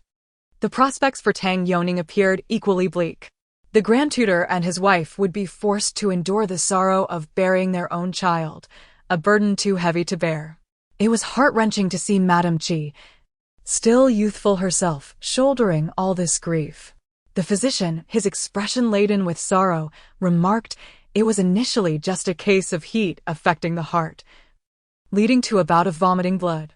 However, young Master Tang is constitutionally weak and suffers from a cold body. Standard remedies cannot be applied. Now, the stagnation of blood has blocked his heart's pulse, and I regret to say I am powerless to assist. Upon hearing this, Madame Qi turned to the physician. Desperately grasping his sleeve, "I implore you, save my son. If you can restore him, I will serve you as a servant in the Grand Tutor's household to repay your kindness." The physician gently extricated himself from her grasp, sorrowfully stating, "Madam, I truly lack the ability to help. I must take my leave." Cradling her unconscious son, Madame Qi murmured to herself, "From birth, you have been understanding. Aside from your frail health, you have never troubled us. Our family has nurtured you with hopes for your eternal safety. Oh heavens! The Tang family has always been charitable and upright. Why can you not grant them peace?" Not only Zhao Wanwei and Su Lingxi, but even Su Xiaoxiao felt a pang of sorrow at Madame Qi's words. Awanwe steadied Madame Chi's shoulder, suggesting, "Madam, I still possess a pill. Shall we give it a try for young Master Chi?" Madame Chi nodded fervently. If this pill could save Yanjun, it surely could also save Yongning. Awanwe produced the pill, its vibrant orange-red hue gleaming, unmistakably a rare treasure. However, as a stick of incense burned down, Tang Yongning showed no signs of improvement. And Zhao Wanyue's heart sank. Tang Yanjun had responded almost immediately to the medicine. How could Yongning remain unresponsive for so long? Su Lingxi felt anxious as well. Though it was their first meeting, she had heard much about this talented young man from Su Changhe, who had been mentioning him daily. To lose such a remarkable individual at such a tender age must cause his mother great anguish. Su Xiao, cradling her milk jug, observed Tang Yongning intently, sensing that he was no ordinary child. Chapter 63. Children surrounding the knees. Half an hour had passed, and Tang Yongning's eyelids fluttered, his hands stirred slightly. Su Lingxi exclaimed with excitement, "Mother, Lady Qi, it seems that young Master Tang is awakening." Lady Qi, her gaze vacant, regained her composure and turned her attention to her son. Indeed, he slowly opened his eyes. Upon hearing that his father was gravely ill, a rush of blood surged within Tang Yongning, an obstruction forming at his chest, soon rendering him breathless. He gradually lost consciousness, feeling an intense chill engulfing him, as if he were descending into an icy abyss, slowly sealing him away. Time slipped away unnoticed until a warm force entered his body, lingering within, gradually thawing his frozen form. Upon opening his eyes, he felt a tumultuous upheaval inside him, as if the burdens that had lodged in his chest were about to erupt. A metallic taste filled his mouth, compelling him to vomit, and to his astonishment, a mass resembling a fist-sized chunk of dark purple, amber-like blood emerged. "Yongning, are you all right? Why are you throwing up again?" Lady Qi nearly lost her composure in fright. Su Xiao, her tense heart finally easing, remarked, "It's good that he expelled it. This is the root of his ailment. It's peculiar, though. How can an ordinary person withstand such cold?" Hearing that Tang Yongning was out of danger, Awanwe casually speculated, "It must be the pressure from that mass that caused young Master Tang to fall into a coma. Now that it has been expelled, he should be fine. After all, there are several court physicians in the residence. Let them check his pulse." Upon learning of Tang Yanjun's serious injury, the emperor dispatched half of the imperial medical team to assist. Presently, there was one in the old lord's room, one in the old lady's chamber, and another just exiting Tang Yongning's quarters, who was promptly redirected to Tang Yanjun's room. Although he appeared to be at death's door, there was a sudden feeling of revival, akin to a withered tree blossoming anew. The physician attending to Tang Yanjun, perplexed, sent for reinforcements. It was indeed a miracle. The esteemed Lord Tang was fortunate. Although he had not yet regained consciousness, his pulse and breathing were remarkably stable, indicating he was no longer in peril. As the two physicians marveled, they were soon summoned to Tang Yongning's room. "Physicians, our young master has awakened and expelled something. The lady requests your presence to examine him." The physician responsible for Tang Yongning felt a sense of foreboding. With the father recovering, the son was in a state of panic. What an extraordinary situation. He again took Tang Yongning's pulse, his jaw dropping in astonishment. "Su, come and see this." The other physician, having completed the examination, stated, "Young Master Tang is perfectly fine. There is nothing to worry about. Isn't it strange? Just a moment ago, his condition was dire," Su replied. "Were it not for Lord Tang's miraculous recovery, I would suspect you misdiagnosed him. Young Master Tang is completely well." Overwhelmed with joy, Lady Qi wept. Heaven has finally opened its eyes. She then expressed heartfelt gratitude to Zhao Wanwei. "Thanks to your elixir, you are benefactors of the Tang family. I shall remember this kindness." The two physicians, baffled by the miraculous recoveries of both Tang Yanjun and Tang Yongning, exchanged glances. "Let us visit the old tutor. We must see if he and the old lady have also inexplicably recovered. This would be a true miracle." They hurriedly investigated. And upon hearing that both her son and grandson were safe, the old tutor felt his illness lift significantly, insisting on rising to check for himself. The old lady, having lost her daughter in middle age, had succumbed to despair over the years, her health deteriorating. Upon receiving the disheartening news of her son's imminent demise, she had nearly given up, relying solely on ginseng soup to sustain her. Having consumed 2 precious elixirs, the Tang household found themselves indebted beyond measure. Lady Qi, wishing to save her mother-in-law, found herself at a loss for words. Zhao Wanwei, uncertain of the origin of Su Xiaoxiao's pills, realized they could not be easily acquired. She wondered what sacrifices Xiaoxiao had made. Furthermore, with only 2 pills produced, there must have been considerations. How could she request more? With a tinge of guilt, she said, "Lady Qi, this medicine was merely a stroke of fortune. I have only 2 remaining. As for the old lady, I am truly unable to assist further." Lady Qi, already overwhelmed with gratitude, felt a pang of sorrow for her mother-in-law, a kind and loving elder. Was there truly no hope for her? The current empress was Lady Qi's elder sister. How could the Tang family remain unaware of this? When Tang Yanjun fell ill, Tang Yongning had insisted they seek elixirs from the Duke of the State. Lady Qi had long anticipated this connection, yet given her mother-in-law's condition, who would dare to broach the subject? Now that Zhao Wanwei had initiated the conversation, she was eager to seize the opportunity, exclaiming, "That would be splendid. I have always worried about spreading illness to the children, but was hesitant to voice this concern." Zhao Wanwei smiled gently. "The old lady is deeply blessed. For these young ones to visit is their fortune. Lingxi, you should accompany them to pay your respects to the old lady." Su Lingxi understood that her mother wished for her to represent her father in visiting their great-grandmother. With the 2 gravely ill members of the Tang family miraculously recovering, the physicians refrained from making any definitive statements. The old lady is trapped in her own mental anguish, reluctant to awaken. Her body has always been weak. If she can awaken, it should not pose a significant issue. Lady Qi instructed the steward to offer tea to the 4 physicians. They were indispensable at the moment. Zhao Wanwei sat beside the old lady with Su Xiaoxiao, who grasped the old lady's hand, sensing her vitality slowly ebbing away. As Su Xiaoxiao pondered, she gradually succumbed to slumber, guided by Zhao Wanwei's presence. Observing the child asleep, Lady Qi remarked, "The child is exhausted. Lady Zhao, please take her to the guest room to rest for a while." Su Lingxi, concerned that her mother's words might disturb Xiaoxiao's dreams, softly suggested, "Xiaoxiao feels at peace after seeing the old lady. Let her stay a while longer." Zhao Wanwen nodded in agreement, and Lady Qi ceased to press the matter. Having visited his son and grandson, the grand tutor felt somewhat reassured, assisted into the old lady's room, where he found her peacefully holding a small child's hand, resting serenely. Beside her sat a girl of 13 or 14, with Lady Qi and Lady Zhao keeping vigil nearby. The grand tutor felt a pang in his heart, reflecting on how, had their eldest daughter still been alive, he might have been surrounded by grandchildren at this moment, with grandchildren to care for him.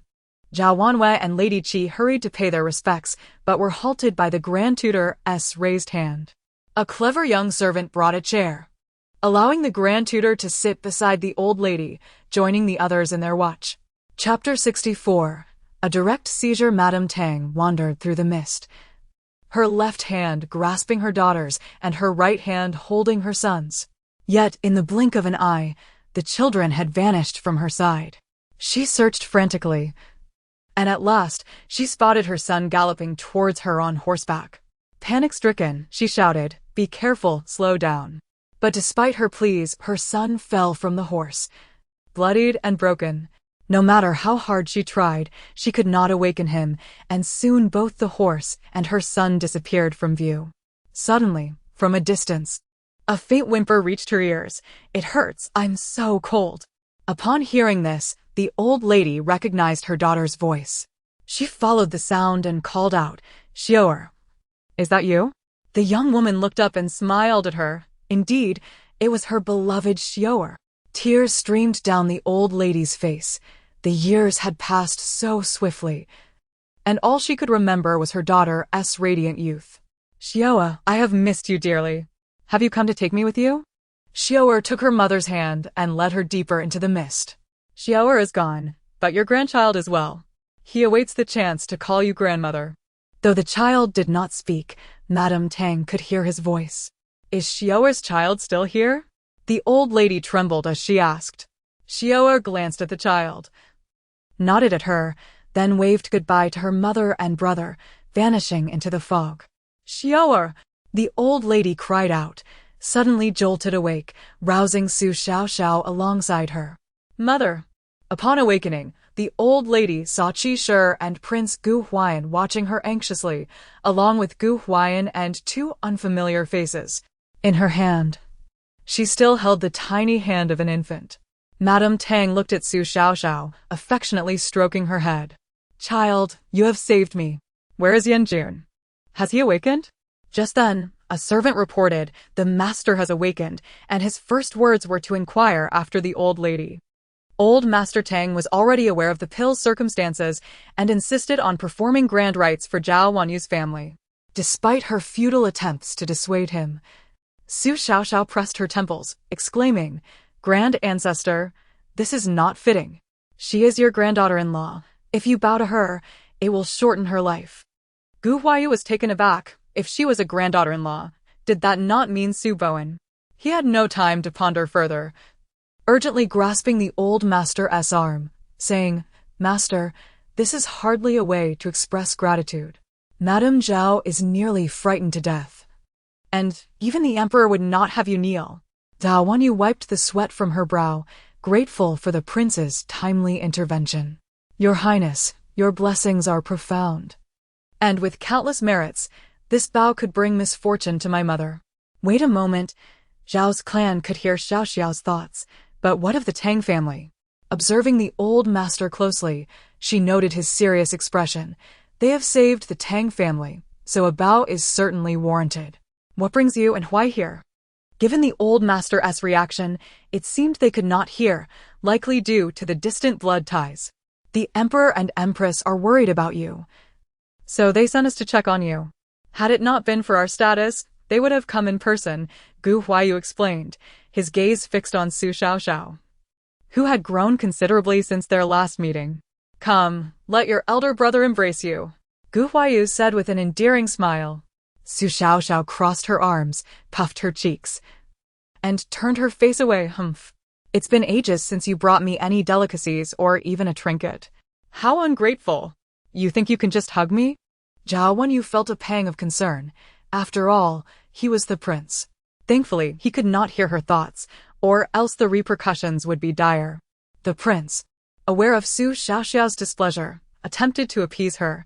Have you been upset, Xiaoxiao? Though I haven't visited. The imperial kitchen has been tirelessly crafting new dishes just for you. Would you like to join us in the palace shortly? Gu Huayan chimed in. Sister, on my birthday, I received a sack of luminous pearls from Mother, and I saved some for you. Come to the palace with us. Zhao Wanyu declined graciously. I appreciate the prince's and the 9th prince's kindness, but my father's situation remains uncertain, and it may not be appropriate for Xiaoxiao to enter the palace. If Mother doesn't allow it, then I want to go. Who cares? You've neglected me for so long, I'm upset. Su Xiaoxiao pouted, her cheeks sore from puffing. The old master chuckled. Stealing my people here, you'll have to wait your turn. Madame Zhao and her party have worked hard all day. They must stay for a meal. Xiyu, please ensure Madame Zhao is well taken care of. Though feeling joyous, the old lady appeared somewhat fatigued. Zhao Wanyu hurriedly placed Su Xiaoxiao into the old master's embrace. You should thank the old master, Xiaoxiao declared. One must bestow some spiritual energy upon the old master. Those who truly understand me, including my mother, I was just thinking of granting the old master some protective energy, Su Xiaoxiao said, dancing in the old master's arms. Seizing the moment, she lightly patted his shoulder, and the old master felt invigorated, his spirits suddenly lifted.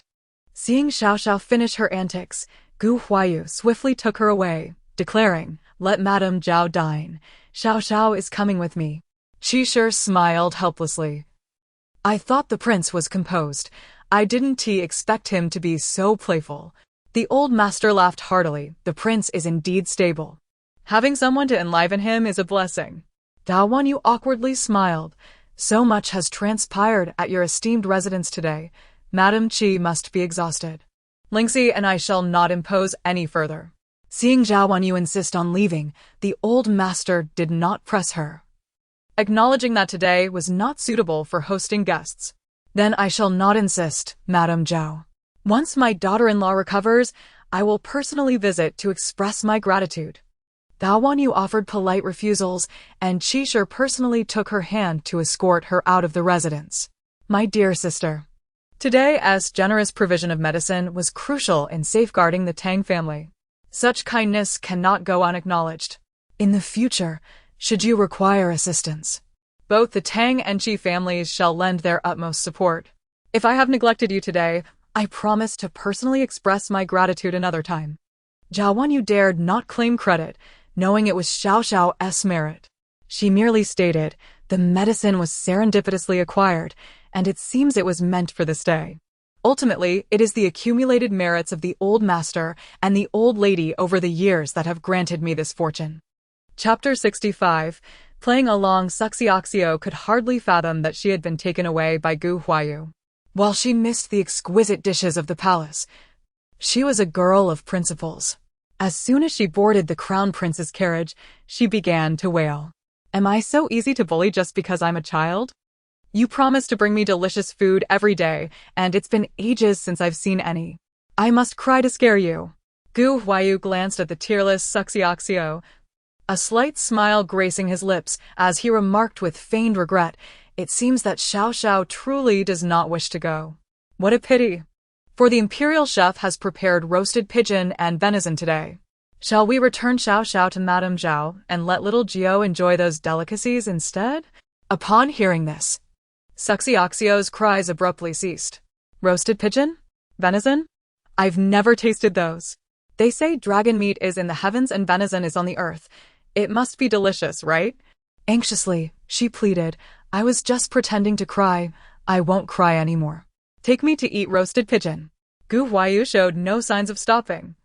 And as Suxioxio clutched his attire, she nearly lost her composure. It was Gu Huayan who, in his attentiveness, suggested, Brother, since sister has stopped crying, why don't we take her into the palace? Finally, Gu Huayu relented and looked at Suxioxio. I understand that you're upset. How about I take you to enjoy some delicious food as an apology, dear sister? Suxioxio found a way to save face. All right. For the sake of the roasted pigeon and venison, I shall forgive you. And what about the night pearl? Little Gio seems a bit foolish. Will he remember to bring it for me? Gu Huayu could hardly contain his amusement. How endearing this girl was. Of course, I have it all prepared. Suxioxio sighed. It is truly a blessing to befriend the wealthy. I recall during my birthday, my brothers pooled their last savings just to buy me a bowl of beef noodles. Having been born with a silver spoon, Gu Huayu could hardly imagine needing to crowdfund for a mere bowl of noodles. He looked at Suxioxio with affection. Realizing why she relished food so much, she had endured such hardship in the past. He gently tousled the little bun atop her head, saying earnestly, from now on, your elder brother the crown prince will take you to savor the finest delicacies in the world. Gu Huayan, equally determined, added, Little Gio will gather all the beautiful and valuable things for you. Upon entering the palace gates, Gu Huayu placed Suxioxio into a delicate bamboo basket, which had initially been meant for carrying items. It now served its purpose perfectly. He instructed Suxioxio, be quiet.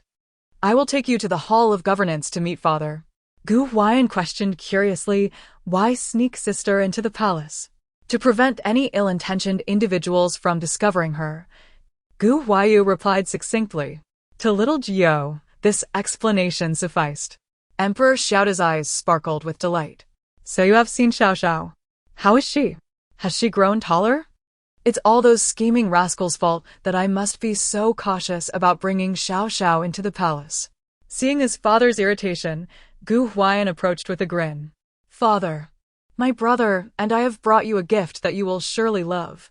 Unmoved, Emperor Xiaoda retorted, no gift can compare to Xiao Xiao, my little joy. I have been lacking appetite lately without seeing her eat. Gu Huaiyan opened the lid, exclaiming, Father, look at this. Giggling, Suxiaxio drooled with excitement at the sight of her beloved food. The emperor quickly lifted her into his arms, then cautiously inquired, no one discovered her, right? Gu Huaiyu assured him, we brought her from the Grand Tutor's residence, concealed in the basket, no one noticed. Unsurprisingly, Suxiaxio indulged in a grand feast within the palace. Perhaps it was because her grandfather had once told her in a dream that she was destined to be a blessing for the dynasty, ensuring its prosperity for a century. That was why the emperor cherished her so. As a ruler, his primary concern was the benefit of the realm. And he would never admit to harboring paternal feelings for a child who was neither kin nor acquaintance. That evening, a shadowy figure monitoring Sun Saidi reported back, revealing that she had brought an aging man from the South Wind Pavilion and lodged him at an inn. Lian Xiao scoffed, truly, like mother, like daughter. Why would she seek out an old man? Awanwei shook her head. Things may not be as simple as you think. Sun Saidi and that man must be up to something. Disgusted, Zhao Wanwei found the mother-daughter duo to be exceedingly malicious. Such underhanded tactics reflected a severe lack of virtue. Coincidentally, Su Lingxi was also in the room, playing with Suxiaxio. Not wanting to taint her ears with such filth, Zhao Wanwei suggested, Lingxi, take your sister out to play. I need to speak with Lian Xiao. However, Su Lingxi refused to budge, insisting that Bai Ji carry Suxiaxio away. With a serious expression, she declared, Daughter understands that mother wishes to protect me, but have you considered that such vile schemes could one day ensnare me? Mother, let us devise a plan to counter them together. Awanwei pondered this and realized that, having been cherished like a precious gem by her parents and brothers, she had grown naïve. It was high time for her to learn about the treachery of the world. Su Lingxi added, Mother, I think we need to increase our defenses in the courtyard, ensuring no one can enter. Zhao Wanwei smiled. Lingxi, while we may evade this time, there will be future threats. We cannot remain on the defensive. Sometimes, we must take the initiative to strike down our foes. What do you mean, Mother? Su Lingxi sensed a shift in her mother's demeanor, one that contrasted sharply with her usual gentle nature. Zhao Wanyue's eyes glinted with cold determination. We shall play along. Chapter 66. The uniformly blinded youth. While Zhao Wanwei was devising strategies to deal with the Lu family and Sun Kai-dai, Su Chonghe unexpectedly became the center of attention in the academy. This situation can be traced back to a recent altercation. Pei Yuan's grandfather was the prime minister of the Great Shuo, holding a status equal to that of the esteemed Tang Laosher. For decades, the two had engaged in a quiet rivalry, each striving for supremacy, yet their contest yielded no discernible victor. The sole distinction lay in the fortunes of their descendants. Tang Laosher's lineage had dwindled, his beloved daughter had passed away at a young age, and only the birth of his son, Tang Yanjun, had ensured the continuation of the Tang family line. In contrast, the Pei family thrived, a fact that Pei Yuan had often taken pride in before his association with Tang Yongning, a notorious prodigy. Tang Yongning's grandson was infamous for being a reckless troublemaker, causing chaos daily in the academy. His elevated status shielded him from repercussions, leaving the parents of the tormented children too intimidated to confront him, lest they face the wrath of the Pei household. Consequently, Pei Chongqing, the prime minister, exercised strict discipline over his grandson. Whenever he reprimanded Tang Yongning, Pei Guangming, Pei Yuan's father, was required to be present. This was due to Pei Yuan's propensity for mischief. His grandfather's attempts at correction often ended in frustration, necessitating Pei Guangming to step in and administer punishment, only to be chastised himself for his ineffective parenting. Pei Yuan's grandmother, however, had a soft spot for her younger son, Pei Guangming, and her grandson, Pei Yuan. Thus, it became her paramount duty to shield Pei Yuan from scrutiny. With her protective charm, Pei Yuan managed to conceal his bruises for 3 days without arousing his grandfather's suspicion. Alas, her influence had its limits. Pei Chongqing had a habit of randomly checking his grandson's academic progress, and the next day, he could not evade scrutiny. To make matters worse, Pei Yuan's eyes were severely swollen. Despite numerous visits from doctors who could find no discernible issue, he was prescribed various herbal remedies that only exacerbated his condition. The Pei household was in a frenzy, constantly on edge and desperate to keep Pei Chongqing in the dark, living in a state of perpetual trepidation. Pei Yuan's attendant, a Fu, became the target of frustration, frequently reprimanded by both the grandmother and mother for failing to keep a watchful eye on the young master. A Fu could only endure the blame silently, his conscience clear, knowing full well that he had no control over Pei Yuan's escapades. Upon hearing from another attendant about Su Chang'e's extraordinary healing remedies, A Fu felt a glimmer of hope. Despite being the one most severely beaten, Pei Yuan had heard that Su Chang'e had miraculously recovered without a trace of injury. His close friends, Xiao Yi and Tang Yongning, must have received the same treatment, as they showed no signs of affliction. A Fu, seizing upon this information, relayed it to Pei Yuan, who was now filled with dread at the prospect of his grandfather discovering his injuries. He instructed A Fu to procure the medicine at any cost.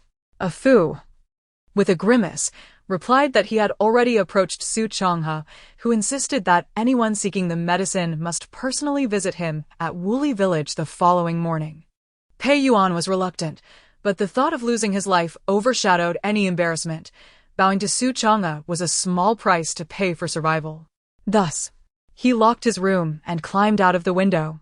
Upon arriving at Wuli village, Pei Yuan found Su Chang'e absent, but was met by a lineup of his followers, each sporting similar injuries, their eyes reduced to mere slits. Panic surged within him. Were they all here for the medicine? Surely, a precious remedy could not be so easily distributed. Su Chang'e was known for his resolute demeanor, and Pei Yuan feared he might impose a first-come-first-served policy, jeopardizing his chances. However, seeing his pure submissive demeanor eased Pei Yuan's anxiety. He smiled and said, "So you all seek the medicine as well? Please, form a line behind me according to our earlier arrangement." The moment he spoke, those who had intended to curry favor were suddenly hesitant, not wanting to disrupt the order or risk being relegated to the back of the line. A procession of elegantly dressed young gentlemen stood in a neat row, a sight to behold from behind. Fortunately, Su Chang'e had chosen a secluded location, with only a few farmers passing by, who couldn't help but speculate about the gathering. Where did so many noble young masters come from? Why are they standing in line? Seems rather foolish, doesn't it? Let's move closer to find out. Goodness, why do they all have eyes like slits? What a shame. Such fine garments wasted. The young masters collectively sighed in embarrassment, aware of how their appearance was being ridiculed. After standing for what felt like an eternity, their legs growing weary, none dared to move, fearing disruption of their formation. Pei Yuan, at the forefront, was unbothered by such concerns.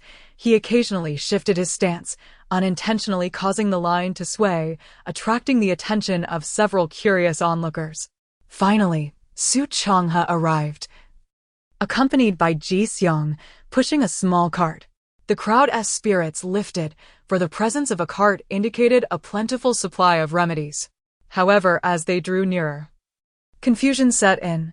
The cart seemed to contain something other than medicine, something that appeared to move. "Is that a child?" one exclaimed, and upon closer inspection, it indeed was a child.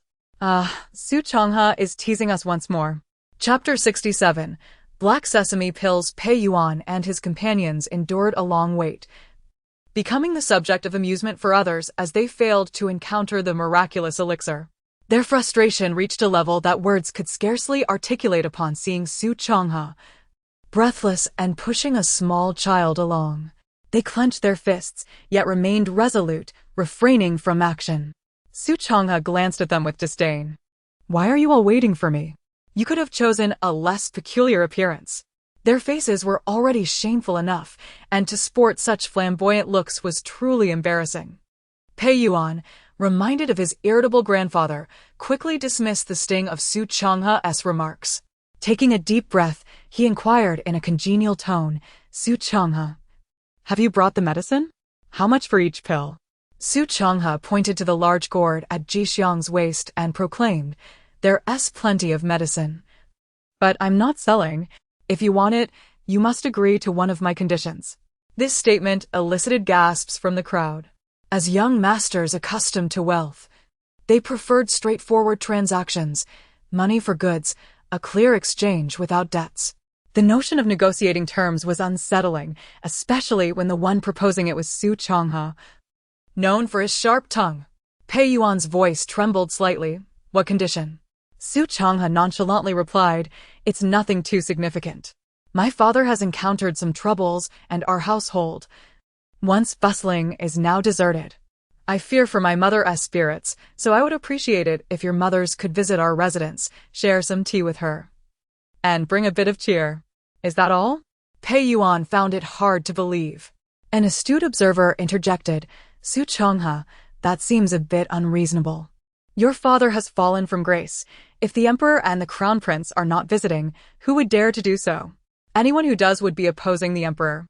Indeed, another added, my grandmother has proclaimed the end of the Duke of State's house. You wish to drag us down with you.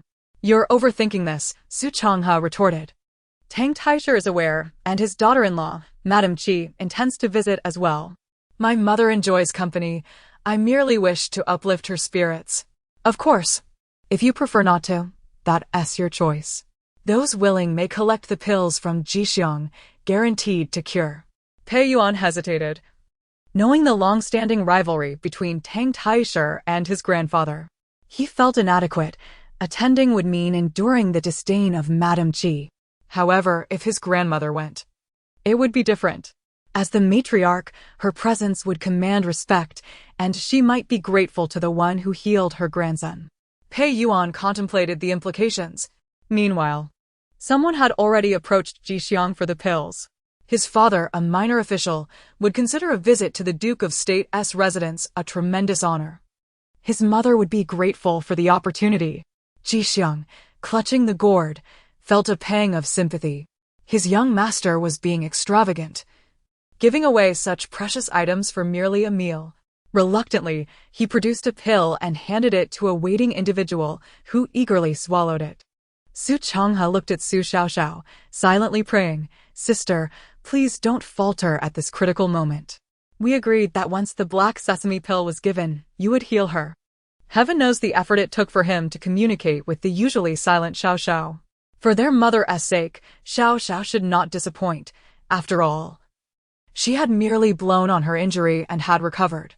Xiaoxiao lay in the carriage, disdainfully thinking, do these people even deserve my breath? Su Changhe's thoughts were singular. This is it. We are finished. He watched as Xiaoxiao waved at the individual, inwardly murmuring, you're getting off easy this time. Instantly, the individual's eyes brightened, and their injuries healed. Ecstatic, they jumped around, exclaiming, I'm cured. This medicine is miraculous. Seeing this, the crowd lost all hesitation. The doctor had declared the cause of the ailment unknown. No one could endure life squinting forever. They surged toward Ji Xiang, trampling Pei Yuan in the process. When he finally regained his footing, Ji Xiang was surrounded. Fearing the pills would run out, Pei Yuan pushed through the throng, losing a shoe in the process, but ultimately securing a pill. He placed the pill in his mouth, savoring its peculiar flavor. Strange. Why does it taste like black sesame pills? He queried a nearby person. The individual hesitated, initially agreeing but then reconsidered. How could these possibly have such effects? It's said that Pei Changxiang's family bears bitter fruit, and it seems this is indeed true. Pei Yuan is a fool. Are you addressing me? Pei Yuan lifted his foot from the person beneath him and kicked them lightly. The individual, suppressing disdain, replied, Young Master Tang, if it were truly black sesame pills, you wouldn't have lost your shoe. Pei Yuan pondered this logic. How could they be black sesame pills? They had all consumed them, yet no one felt better. Several voiced their concerns to Su Changhe in a frenzy. Calm down. We must wait for Xiaoxiao. Each pill must take effect in turn, Su Changhe asserted with confidence. Yet his eyes kept darting toward Xiaoxiao. With so many present, could she handle it? He had not anticipated that apart from Sun Sai, everyone else would arrive. Have I improved? Look at me, he asked eagerly. Young master, you're well. You truly are. Ji Xiang nearly bowed in gratitude to Su Changhe. Brothers, since everyone is healed, remember to have your mothers visit my home tomorrow evening. The group bowed in thanks. Longhe brother, certainly. However, Pei Yuan's gaze was fixed on Su Xiaoxiao in the cart, captivated by her charm. Enviously, he remarked, Su Changhe, may I hold your sister? Su Changhe immediately shielded her protectively. This is my sister. Why should I let you hold her? Pei Yuan, with a cheeky grin, replied, if you allow me to hold her, I shall persuade my grandmother to visit your home to express her gratitude. Chapter 68. This little rascal, my grandmother's influence is far greater than that of the Qi family. If my grandmother were to visit, no one would dare to underestimate your mother, Pei Yuan articulated with conviction. Su Changhe merely wished to invite everyone for a gathering at his home to enjoy a play. However, it has become apparent that people have been avoiding his family lately. If the ladies from the Grand Tutors and the Prime Minister's households were to pay a visit, those who look down on others would surely think twice before giving his mother and sister any trouble. Su Changhe pondered for a moment and replied, that depends on whether my sister is willing. Xiao, Master Pei wishes to embrace you. Would you be inclined? Pei Yuan, according to the narrative, has always adhered to a path of moderation and has remained unaffected in the end. My brother nearly faced humiliation to the point of death at Nifeng Pavilion, and it was Pei Yuan who saved his life. So, let me grant you a hug. Consider it a favor in return for my brother. Su Xiaoxiao, ever obedient, extended her small hand, and Pei Yuan, elated, hastily scooped her up, momentarily forgetting that he was barefoot. Su Changhe, your sister is far more endearing than you, he remarked. As Su Changhe contemplated Xiao Zhao's heartfelt words, he recalled that Pei Yuan had indeed once rescued him. Although Pei Yuan may be domineering and reckless, Su Changhe is a person who believes in repaying kindness, and unconsciously, his tone softened a bit towards Pei Yuan. She is my sister, naturally charming. Gazing at the handsome Pei Yuan, Xiao could not help but exclaim, no wonder he appears somewhat dim-witted. His intellect has yet to awaken. Nevertheless, he possesses good taste. Recognizing my charm, hence I shall assist him in awakening his mind, lest he be used as a pawn by others daily. With that thought, Xiao swiftly snatched a small insect from the air and stuffed it into Pei Yuan's nose. Pei Yuan wanted to scratch at his nose, but with Xiao in his arms, he endured it. Ah Fu was horrified and exclaimed, young master, there is a bug in your nose. Pei Yuan shot him a glance. What are you making such a fuss about? What if you frighten Xiao? You are quite fortunate. That is an awakening bug. It will circle through your orifices and soon make you smarter, Ah Fu added. Su Changhe gazed enviously at Su Xiao. Are we still family? Such a marvelous thing. And you only bestow it upon Pei Yuan, whom you barely know. I need it too. Such a splendid gift has been squandered on this little rascal. Young master, are you all right? Ah Fu still felt uneasy. His young master, who would usually panic at the slightest of disturbances, was surprisingly calm today. Pei Yuan took a moment to assess himself. Fortunately, the initial itch in his nose faded quickly, and he felt clearer-headed. He thought, if she were to hug him again, what would happen if Xiao, in a moment of whimsy, gifted him something else? Su Changhe shook his head. You bully the weak daily. I refuse to let my sister play with you. You might corrupt her. Pei Yuan gazed at the soft and sweet Su Xiao with fondness. Surely, she would not appreciate a brother who constantly bullies others. Pei Yuan, eager to please, said, I promise not to bully anyone anymore. Will you bring your sister out to play with me?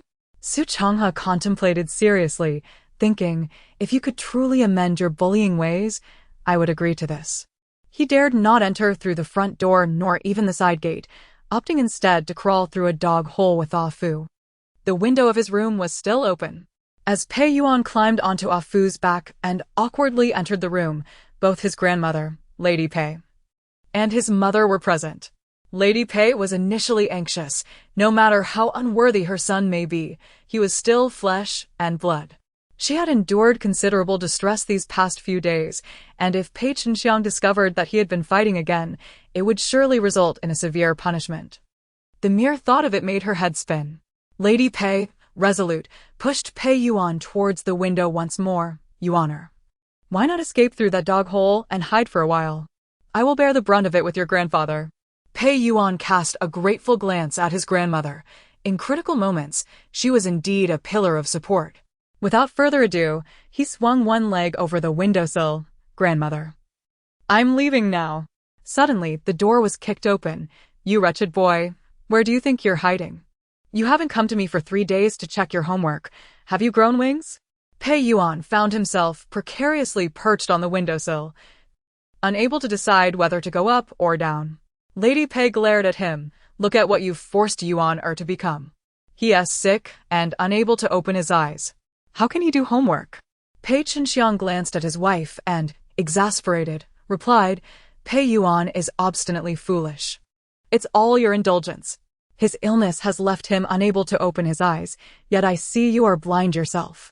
Only then did Pei's mother scrutinize her son more closely and murmured to her mother-in-law, Mother, how has Yuan's eye condition improved? Even his injuries seem to have healed.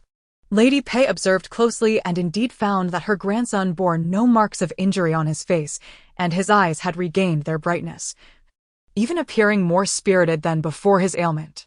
Pei Chenxiang sighed, enough of this charade. Pei Yuan, come down immediately. I shall be waiting for you in the study. If you cannot answer my questions today, you shall face the family's punishment.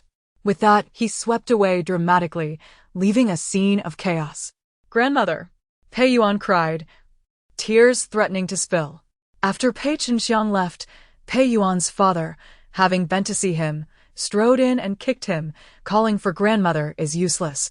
Hurry up, or I shall beat you senseless. Who understands? He is already over 30. In the government office, he holds considerable authority, yet at home, every time his son causes trouble, he must bear the consequences. This little rascal, why not escape more deftly? It's remarkable how he has delayed for so long. He truly is a hopeless case. He simply dragged Pei Guangming along, fuming, come on, you good for nothing. Grandmother, save me. Mother, save me. Pei Yuan cried in despair. Lady Pei and her daughter-in-law were still preoccupied, perplexed by how he had suddenly healed, paying little heed to Pei Yuan's pleas.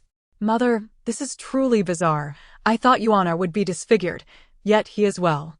Lady Pei nodded in agreement. The doctor refused to come, saying his eye condition was peculiar.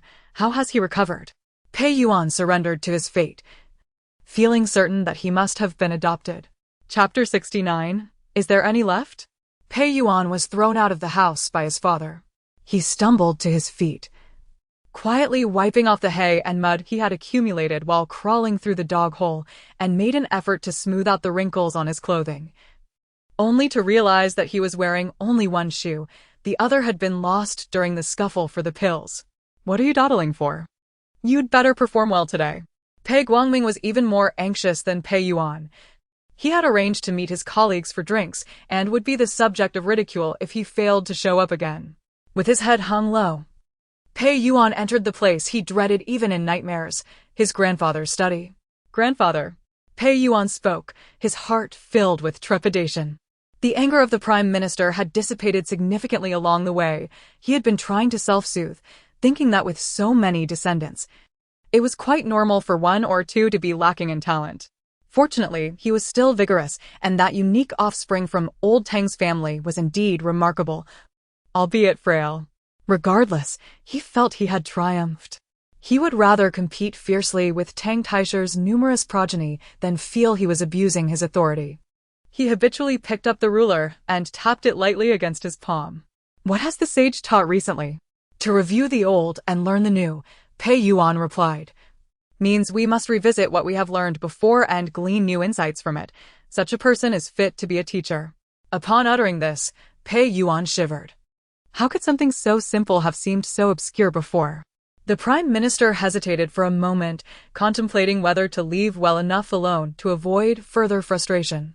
However, He reconsidered, thinking of the trouble Pei Yuan and his unfortunate father had faced, and decided to press on. What does this mean? He asked. A gentleman does not compete for trivial matters. If there is a competition, it is akin to archery, humble greetings before ascending the platform, and toasting each other after the contest. Even in competition, one remains a gentleman. Pei Yuan answered without hesitation. This means that a gentleman has nothing worthy to quarrel over, should there be competition. It is akin to archery. Before ascending, one bows in humility, and after the contest, toasts each other. Thus, even in contention, one remains a gentleman.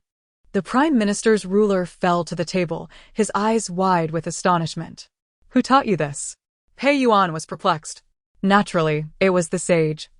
Though he has yet to cover this material in detail, I merely read through it. How then do you grasp its meaning? The Prime Minister could not believe he had come to this understanding on his own. Pei Yuan wondered aloud, have I spoken correctly? How curious. I could not fathom it before, yet today it suddenly seems clear.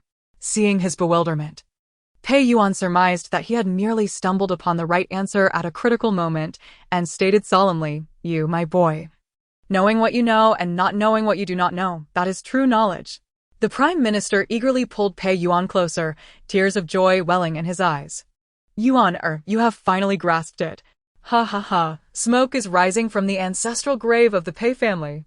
Guangming, come here.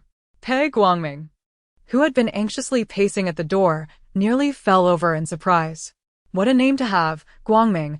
All my brightness seems to have been overshadowed by this boy. Guangming, you have a fine son. The Prime Minister's words prompted Pei Guangming to instinctively kneel down.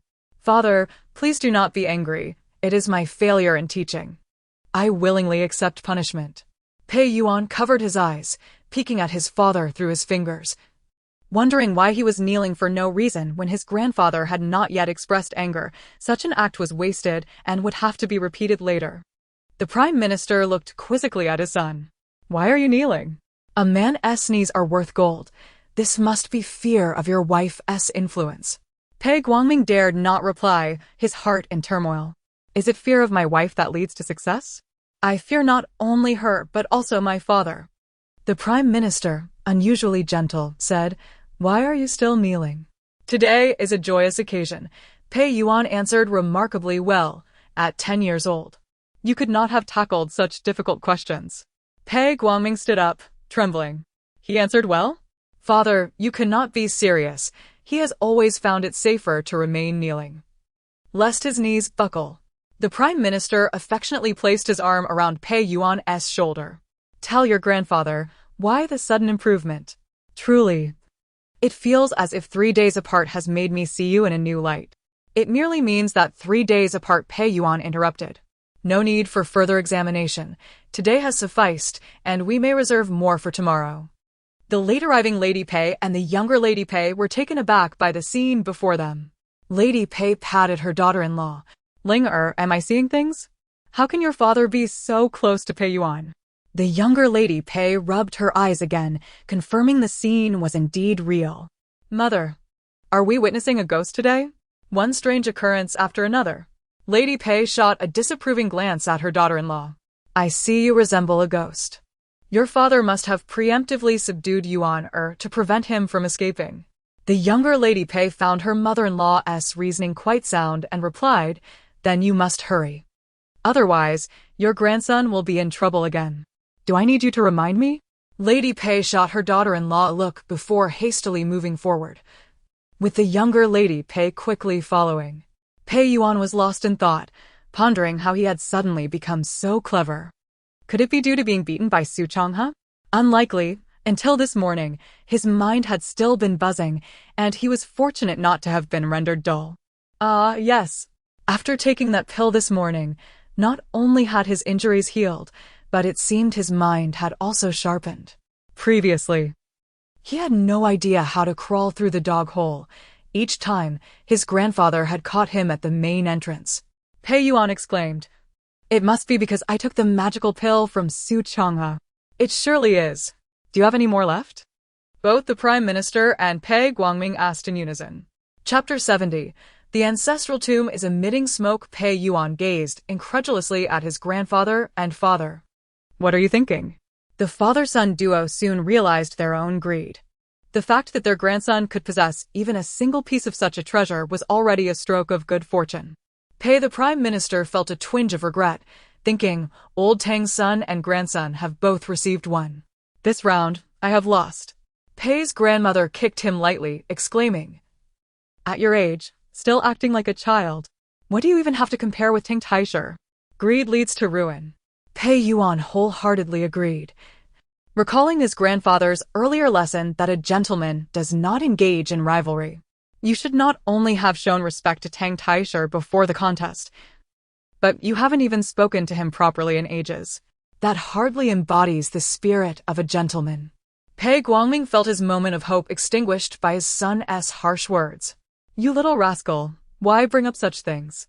If you don't want to live well, why drag your father down with you?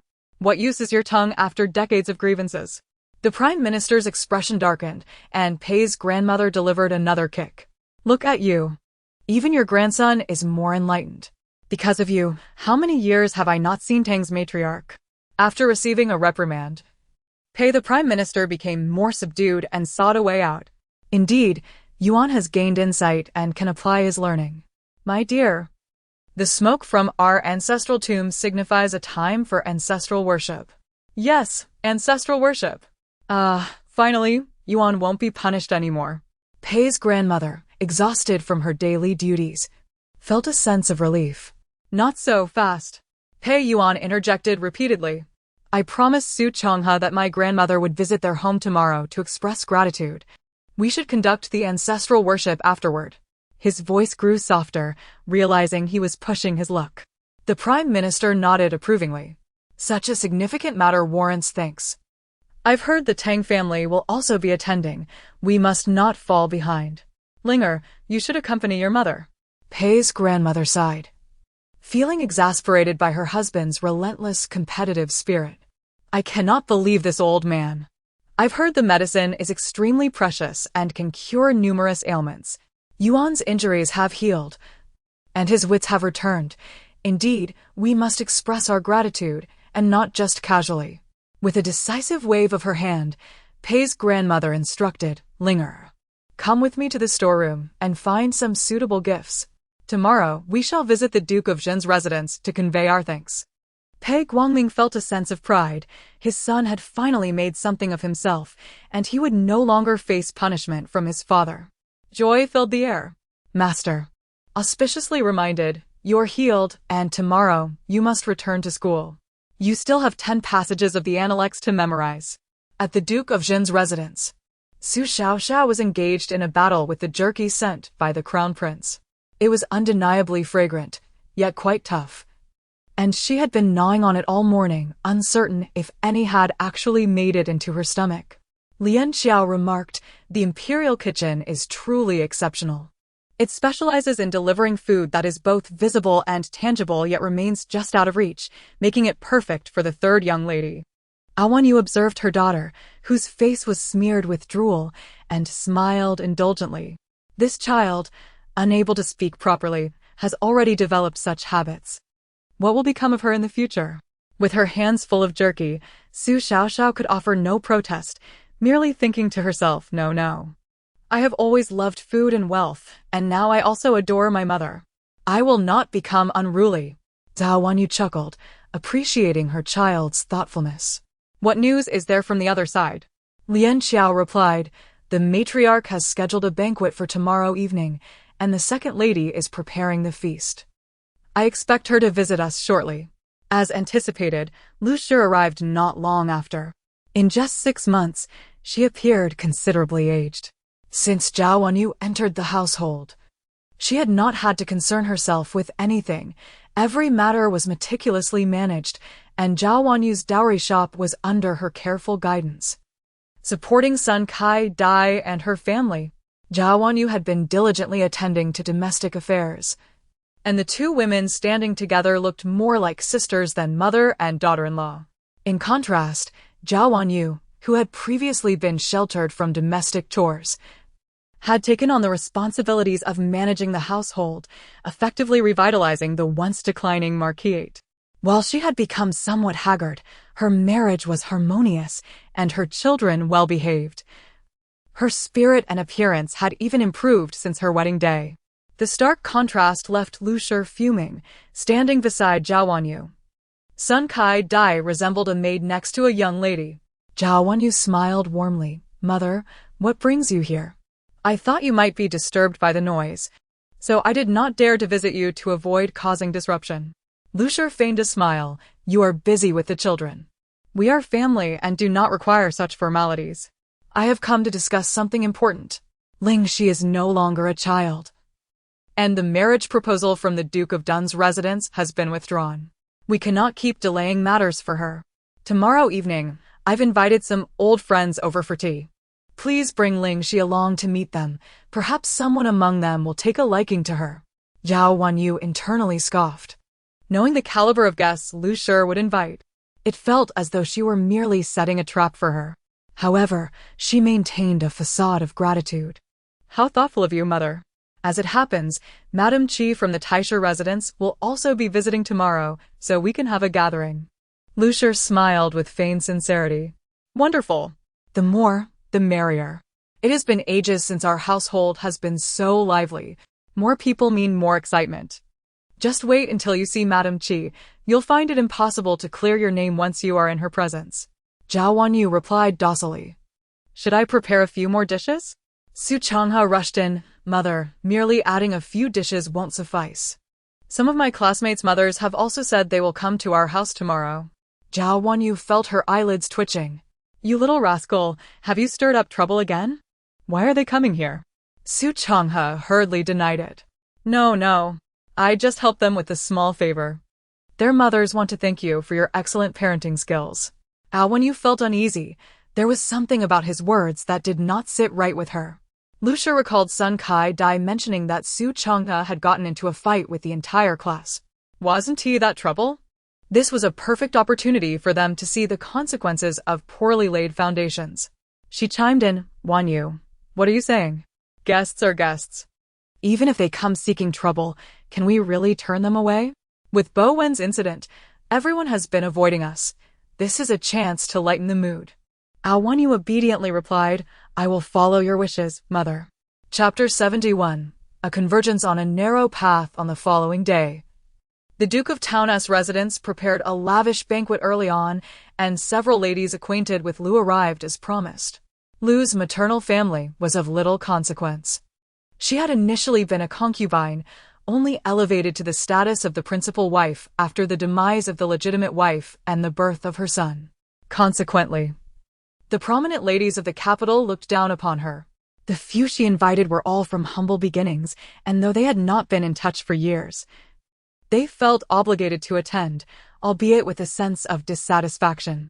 Now, witnessing the grandeur of the Duke of Town's residence, they felt a pang of envy. Especially as her son had committed a transgression, what was there to be proud of, when it was rumored that there were treasures to be had? The elderly ladies genuinely warmed up to the idea, accompanying Lu to select some jewelry before preparing to take their seats. Suddenly, a young servant announced, "The venerable matriarch of the Grand Tutor's residence and Lady Qi have arrived." Although they came for Zhao Wanyu, Lu felt compelled to put on a show before her old acquaintances. "Please make yourselves comfortable. I shall greet the Grand Tutor's matriarch." The group of elderly ladies reflected on their past. "In our youth, we were not better off than her. Who would have thought that becoming a concubine would yield such fortune? Truly, some are born to different fates." One of them remarked that selecting a husband was an art, and the Grand Tutor's matriarch personally coming to visit suggested that her family's matters were not too dire. Marrying into their family could indeed be a favorable match. As they spoke, the matriarch of the Grand Tutor's residence and the matriarch of the Chancellor's residence were announced. The crowd murmured in astonishment.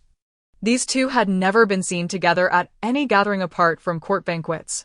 Their presence underscored the significance of the Duke of Town's residence, contradicting rumors of its impending downfall, as it appeared to be thriving instead. Outside the Duke of Town's residence, an increasing number of carriages arrived. belonging to the female relatives of Su Chonghye's classmates.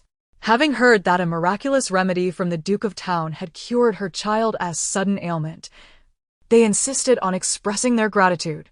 Yet, the current circumstances of the Duke's household made them hesitant, although their children insisted on visiting, leading them to linger outside. Seeing the Grand Tutor's matriarch and the Chancellor's matriarch enter, they could no longer hesitate and followed suit. The Minister of Revenue's wife has arrived. The Minister of Right's wife has arrived. The Clerk of the Central Secretariat's wife has arrived.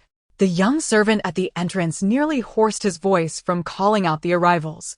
What a day it was, with so many esteemed guests. Zhao Wanyu had not intended for such a commotion. Particularly since there was no evidence to expose Lu's true nature, she wished to avoid making a scene. However, when Lady Qi sent an invitation insisting on expressing her gratitude, she felt she could not refuse.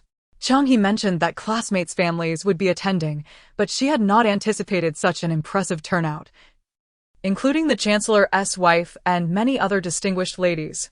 What a nuisance Changhe had become. After ushering in the Grand Tutor's matriarch and Lady Qi, Zhao Wanyu braced herself to welcome the Chancellor's matriarch, determined to refrain from retorting or retaliating, simply allowing the matriarch to vent her frustrations. To her surprise, the Chancellor's matriarch greeted her with an overwhelming warmth, taking her hand and exclaiming, "Madame Zhao, you must be an exceptional teacher. Your Changhe has grown to be so loyal and generous. Ling Er, you must learn from Madame Zhao about her parenting methods." Lady Pei smiled sincerely. "Mother, I wish to learn as well. Please do share your insights, Madame Zhao." Zhao Wanyu's smile froze in place, for the matriarch's words sounded like a veiled jab. Considering that her Chang he had recently beaten the matriarch's grandson to the point of being unable to attend school, the matriarch's restraint was perhaps a testament to her grace. Zhao Wanyu, adopting a humble tone, replied, "You flatter me, Madame Pei. My son's behavior is indeed my failing. I shall discipline him properly." The matriarch replied with a benevolent smile, "Ling Er, look at Madame Zhao. She is so modest. You should take note." Zhao Wanyu felt an overwhelming urge to disappear, while Lady Pei remained unfazed and continued, "We rushed here today and brought a small token of our appreciation. Though modest, it carries deep sentiment. I hope Madame Zhao will not take offense." Zhao Wanyu was utterly bewildered. To seek trouble while presenting gifts? Surely these offerings were not meant to be malicious. Thankfully, Lady Pei soon sent in the gifts, which included priceless writing materials, a complete set of gold headdresses, numerous gem-encrusted adornments, several jade bangles, exquisite silks, and rare medicinal herbs like ginseng and snow lotus. The sheer opulence of the gifts was staggering, rivaling those presented by the Grand Tutor's matriarch. Zhao Wanyu was left astounded. She could understand the Grand Tutor's matriarch expressing gratitude for saving her life, but what was the Chancellor's matriarch trying to convey? She stammered, "Madame Pei, you truly overwhelm me with such generous gifts. I am unworthy to accept this. You have raised a fine son, and these offerings are well-deserved. May the children play together more often." Just as Zhao Wanyu was grappling with the situation, Su Chonghe arrived unexpectedly, having successfully summoned both his grandmother and mother. Despite his youth, Su Chonghe exhibited no signs of timidity, confidently greeting the Chancellor's matriarch and Lady Pei, and inviting his mother to attend to their seating while he went to welcome his classmates. Indeed, Pei Yuan and others had also come, prompting Zhao Wanyu to quickly arrange several tables in the outer courtyard for Su Chonghe to host them. She advised him, "Feel free to make any arrangements you deem necessary, but remember, you are still young and must not drink." Afterward, she personally led the Chancellor's matriarch and others into the inner courtyard, realizing that the matriarch was genuinely not seeking confrontation. What had Changhe accomplished?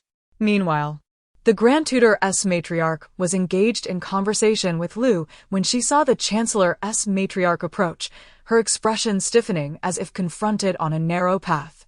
Chapter 72. A Grand Reconciliation. Zhao Wanwei felt a buzzing in her head. The entire capital was aware of the long-standing animosity between Tang Taisher and Pei Chengxiang. The two families had refrained from associating with one another, and now that the two matriarchs found themselves face to face, it was nothing short of a battlefield. With Lady Tang taking the lead, she could hardly relegate Lady Pei to a corner. Zhao Wanwei made a bold decision to add a table beside Lady Tang, allowing both women to sit side by side. Humph. Lady Tang turned her back. Humph. Lady Pei was equally unyielding, and the two ignored each other. The other ladies present paid their respects to the two elders, maintaining a respectful silence, each too apprehensive to speak first. Lu Cher remained particularly mute, both out of guilt and because these two were her elders, especially Lady Tang, who had never looked kindly upon her due to the association with Tang Xiu'er. The old friends she had invited could only be seated at the lowest table, so she opted to join them at the end, reasoning that whatever conflict arose between the two matriarchs was of no concern to her, and Zhao Wanwei's discomfort would bring her some relief. Zhao Wanwei, at a loss, instructed the servants to serve the dishes and summoned a troupe of performers, hoping to alleviate the tense atmosphere. Yet, the two elderly ladies remained obstinately at odds. Sitting at the lower end, Su Xiaoxiao, casually gnawing on a bone, remarked, "If they sing a play about the peach, plum, and May blossoms, surely the two grandmothers will be reminded of their youthful camaraderie and will reconcile." Su Lingxi's eyes flickered. The tale of the peach, plum, and May blossoms recounted the story of the High Sisters. Was it possible that Lady Tang and Lady Pei had once been friends? Quietly departing her seat, Su Lingxi conveyed this thought to her mother. Although Zhao Wanwei was unaware of the matriarch's past, she trusted her daughter's insight and promptly instructed the troupe to perform the play.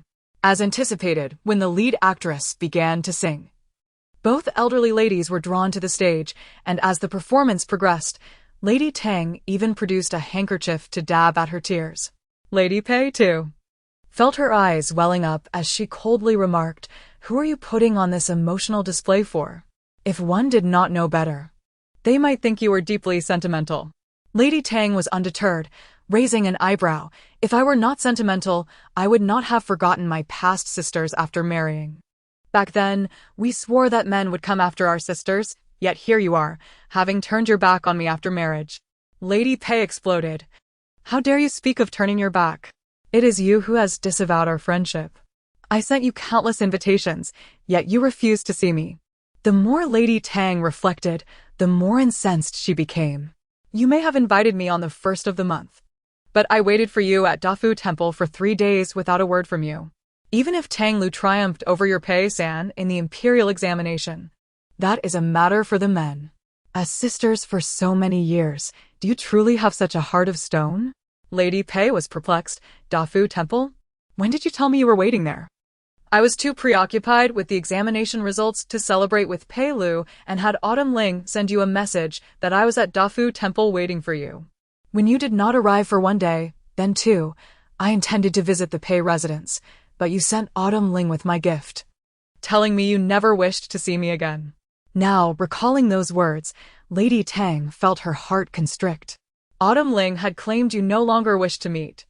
Upon uttering this, both matriarchs finally reached an epiphany. Autumn Ling. She had been the source of their misunderstanding. Lady Pei trembled with anger. "We treated her like a beloved sister. Why would she do such a thing?" Lady Tang, having come to a realization, responded, "It is only our fault for placing too much trust in her. Our families are of higher standing, and while our husbands competed in the same examination, Tang Lu won the top prize while Pei Er came second, leaving her husband in the lower ranks. We were overly concerned with the rivalry between the first and second that we neglected her feelings. Tang Lu and Pei Er had never seen eye to eye, so it was only natural for us to be cautious. Even so, Tang Lu and Pei Er had always looked out for their family. How could she allow us to be misled for decades? I truly misjudged her." Lady Pei could only curse under her breath. Lady Tang chuckled. "Your temper remains as fierce as in our youth, a testament to Pei Er's genuine affection for you, allowing you to remain so free-spirited for all these years." Lady Pei's eyes blazed. "And Tang Lu is not obedient to you? If he were unkind to you, I would not care if you acknowledged me. I would storm into the Tang residence and confront her." Lady Tang's eyes brimmed with tears. It is my failure as an elder sister that has allowed us to misunderstand each other for so long. Lady Pei offered her handkerchief to wipe Lady Tang's tears, teasing. You still cry so easily. At least you learned the truth before it was too late. Lady Tang playfully slapped her, admonishing, at your age. You should be more careful with your words. The two shared a knowing smile, finally dispelling years of hostility. Madame Qi and young Madame Pei were so engrossed in listening that they had forgotten the performance, eager to learn of the fascinating history between their mothers-in-law. The other ladies, seated further away, could not discern the details of the conversation, but observed the escalating emotions, first appearing to argue and then to cry. With Lady Pei even comforting Lady Tang. Everyone was captivated, and the once exquisite banquet lost its allure. Finally, Lady Tang removed a gold hairpin from her head and placed it in Lady Pei's hair, while Lady Pei took off her jade bracelet and adorned Lady Tang's wrist with it. The two held hands, smiling as they listened to the performance. This was utterly astonishing. Su Xiao clapped her hands in delight, a global reconciliation. Such a momentous occasion deserves a toast. Zhao Wanwei found her daughter's sentiment quite profound and raised her glass. It is truly a privilege to have everyone present today, and what is more remarkable is the newfound bond between the two venerable ladies. As their junior, it is my honor to propose a toast to you both. As Zhao Wanwei drank from her glass, Lu Shi smiled with satisfaction, raising her own glass to finish it in one gulp. Zhao Wanwei, your streak of good fortune is about to come to an end. Chapter 73. Caught in the act, the two elderly ladies, Tang and Pei, exchanged a smile that dissolved their grievances, and they warmly engaged Zhao Wanyu in conversation, expressing gratitude for her role in clarifying misunderstandings. The atmosphere in the room lightened considerably, as the gathering comprised solely of women who felt at ease to share drinks and laughter. Zhao Wanyu indulged in several more cups, and upon shaking the wine jug before her, she discovered it empty. Her cheeks flushed a rosy hue, and her steps became somewhat unsteady. After bidding farewell to the two matriarchs, she floated out of the banquet hall. An elderly woman beside Lu remarked, You spoil your daughter-in-law too much, with guests present. How could she drink to excess? Lu, with an air of generosity, replied, She has been troubled lately. Let her be. The woman felt embarrassed, retorting, Sister, you are far too indulgent. Lu simply smiled, enjoying the sweet nectar of the day's libations, partaking in several more drinks and a feast of dishes. As she contemplated how to amplify the evening's revelry, a sudden churn in her stomach compelled her to hastily leave the table. Noticing Lu's discomfort, her second daughter-in-law, Zheng Yixian, hurried over, and Lu, struck by inspiration, instructed her, These ladies are my close friends. After this performance, take them to your elder sister-in-law's quarters and have her discreetly present the gifts prepared for them. The elderly women shared a knowing glance. It was impractical to bestow gifts upon all the guests. After a song concluded, before Zheng Yixian could speak, some guests grew restless, urging her to quickly inquire about the gifts from Zhao Wanyu. Upon reaching the courtyard, they saw Lian Xiao assisting Zhao Wanyu out. Sister-in-law, Mother said she prepared gifts for the ladies and instructed me to bring them to collect, she announced. Zhao Wanyu, perplexed, responded, Gifts? Mother did not mention anything to me. Perhaps she has had too much to drink. The gifts must be in her room. Let us go ask her. Several elderly women were displeased, grumbling, Is this how the Duke's residence treats its guests? Whether there are gifts or not, why drag us around like this? Zhao Wanyu quickly reassured them, Aunties, you misunderstand. Mother's preparations will surely be exceptional. If I acted on my own, I fear she might think me petty. Upon hearing this, the women were eager to receive 2 gifts for their trouble, and they insisted, Gifts are of little consequence. We should check on your well-being first. Zhao Wanyu expressed her gratitude. I appreciate your kindness, dear aunts. The group laughed and chatted as they made their way to Lu's courtyard, where the elderly ladies hurried, fearing they might miss out on something valuable. The courtyard was cloaked in darkness, and even the gatekeeper was nowhere to be found. Zhao Wanyu furrowed her brow. Where are the servants? Is this how they attend to the matriarch? Sister-in-law, as you assist mother in managing the household, you ought to pay more attention to these matters. With a frown, she added, let us discuss this later. Mother is unwell, and the courtyard is unlit. With no attendants, we must ensure she does not trip. The elderly women, enviously whispering, thought how fortunate Lu was to have married into a prominent family, with a dowry that seemed mountainous and a daughter-in-law so considerate. It was said that the young master's wife treated the matriarch with greater care than her own mother, and it was evident that such praise was warranted. Zhao Wanyu sighed. Father has been ill for so long. Mother has shouldered the household alone at such a young age. So, it is only natural for me to be dutiful. Upon hearing this, the women felt less inclined to envy Lu, recognizing that at less than 20, she had already endured widowhood. Regardless of her wealth and status, her life was undoubtedly burdensome. Zhang Xian, wishing to divert the conversation from the flattery directed at Zhao Wanyu, interjected, "Oh, do you hear that? There seems to be some commotion inside." Indeed. Hurried breaths echoed from within. Wanyu, lantern in hand, exclaimed, "Could it be that mother has fallen and cannot rise? Hurry, someone. Bring the light." She rushed into Lu's room. The others stood frozen in shock, for there lay Lu, unclothed, entwined with a man of considerable age, lost in an intimate embrace. One glance revealed the man's striking appearance. The elderly women were unable to tear their eyes away, astounded by Lu's audacity.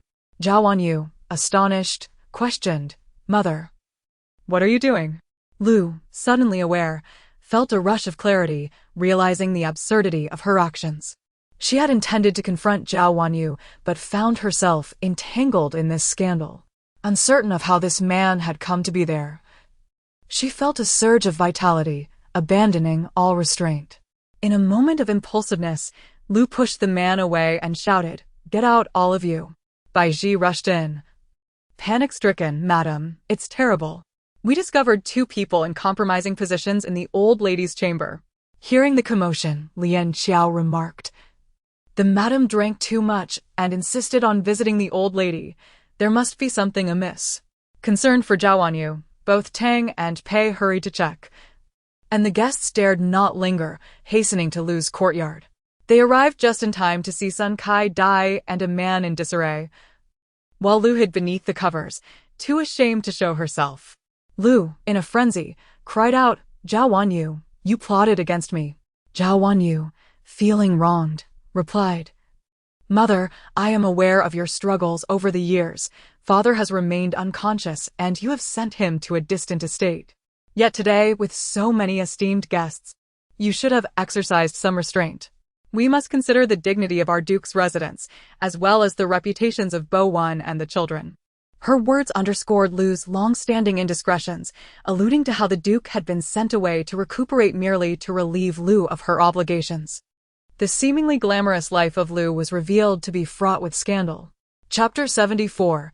The elderly lady's mischief. Lu sure wished to defend herself, yet bereft of attire. She found herself unable to rise and confront Zhao Wanyu. Thus, she could only wrap herself in a blanket and exclaim, "Zhao Wanyu, your heart is truly cruel. You intentionally invited so many people to ensnare me." Zhao Wanyu feigned innocence, replying, "Mother-in-law, you witnessed it yourself today. No one held a knife to your throat, forcing you to leave the table mid-meal while you clandestinely met with that old man. You. Lu Shi was so enraged that she could hardly articulate her thoughts. The matriarchs, Lady Tang and Lady Pei, exchanged glances and solemnly remarked, "A woman of such esteemed rank, so devoid of shame. It is indeed a testament to Wan Yu's filial piety that she hurriedly came to check on you, fearing for your well-being. Who could have anticipated your eagerness? Do you not fear that your descendants will be humiliated before others?" Lady Pei was even more direct, stating, "What a disgrace. A splendid banquet ruined without reason.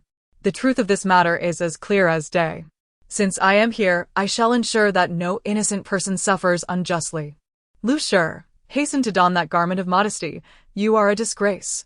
Inarticulately, Lu Shi protested, "I am truly being wronged. This is all a scheme devised by Zhao Wanyu." Lian Xiao retorted, "Old lady, As the saying goes, catch the thief red-handed. You claim our lady has wronged you. But why not investigate the origins of this rogue man? Lian Qiao, be silent. Family disgrace should not be aired publicly. Let this matter rest, Zhao Wanyu interjected, bearing a demeanor of dignified endurance. Lady Pei objected, how can we let this slide? The young lady speaks truth, as a woman of high rank. She has forsaken her marital duties, and this has transcended familial matters. Lady Pei did not consider herself an outsider, and, observing Lu Shi's disdain towards Zhao Wanyu, took it upon herself to support the latter. Bring that shameless man before me. I wish to know who he is. Lady Pei nearly spat out her tea upon hearing the man's words. What? You were paid to come to the Duke's residence? Could it be that this is indeed Zhao Wanyu's doing? The old man continued, she offered me 20 taels of silver, claiming the other party was a beauty in her 30s. Who could have imagined she was an elderly lady even older than I? Lady Pei was left speechless. 20 taels was no small sum, and it could be said that it was an old ox courting a tender calf. Lady Tang, however, grasped the crux of the matter. The only women in the Duke's residence in their 30s were Zhao Wanyu and Zheng Xian. Could it be that they were plotting against their own benefactor, Zhao Wanyu? With a stern expression, she inquired, who summoned you? Zhou Quan from East Village and his wife, Sun Kai Dai.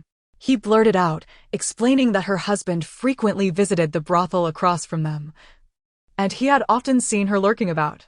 He realized that the individuals before him were not ordinary folk and had no desire to offend them. Bai Ji quietly murmured, Old lady, the one caught in the inner chamber is indeed Sun Kai Dai. She even claimed to be your own daughter. Bai Ji's voice was soft, yet it was perfectly audible to the two elder ladies. Lady Pei widened her eyes. Realizing the gravity of the situation, this was not merely a scandal, but also involved the potential revelation of a hidden illegitimate child. Lady Tang shot her a sideways glance, recognizing that the situation had escalated. Fortunately, none of this implicated Zhao Wanyu. It was clear to any discerning observer that Lu Shi harbored animosity towards Zhao Wanyu, treating her as an enemy. Thus, it was only fitting to seek retribution on behalf of their benefactor. Hong Yi, let us go and confront the Sun Kai Dai, Lady Tang declared, remaining cautious and deciding to interrogate her privately first. Should the revelations prove detrimental to Zhao Wanyu, they could act swiftly. Years had passed. Yet upon hearing Su Ruping call her by her maiden name, Lady Pei felt as if she were once again teaming up with her sister against an adversary. With enthusiasm, Lady Pei exclaimed, "Let us go. This old frame of mine has not exercised in ages." Su Xiaoxiao, having gnawed on dried meat until her jaw ached, set it aside and took a hearty swig from the milk jug, exclaiming, "With these two grandmothers present, there is no need for mother to intervene. Lu Shi and Sun Kai Dai's schemes shall be unveiled." Su Ling she exchanged glances with Zhao Wanyu, realizing that the two elder ladies were so exuberant that they could not be dissuaded, and thus they decided to sit back and enjoy the spectacle. Unbeknownst to Sun Kai Dai, who had merely delivered the old man from Nanfeng Pavilion to Zhao Wanyu's courtyard and then quietly departed through a side gate, she found herself entangled in an absurd situation with a filthy groom. Zhao Wanyu was equally perplexed as to why Sun Kai Dai lingered. The old man was swiftly subdued by the shadow guards and brought to Lu Shi's room. The wine Lu Shi had consumed was replaced with one intended for Zhao Wanyu, a fitting twist of fate. Su Xiaoxiao belched contentedly. Patting her belly and giggling, Lady Pei drew a dagger from her waist, twirling it skillfully. "You had best confess to me. I have not used this knife in many years, and my hands are itching." Sun Kai Dai was already terrified, stammering, "I know nothing. I swear I am innocent." "There are ghosts here." "Ghosts?" Lady Pei retorted, "If you do not cooperate, I shall carve innumerable wounds upon you until your last drop of blood flows, leaving you more fearsome than any specter." As she spoke, the blade grazed Sun Kai Dai's wrist, drawing forth a trickle of crimson. Lady Tang, unable to bear it any longer, shook her head and said, "Why frighten her so?" Sun Kai Dai looked towards Lady Tang, seeing her as a savior, ready to plead for mercy, only to hear Lady Tang propose, Why not summon Zhou Quan from East Village to identify his wife? The one who has intruded upon the Duke's residence and engaged in illicit activities?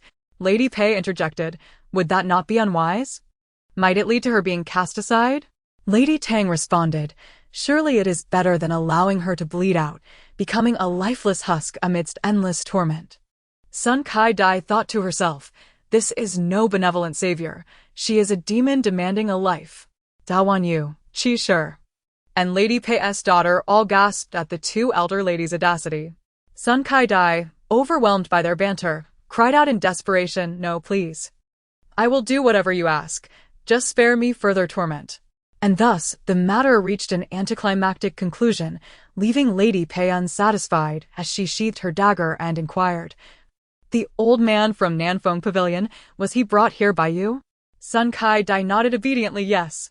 Who did you intend for him to harm? Chapter 75, a casual gesture of inscription. Sun Kai-dai, harboring a glimmer of hope, replied, I do not know. The name of the Rakshasa judge? It belonged to a cross-dressing constable from 50 years ago, renowned for silencing the cries of children at night, instilling fear in all who heard it. Sun Kai-dai, not particularly astute, pondered for a moment, realizing the age did indeed match. Trembling with fear, she exclaimed, I confess.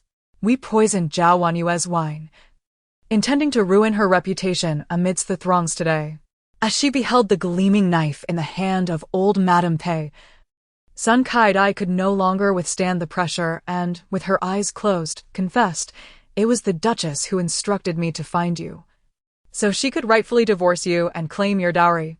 Gao Wanwei, taken aback, retreated repeatedly, exclaiming, impossible. My mother has treated me with utmost kindness, as if I were her own daughter. For over a decade, I have served her with care and dedication. How could she resort to such vile schemes to ensnare me? You speak nonsense. Sun Kai-dai burst into laughter. She regards you as her daughter? Do you think you deserve such affection? Your husband is a bastard. She would never consider you her own. She dreams of your demise. I am her true daughter, and all the wealth and glory of the Duke's residence rightfully belong to me. You would do well to release me, lest my mother seeks vengeance upon you.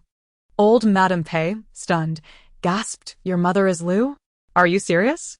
She could not fathom that a biological daughter would seek to betray her mother in such a manner. It is indeed true. Otherwise, how could I roam freely within the Duke's residence? Elderly woman, it would be wise to treat me with respect. My biological father holds considerable power, and perhaps upon my elevation as the Duke's legitimate daughter, I may grant you a merciful end. Zhao Wanwei, intentionally baiting her, retorted. You are deluded. Su Bowen is the Duke's legitimate son and is destined to inherit the Duke's estate. You, a filth from the gutters, should cease your ramblings. Sun Kai-dai continued her tirade. Had it not been for the fact that Su Bowen is a boy, he would have perished alongside his ill-fated mother long ago. He ought to dwell in obscurity, forever deprived of light, while I am the true daughter of the Duchess. Su Xiao nestled in Su Lingxi's embrace. Observing calmly yet silently cheering, this truth-telling talisman indeed proves effective. The more one speaks, the more one reveals. At that moment, Su Lingxi comprehended why Sun Kai-dai had divulged Lu's secrets. Hearing this, old Madame Tang's heart raced with excitement as she asked, Repeat that, whose child is Su Bowen? Sun Kai-dai, fully aware of the consequences, could not restrain her tongue. He is the child of the Duke's legitimate wife, Tang Xiu'er. My mother, unwilling to accept that the legitimate wife was pregnant, deceived the Duke into believing she too was with child. While the Duke was away on campaign, she sought to leave a child behind. Had I been a boy, Su Bowen would not have survived to this day. Old Madame Tang, trembling with emotion, questioned. Xiu'er did not die from childbirth. Her child is alive. Is this true? She never anticipated that the gossip would circle back to her. Zhao Wanwei and she both noticed old Madame Tang's unusual demeanor and quietly positioned themselves beside her for support. Old Madame Pei, infuriated by Sun Katie's words, tightened her grip on her throat, demanding, What did you say? Tang Xiu'er was harmed by that wretched concubine. Despite years of estrangement, in her heart, Tang Xiu'er was her beloved niece. Sun Kai-dai struggled to breathe, nodding frantically, but the enraged old Madame Pei, oblivious to her distress, continued her interrogation. Speak. As Sun Kai-dai neared asphyxiation, Su Lingxi timely interjected, Old Madame Pei, perhaps it is your grip that prevents her from speaking. Only then did old Madame Pei realize her error and pushed Sun Kai-dai away, commanding, Speak. With bitterness, Sun Kai-dai retorted, The Duke's heart belongs solely to Tang Xiu'er. If my mother had not acted thus, she would have remained forever in obscurity. Old Madame Pei was nearly beside herself with rage, kicking out in fury, You vile creature. Old Madame Tang, summoning her strength, coldly declared, Hongya, go interrogate Lu and ensure justice for Xiu'er. Only then did old Madame Pei release Sun Kai-dai. Softly speaking to old Madame Tang, Ru Ping, do not be agitated. The child still lives, and this is a good sign. Let us uncover the truth together. Su Xiaoxiao yawned. It seems the truth is about to be revealed. I intended to wait until I could speak to settle accounts with them. But who knew that mother and our two grandmothers would be so formidable, solving the case without me? Zhao Wanwei felt a mix of emotions, realizing that without Xiaoxiao, she would have remained ignorant of her own fate and the truth of her father's lineage. It was indeed her daughter who had unraveled the mystery. Zhao Wanwei, wishing to shield her daughters from sordid affairs, said to Su Lingxi, Lingxi, your sister is tired. Take her to rest. The adults will handle matters here. But mother, here. Su Lingxi insisted, unwilling to leave her mother alone. Old Madame Tang nodded in approval towards Zhao Wanwei, acknowledging that it was indeed inappropriate for the children to remain, and lovingly said, Go on. I am here with old Madame Pei. Your mother will not suffer any harm. With the elder's words, Su Lingxi ceased her objections, bowed, and said, Then I shall trouble both madams. Su Xiaoxiao, determined, protested, No. I am not tired. I can endure. I want to hear Lu confess her misdeeds. Su Lingxi gently reassured her, Xiaoxiao, mother has matters to attend to. We must obey her wishes. Reluctantly, Su Xiaoxiao doodled in the air and tossed a truth-telling talisman towards Lu's quarters, saying, If we must leave, let us first ensure Lu reveals all her misdeeds. Su Lingxi patted Xiaoxiao, You are such a good sister. Watching Su Lingxi lead Xiaoxiao away, old Madame Tang, supported by Zhao Wanwei and Qi, made her way to Lu's courtyard. Young Madame Pei intended to assist her mother-in-law, but old Madame Pei seized the collapsed Sun Kai-dai, exclaiming, Bring this wretch forth for questioning. Lu, now dressed, was under the watchful eyes of the maids beside old Madame Pei. Old Madame Tang, suppressing her fury, demanded, Lu, how did my daughter Tang Xiu'er truly die? Lu, panic-stricken and guilt-ridden, replied, She died from complications during childbirth. Chapter 76. The truth revealed. Madame Pei forcefully thrust Sun Kai-dai before her and admonished, Cease your futile struggles. Your daughter has already confessed. Lu, upon seeing Sun Kai-dai in their grasp, became increasingly flustered and disoriented. Yet, being a cunning old fox, she darkened her expression and retorted, I do not know her. This incident is undoubtedly a scheme devised by Zhao Wanwei. Her glare at Sun Kai-dai was filled with a mix of anger and disappointment. Sun Kai-dai realized the enormity of the calamity she had caused. She never intended to betray her mother, but found herself unable to restrain her tongue. I did not wish for this. However, uttering falsehoods causes me great discomfort, compelling my lips to reveal the truth against my will.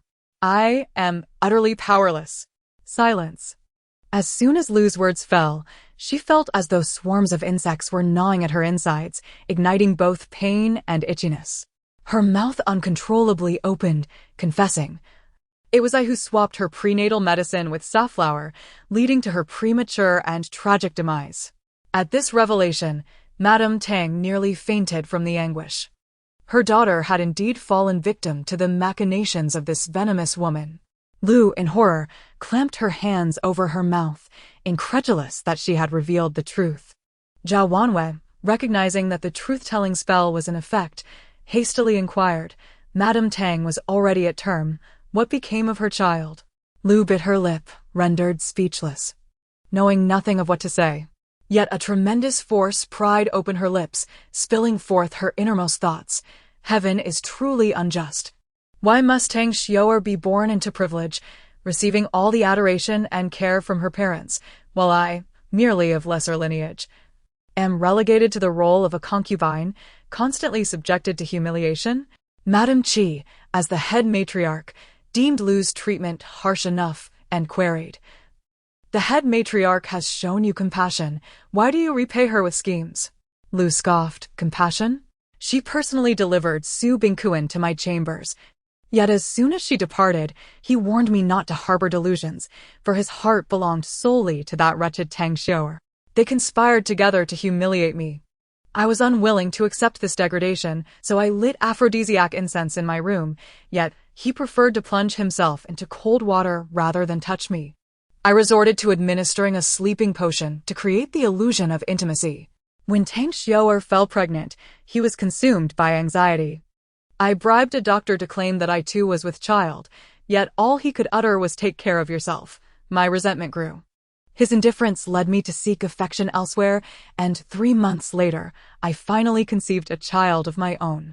Observing Madame Tang's heightened emotions, Zhao Wanwei understood that only by reassuring her that her grandson remained unharmed could she alleviate her distress. Thus, she pressed, "So the child you carried is not of the Duke's bloodline.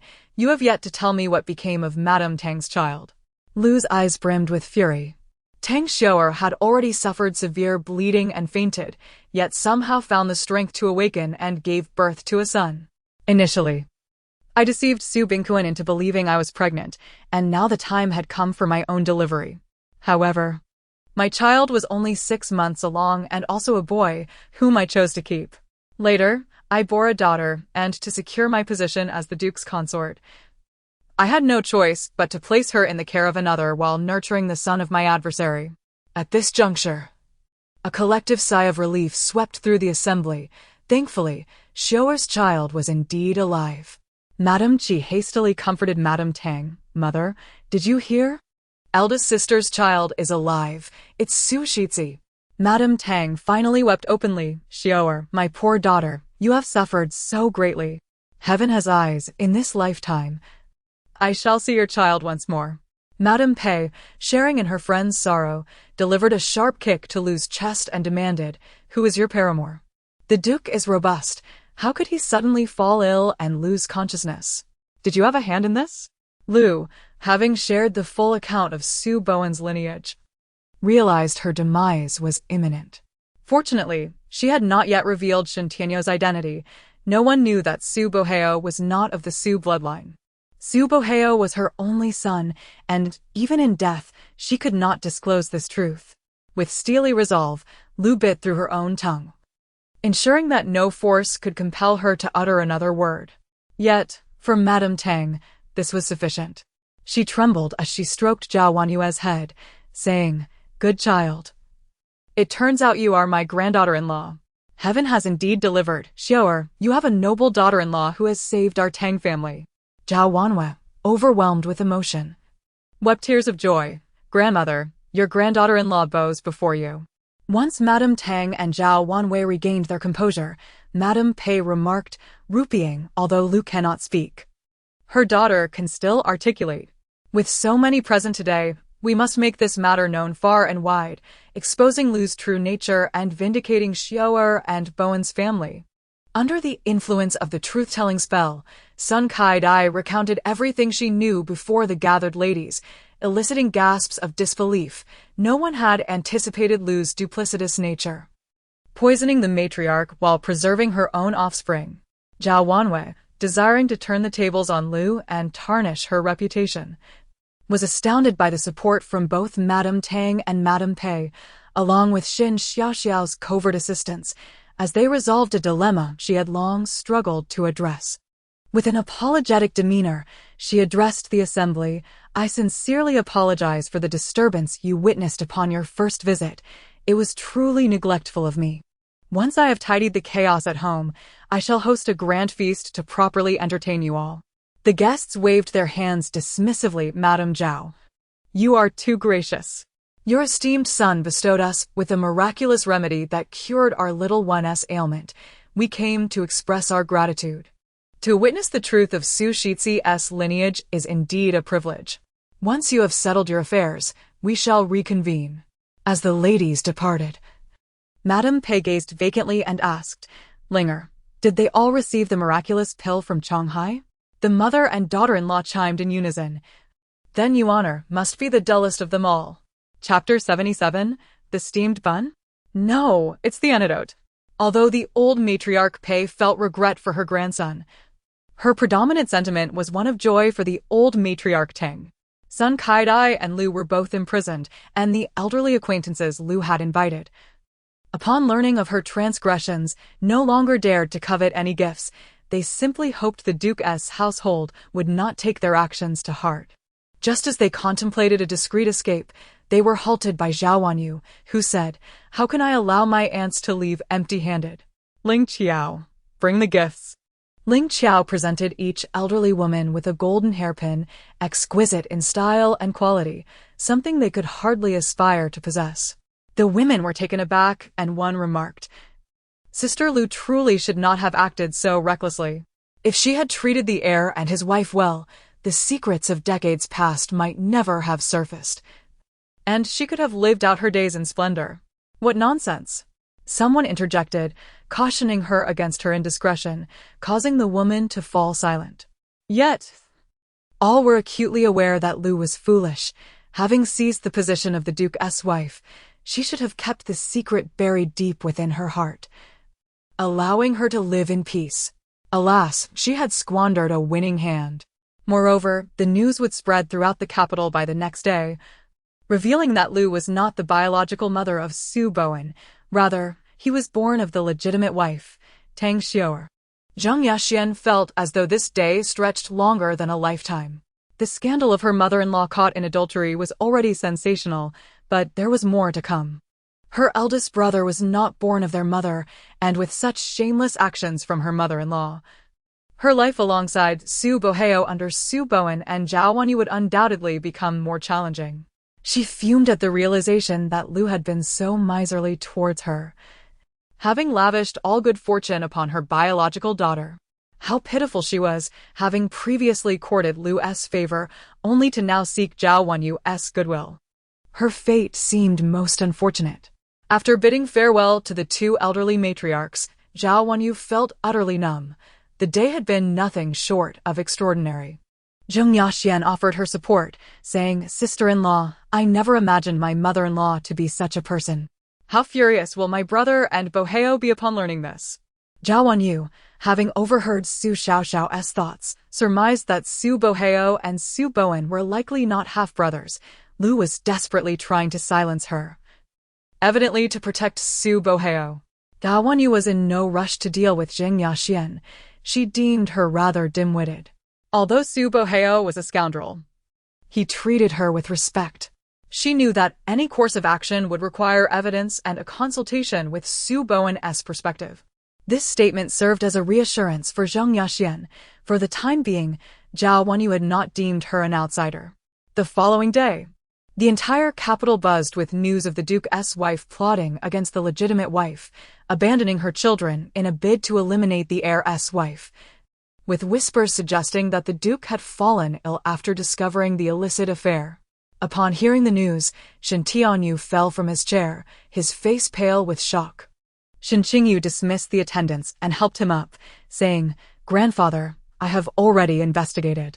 Lu and her daughter were afflicted by a truth-telling curse. However, she was clever enough to bite her tongue and take her own life to protect her son. Though she lives, she can no longer speak. Shen Tianyu cared little for Lu's fate. Her death would be a boon. He urgently inquired, Is that curse truly so powerful? The curse, known as the truth spell, compelled those afflicted to answer any question posed to them unless they could no longer speak. Shen Qingyu admired Lu's audacity to take such desperate measures. Shen Tianyu was filled with dread. If someone were to cast that spell upon him, he would be entirely at their mercy. Sensing her grandfather's fear, Shen Qingyu calmly reassured him, There is no need for alarm, grandfather. I possess a means to counter the truth spell. If you consume this, it will render the spell ineffective. As she spoke, she produced a bun-sized black orb. Despite his skepticism, Shin Tianyu had no choice but to try it. Reluctantly, he asked, "Must I consume the entire thing? Will it truly work?" To his surprise, Shin Tianyu expressed disdain. She retorted, "If you are unwilling to eat it, perhaps they won't trace anything back to you." He refrained from questioning how Shin Qingyu was privy to these long-buried secrets. She possessed a certain aptitude, and the unfolding events were increasingly bizarre. He had to trust her. Shin Tianyu hastily took a bite, nearly losing a few teeth due to its hardness. Forcing him to chew slowly, Shin Qingyu felt a twinge of guilt, aware that the texture of the antidote left much to be desired. "Grandfather, perhaps you should skip court today and take a leave of absence?" Now devoid of secrets in front of Shin Qingyu, he spoke freely. "If you send someone to silence her, it may leave evidence. Leave this matter to me. Lu has suffered greatly. It is reasonable for her to go mad. As for Sun Kai-dai, she knows too much, but should be out of your reach. Should we spare her?" Shin Qingyu sensed that her grandfather wished to protect this daughter. Without a moment's hesitation, Shin Tianyu declared, "Those two foolish women are more a hindrance than a help. Let them go mad." Shin Qingyu was quite satisfied with this partner in crime. Decisive action was indeed the best course. "Then I shall take care of it." Shin Tianyu uneasily asked, "Are you certain you don't need me to arrange for your imprisonment?" Shin Qingyu exuded confidence. "I have my methods. You should go to court." Clutching his precious antidote, Shin Tianyu instructed his attendants to prepare a water flask, and he set off in the carriage, nibbling away. Chapter 78. Frightened to madness, within Shin Qingyu's body resided the soul of the holy maiden from the demonic sect, and entering the prison proved to be a rather effortless endeavor. Owing to Lu's noble decree, the guards did not impose any particular hardships upon her. They even tended to her bleeding tongue and confined her together with Sun Kai-dai. Devoid of her previous support, Sun Kai-dai was in a state of frantic despair. Ignoring the gravity of their plight, she implored, "Mother, what shall we do now? Will father come to rescue us?" Who is father, after all? Lu's wounds throbbed with excruciating pain, and her heart felt as though it had turned to ash. She merely closed her eyes, remaining utterly still. It was not that she lacked compassion for her daughter and grandchildren, but given the dire circumstances, her own survival was in jeopardy. And it was implausible for her to protect Sun Kai-dai's family. Her only wish now was for Shin Tianyu to safeguard Su Boheo, preserving their sole heir. At this moment, she could not fathom how her own mouth had become uncontrollable. Sun Kai-dai continued to chatter incessantly, prompting Lu to silently part her bloodied lips. This sight terrified Sun Kai-dai, causing her to retreat in fear, and she dared not utter another word. The prison fell into a hushed silence as the mother and daughter huddled in their respective corners, trembling with cold. Suddenly, a chilling wind swept through, causing all within the jail to succumb to slumber, leaving only Lu and her daughter awake. "Mother, what is that?" Sun Kai-dai asked in terror as she observed the encroaching shadow. Lu lifted her gaze to behold a grotesque creature with 5 heads drawing near, each mouth dripping with viscous, repugnant saliva. The heads passed through the prison door, looming before them. When Lu locked eyes with one of the creatures, she felt as though her very essence was being drawn into it. Tang Xiaoer, drenched in blood, stood before her, chillingly declaring, "Wretched woman, pay with your life." With that, her nails, longer than her fingers, lunged toward Lu's throat. Lu sought to evade, but found no refuge. She attempted to scream, yet no sound escaped her lips. In a frantic dash, she collided with the imposing figure of Duke Su Bingquan, who brandished a sword, his face a mask of fury. "Poisonous vixen! How dare you slay my beloved wife and endanger my child? I shall cleave you in two." With that, he swung his sword at her relentlessly. Lu could not evade the strike. The blade pierced her body, causing her to writhe in agony while only muffled cries escaped her lips. Yet, this torment was far from over. Tang Xiaoer transformed into a vision of beauty, while Su Bingquan cradled their child in one arm and embraced Tang Xiaoer with the other, presenting a scene of familial bliss before her. This tableau was a greater torment than facing death at Su Bingquan's hands. Lu struggled to rise, yearning to tear them apart. But they laughed and walked away, never casting a glance in her direction. Hatred consumed her. She could not allow Su Bingquan and Tang Xiao'er to be united. Never. She had preserved Su Bingquan's life not only for the sake of waiting for Su Boheo to mature, but also to prevent the two from crossing paths in the afterlife. She wished to separate them, to ensure they could never meet again across lifetimes. Yet now, they were together, and Lu's spirit shattered in an instant, screaming in madness. She could not accept that, despite her scheming and toil to become Su Bingquan's concubine, he had eyes only for Tang Xiao'er.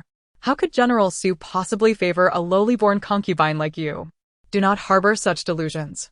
A wanton woman, even in death, you shall remain a wandering spirit. Barred from the ancestral tomb of the Duke's household. Those cruel words transformed into venomous serpents, gnawing at Lu's very being. Fear clouded her eyes, and she clawed at her flesh, leaving no part of her unscathed. Mother, what is happening? Please do not frighten me. Sun Kaidai cried out from a distance, too afraid to approach. Upon hearing her daughter's voice, Lu turned her gaze toward Sun Kaidai and, in a sudden frenzy, lunged at her, biting and clawing.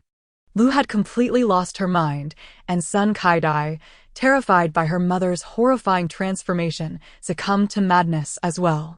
The five-headed beast possessed the power to ensnare the soul, awakening the deepest fears within. Thus, Lu was driven mad by her own inner demons. Meanwhile, Shin Tianyu struggled through the arduous task of consuming a massive pill capable of counteracting the truth-revealing talisman. It was a concoction so distasteful that one might liken it to chewing wax. Shin Tianyu found it even more repulsive than wax. It was dry and hard, reeking of an overpowering odor, and he had to down an entire pot of water to force the pill down.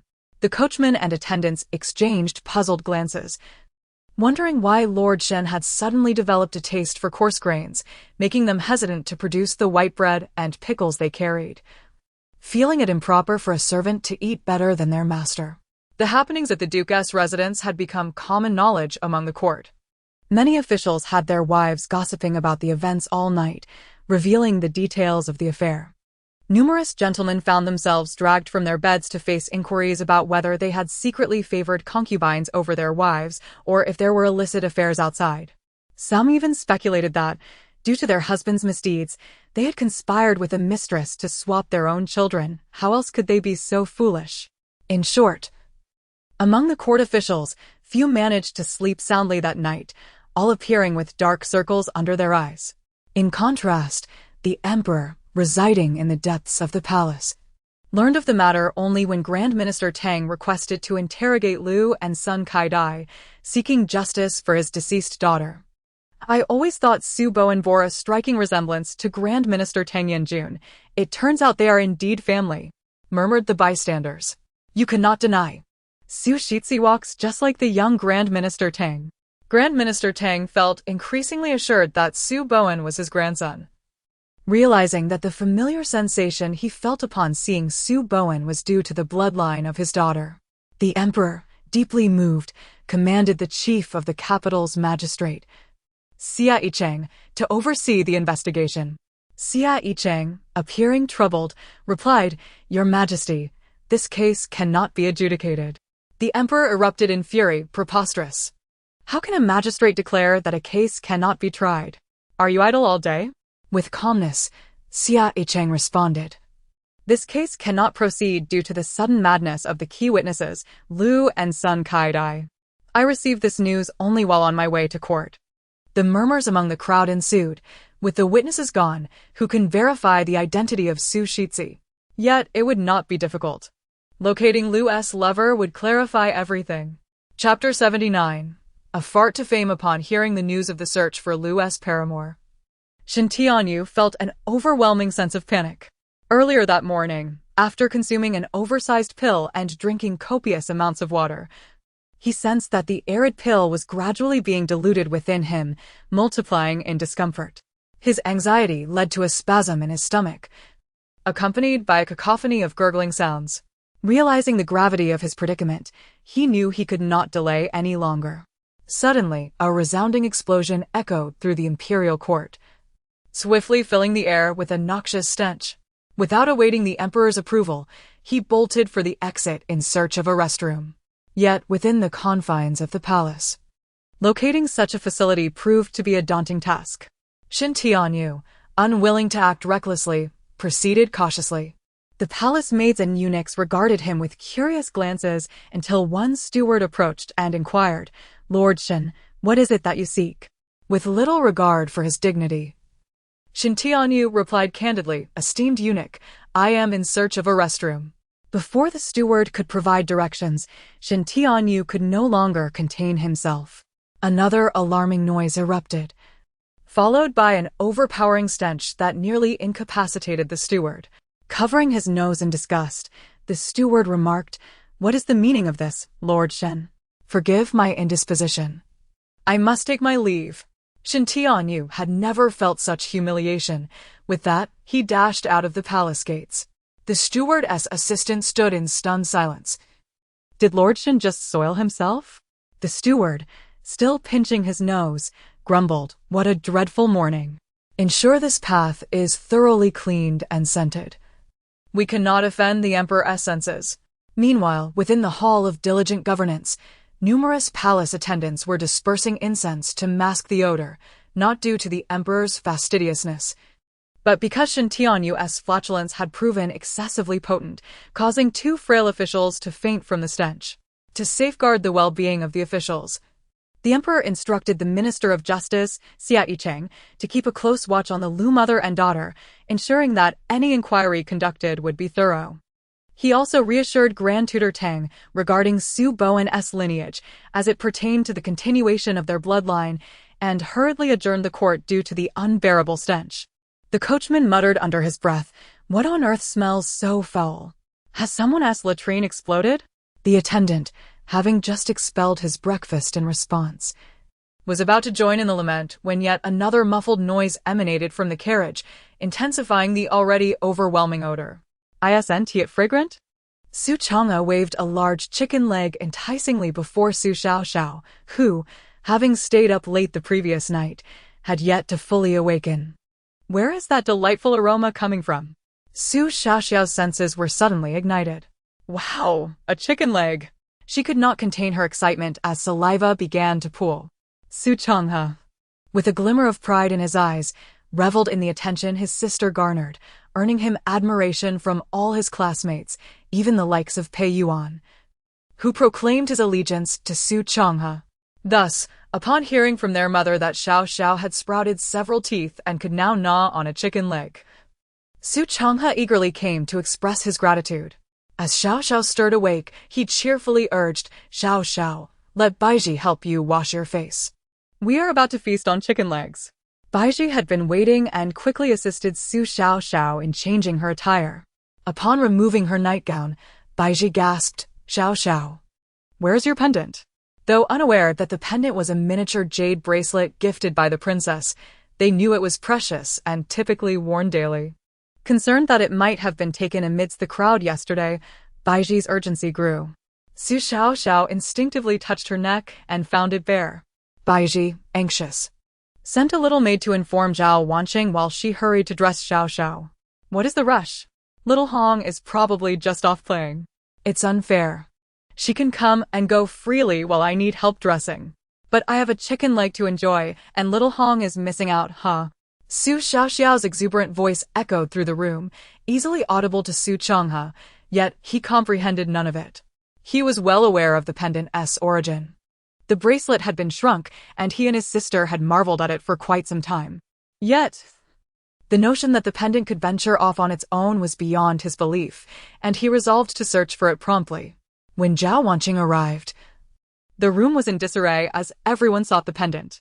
Having witnessed the pendant transform into a small snake, she assured them, "Do not fret, it cannot be lost. You all may leave." She dismissed the little maidens. With a chicken leg in hand, Su Xiaoxiao was wholly preoccupied, oblivious to everything else as she focused intently on her meal. Baiji, however, remained anxious, exclaiming, "It was a gift from the princess. Losing it would be unfortunate." Just then, A red object flew through the window, heading straight for Su Xiaoxiao's neck. While Baiji failed to notice, Su Changhe saw it clearly and rushed forward. Fearing for his sister's safety, he grasped the red object, which resembled a small snake yet was not, adorned with tiny horns and whiskers. It writhed in his grip. And though he claimed to be unafraid, he mustered the courage to declare, "Creature, do not harm my sister," before it could disguise itself as a red string. It was seized, letting out a pained cry that only Su Xiaoxiao could hear. "Master, please tell your brother to release me. I am in agony," the creature lamented. Fully engrossed in her chicken leg, Su Xiaoxiao remained oblivious, unwilling to acknowledge the pleas. The creature, in great distress, begged, "If you do not save me soon, I shall have to use my spiritual power."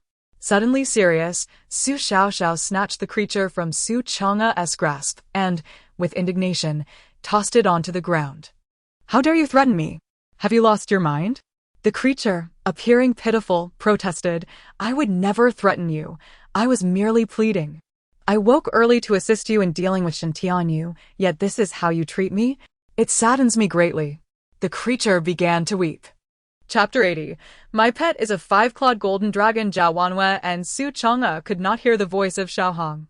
But they observed that after the little creature fell to the ground, it lifted its head slightly, gazing pitifully at Su Xiaoxiao and began to cry. Despite its small size, the tears flowed abundantly, soon soaking a significant area of the ground. Zhao Wanwei was genuinely concerned that if it continued to weep, it might transform the space into a lake. Suddenly, Su Xiaoxiao's eyes sparkled as she looked at Xiaohong and exclaimed, "You pranked Shintianyu. How did you do it? Tell me all about it." Xiaohong's mouth opened and closed as if recounting the tale, prompting Su Xiaoxiao to laugh heartily. "Xiaohong, you truly embody the spirit of the spirit beast I have taken in. Did that laxative work?" "Ha ha ha, he let out a fart during court, and oh my." The Hall of Governance became a stench-ridden place. He even soiled himself along the way. How amusing. I would love to see the emperor's expression. Su Xiaoxiao was in fits of laughter while Zhao Wanwei and Su Changhe stood dumbfounded. Did they truly comprehend what had just been said? Shen Xiangshu had embarrassed the emperor and all the officials with a fart during court, and had even soiled his pants. Xiaohong continued to make feeble sounds, and Su Xiaoxiao immediately put on a serious face, concealing a chicken leg in her embrace. "I didn't send you to do that. So why should I share my chicken leg with you?" Wanwei felt a pang of regret. It was a brand new outfit, and it was being used to hide a chicken leg. Xiaohong protested earnestly, nodding its head in response. Finally, Su Xiaoxiao softened her tone. "Fine. I will give you a chicken bone later." Zhao Wanwei, Su Changhe, and Xiaohong were all taken aback. They had seen stingy individuals, but nothing compared to this. "What? You dare compare my sister's parrot and my brother's dog with yourself? They chose to be kept as pets willingly, while you cling to me desperately. There's no meat for you, only bones. Take it or leave it." Su Xiaoxiao glared at Xiaohong, who hung its head in dejection and began to cry once more. Su Changhe felt that their pets were incomparable. If he had a pet as spirited as Xiaohong, he would give up meat for life, allowing his pet to feast instead. Xiaoxiao was truly oblivious to her good fortune. Perhaps feeling that her words had gone too far, Su Xiaoxiao bent down to comfort Xiaohong, saying, "Aren't you also unaware of the blessings you possess? Only you get to eat my leftover bones. Others wouldn't even receive that." Xiaohong seemed to be swayed, flying to hang around Su Xiaoxiao's neck once again. After enjoying the scene, Su Changhe pretended to be astonished and remarked, "Xiaoxiao isn't afraid of it. Could it be your pet?" Both the girl and the dragon nodded in agreement, signaling their approval. It truly looked magnificent, akin to a dragon. Su Changhe marveled, "May I touch it?" Xiaohong's eyes brimmed with tears, deeply moved to finally be recognized for its worth. Su Xiaoxiao lightly tapped Xiaohong on the head, saying, "What's there to be excited about? You are a dragon. So let my brother touch you." Xiaohong immediately halted its tears and obediently leaned towards Su Changhe. Surprised by the attention, Su Changhe cautiously reached out to stroke Xiaohong. After being scolded by Su Xiaoxiao, Xiaohong hung limply around her neck, appearing utterly dejected. Su Changhe realized that it was indeed a dragon and was left astounded, almost dropping his jaw. He tentatively inquired, "Xiao Xiao, what does your pet eat? Would chicken legs suffice?" Xiao Hong straightened up immediately, nodding enthusiastically. Chicken legs would be perfect. Su Xiaoxiao eagerly agreed, "Yay, I can share my chicken legs with Xiao Hong." Zhao Wanwei. Su Changhe. Xiao Hong. Whoa, it's unfair. Even my pet's food is being snatched away. Su Xiaoxiao gave it another slap, saying, crying. Always crying. You are a spirit beast after all. Show some spirit. I will save you some meat later. Wanwei, not daring to neglect the spirit beast, immediately summoned a platter of chicken legs. The small but spirited Su Xiaoxiao protectively shielded the platter. Mine, all mine. Xiao Hong, with your size, you are most suited to eat bones. Wanwei was not lenient with her, handing one chicken leg to Su Xiaoxiao while placing the rest in front of Xiao Hong. Xiao, you are so small. You can't eat too much. Xiao Hong stared incredulously at the chicken legs before it, nearly moved to tears. Since finding its master, it had only eaten leftovers, but today it finally had a great chicken leg of its own. Before indulging, Xiao Hong politely bowed to Zhao Wanwei, acknowledging her kindness. Mother, how can this little dragon consume 3 large chicken legs? Su Changhe mused, thinking he could spare a couple for himself. Xiao Hong skillfully coiled its tail around a chicken leg and deftly brought it to its mouth. In the blink of an eye, the meat was gone, and the chicken bones were left intact. The same swift method was employed for the other 2 chicken legs, devoured in mere moments. Seeing Xiao Hong's voracious appetite, Wanwei felt a pang of guilt, realizing it must be struggling with hunger alongside Su Xiaoxiao, and hurriedly ordered more chicken legs to be brought out. With only 4 incisors, Su Xiaoxiao had barely made a dent in her first leg when Xiao Hong finished off 2 more. When Su Lingxi arrived, she was greeted by the sight of a small girl and a small dragon engrossed in devouring chicken legs, with a mountain of chicken bones beside them. Noticing Su Changhe's astonished expression, he earnestly introduced, "This is Xiao Xiao's pet. It is entirely crimson. Let us just call it Little Hong for now." He congratulated himself for his cleverness, nearly revealing its true name. Su Lingxi looked at the diminutive Xiao Hong in astonishment and asked, "Please tell me that all of these bones are from its meals?" Su Xiaoxiao quietly sighed. Xiao Hong is a 5-clawed golden dragon, its true form stretching 9 zhang long. This mere chicken leg is hardly enough to satisfy its hunger. Wanwei felt her eyelids twitch. With such appetites, the Duke of the State could hardly afford to keep one. Su Lingxi and Su Changhe could only envy. In this world, who else could keep a 5-clawed golden dragon as a pet but Su Xiaoxiao? However, Xiao Hong's cultivation is quite advanced. It no longer relies on food for sustenance, merely indulging its cravings. Don't eat too much, save some for me. The latter part was clearly directed at Xiao Hong. Seeing them about to bicker again, Wanwei decisively declared, "Bring all the chicken legs away. They are both children and will suffer from indigestion if they eat too much." Xiao Hong was quite indignant. It was thousands of years old, after all. Yet, aside from Su Xiaoxiao, no one else could hear its protests. Chapter 81. Achieving success through one's own efforts. Su Changhe and Su Lingxi expressed their astonishment at how long they had cared for the pet Xiaoxiao without realizing its significance. Su Changhe inquired of Zhao Wanyu, "Mother, where does Xiaoxiao keep this dragon?" Zhao Wanyu shrugged, "This is my first encounter with it today. Only Xiaoxiao holds the answer to that mystery." At just 7 months old, Xiaoxiao, seeing her elder siblings so enamored with her pet, felt an overwhelming urge to showcase it. She reached out to stroke the little red dragon's head, saying, "It has eaten its chicken leg. Let it perform for you." The little dragon, seemingly quite loquacious, began to converse with Xiaoxiao. "These are my closest kin. There's no need to hide them. Just be cautious around outsiders. What I fear most is their timidity, which might lead to their demise." The 3 women exchanged glances, silently acknowledging the wisdom in Xiaoxiao's words. Prudence is always prudent. Receiving her cue, the little dragon leaped into the air, landing gracefully around Xiaoxiao's neck, where it bit onto its own mouth and transformed into an ordinary red string. Su Lingxi, realizing the connection, exclaimed in delight, so the collar on the little dragon was actually Xiao Xiao's pendant. How marvelous! Su Changhe, still skeptical, scrutinized the red string multiple times, unable to accept the possibility that it was indeed the dragon's transformation. The little dragon, feeling uncomfortable from the scrutiny, lifted its head, its crimson eyes shimmering with an imposing power and authority. Su Changhe shivered involuntarily and sheepishly conceded, "Fine, I believe you." Xiao Xiao, reveling in the mischief, laughed, "Brother is scared." Ha ha ha. Just then, Lian Xiao arrived with news that Madame Zhao, the wife of the Jing'an Marquis, along with her eldest son Zhao Hongjing and the eldest daughter-in-law Qian, had come to visit. Upon hearing of her mother and brother's arrival, Zhao Wanyu hurriedly took the children to greet them.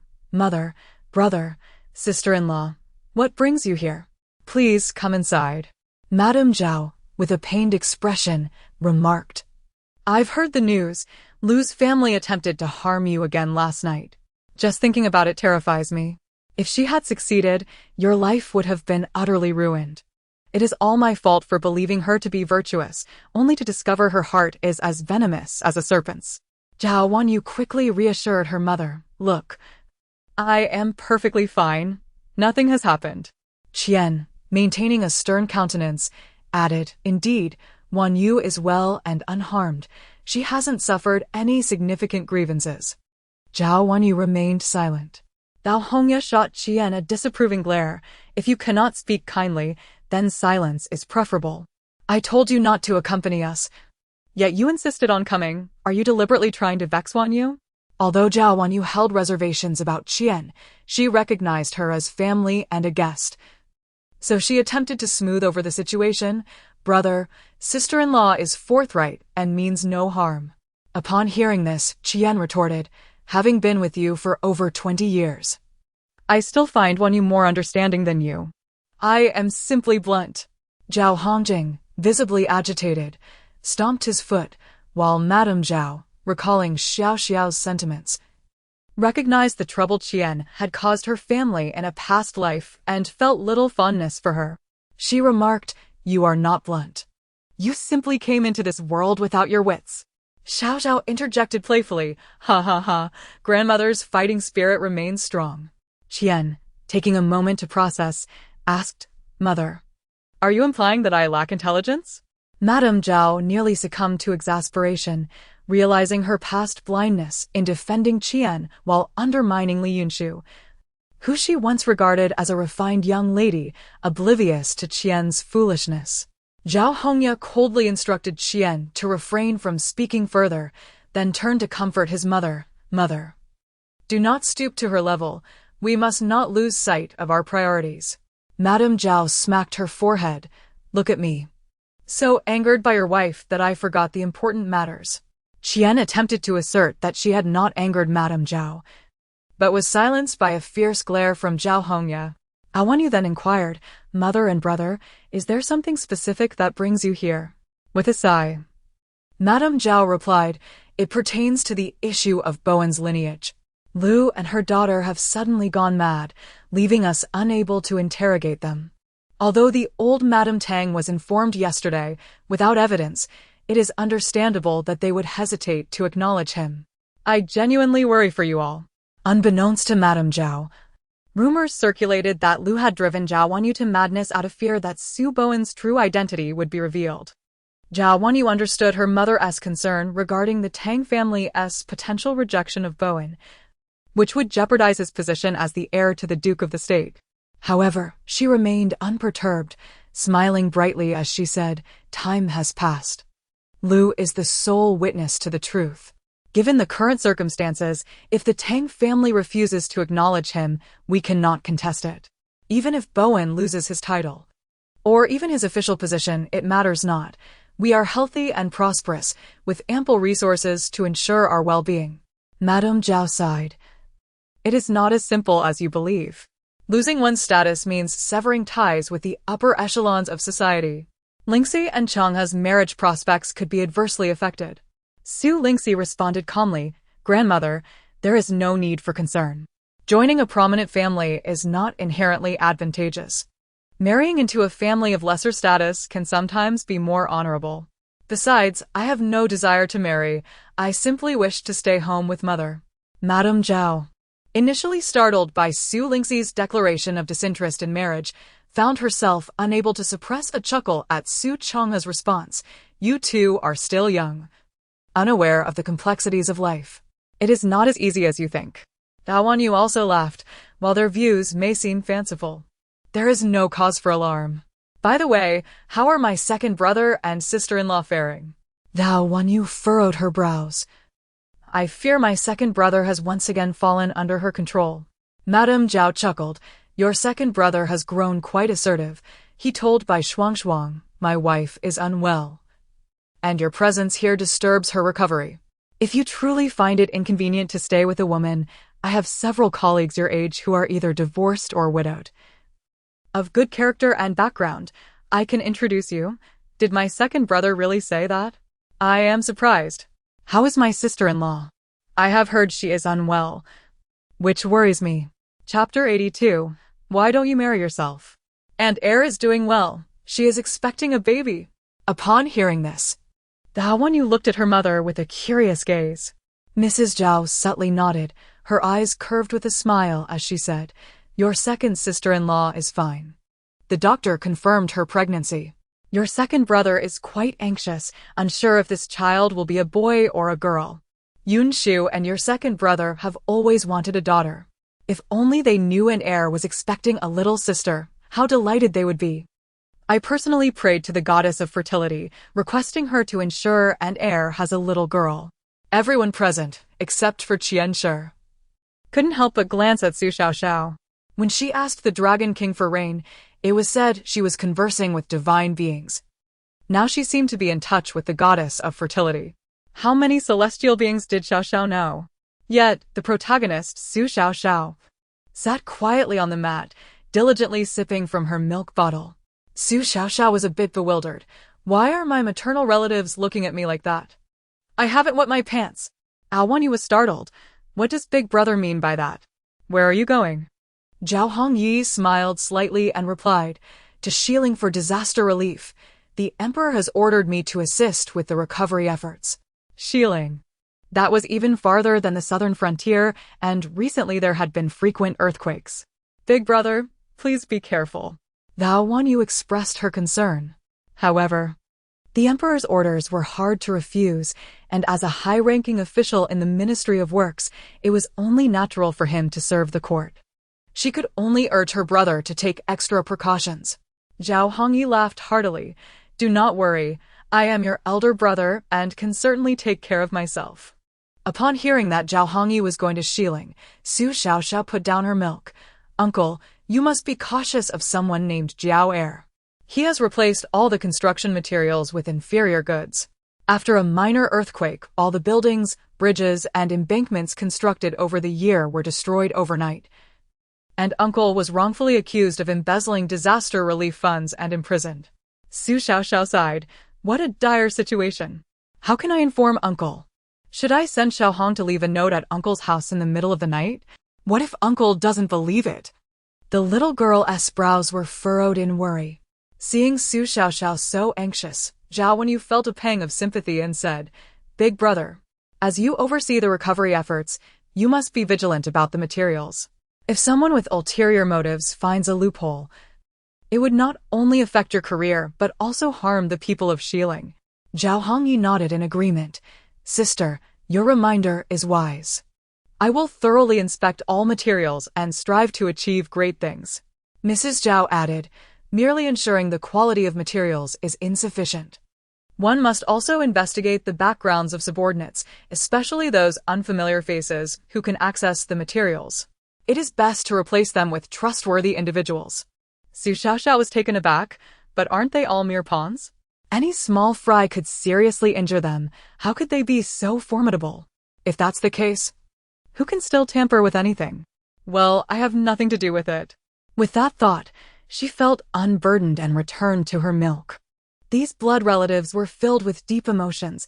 It was not their prowess, but rather Xiao Xiao who had saved them. Moreover, she had come with an important matter to discuss.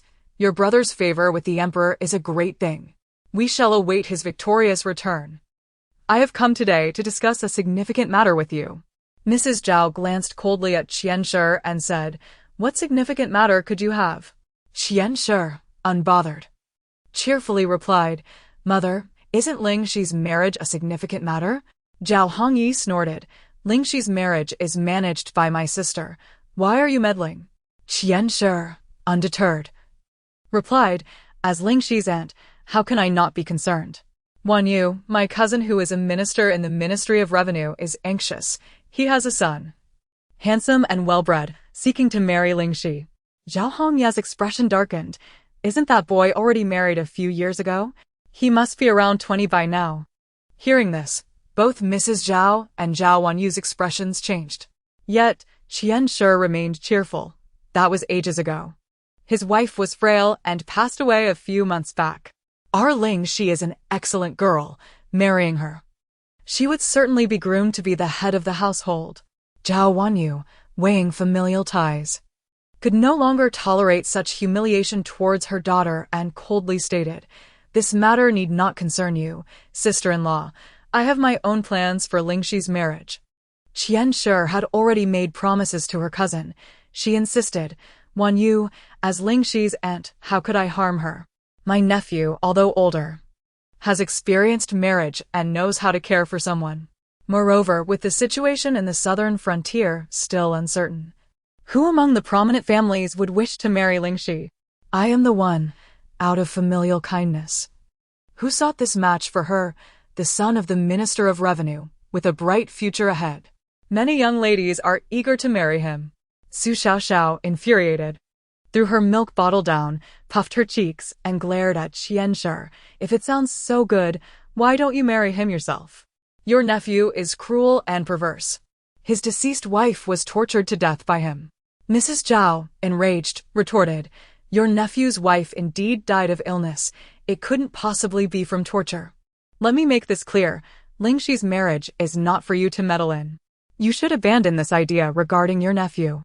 Mother, it is not that I speak harshly, but if Ling Shi misses this opportunity, she may never find such a good family again. Qianshi genuinely believed this was a favorable match. If it weren't for the respect shown to Zhao Wanyu by the old matriarchs, her cousin would not even consider Su Ling Shi. Zhao Wanyu, hearing of the man's character, had long been upset and directly stated, Sister-in-law, if Ling Shi cannot be married off, I will support her for life. She will never marry your nephew, so you should give up this notion. Qianshi, growing anxious, exclaimed, You truly do not know what is good for you. I spoke with my cousin. This matter will surely succeed. How can I explain this now? Mrs. Zhao, grabbing a teacup nearby, hurled it. My granddaughter, on what basis do you agree to this? I should never have brought you here. You can leave. Seeing their anger, Qianshi stormed out, cursing, Leave if you must. Who would want to stay here? Just a child of an unknown background. Zhao Hongyi attempted to chase after her but was stopped by Zhao Wanyu, urging him to let it be. However, they were interrupted by Lian Xiao's announcement. Madam, the Grand Tutor Tang and his party have arrived. Chapter 83.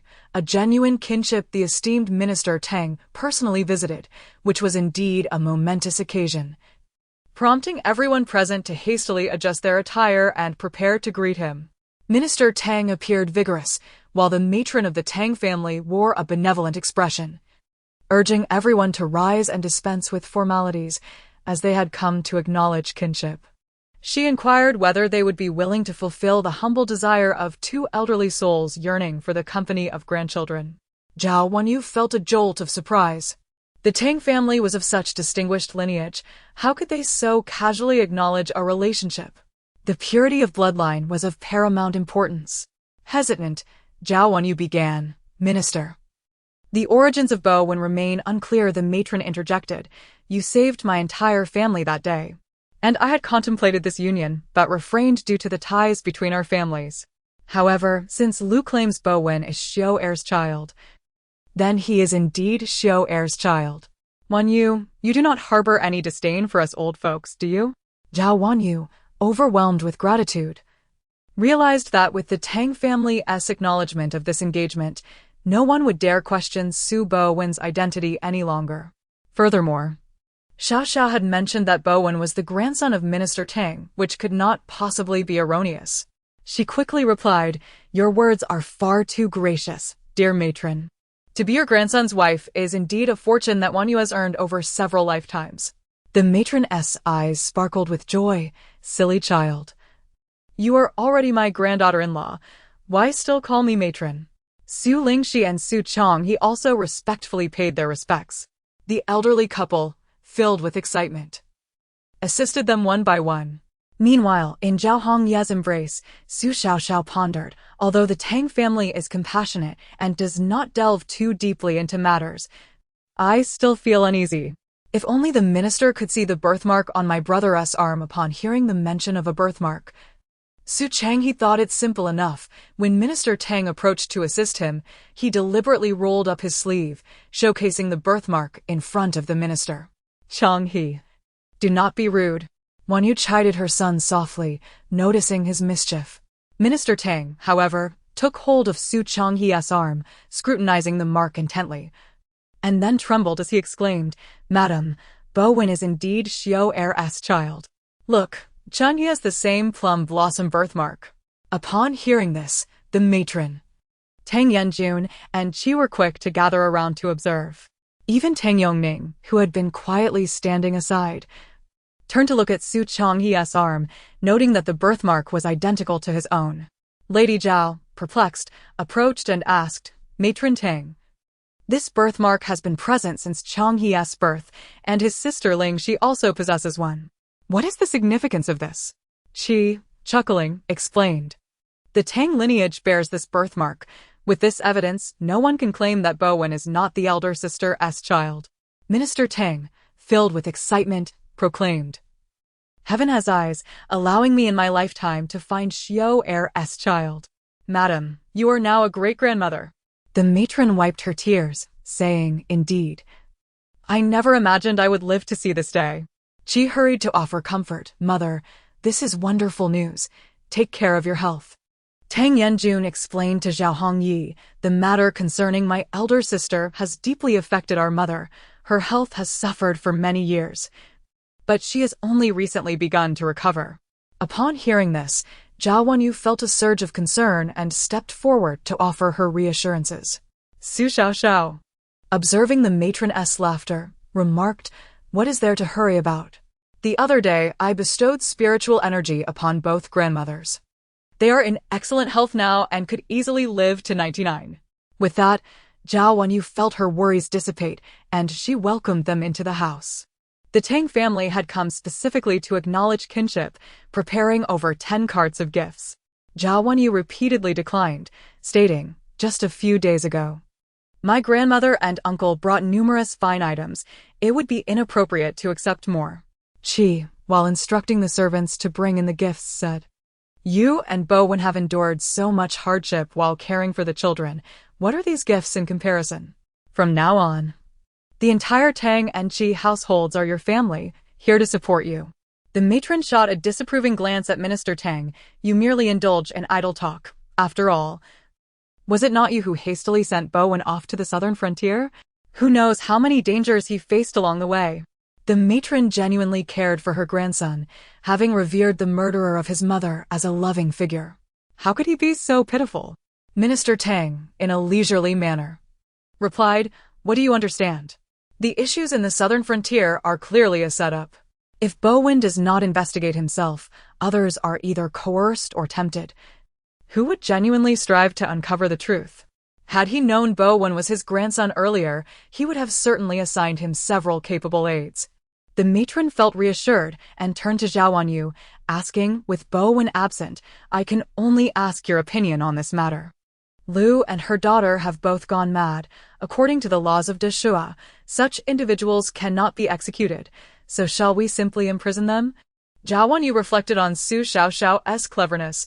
This was a plan to hand Lu over to Sun Kai Dai's husband and son, which was far preferable to imprisonment.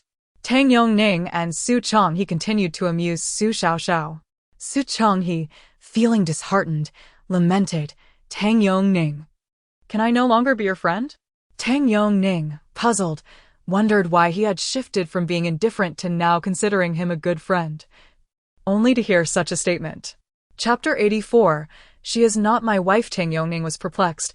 Why can't you be friends with me anymore? Sun Changhe replied earnestly. You are now my elder cousin. How can we remain friends?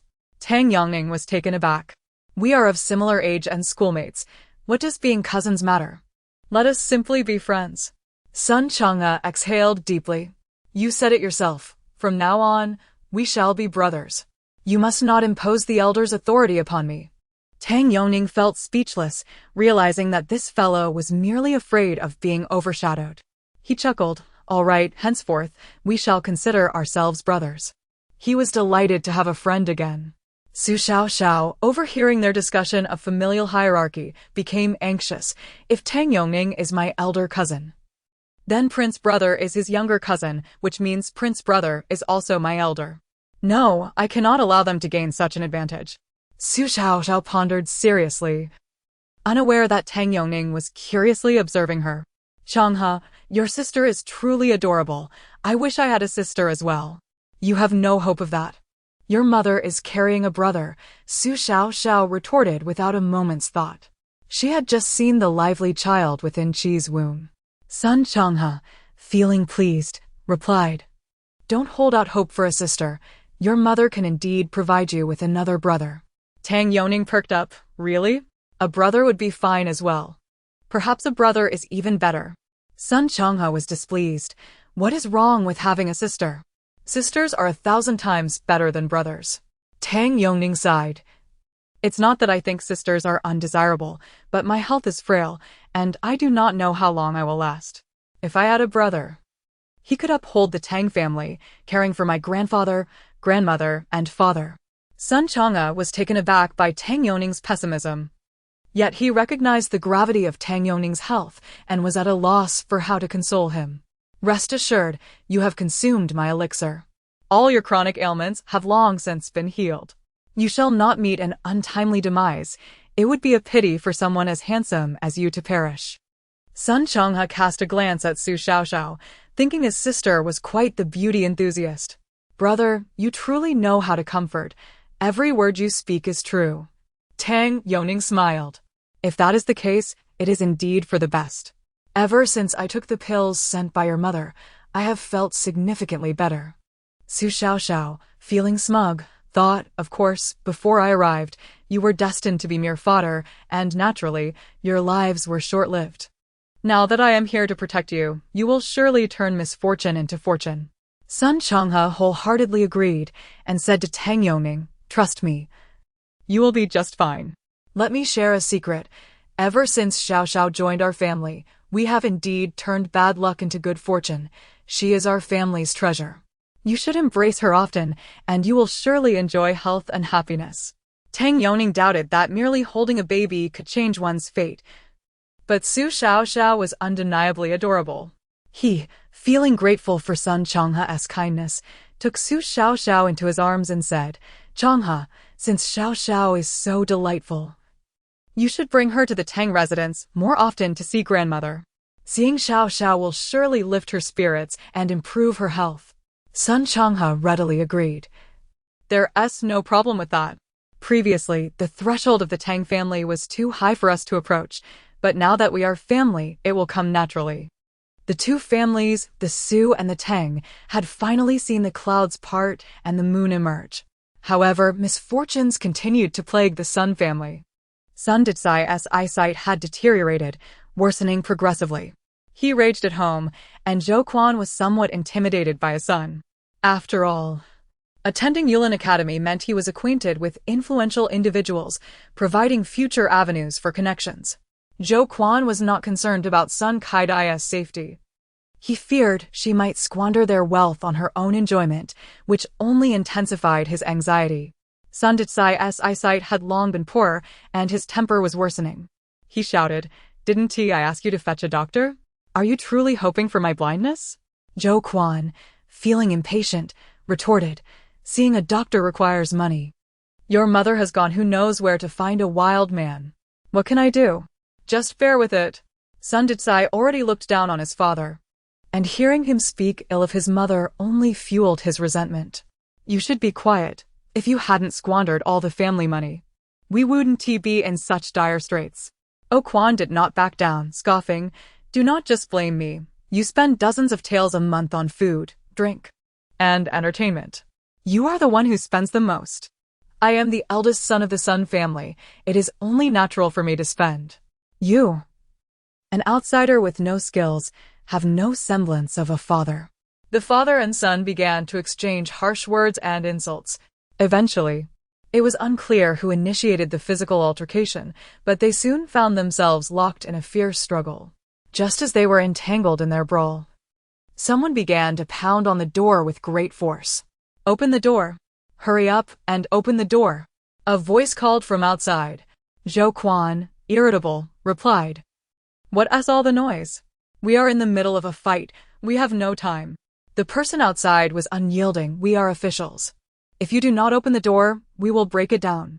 Both father and son paused, surprised that their quarrel had drawn the attention of the authorities. Zhou Quan hurriedly ran to the door. "Officer, we were just having a bit of fun. We weren't fighting." The official, bemused, asked sternly, "Is this the home of Sun Kai-dai?" "Indeed, it is the home of Sun Kai-dai. I am her husband." Zhou Quan thought that perhaps Sun Kai-dai had successfully arranged something significant, sending someone to fetch them to enjoy a life of luxury. What madness is this? Zhou Quan could hardly believe it. He peered past the official and saw Sun Kai-dai and Lu Shi, disheveled and in a pitiful state, standing behind him, continuously giggling foolishly. Zhou Quan could not discern whether they were genuinely mad or merely pretending, but seeing Lu Shi in such a state indicated that their secret had been exposed, rendering them of no value. He anxiously attempted to close the door. "No, she is not my wife." Chapter 85.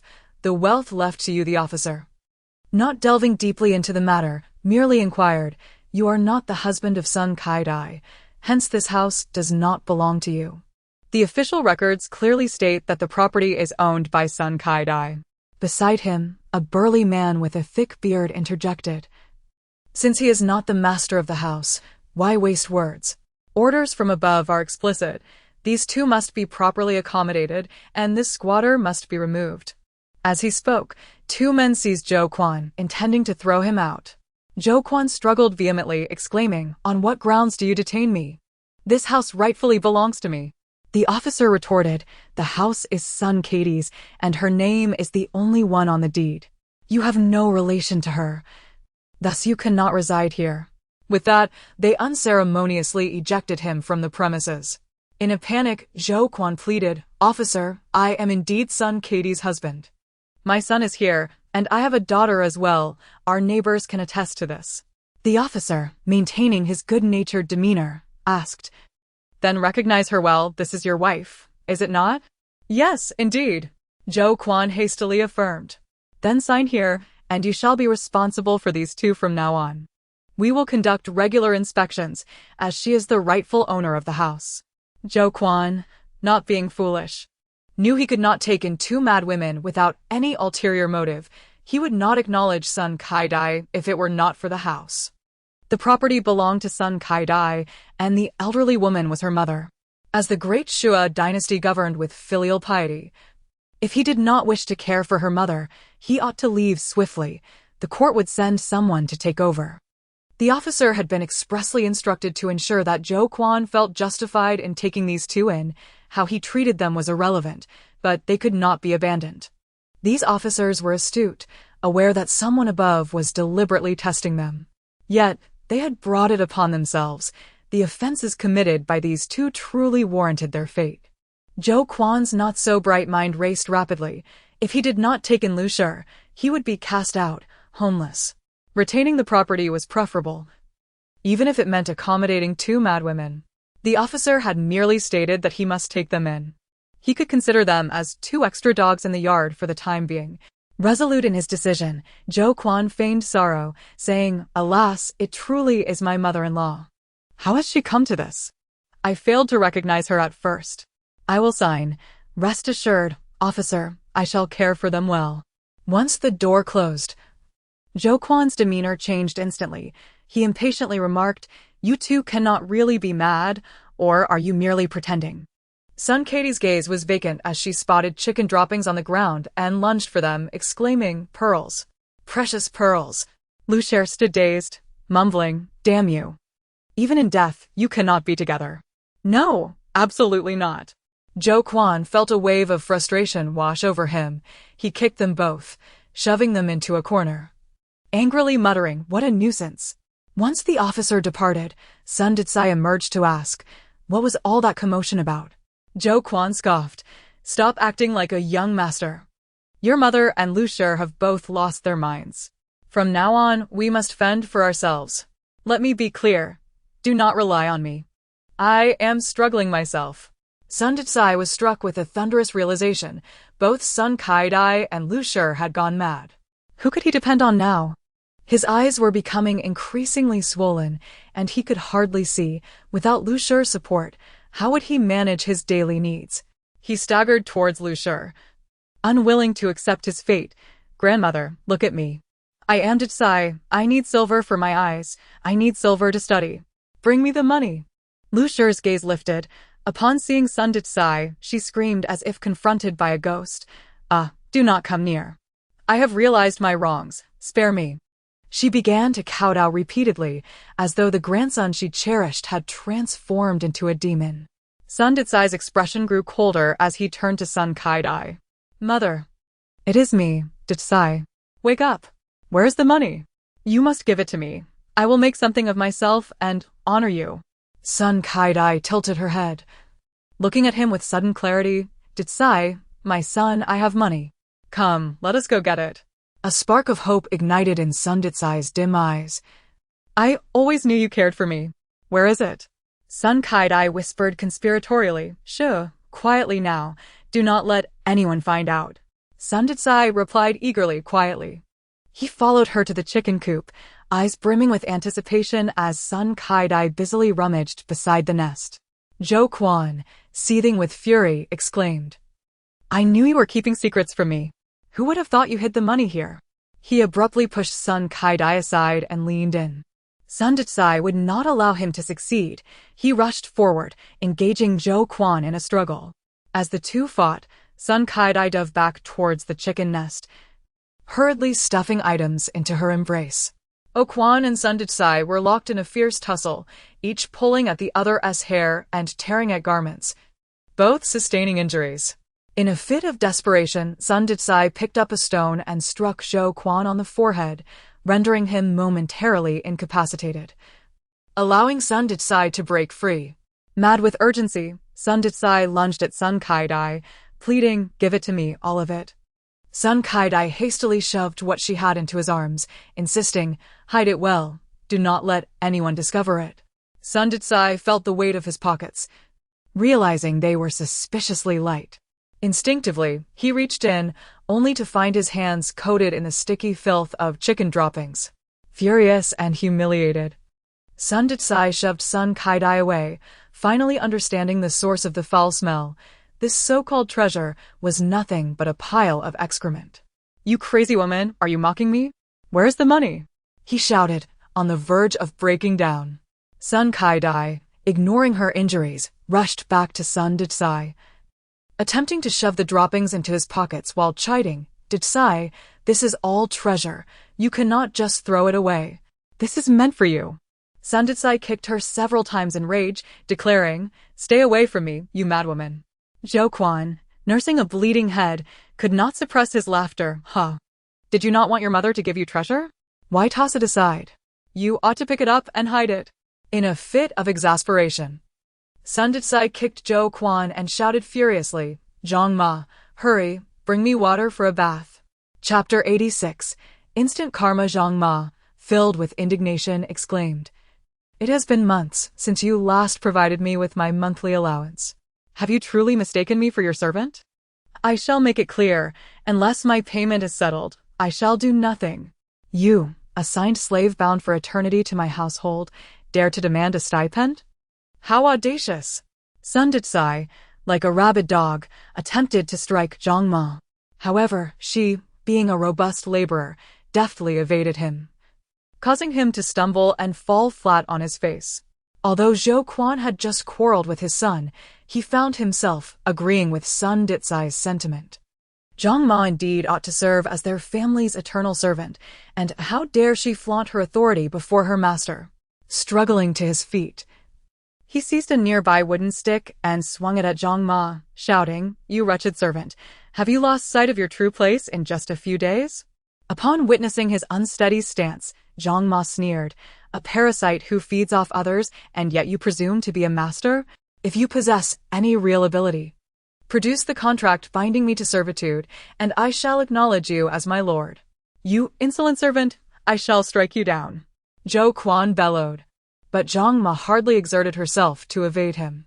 Having indulged in vice and excess, Zhou Quan was in no condition to land a blow. He collapsed before he could reach her, rendered unconscious. Unable to rouse Zhang Ma, Sun Ditsai cursed and retreated to wash himself. He could not endure living under such humiliation indefinitely. After much contemplation, Zhang Ma resolved to leave this dismal place. Lu and Sun Kaidai had gone mad, and Zhou Quan and Sun Ditsai were mere blustering fools, incapable of hindering her. With 3 heavy bundles in tow, Zhang Ma exited the house. Sun Yingying, sensing a change, began to wail. Zhang Ma glanced at the frail girl, feeling a twinge of compassion. Though she had little affection for Sun Yingying, she was the only one capable of providing her with sustenance. Once Zhang Ma departed, the small courtyard of Sun Kaidai's home fell into desolation.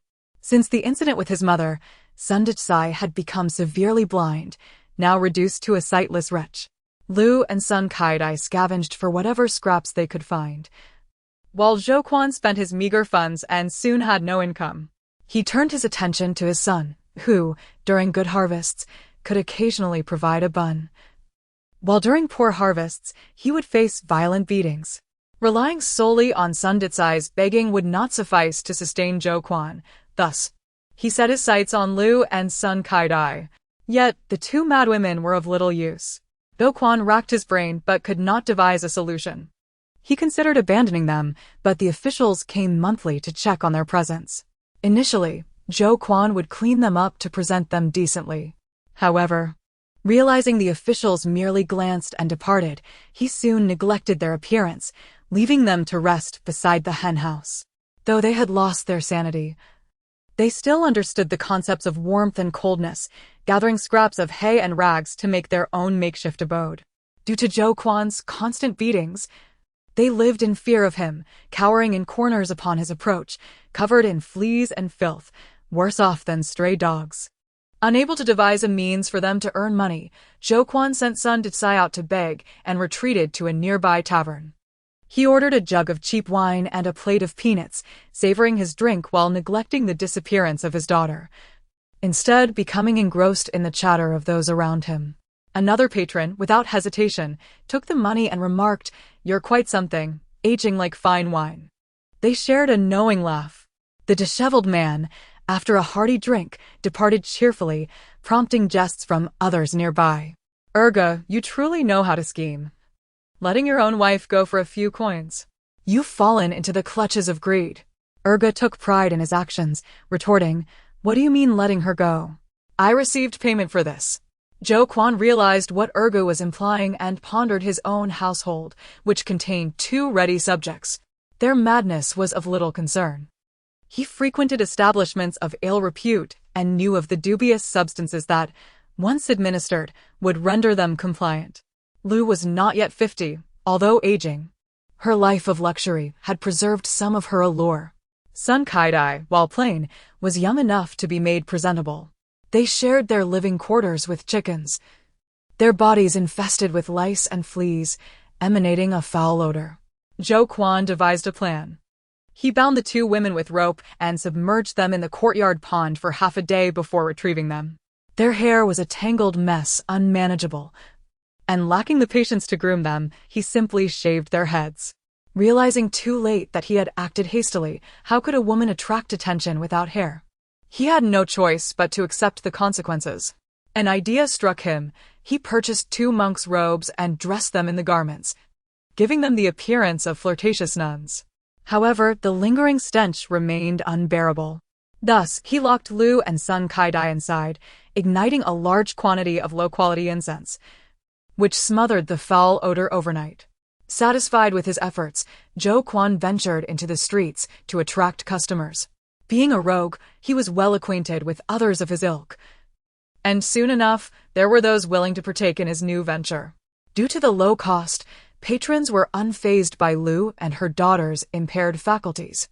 After consuming the illicit substances, they became markedly more docile. Within days, the Sun family's courtyard gained a small measure of notoriety, even drawing lines of customers. When Zhao Wanwei heard this news, her world shattered. Forcing her son to beg and allowing her wife and mother to entertain clients, what kind of scoundrel was Sun Kai-dai? Lian Xiao exclaimed with indignation, "This is what one calls instant karma." Chapter 87. The innocence of youth. Zhao Wanwei is no saint, while Lu's family currently elicits pity. Had it not been for Xiao Xiao altering the fate of the entire family, they would have long since met with demise, their children harmed, and their kin slaughtered. The fact that she has managed to refrain from trampling upon Lu and Sun Saidi is a testament to her cultivated character. She calmly stated, "Let the people over there withdraw. It is a waste of resources to expend for a few unrelated individuals. As for the young girl from the Sun family, that child, only a few months older than Su Xiaoxiao, remains utterly unaware of the turmoil surrounding her. Unlike Sun Dekhai and Sun Saidi, who are steeped in malevolence, Zhao Wanwei could not help but inquire about her fate. The child was taken by the old maid and smuggled out of the city to be sold to a trafficker, presumably to be further exploited," the Dark Guard reported earnestly. After a moment's hesitation, Zhao Wanwei spoke again, "Keep an eye on her. If a kind family purchases her, let her go. If she falls into the hands of ill-intentioned people, buy her back and find her a gentle and ordinary household where she can live a peaceful life." The Dark Guard accepted the order, but Bai Shi, perplexed, asked, "Madam, why concern yourself with the child's fate when they have harmed you so?" Zhao Wanwei sighed. "The young are innocent. Though her parents and brothers may be selfish and wicked, she knows nothing of their misdeeds. In truth, beyond this rationale." Zhao Wanwei wished to accumulate some merit on Xiao Xiao's behalf. Xiao Xiao, who possesses foresight, might not be aware of how her own future could be influenced. Since Xiao Xiao's birth, Zhao Wanwei had been donating offerings in her name each month, and during the 1st and 15th days, she established porridge kitchens to provide for the homeless children in the capital. Even when Zhao Hongya went to assist with the disaster relief in Xiling, she contributed 2,000 taels of silver under Xiao Xiao's name to aid the children there. Zhao Wanwei felt satisfied with her actions. She did not pry further nor allow the Dark Guard to investigate anymore. Let the child have her second chance at life. This was nothing short of a thunderbolt from a clear sky. Unable to accept reality, he sought solace in drink, becoming intoxicated to the point of delirium. Upon awakening, he found himself in an inn, sitting beside the Minister of War, Shin Tianyu. Su Boheo jolted awake, the alcohol dispelling his stupor. Stammering, he offered his respects to Shin Tianyu, who, lacking his usual authority, regarded him with a benevolent expression and inquired, "You are awake?" With such a mother, Su Boheo felt he had lost all dignity to remain in the capital. He expressed boundless gratitude to Shin Tianyu, believing this kindness was due to the friendship between Shen and his father. In truth, Shin Tianyu was uncertain how long he could conceal this matter. Sending Su Boheo to the northern frontier was the only way to ensure his safety. Even if the truth came to light, the distance would shield them. And he simply wished to preserve the bloodline. Titles and ranks had become aspirations unattainable. Su Boheo left only a letter behind. Zhang Yaxian, soul lost, sought out Zhao Wanwei, tears streaming down her face. Zhao Wanwei gently patted her hand. Boheo has always been idle. His decision to go to the border for training is indeed a good thing. I understand, but what am I to do now? Zhao Wanwei felt genuine anxiety. With her mother-in-law gone and her husband departed, her current status within this household was profoundly awkward. Zhang Yaxian, though somewhat slow-witted, harbored no ill intentions. Zhao Wanwei had never intended to confront her, saying, "Just stay in the residence and take good care of Changming. Or, if you feel you lack support, I can provide you with a farm and 2 shops. Learn to manage them, and you and your son will have a foundation to rely upon." Is this for real? Zhang Yaxian's eyes sparkled with hope. She had long desired a shop, having sought Lu for assistance in vain, and now Zhao Wanwei had acquiesced. Zhao Wanwei smiled. Of course it is genuine. However, once you acquire the shops, you must manage them well. Any profits are yours, and losses I shall not concern myself with. A woman must possess some skills to stand on her own. Choose whichever farm you wish. After some contemplation, Zhang Yaxian asked, "Sister-in-law, may I have the farm in the western suburb? I have heard there is a private school there that operates quite well, and I wish for Changming to attend. You know he cannot go to a place like Yulin Academy." Very well. Zhao Wanwei readily agreed. Zhang Yaxian was not as foolish as she often appeared. Recognizing the need to educate her child, "I will select 2 prosperous shops for you. If you need assistance, do not hesitate to come to me.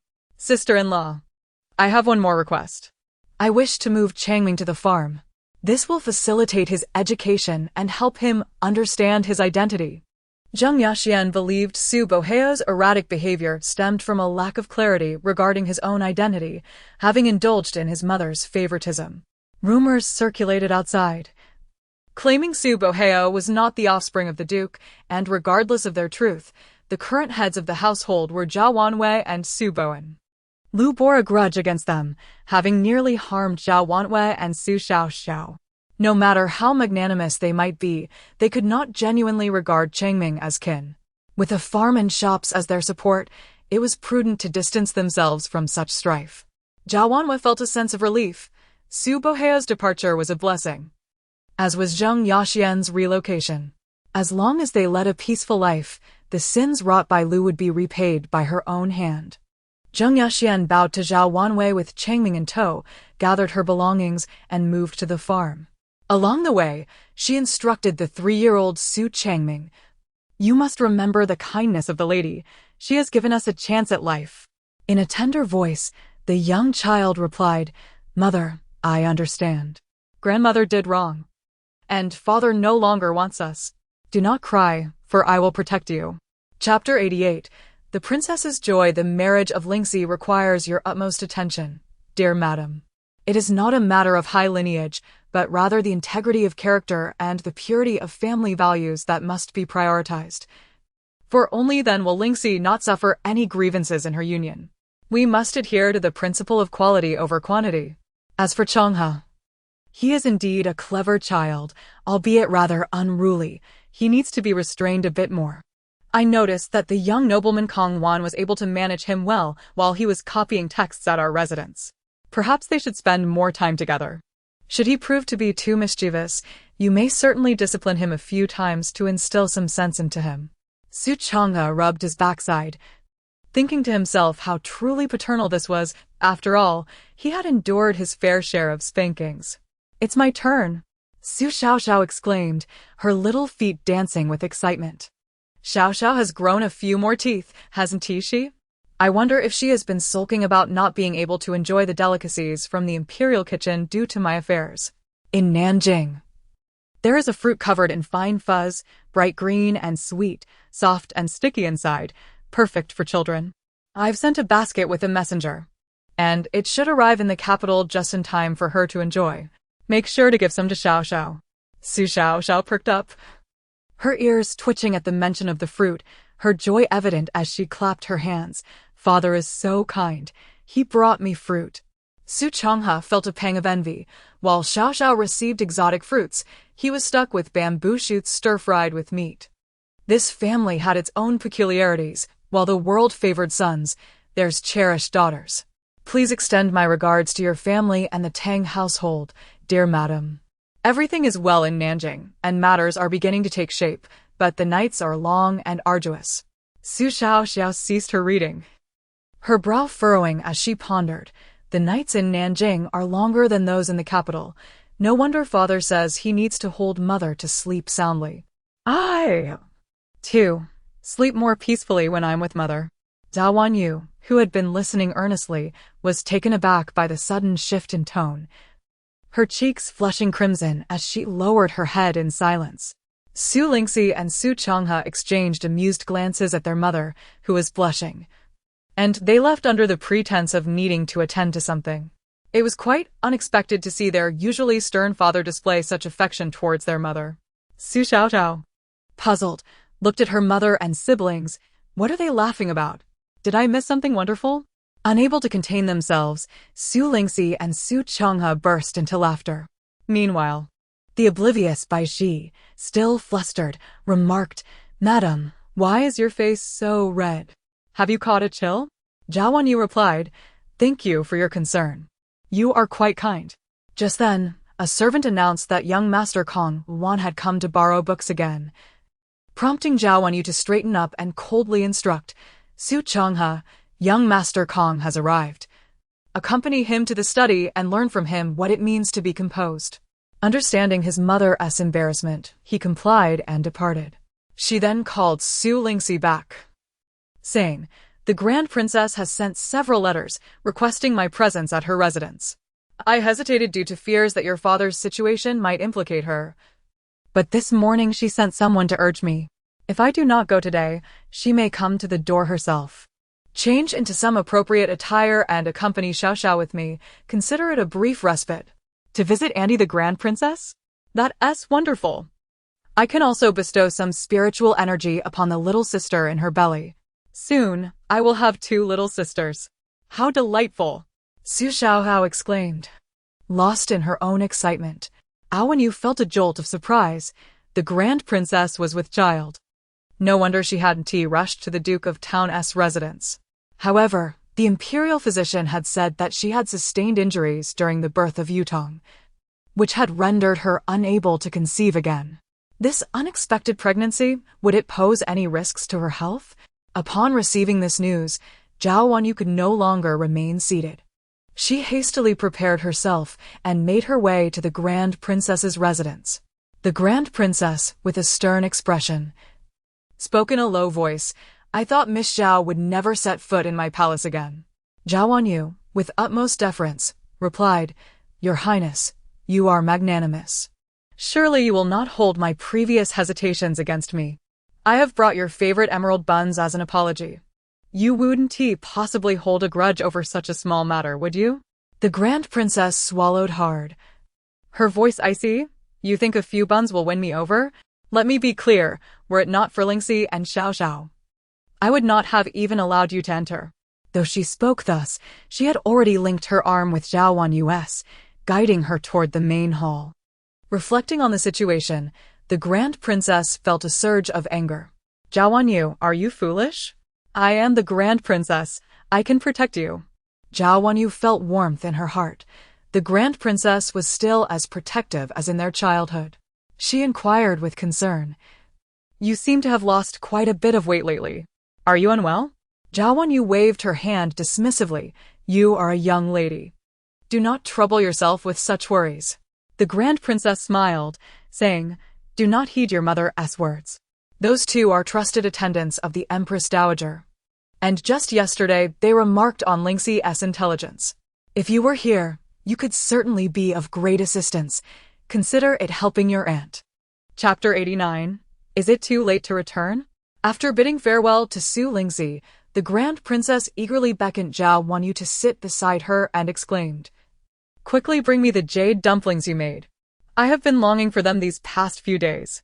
Zhao Wanyu handed over the dumplings, gazing at the Grand Princess, who was devoid of grace, and affectionately said, "Take your time eating. Why do you savor them so much?"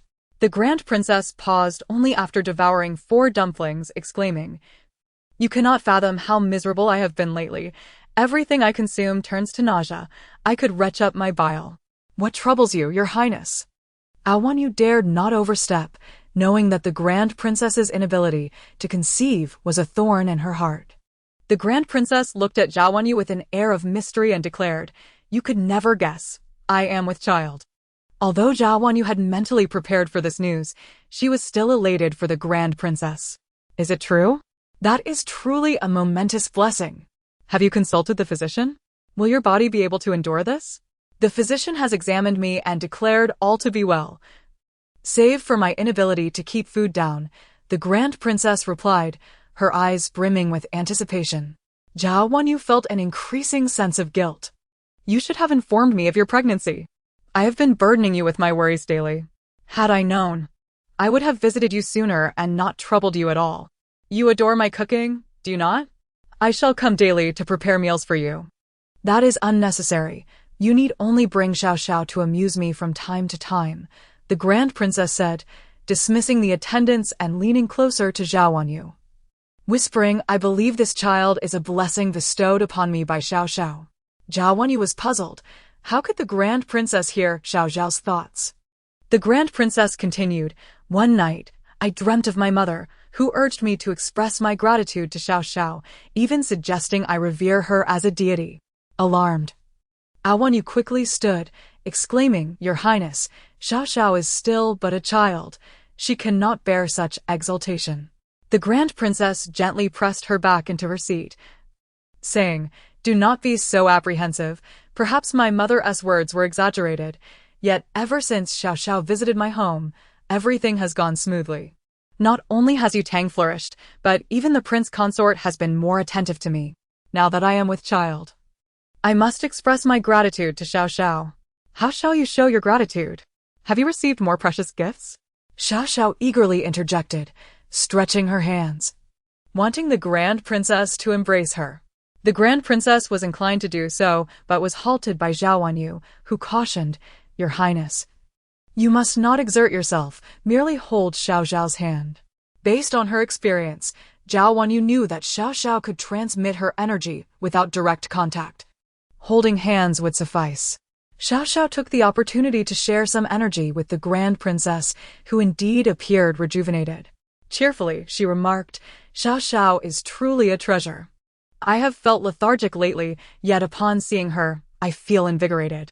I have only eaten 4 dumplings, and I am already hungry again.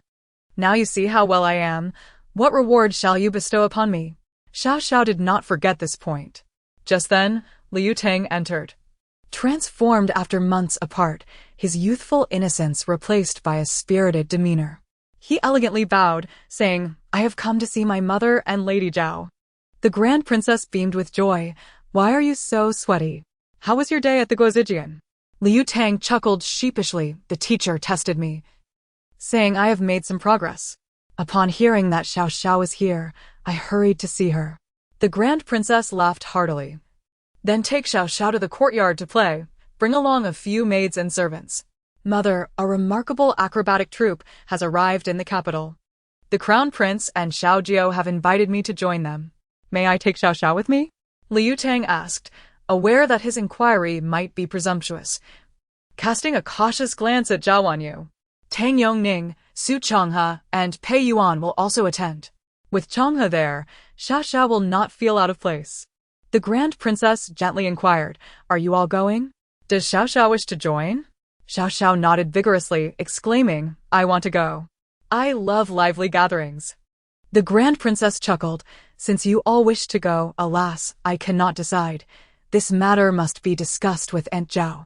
Turning to Zhao Wanyu, she asked, Are you willing to part with your precious daughter to accompany you, Tang? Zhao Wanyu, understanding Xiao Zhao's spirited nature, knew she could not prevent her from going, especially since it was Liu Tang who requested her presence. Very well, I shall trouble you, young Master Li.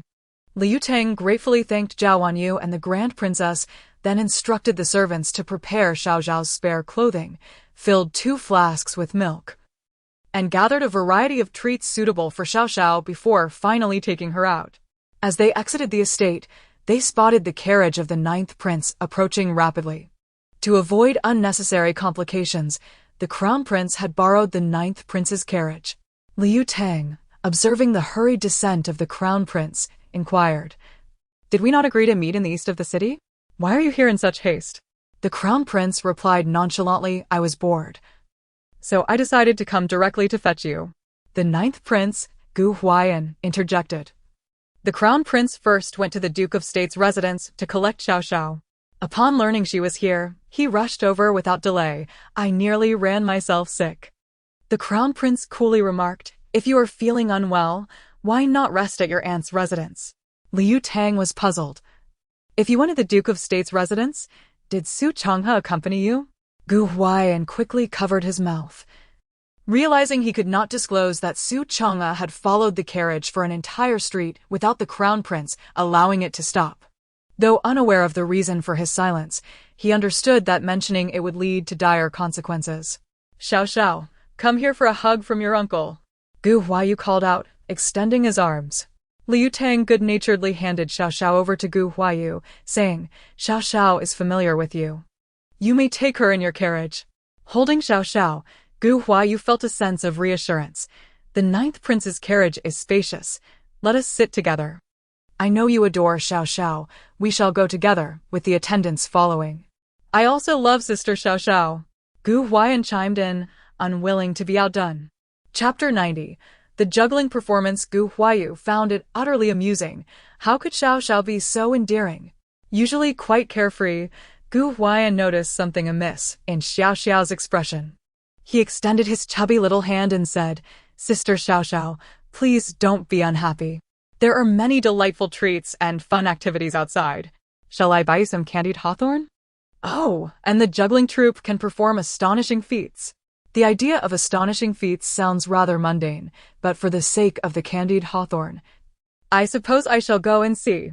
Su Xiao Xiao was clearly intrigued by Gu Huaiyan's words, her eyes sparkling, though she stubbornly maintained her discontent. Gu Huaiyu merely smiled in silence as the 3 brothers escorted Su Xiao Xiao to the carriage, heading toward the bustling city center.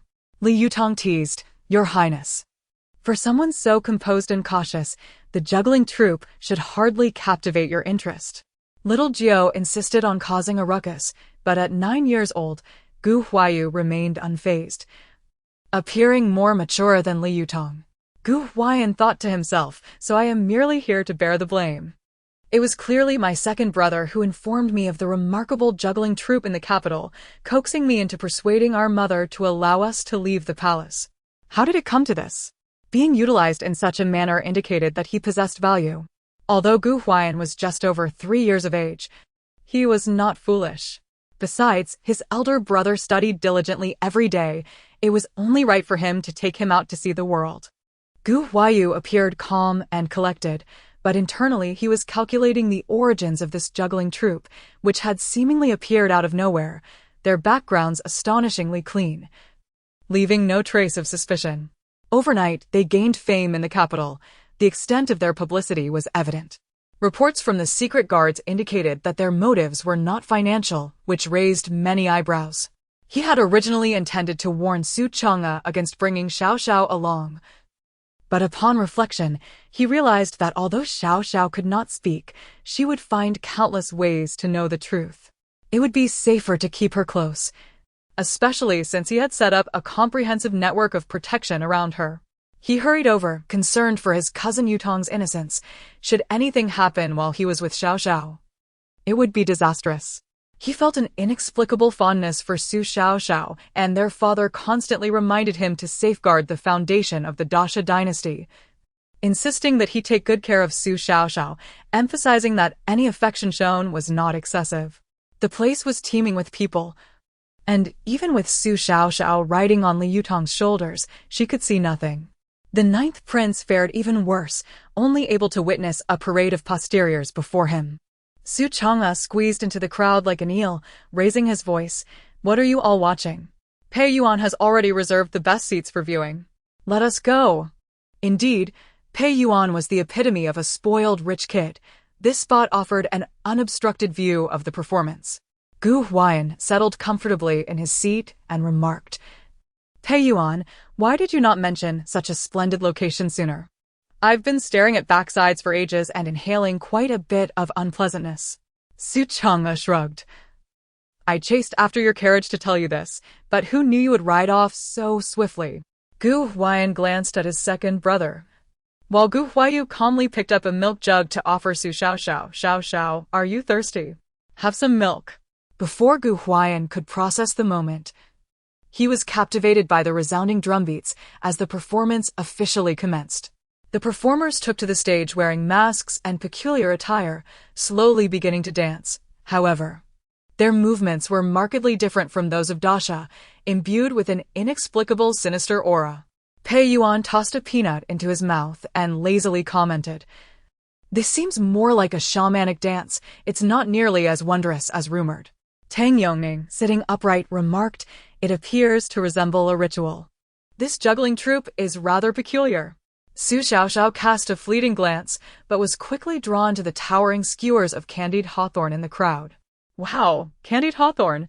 My master said he would buy me some once we descended the mountain, but alas, I departed before we could reach the base. I long to taste the flavor of candied hawthorn." Su Xiaoxiao pointed excitedly, with her heartfelt wishes echoing a sense of longing. Gu Huayu was about to call for someone to purchase it, but Su Changhe had already gracefully leapt off the platform, exclaiming, "Xiao Xiao, wait here. I'll go get you some candied hawthorn." Gu Huayu silently lowered his hand, realizing that the role of a doting brother also required speed. "At least my brother understands me." At that moment, Su Xiaoxiao regarded Su Changhe as a great hero. With a mere glance, Gu Huayu instructed the secret guards to protect Su Changhe. For this great hero was merely 10 years old, still just a child. What was a bit of candied hawthorn? Let Xiao Xiao indulge to her heart's content.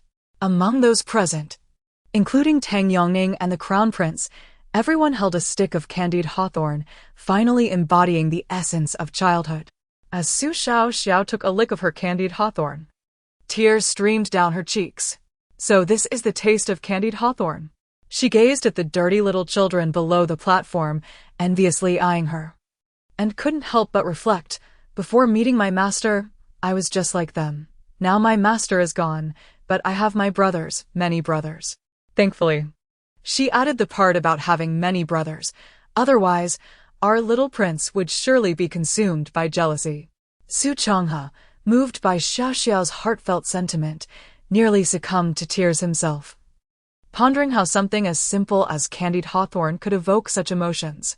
Gu Huayu, feeling a pang of sympathy, said to Su Changhe, "Brother Changhe, why not share the remaining candied hawthorn with those children below? Let it be a reward for the Su Xiaoxiao who once could not enjoy it." The poor children who received the candied hawthorn clutched it as if it were a treasure, profusely thanking Su Changhe and Pei Yuan. Once the candied hawthorn had been distributed, the eerie opening dance finally concluded. Next, a young maiden dressed lightly led a magnificent tiger onto the stage, the stark visual contrast sending the audience into a frenzy of excitement and screams. "The tiger! She is truly leading a real tiger!" exclaimed the 9th prince. Although he had seen many tigers in the beast park, he had never encountered one so docile. The tiger obediently performed tricks, leaping through rings of fire and riding a unicycle, earning continuous applause from the audience. Suddenly, the docile tiger broke free from the maiden's grasp, opening its massive jaws wide and lunging directly toward the platform where Su Xiaoxiao and the others sat. Chapter 91. The ancient artifact. As the tiger lunged directly towards Su Xiaoxiao, the surrounding crowd gasped in shock. And Gu Huayu along with Su Changhe swiftly positioned themselves in front of her. Su Xiaoxiao mentally protested, "What are you two doing? Step aside and let me see what it intends." Her small hands tugged incessantly at their sleeves, attempting to pull them away. Gu Huayu was witnessing firsthand the audacity of youth, for although the distance from the stands to the stage was considerable, the tiger leapt effortlessly across the gap. Both Su Changhe and Gu Huayu were already sweating, with Gu Huayu's hidden guards aiming their arrows at the tiger's vital points. However, the fearsome beast gradually came to a halt, closing its mouth and swaying its head, resembling a large domestic cat as it turned its gaze towards them. "Let me see what is happening." Su Xiaoxiao was frantic, unable to discern the situation. Noticing the threat had dissipated, Gu Huayu discreetly gestured for his guards to hold their positions, allowing him and Su Changhe to step aside. The audience fell silent, uncertain of the tiger's behavior. The young woman, who was the tiger's tamer, concealed her surprise and gracefully approached the tiger, enthusiastically proclaiming, "Our tiger is no ordinary creature. Its sudden docility signifies that it has encountered a person of pure goodness. The one chosen by the tiger may partake in our performance and experience the marvels of our tricks." As she spoke, her gaze fixated on Su Xiaoxiao. "Today's fortunate one is an adorable little darling." The crowd watched with wary eyes, and Su Chang'e scoffed, "Fortunate one? My sister is just a child. Do you intend for her to become the tiger's meal?" The young woman laughed heartily. "Dear young sir, you misunderstand. She is to participate in the next act, the transformation." To allay Su Chang'e's concerns, the woman led the tiger off the stage, and an elderly man with a head of white hair stepped forward, cradling a small rabbit in his hands. He spoke slowly, "Today, I shall demonstrate my renowned skill, and I have heard that our spotted tiger has selected tonight's lucky participant. Let us see who has won the tiger's favor." Tang Yongning, with a neutral expression, remarked, "We are merely here for entertainment. Do not bother us with your theatrics." Su Xiaoxiao was his little niece, and he would not allow anyone to exploit her. The old man stroked his beard and laughed heartily. "Young sir, do remain calm. Allow me to finish my words. The one chosen by the tiger is indeed a valued guest in our troupe, a rare opportunity." Pei Yuan burst into laughter. "Old man, do you believe that we, seated here, would care for your trifling opportunity?" The old man replied unperturbed, "My dear young sir, you may not lack for wealth, but today, this opportunity is an extraordinary treasure that cannot be bought with mere gold." A voice from the crowd shouted, "You're just boasting. If you had such a treasure, why would you be here performing at your age?" The audience echoed in agreement. The old man merely smiled. "Let us see the treasure first, then you may speak." With a flourish of his hand, a servant appeared bearing a tray with a sword. The scabbard was worn and ancient, evoking murmurs of skepticism from the crowd. "It's just a broken sword. What's so special about it?" The old man lifted the sword, declaring, "This sword is known as the moon-cutting sword, an ancient artifact. I travel far and wide in search of a worthy individual to bestow it upon, to ensure it finds a worthy home." Gu Huayu and his companions showed little interest. Even if the sword were truly an ancient artifact, they would not risk Su Xiaoxiao's safety. Yet Su Xiaoxiao's eyes remained fixed on the sword, her excitement palpable. She waved her little hands enthusiastically, babbling incoherently. Pei Yuan, puzzled, asked, "Chang'e, what does your sister mean? Does she want to try it?" Su Chang'e replied, "Perhaps Xiao Xiao is fond of that sword." Pei Yuan chuckled, "That's easily remedied. I shall go play with her." He began to step down from the stand. The old man interjected, "The one chosen by the tiger is that girl. No one can replace her." Pei Yuan retorted, "Nonsense. You simply find her charming and wish to take her away." This time, Gu Huayu and the others found merit in Pei Yuan's words. The old man's expression turned regretful. "Indeed, the girl is quite young, yet this performance poses no danger. Allow me to demonstrate for you. If you are still unwilling, I shall seek another worthy individual for the sword."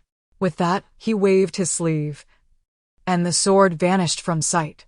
As Su Xiaoxiao contemplated this, the old man on stage covered the rabbit with a black cloth, muttering incantations. When he unveiled the cloth again, his hands were empty. The audience erupted in excitement, clamoring for another demonstration. The young lords pondered whether to allow the little girl a chance. However, the old man's patience was wearing thin. "If you do not participate, I shall take the sword." The audience below surged with anticipation. The old man shook his head. "This troupe relies on the spotted tiger for its success. I must act according to its will. Alas, today's performance must end here. Please return in 3 days." It was only a matter of participating in the act. We were robbed of the chance to witness. The audience murmured discontentedly, blaming Gu Huayu and his companions for their misfortune. Gu Huayu remained unfazed. "Let us depart." As he spoke, the crowd, though reluctant, dared not defy the prince and obediently began to rise, preparing to leave. "I cannot leave. My moon-cutting sword has yet to be in my possession. It is the only token left by my master. Su Xiaoxiao protested, unwilling to depart now that she had seen the sword. She understood the trap laid before her but was willingly drawn into it. Chapter 92. The vanished Xiaoxiao quickly let me go up. I must find Zhan Yu. Su Xiaoxiao's heart was in a frenzy, desperate to scream, unable to speak or walk. Her frustration reached a boiling point. She resorted to her ultimate weapon, tears. With outstretched arms towards the stage, she cried vehemently. Su Chang'e sighed inwardly. It seemed Xiaoxiao genuinely yearned for that sword. Gu Huaiyu paused, contemplating that Xiaoxiao had endured so much in her previous life. That master must have held great significance for her. He could not bear to see her in such distress. With so many hidden guards, surely it would be manageable. The others were also swayed by Xiaoxiao's heart-wrenching cries, hesitating over whether to let her give it a try. Gu Huaiyan spoke up, his voice sweet and innocent. Second brother, let me accompany Xiaoxiao. She must really want to experience the magic firsthand. He then addressed the old man. I will join my sister for some fun. She is too young and needs someone to hold her. I am only 3 years old, still a child, and the spotted tiger won't mind.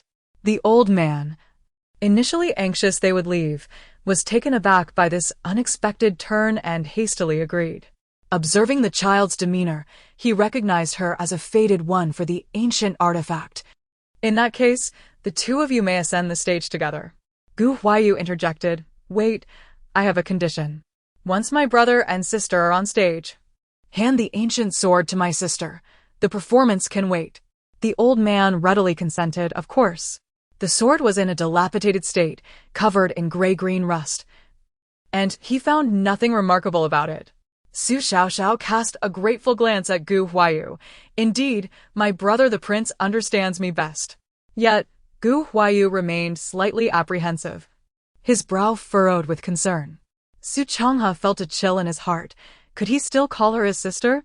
The marvelous enlightenment pill she had given Pei Yuan, the admiration she bestowed upon the prince, and now the 9th prince, who was of similar age, would accompany her on stage today, paving the way for future companionship.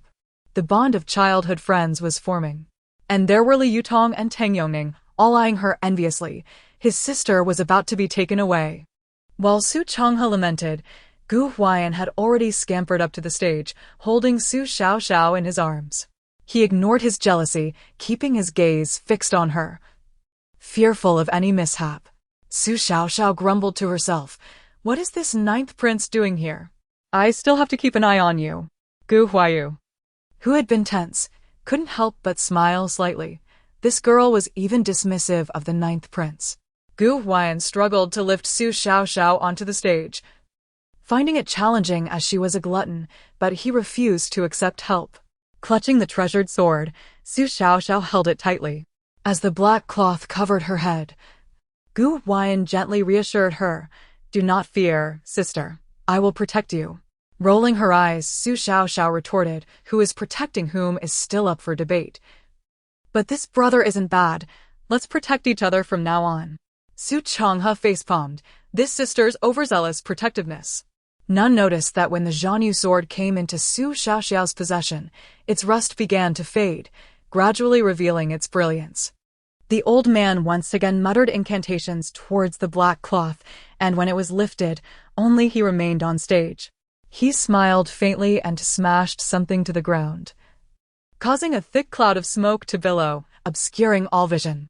Quickly find Xiaoxiao and the 9th prince, Gu Huaiyu commanded, and the hidden guards surged forth, scouring the stage from top to bottom. They even dismantled the stage, but found nothing. The juggling troupe had inexplicably vanished. It dawned on them that they had been deceived. The troupe had come for Xiaoxiao. Gu Huaiyu felt as though, at that moment, he and Xiaoxiao had plunged into a vast black abyss, plummeting without end, until they landed heavily on the ground. Xiaoxiao, are you all right? Gu Huaiyan, despite feeling as though his backside had cracked with pain, first inquired after his sister's well-being.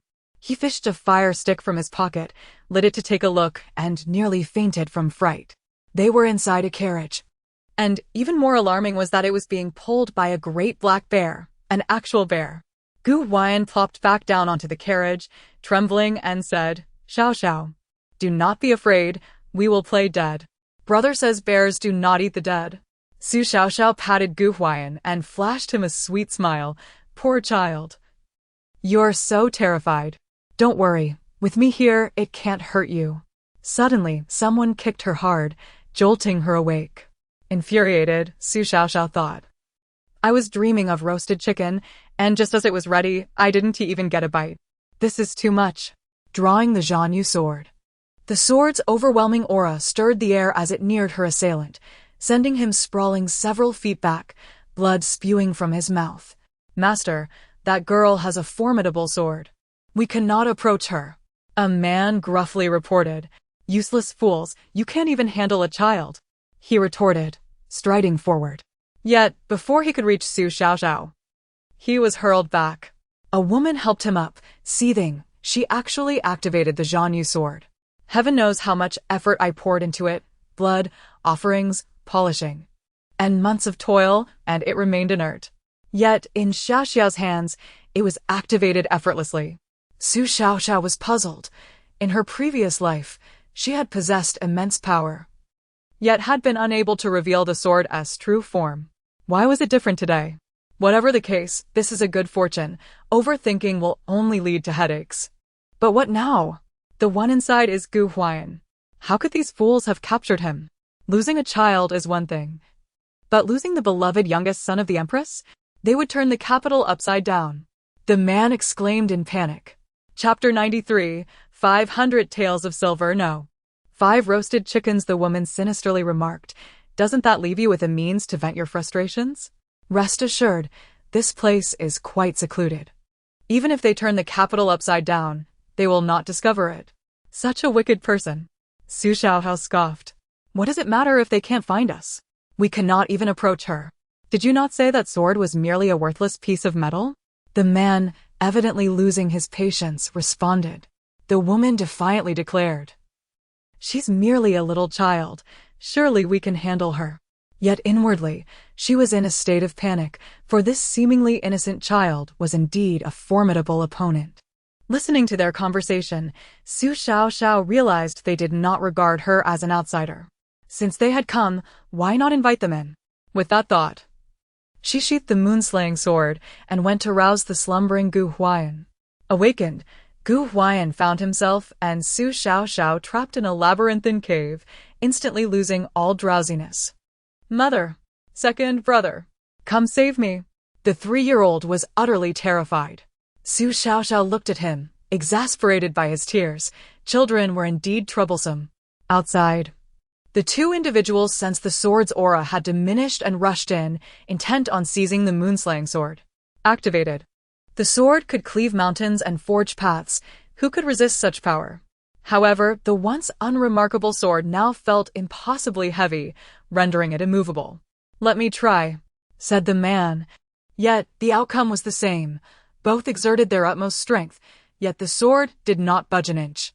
Kind-hearted, Su Xiaoxiao casually picked up the moonslaying sword, babbling to herself, "Moonslaying sword, since you're idle, why not entertain them? If they desire the sword, they must offer me 5 roasted chickens." She extended her 5 chubby fingers. "Is she asking for money?" The man pondered, somewhat perplexed. "That must be it," the woman rasped. 500 taels or 5,000. Su Xiaoxiao was exasperated.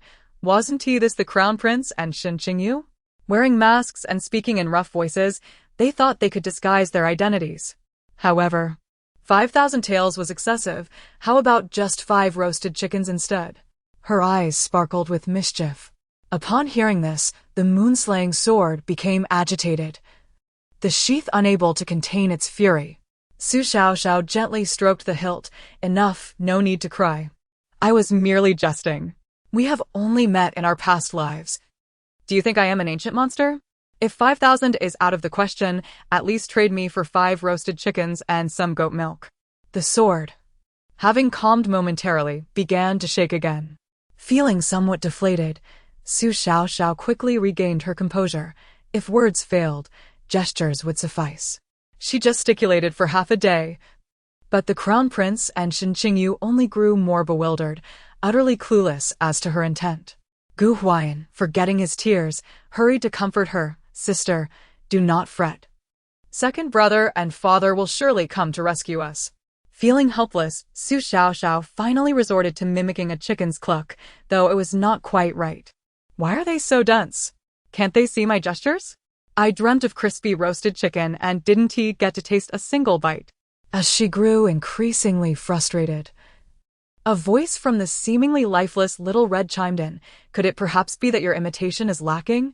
Are you just watching the spectacle? Go on. Use your tail to write that I want 5 roasted chickens. Su Xiaoxiao fumed, irritated by Little Red's interjection. Little Red promptly fell silent, returning to its active play dead. As an illiterate creature, being asked to write was quite burdensome, especially after its previous ordeal with strange symbols. Will you go or not? If not, I shall chop you up for soup. I won't go, even if you chop me. Aside from the moonslaying sword, no one could hear their quarrel. All that could be seen was Su Xiaoxiao seated on the ground, occasionally placing her hands on her hips or puffing her cheeks in a most peculiar manner. The crown prince, hidden behind his mask, remarked, "Is this the extraordinary child you spoke of? She appears rather dim-witted." Shen Qingyu, too, expressed doubt. I find her rather strange. Could it be that she is too frightened to think clearly? You are the dimwit. Your entire family is dim-witted. Roasted chicken, can't you understand? I didn't get a single bite of that delicious roasted chicken in my dream. The more she pondered, the angrier Su Xiaoxiao became, and ultimately, she burst into tears. Gu Huaiyan, at a loss for how to comfort her, simply joined her in crying. The crown prince, increasingly annoyed by their wailing, declared, "This child is nothing special. We might as well dispose of her." Their original intent had been to eliminate Su Xiaoxiao and seize the space of the bracelet. Yet Shen Qingyu still wished to acquire the moonslaying sword. However, with the sword in play, they could not harm Su Xiaoxiao in the slightest. Su Xiaoxiao's pitiful cries were unbearable for the moonslaying sword, which could only watch in despair. With no other option, it decided to pamper its master. It soared into the air, darting against the hard stone walls, demanding 5 roasted chickens in exchange for the sword. As Gu Huaiyan considered the absurdity of the situation, he nearly burst into laughter. This little rascal had gone through all this trouble not for 500 or 5,000 taels, but merely for 5 roasted chickens? Su Xiaoxiao nodded in satisfaction, affirming his thoughts. In crucial moments, it was clear that the moonslaying sword was the key. Just look at the elegant script of the moonslaying sword. It is far more beautiful than your scribbled symbols. Su Xiaoxiao teased, tugging at Little Red's neck. Little Red, already feeling uneasy, was aware that as an ancient divine beast, it was unique in Su Xiaoxiao's world. However, with the arrival of the moonslaying sword, it sensed a growing threat to its status. Master is so biased. Little Red endured countless hardships to find you, yet your heart belongs solely to the moonslaying sword. Ignoring its complaints, Su Xiaoxiao's thoughts were only on the roasted chicken she had yet to taste. Shen Qingyu caught sight of the red cord around Su Xiaoxiao's neck and suddenly had an epiphany. If she acquired the moonslaying sword, she could surely sever the head of that monster and seize the bracelet. Quick, prepare 5 roasted chickens, she commanded. Su Xiaoxiao shook her empty milk bottle. Realizing that mere meat would not suffice, she also required cow's milk. As the destined heroine, alongside the clever and valiant Gu Huaiyan, they would conquer the entirety of the Great Shua. Though Gu Huaiyan did not entirely subscribe to Shen Qingyu's notion that Su Xiaoxiao could unravel all their plans, having witnessed the prowess of the moonslaying sword, he acknowledged that if they could obtain such a divine artifact, soothing the child was certainly worth the effort. Finally, the roasted chickens and cow's milk arrived. At last, Su Xiaoxiao had her long-desired feast. She pushed a chicken towards Gu Huaiyan, exclaiming, "Hurry, eat. A full belly means more fun."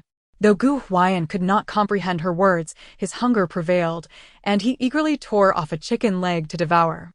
With a tone laced with flattery, Shen Qingyu interjected, "Now that we have both roasted chicken and cow's milk, can we finally have the moonslaying sword?"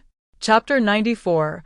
Bound together, CP Su Xiao was enjoying her meal and casually handed over the moon-slashing sword. The sword, reluctant as ever, was clearly inscribed with instructions for her to take it, so it relented. Qingyu caught the sword, exerting herself, only to find it was not as heavy as before. What a fool, just a few roasted chickens and she gives us the sword. Su Xiao, hand over the bracelet, and I shall spare your life. With the moon-slashing sword in hand, Qingyu threatened, the blade now poised at Su Xiao's neck. So, it's for the bracelet. Su Xiao scoffed, recalling how she had once used the dark arts of a demonic sect to unlock the bracelet's space, a clear case of taking advantage. Su Xiao raised her head, cradling the roasted chicken protectively, grease glistening on her lips. Gu Huai approached, ominously stating, why waste words with her? She doesn't understand. Just take it. Qingyu hesitated, recalling her previous attempt to snatch it forcefully, where the creature had alternated between freezing and scorching her, nearly crippling her hand. Gu Huai placed a comforting hand on her shoulder, softly assuring, since you desire it so much, I shall retrieve it for you. Fear gripped Qingyu as she responded with a touch of vulnerability. No, that thing is very sinister. This display of fragility intensified Gu Huai's protective instincts. Qingyu, usually assertive, rarely exhibited such a delicate demeanor, and he finally saw an opportunity to prove himself. Leave it to me, Gu Huai declared, swiftly pressing down on Su Xiao's head while with all his strength he yanked at the red string around her neck. Ah! Gu Huai screamed as flesh tore from his hand, exposing bone. "Fee brother, are you all right?" Qingyu exclaimed, aghast. My hand, Gu Huai lamented, entirely losing his earlier gallant demeanor, his words laced with anguish. Seeing him injured ignited a mix of urgency and anger in Qingyu, who brandished the moon-slashing sword, aiming it at Su Xiao's neck. Su Xiao, you truly are asking for trouble. Su Xiao, reveling in the chaos, provocatively extended her neck. I genuinely wish to see who is mightier, the ancient artifact or the ancient beast. Little Red, moon-slashing, why don't you compete? For the first time, the artifact and the beast reached a consensus. What sin have we committed to deserve such a master? At that moment, Gu Huaiyan, usually timid and unable to bear the sight of slaughter, unexpectedly stepped in front of Su Xiao, trembling and stammering, You cannot harm my sister, if you wish to kill. Take me instead. Qingyu, furious, shoved Gu Huaiyan aside and swung her sword. Su Xiao, prepare to pay with your life. With the moon-slashing sword in her grasp, she was confident she could sever that creature. Little Red tensed, ready to engage, yet the sword's brilliance did not harm it in the slightest. Instead, Qingyu was forcefully repelled, the sword slipping from her grasp. You have no honor. You promised that after giving us roasted chicken and milk, I could wield the moon-slashing sword. Qingyu, unable to overpower them, began reasoning. Gu Huaiyan, wiping away his tears, innocently replied, Didn't we just give it to you? What more do you want? The moon-slashing sword, in agreement, swayed in the air as if nodding. You are being too unreasonable. Qingyu seethed. Gu Huai, with his bloodied hand raised, fiercely retorted, Why are you still talking to them? Summon the bears to deal with these two pests. They've ruined my hand. I want them obliterated. Qingyu was about to protest further when Gu Huai, in a fit of rage, declared, Whether it's the sword or the bracelet, we can always cut them open. Can't we retrieve what we need? Qingyu recognized the soundness of his plan, albeit unwilling to admit it.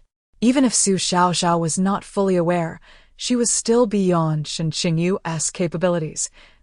And what infuriated her most was that Su Xiao did not regard her as a worthy opponent. She found herself utterly defenseless. Qingyu helped Gu Huai to his feet, gritting her teeth. Fine, we will do it your way. Their eyes met, and they simultaneously stepped back, revealing a sturdy iron door that separated them from Su Xiao. The moon-slashing sword, witnessing this, charged at Qingyu, affronted that its master was being bullied as if it were mere decoration.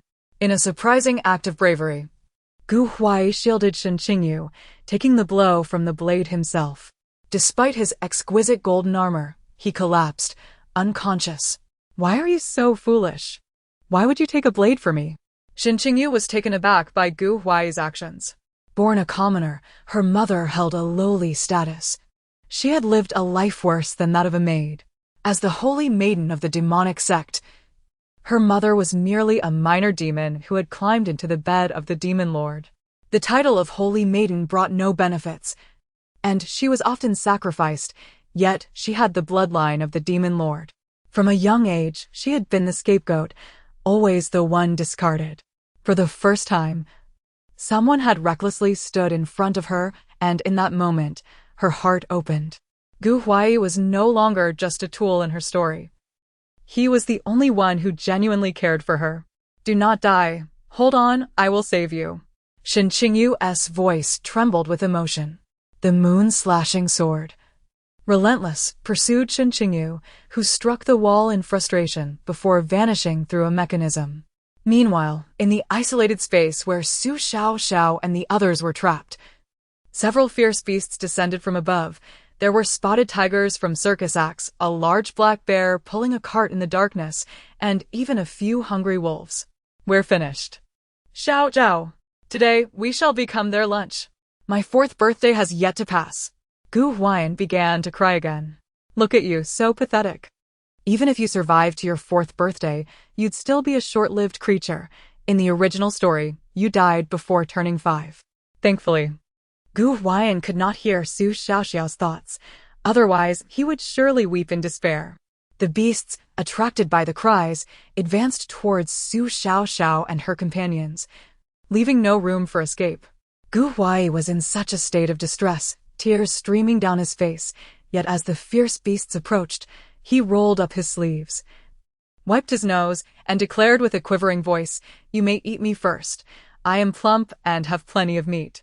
Su Xiaoxiao thought to herself, are all the men in the Gu family brainless? Gu Huai's reckless act of saving Shen Qingyu was unexpected. And while one could rationalize it as them being a bound couple, Gu Huai's folly was somewhat understandable. However, Gu Huaiyan, this little turnip, was truly bewildering. He was terrified yet stood in front of her, but alas, he was of little substance. He wouldn't feed anyone, and should he perish, it would be in vain. As Su Xiaoxiao was lost in her thoughts, a swift and agile wolf arrived first, its gaping maw ready to snap at Gu Huai. Chapter 95. Seizing control, Gu Huaiyan faced death with unwavering courage, shouting, "Xiaoxiao, in the next life, will you still be my sister?" As the words escaped his lips, a blood-soaked head rolled to the ground. Gu Huaiyan opened his eyes to discover that the ravenous wolf's head had been severed cleanly at the neck. A mix of shock and joy filled him. "Xiaoxiao, it's not me who died, but the wolf." Su Xiaoxiao, preoccupied with her thoughts, gazed regretfully at the slain wolf, muttering, "Why must it be so gory? Such a shame to waste a fine wolf pelt." Zhang Yu, feeling despondent, lamented the unchanged greed of its master after so long apart. Xiaoxiao gently stroked Gu Huaiyan's small face, infusing him with a touch of spiritual energy, adding a little more to enhance the ensuing carnage, which would undoubtedly be unsuitable for children. As Xiaoxiao's hand reached out, warmth enveloped Gu Huaiyan's heart, dispelling his fears. And soon his eyelids grew heavy, leading him into slumber. Xiaoxiao, seizing the moment, placed Gu Huaiyan's head atop the lifeless wolf's back, accepting the conditions as they were. She then tugged at the little red around her neck, commanding, "Enough of this charade. If you don't wake up, you'll miss out on the fresh wolf blood." Little Red stretched lazily. "I have no interest in such filthy remnants. It sullies my mouth. That bear and tiger, however, have committed no sins. I might indulge in a taste." Xiaoxiao tugged at Little Red's tail, warning, "If you dare touch those two, I'll chop you up for a chicken stew and feast on a dragon and phoenix banquet. How fickle my master is. Ever since Zhang Yu arrived, I've lost my favor." Little Red shed a couple of tears, showcasing its flair for drama. "What nonsense. When have I ever favored you? If not for your persistent following, I wouldn't have taken you in." Xiaoxiao's words pierced like daggers. Jianyu quivered with laughter, the entire sword vibrating with mirth. The dazed spotted tiger and the large black bear, lacking the agility of the hungry wolf, lumbered heavily toward Xiao Xiao and her companions, as if their bodies were no longer under their control. Xiao Xiao covered her eyes with her chubby little hands, for this spectacle was not meant for a child to behold. Yet, she did not forget to confide in Little Red and Jianyu, "When the time comes, remember to protect the wolf pelt." Moments later, the prison fell silent.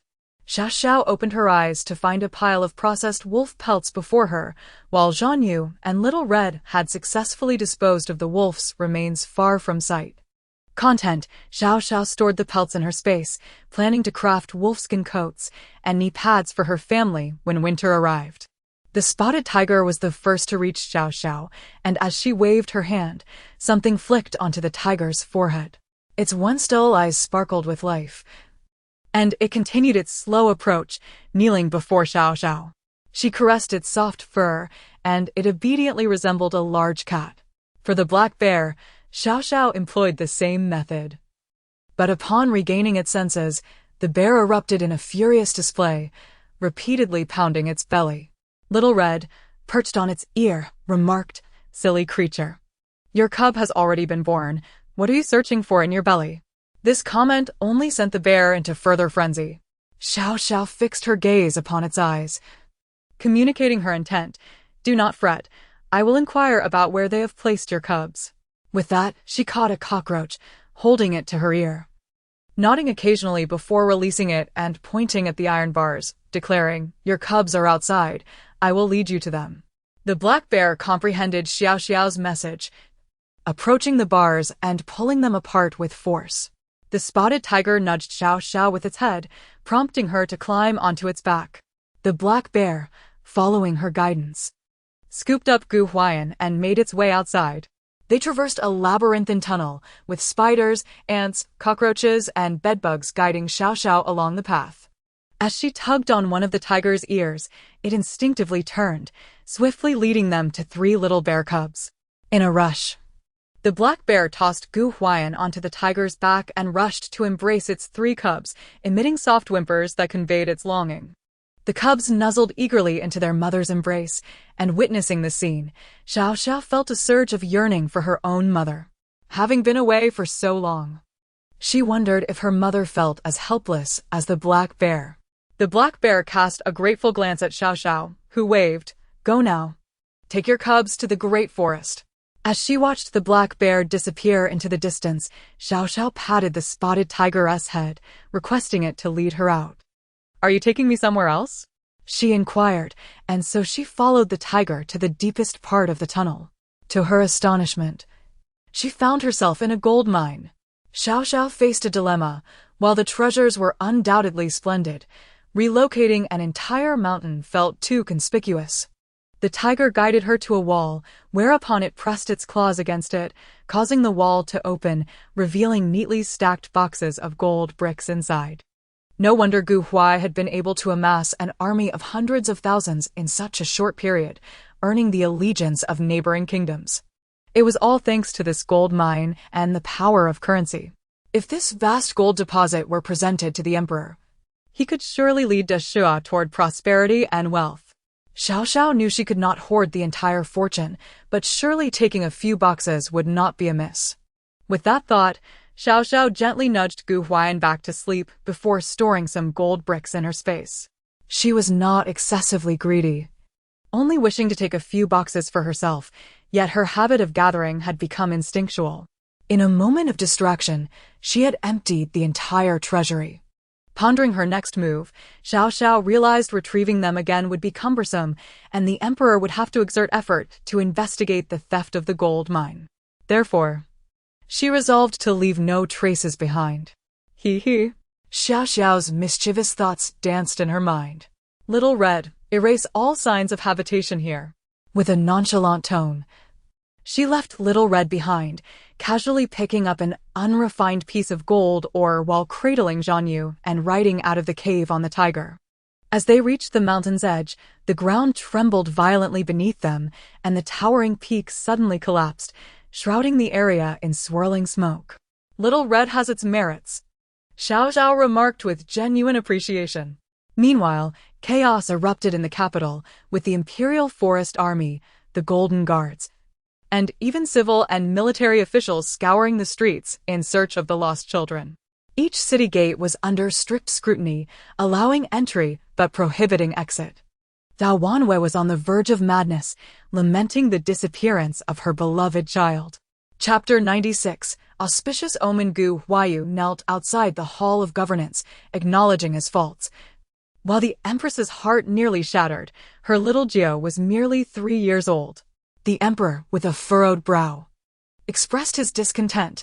I have always regarded you as a man of prudence, entrusting you with the care of Xiao Xiao, yet you have allowed her to go missing. He had never been so worried about anyone. Losing Huayan would have been bearable, but this was Xiao Xiao, the child whose fate was intertwined with the fortunes of the great Shua dynasty.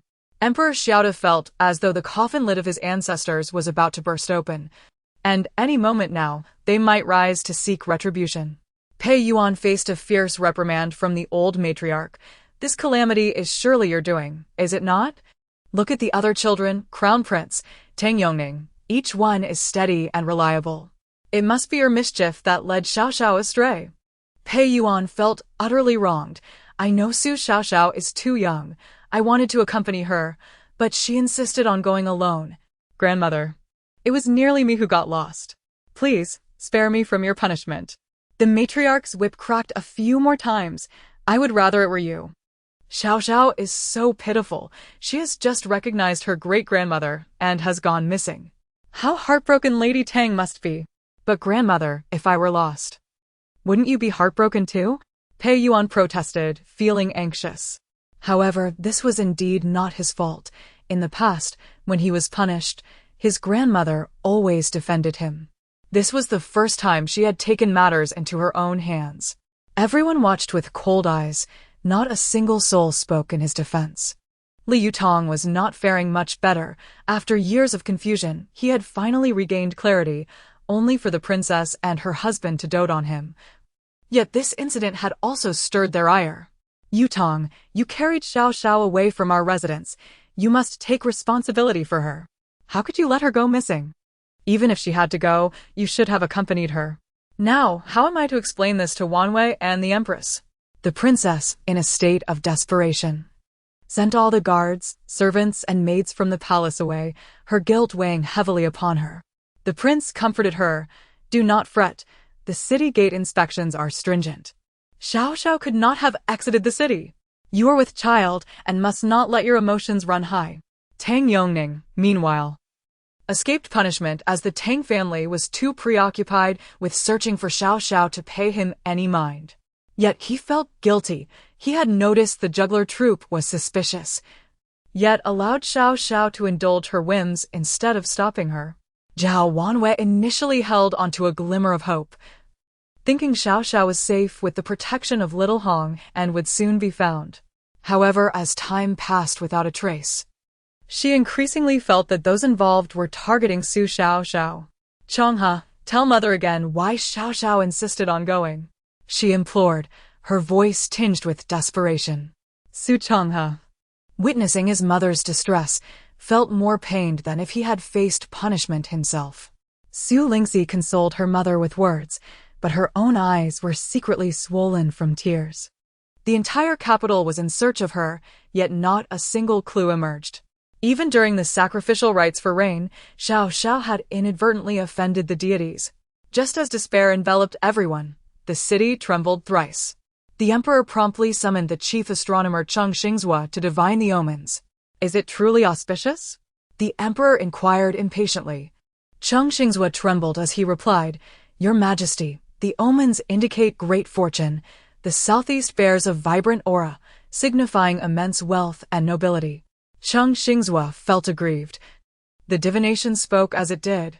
He explained cautiously, from the celestial signs. The recent tremors in the capital do not seem to stem from geological activity, but rather appear to be man-made. Yet, I cannot fathom who possesses the capability to cause such a tremor. Before long, news arrived that a sudden sinkhole had formed on Longmian Mountain in the southeast. leveling an entire peak. Fortunately, there were no residents nearby, and local officials were dispatched to investigate. The emperor rubbed his temples. Xiao Xiao was still unaccounted for. And now Longmian Mountain had collapsed without warning. Kneeling beside him, Gu Huayu mused, could it be that Su Xiaoxiao and Gu Huayan are on Longmian Mountain? He shared his conjecture with the emperor, who deemed it unlikely. The city gates were barricaded, and those who had abducted Xiao Xiao could not have fled so far. Summoning his courage, Cheng Xingzhua interjected, Your Majesty, there is indeed an overwhelming aura of nobility emanating from the southeast. You should send someone to investigate. The emperor, swayed by the suggestion, seized the opportunity to venture outside the palace in search of Xiao Xiao, mindful of his royal status, yet eager to act. Let us proceed. I shall go incognito and summon Tang Yanjuan and Pei Mingliang, as their son is also involved. Ultimately, the emperor felt guilty for having lost someone so precious, and the presence of others would bolster his courage. Tang Yanjuan and Pei Mingliang wasted no time, arriving promptly at the city outskirts. Zhao Wanwei, upon seeing the crown prince, anxiously inquired, Is there news of Xiao Xiao? Gu Huayu had no choice but to respond honestly, There is still no definitive news. But there has been unusual activity on Longmian Mountain. Cheng has stated that the aura there is compelling. We suspect Xiao Xiao may be in that vicinity. Zhao Wenyue's heart plummeted once more. Where could Xiao Xiao be? Resolutely, she declared, I will accompany you, even if it means searching for a needle in a haystack. I must see it for myself. The group, traveling lightly, hastened toward Longmian Mountain. The emperor, who had not left the palace in ages, found himself embarking on this journey to find Xiao Xiao and little Jiao, reflecting on the pitiful nature of his reign as emperor. During morning court, 5 out of 6 ministers had approached him for funds, as if he possessed mountains of gold, which only fueled his frustration further. Chapter 97, A Gift for the Emperor. As the emperor pondered, he arrived at the vicinity of Longmian Mountain. The inspecting officials promptly reported that they had discovered 2 young children on the eastern side of Longmian Mountain, dressed quite exquisitely. However, despite their persuasion, the children refused to descend, insisting they would wait for the emperor to fetch them personally. The officials, wary of disturbing what could be the offspring of noble families, chose to keep a close watch while preparing to send a message. Tang Yanjun and Pei Mingliang dared not breathe a word, for it was evident that these were none other than the 9th prince and Su Xiaoxiao. Who among them would dare to request the emperor's personal intervention? These 2 children were truly formidable. Quickly, take us to see. Gu Huayu, brimming with anticipation, yearned to be reunited with his important companions, Xiao Jiao and Xiao Xiao. Upon arrival, the 2 little ones were enjoying the snacks provided by the patrolling officials. Sister, this is very sweet. You should try it. Gu Huayan offered a piece of chestnut cake to Su Xiaoxiao, who reciprocated with a piece of peach crisp. The siblings displayed a charming camaraderie, reveling in their delightful interactions. The emperor, witnessing their carefree enjoyment, was seized with fury. While they had turned the capital upside down, here they were picnicking in the wild. Gu Huayan, you mischievous boy. Who allowed you to bring your sister here? He thundered. Xiao Xiao, come let your uncle emperor see if you are all right. Having stepped out of the palace, the emperor no longer maintained his usual regal demeanor. Gu Huayan, startled, dropped the snack he held, which fell to the ground with a thud. Wah, wah, he cried out, tears streaming down his face. Father, I almost couldn't see you again. The emperor was taken aback. Just moments ago, everything seemed fine. Su Xiaoxiao silently mused, what is 9th brother doing? Wasn't he brave before, always protecting me? Gu Huayu, upon hearing her refer to Gu Huayan as 9th brother, realized that Gu Huayan had finally caught Su Xiaoxiao's attention. After all, he was a precious prince raised in luxury. And having been lost for a day and a night in such a remote area, one could only imagine the trials he faced. The emperor softened his tone. Enough of the wailing. Look at Xiao Xiao, she isn't crying. Xiao Xiao, with her youthful innocence, longed to be held by her brother and the crown prince. Yet, she considered, While I wish for my brother and the crown prince to hold me, it might bring joy to Uncle Emperor if I reach out to him, thus sparing all my brothers from punishment." Resolute, she pursed her lips, and glistening tears fell like jewels as she extended her hands toward the emperor. The emperor's heart melted, and he felt tears welling in his eyes. How commendable it was that Xiao Xiao sought him first. "Don't cry, Xiao Xiao, your uncle emperor is here. Let me see if you are injured. You've grown thin from not seeing you for just a day." Moments ago, Gu Huaiyan had felt a flicker of warmth from his father, but now he sensed a shift. The emperor was fierce with him yet gentle with Xiao Xiao. He yearned for his father's embrace. "Father, I too wish to be held." Gu Huaiyan's eyes sparkled with anticipation. "Go aside. You truly lack awareness. Xiao Xiao is soft and delicate. I haven't held her in ages." Gu Huaiyu, understanding Xiao Xiao's intentions, quickly embraced Gu Huaiyan. "Be good, Huaiyan. Your sister is small. Do not compete with her. Come here. Brother will hold you." Gu Huaiyan's tears transformed into smiles. He preferred his second brother over the emperor. The local officials could hardly believe their ears. This child referred to the emperor as Uncle Emperor. Would they truly have the chance to witness the sovereign's grace in their lifetime? Instantly, a throng of people knelt before the emperor. "What are you digging for? Wouldn't that expose everything? If you must dig, it should be at the mountain before us." Su Xiaoxiao felt a pang of guilt and hurriedly pulled out a piece of gold ore from her pocket to present to the emperor. The emperor chuckled. "Ah, Xiaoxiao has prepared a gift for Uncle Emperor." Just as he finished speaking, excitement surged within him. This was no ordinary stone, but gold. Still incredulous, he handed the ore to Tang Yanjun. "Yanjun, come and see what this is." Xiaoxiao nodded eagerly, pointing at the towering mountain before them. "Ong. Ong, ong. What a hassle. Did Uncle Emperor understand? This mountain is filled with gold mines. I have already brought a sample." Frustrated, she struggled to articulate her thoughts. Su Changhe felt a thrill. Goodness gracious, Xiao Xiao had discovered a gold mine. This was a monumental achievement. Just recently, her uncle lamented the scarcity of funds for disaster relief. This could change everything. Gu Huaiyu, elated, recognized that if a gold mine indeed existed, their impoverished state could be transformed, and the emperor would no longer fret over finances. Yet the emperor remained perplexed, patiently inquiring, "Xiao Xiao, what is it that you desire?" Unable to contain himself, Su Changhe interjected, "Your Majesty, Xiao Xiao likely wishes to inform you that this ore was found in this very mountain." Gu Huaiyu, fearing his father's lack of understanding, added, "If this is true, it is entirely possible that this mountain harbors gold mines." Theoretically sound, yet the emperor found it hard to believe such fortune would fall upon him, a ruler who had always borne the brunt of misfortune. However, upon reflection, since Xiao Xiao's birth, circumstances seemed to shift. Following the successful autumn harvest, the fortunes of the state had begun to improve, and his reputation had grown brighter. If Xiao Xiao claimed there was gold, then surely there was. With a decisive wave of his hand, he instructed the local officials to diligently guard Longmian Mountain and to send skilled workers to conduct a survey. If a gold mine were to be confirmed, many pressing issues could be resolved, and he felt increasingly grateful for Xiao Xiao, whom he wished to embrace endlessly. Though she had a penchant for wealth, she did not wish for such a boon to benefit only herself. To illustrate her point, she withdrew the moon-cutting sword from her pocket, gesturing whimsically. The emperor laughed heartily. "Is this the reason you became lost?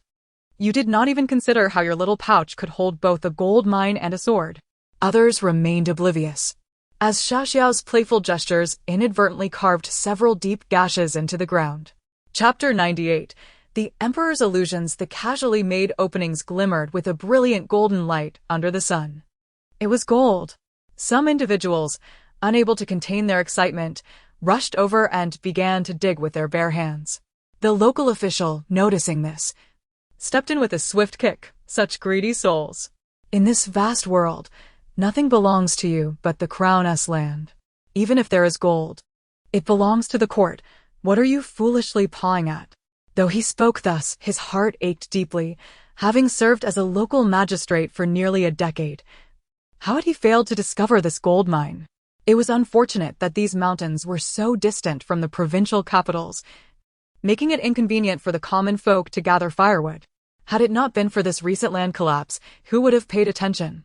If he had unearthed the gold mine himself, it could have led to promotions and wealth. Now, under the emperor's watchful eye, his chance at glory was lost. And so too were the spoils. The emperor, preoccupied with his own matters, handed Su Xiaoxiao over to Gu Huayu and personally led the team to excavate the mountain. What they uncovered was astonishing. Just 20 inches beneath the surface lay a vast gold mine that extended throughout the entire mountain. Pei Mingliang, a clever man, knelt reverently before the emperor. Your Majesty, with your diligent governance and deep benevolence, discovering such a large-scale gold mine under your auspices is a divine acknowledgement. A blessing for both the Great Shu and its people. After he initiated this praise, no one dared to remain standing. A multitude knelt on the mountaintop, extolling the emperor's virtues. The emperor straightened his back, recalling the last time they willingly knelt before him was when Su Xiaoxiao had assisted in praying for rain. He had not erred in listening to his ancestors. Xiaoxiao was indeed a blessing for the Great Shu. With a compassionate expression, the emperor declared, "Everyone, rise. It is my duty to benefit the people. It is only right." Tang Yanjuan found it amusing. Pei Mingliang was exceptionally adept at flattery, yet he could not conceive of any practical matters. Stepping forward, he said, "Your Majesty, the gold mine at Longmian Mountain possesses immense potential. Today, with so many people around, it is inevitable that news may leak. I believe it is imperative to promptly dispatch troops to guard the area. Furthermore, given the preciousness of gold, we cannot ensure that no one will harbor ill intentions and attempt to pilfer some. We must enforce strict military discipline. Any thief, regardless of status, must be executed without mercy. Simultaneously, we should raise the salaries of the guards so they willingly safeguard the court's interests." The emperor nodded in approval. "You speak wisely, Minister Tang. As the Deputy Minister of Revenue, you shall assist the Ministry of Works in overseeing the mining operations, accurately tallying the quantities and ensuring proper documentation and storage." Turning to the local official, he inquired, "What is your name, and what position do you hold?" The official hurriedly bowed. "I am Qian Yuliang, the magistrate of Mian County, located 50 li from Longmian Mountain. As Mian County is the closest to Longmian Mountain, the labor for mining shall be drawn from your county. The court will pay salaries at a rate 10% above the market price. You are responsible for arranging the personnel. And be sure to clearly communicate Minister Tang's strict regulations. Do not allow a desire for small gains to lead to great losses." The emperor elaborated extensively, leaving Qian Yuliang overwhelmed with gratitude. After all, it was the emperor personally delineating such details, a testament to his grandeur. Tang Yanjuan exchanged a glance with Pei Mingliang, keenly aware that the emperor seldom wasted words in the court. Moreover, the emperor added, "For your success in locating the granddaughter of the Duke of the State and the 9th Prince, once the gold mining is completed, further rewards shall be granted." Qian Yuliang was so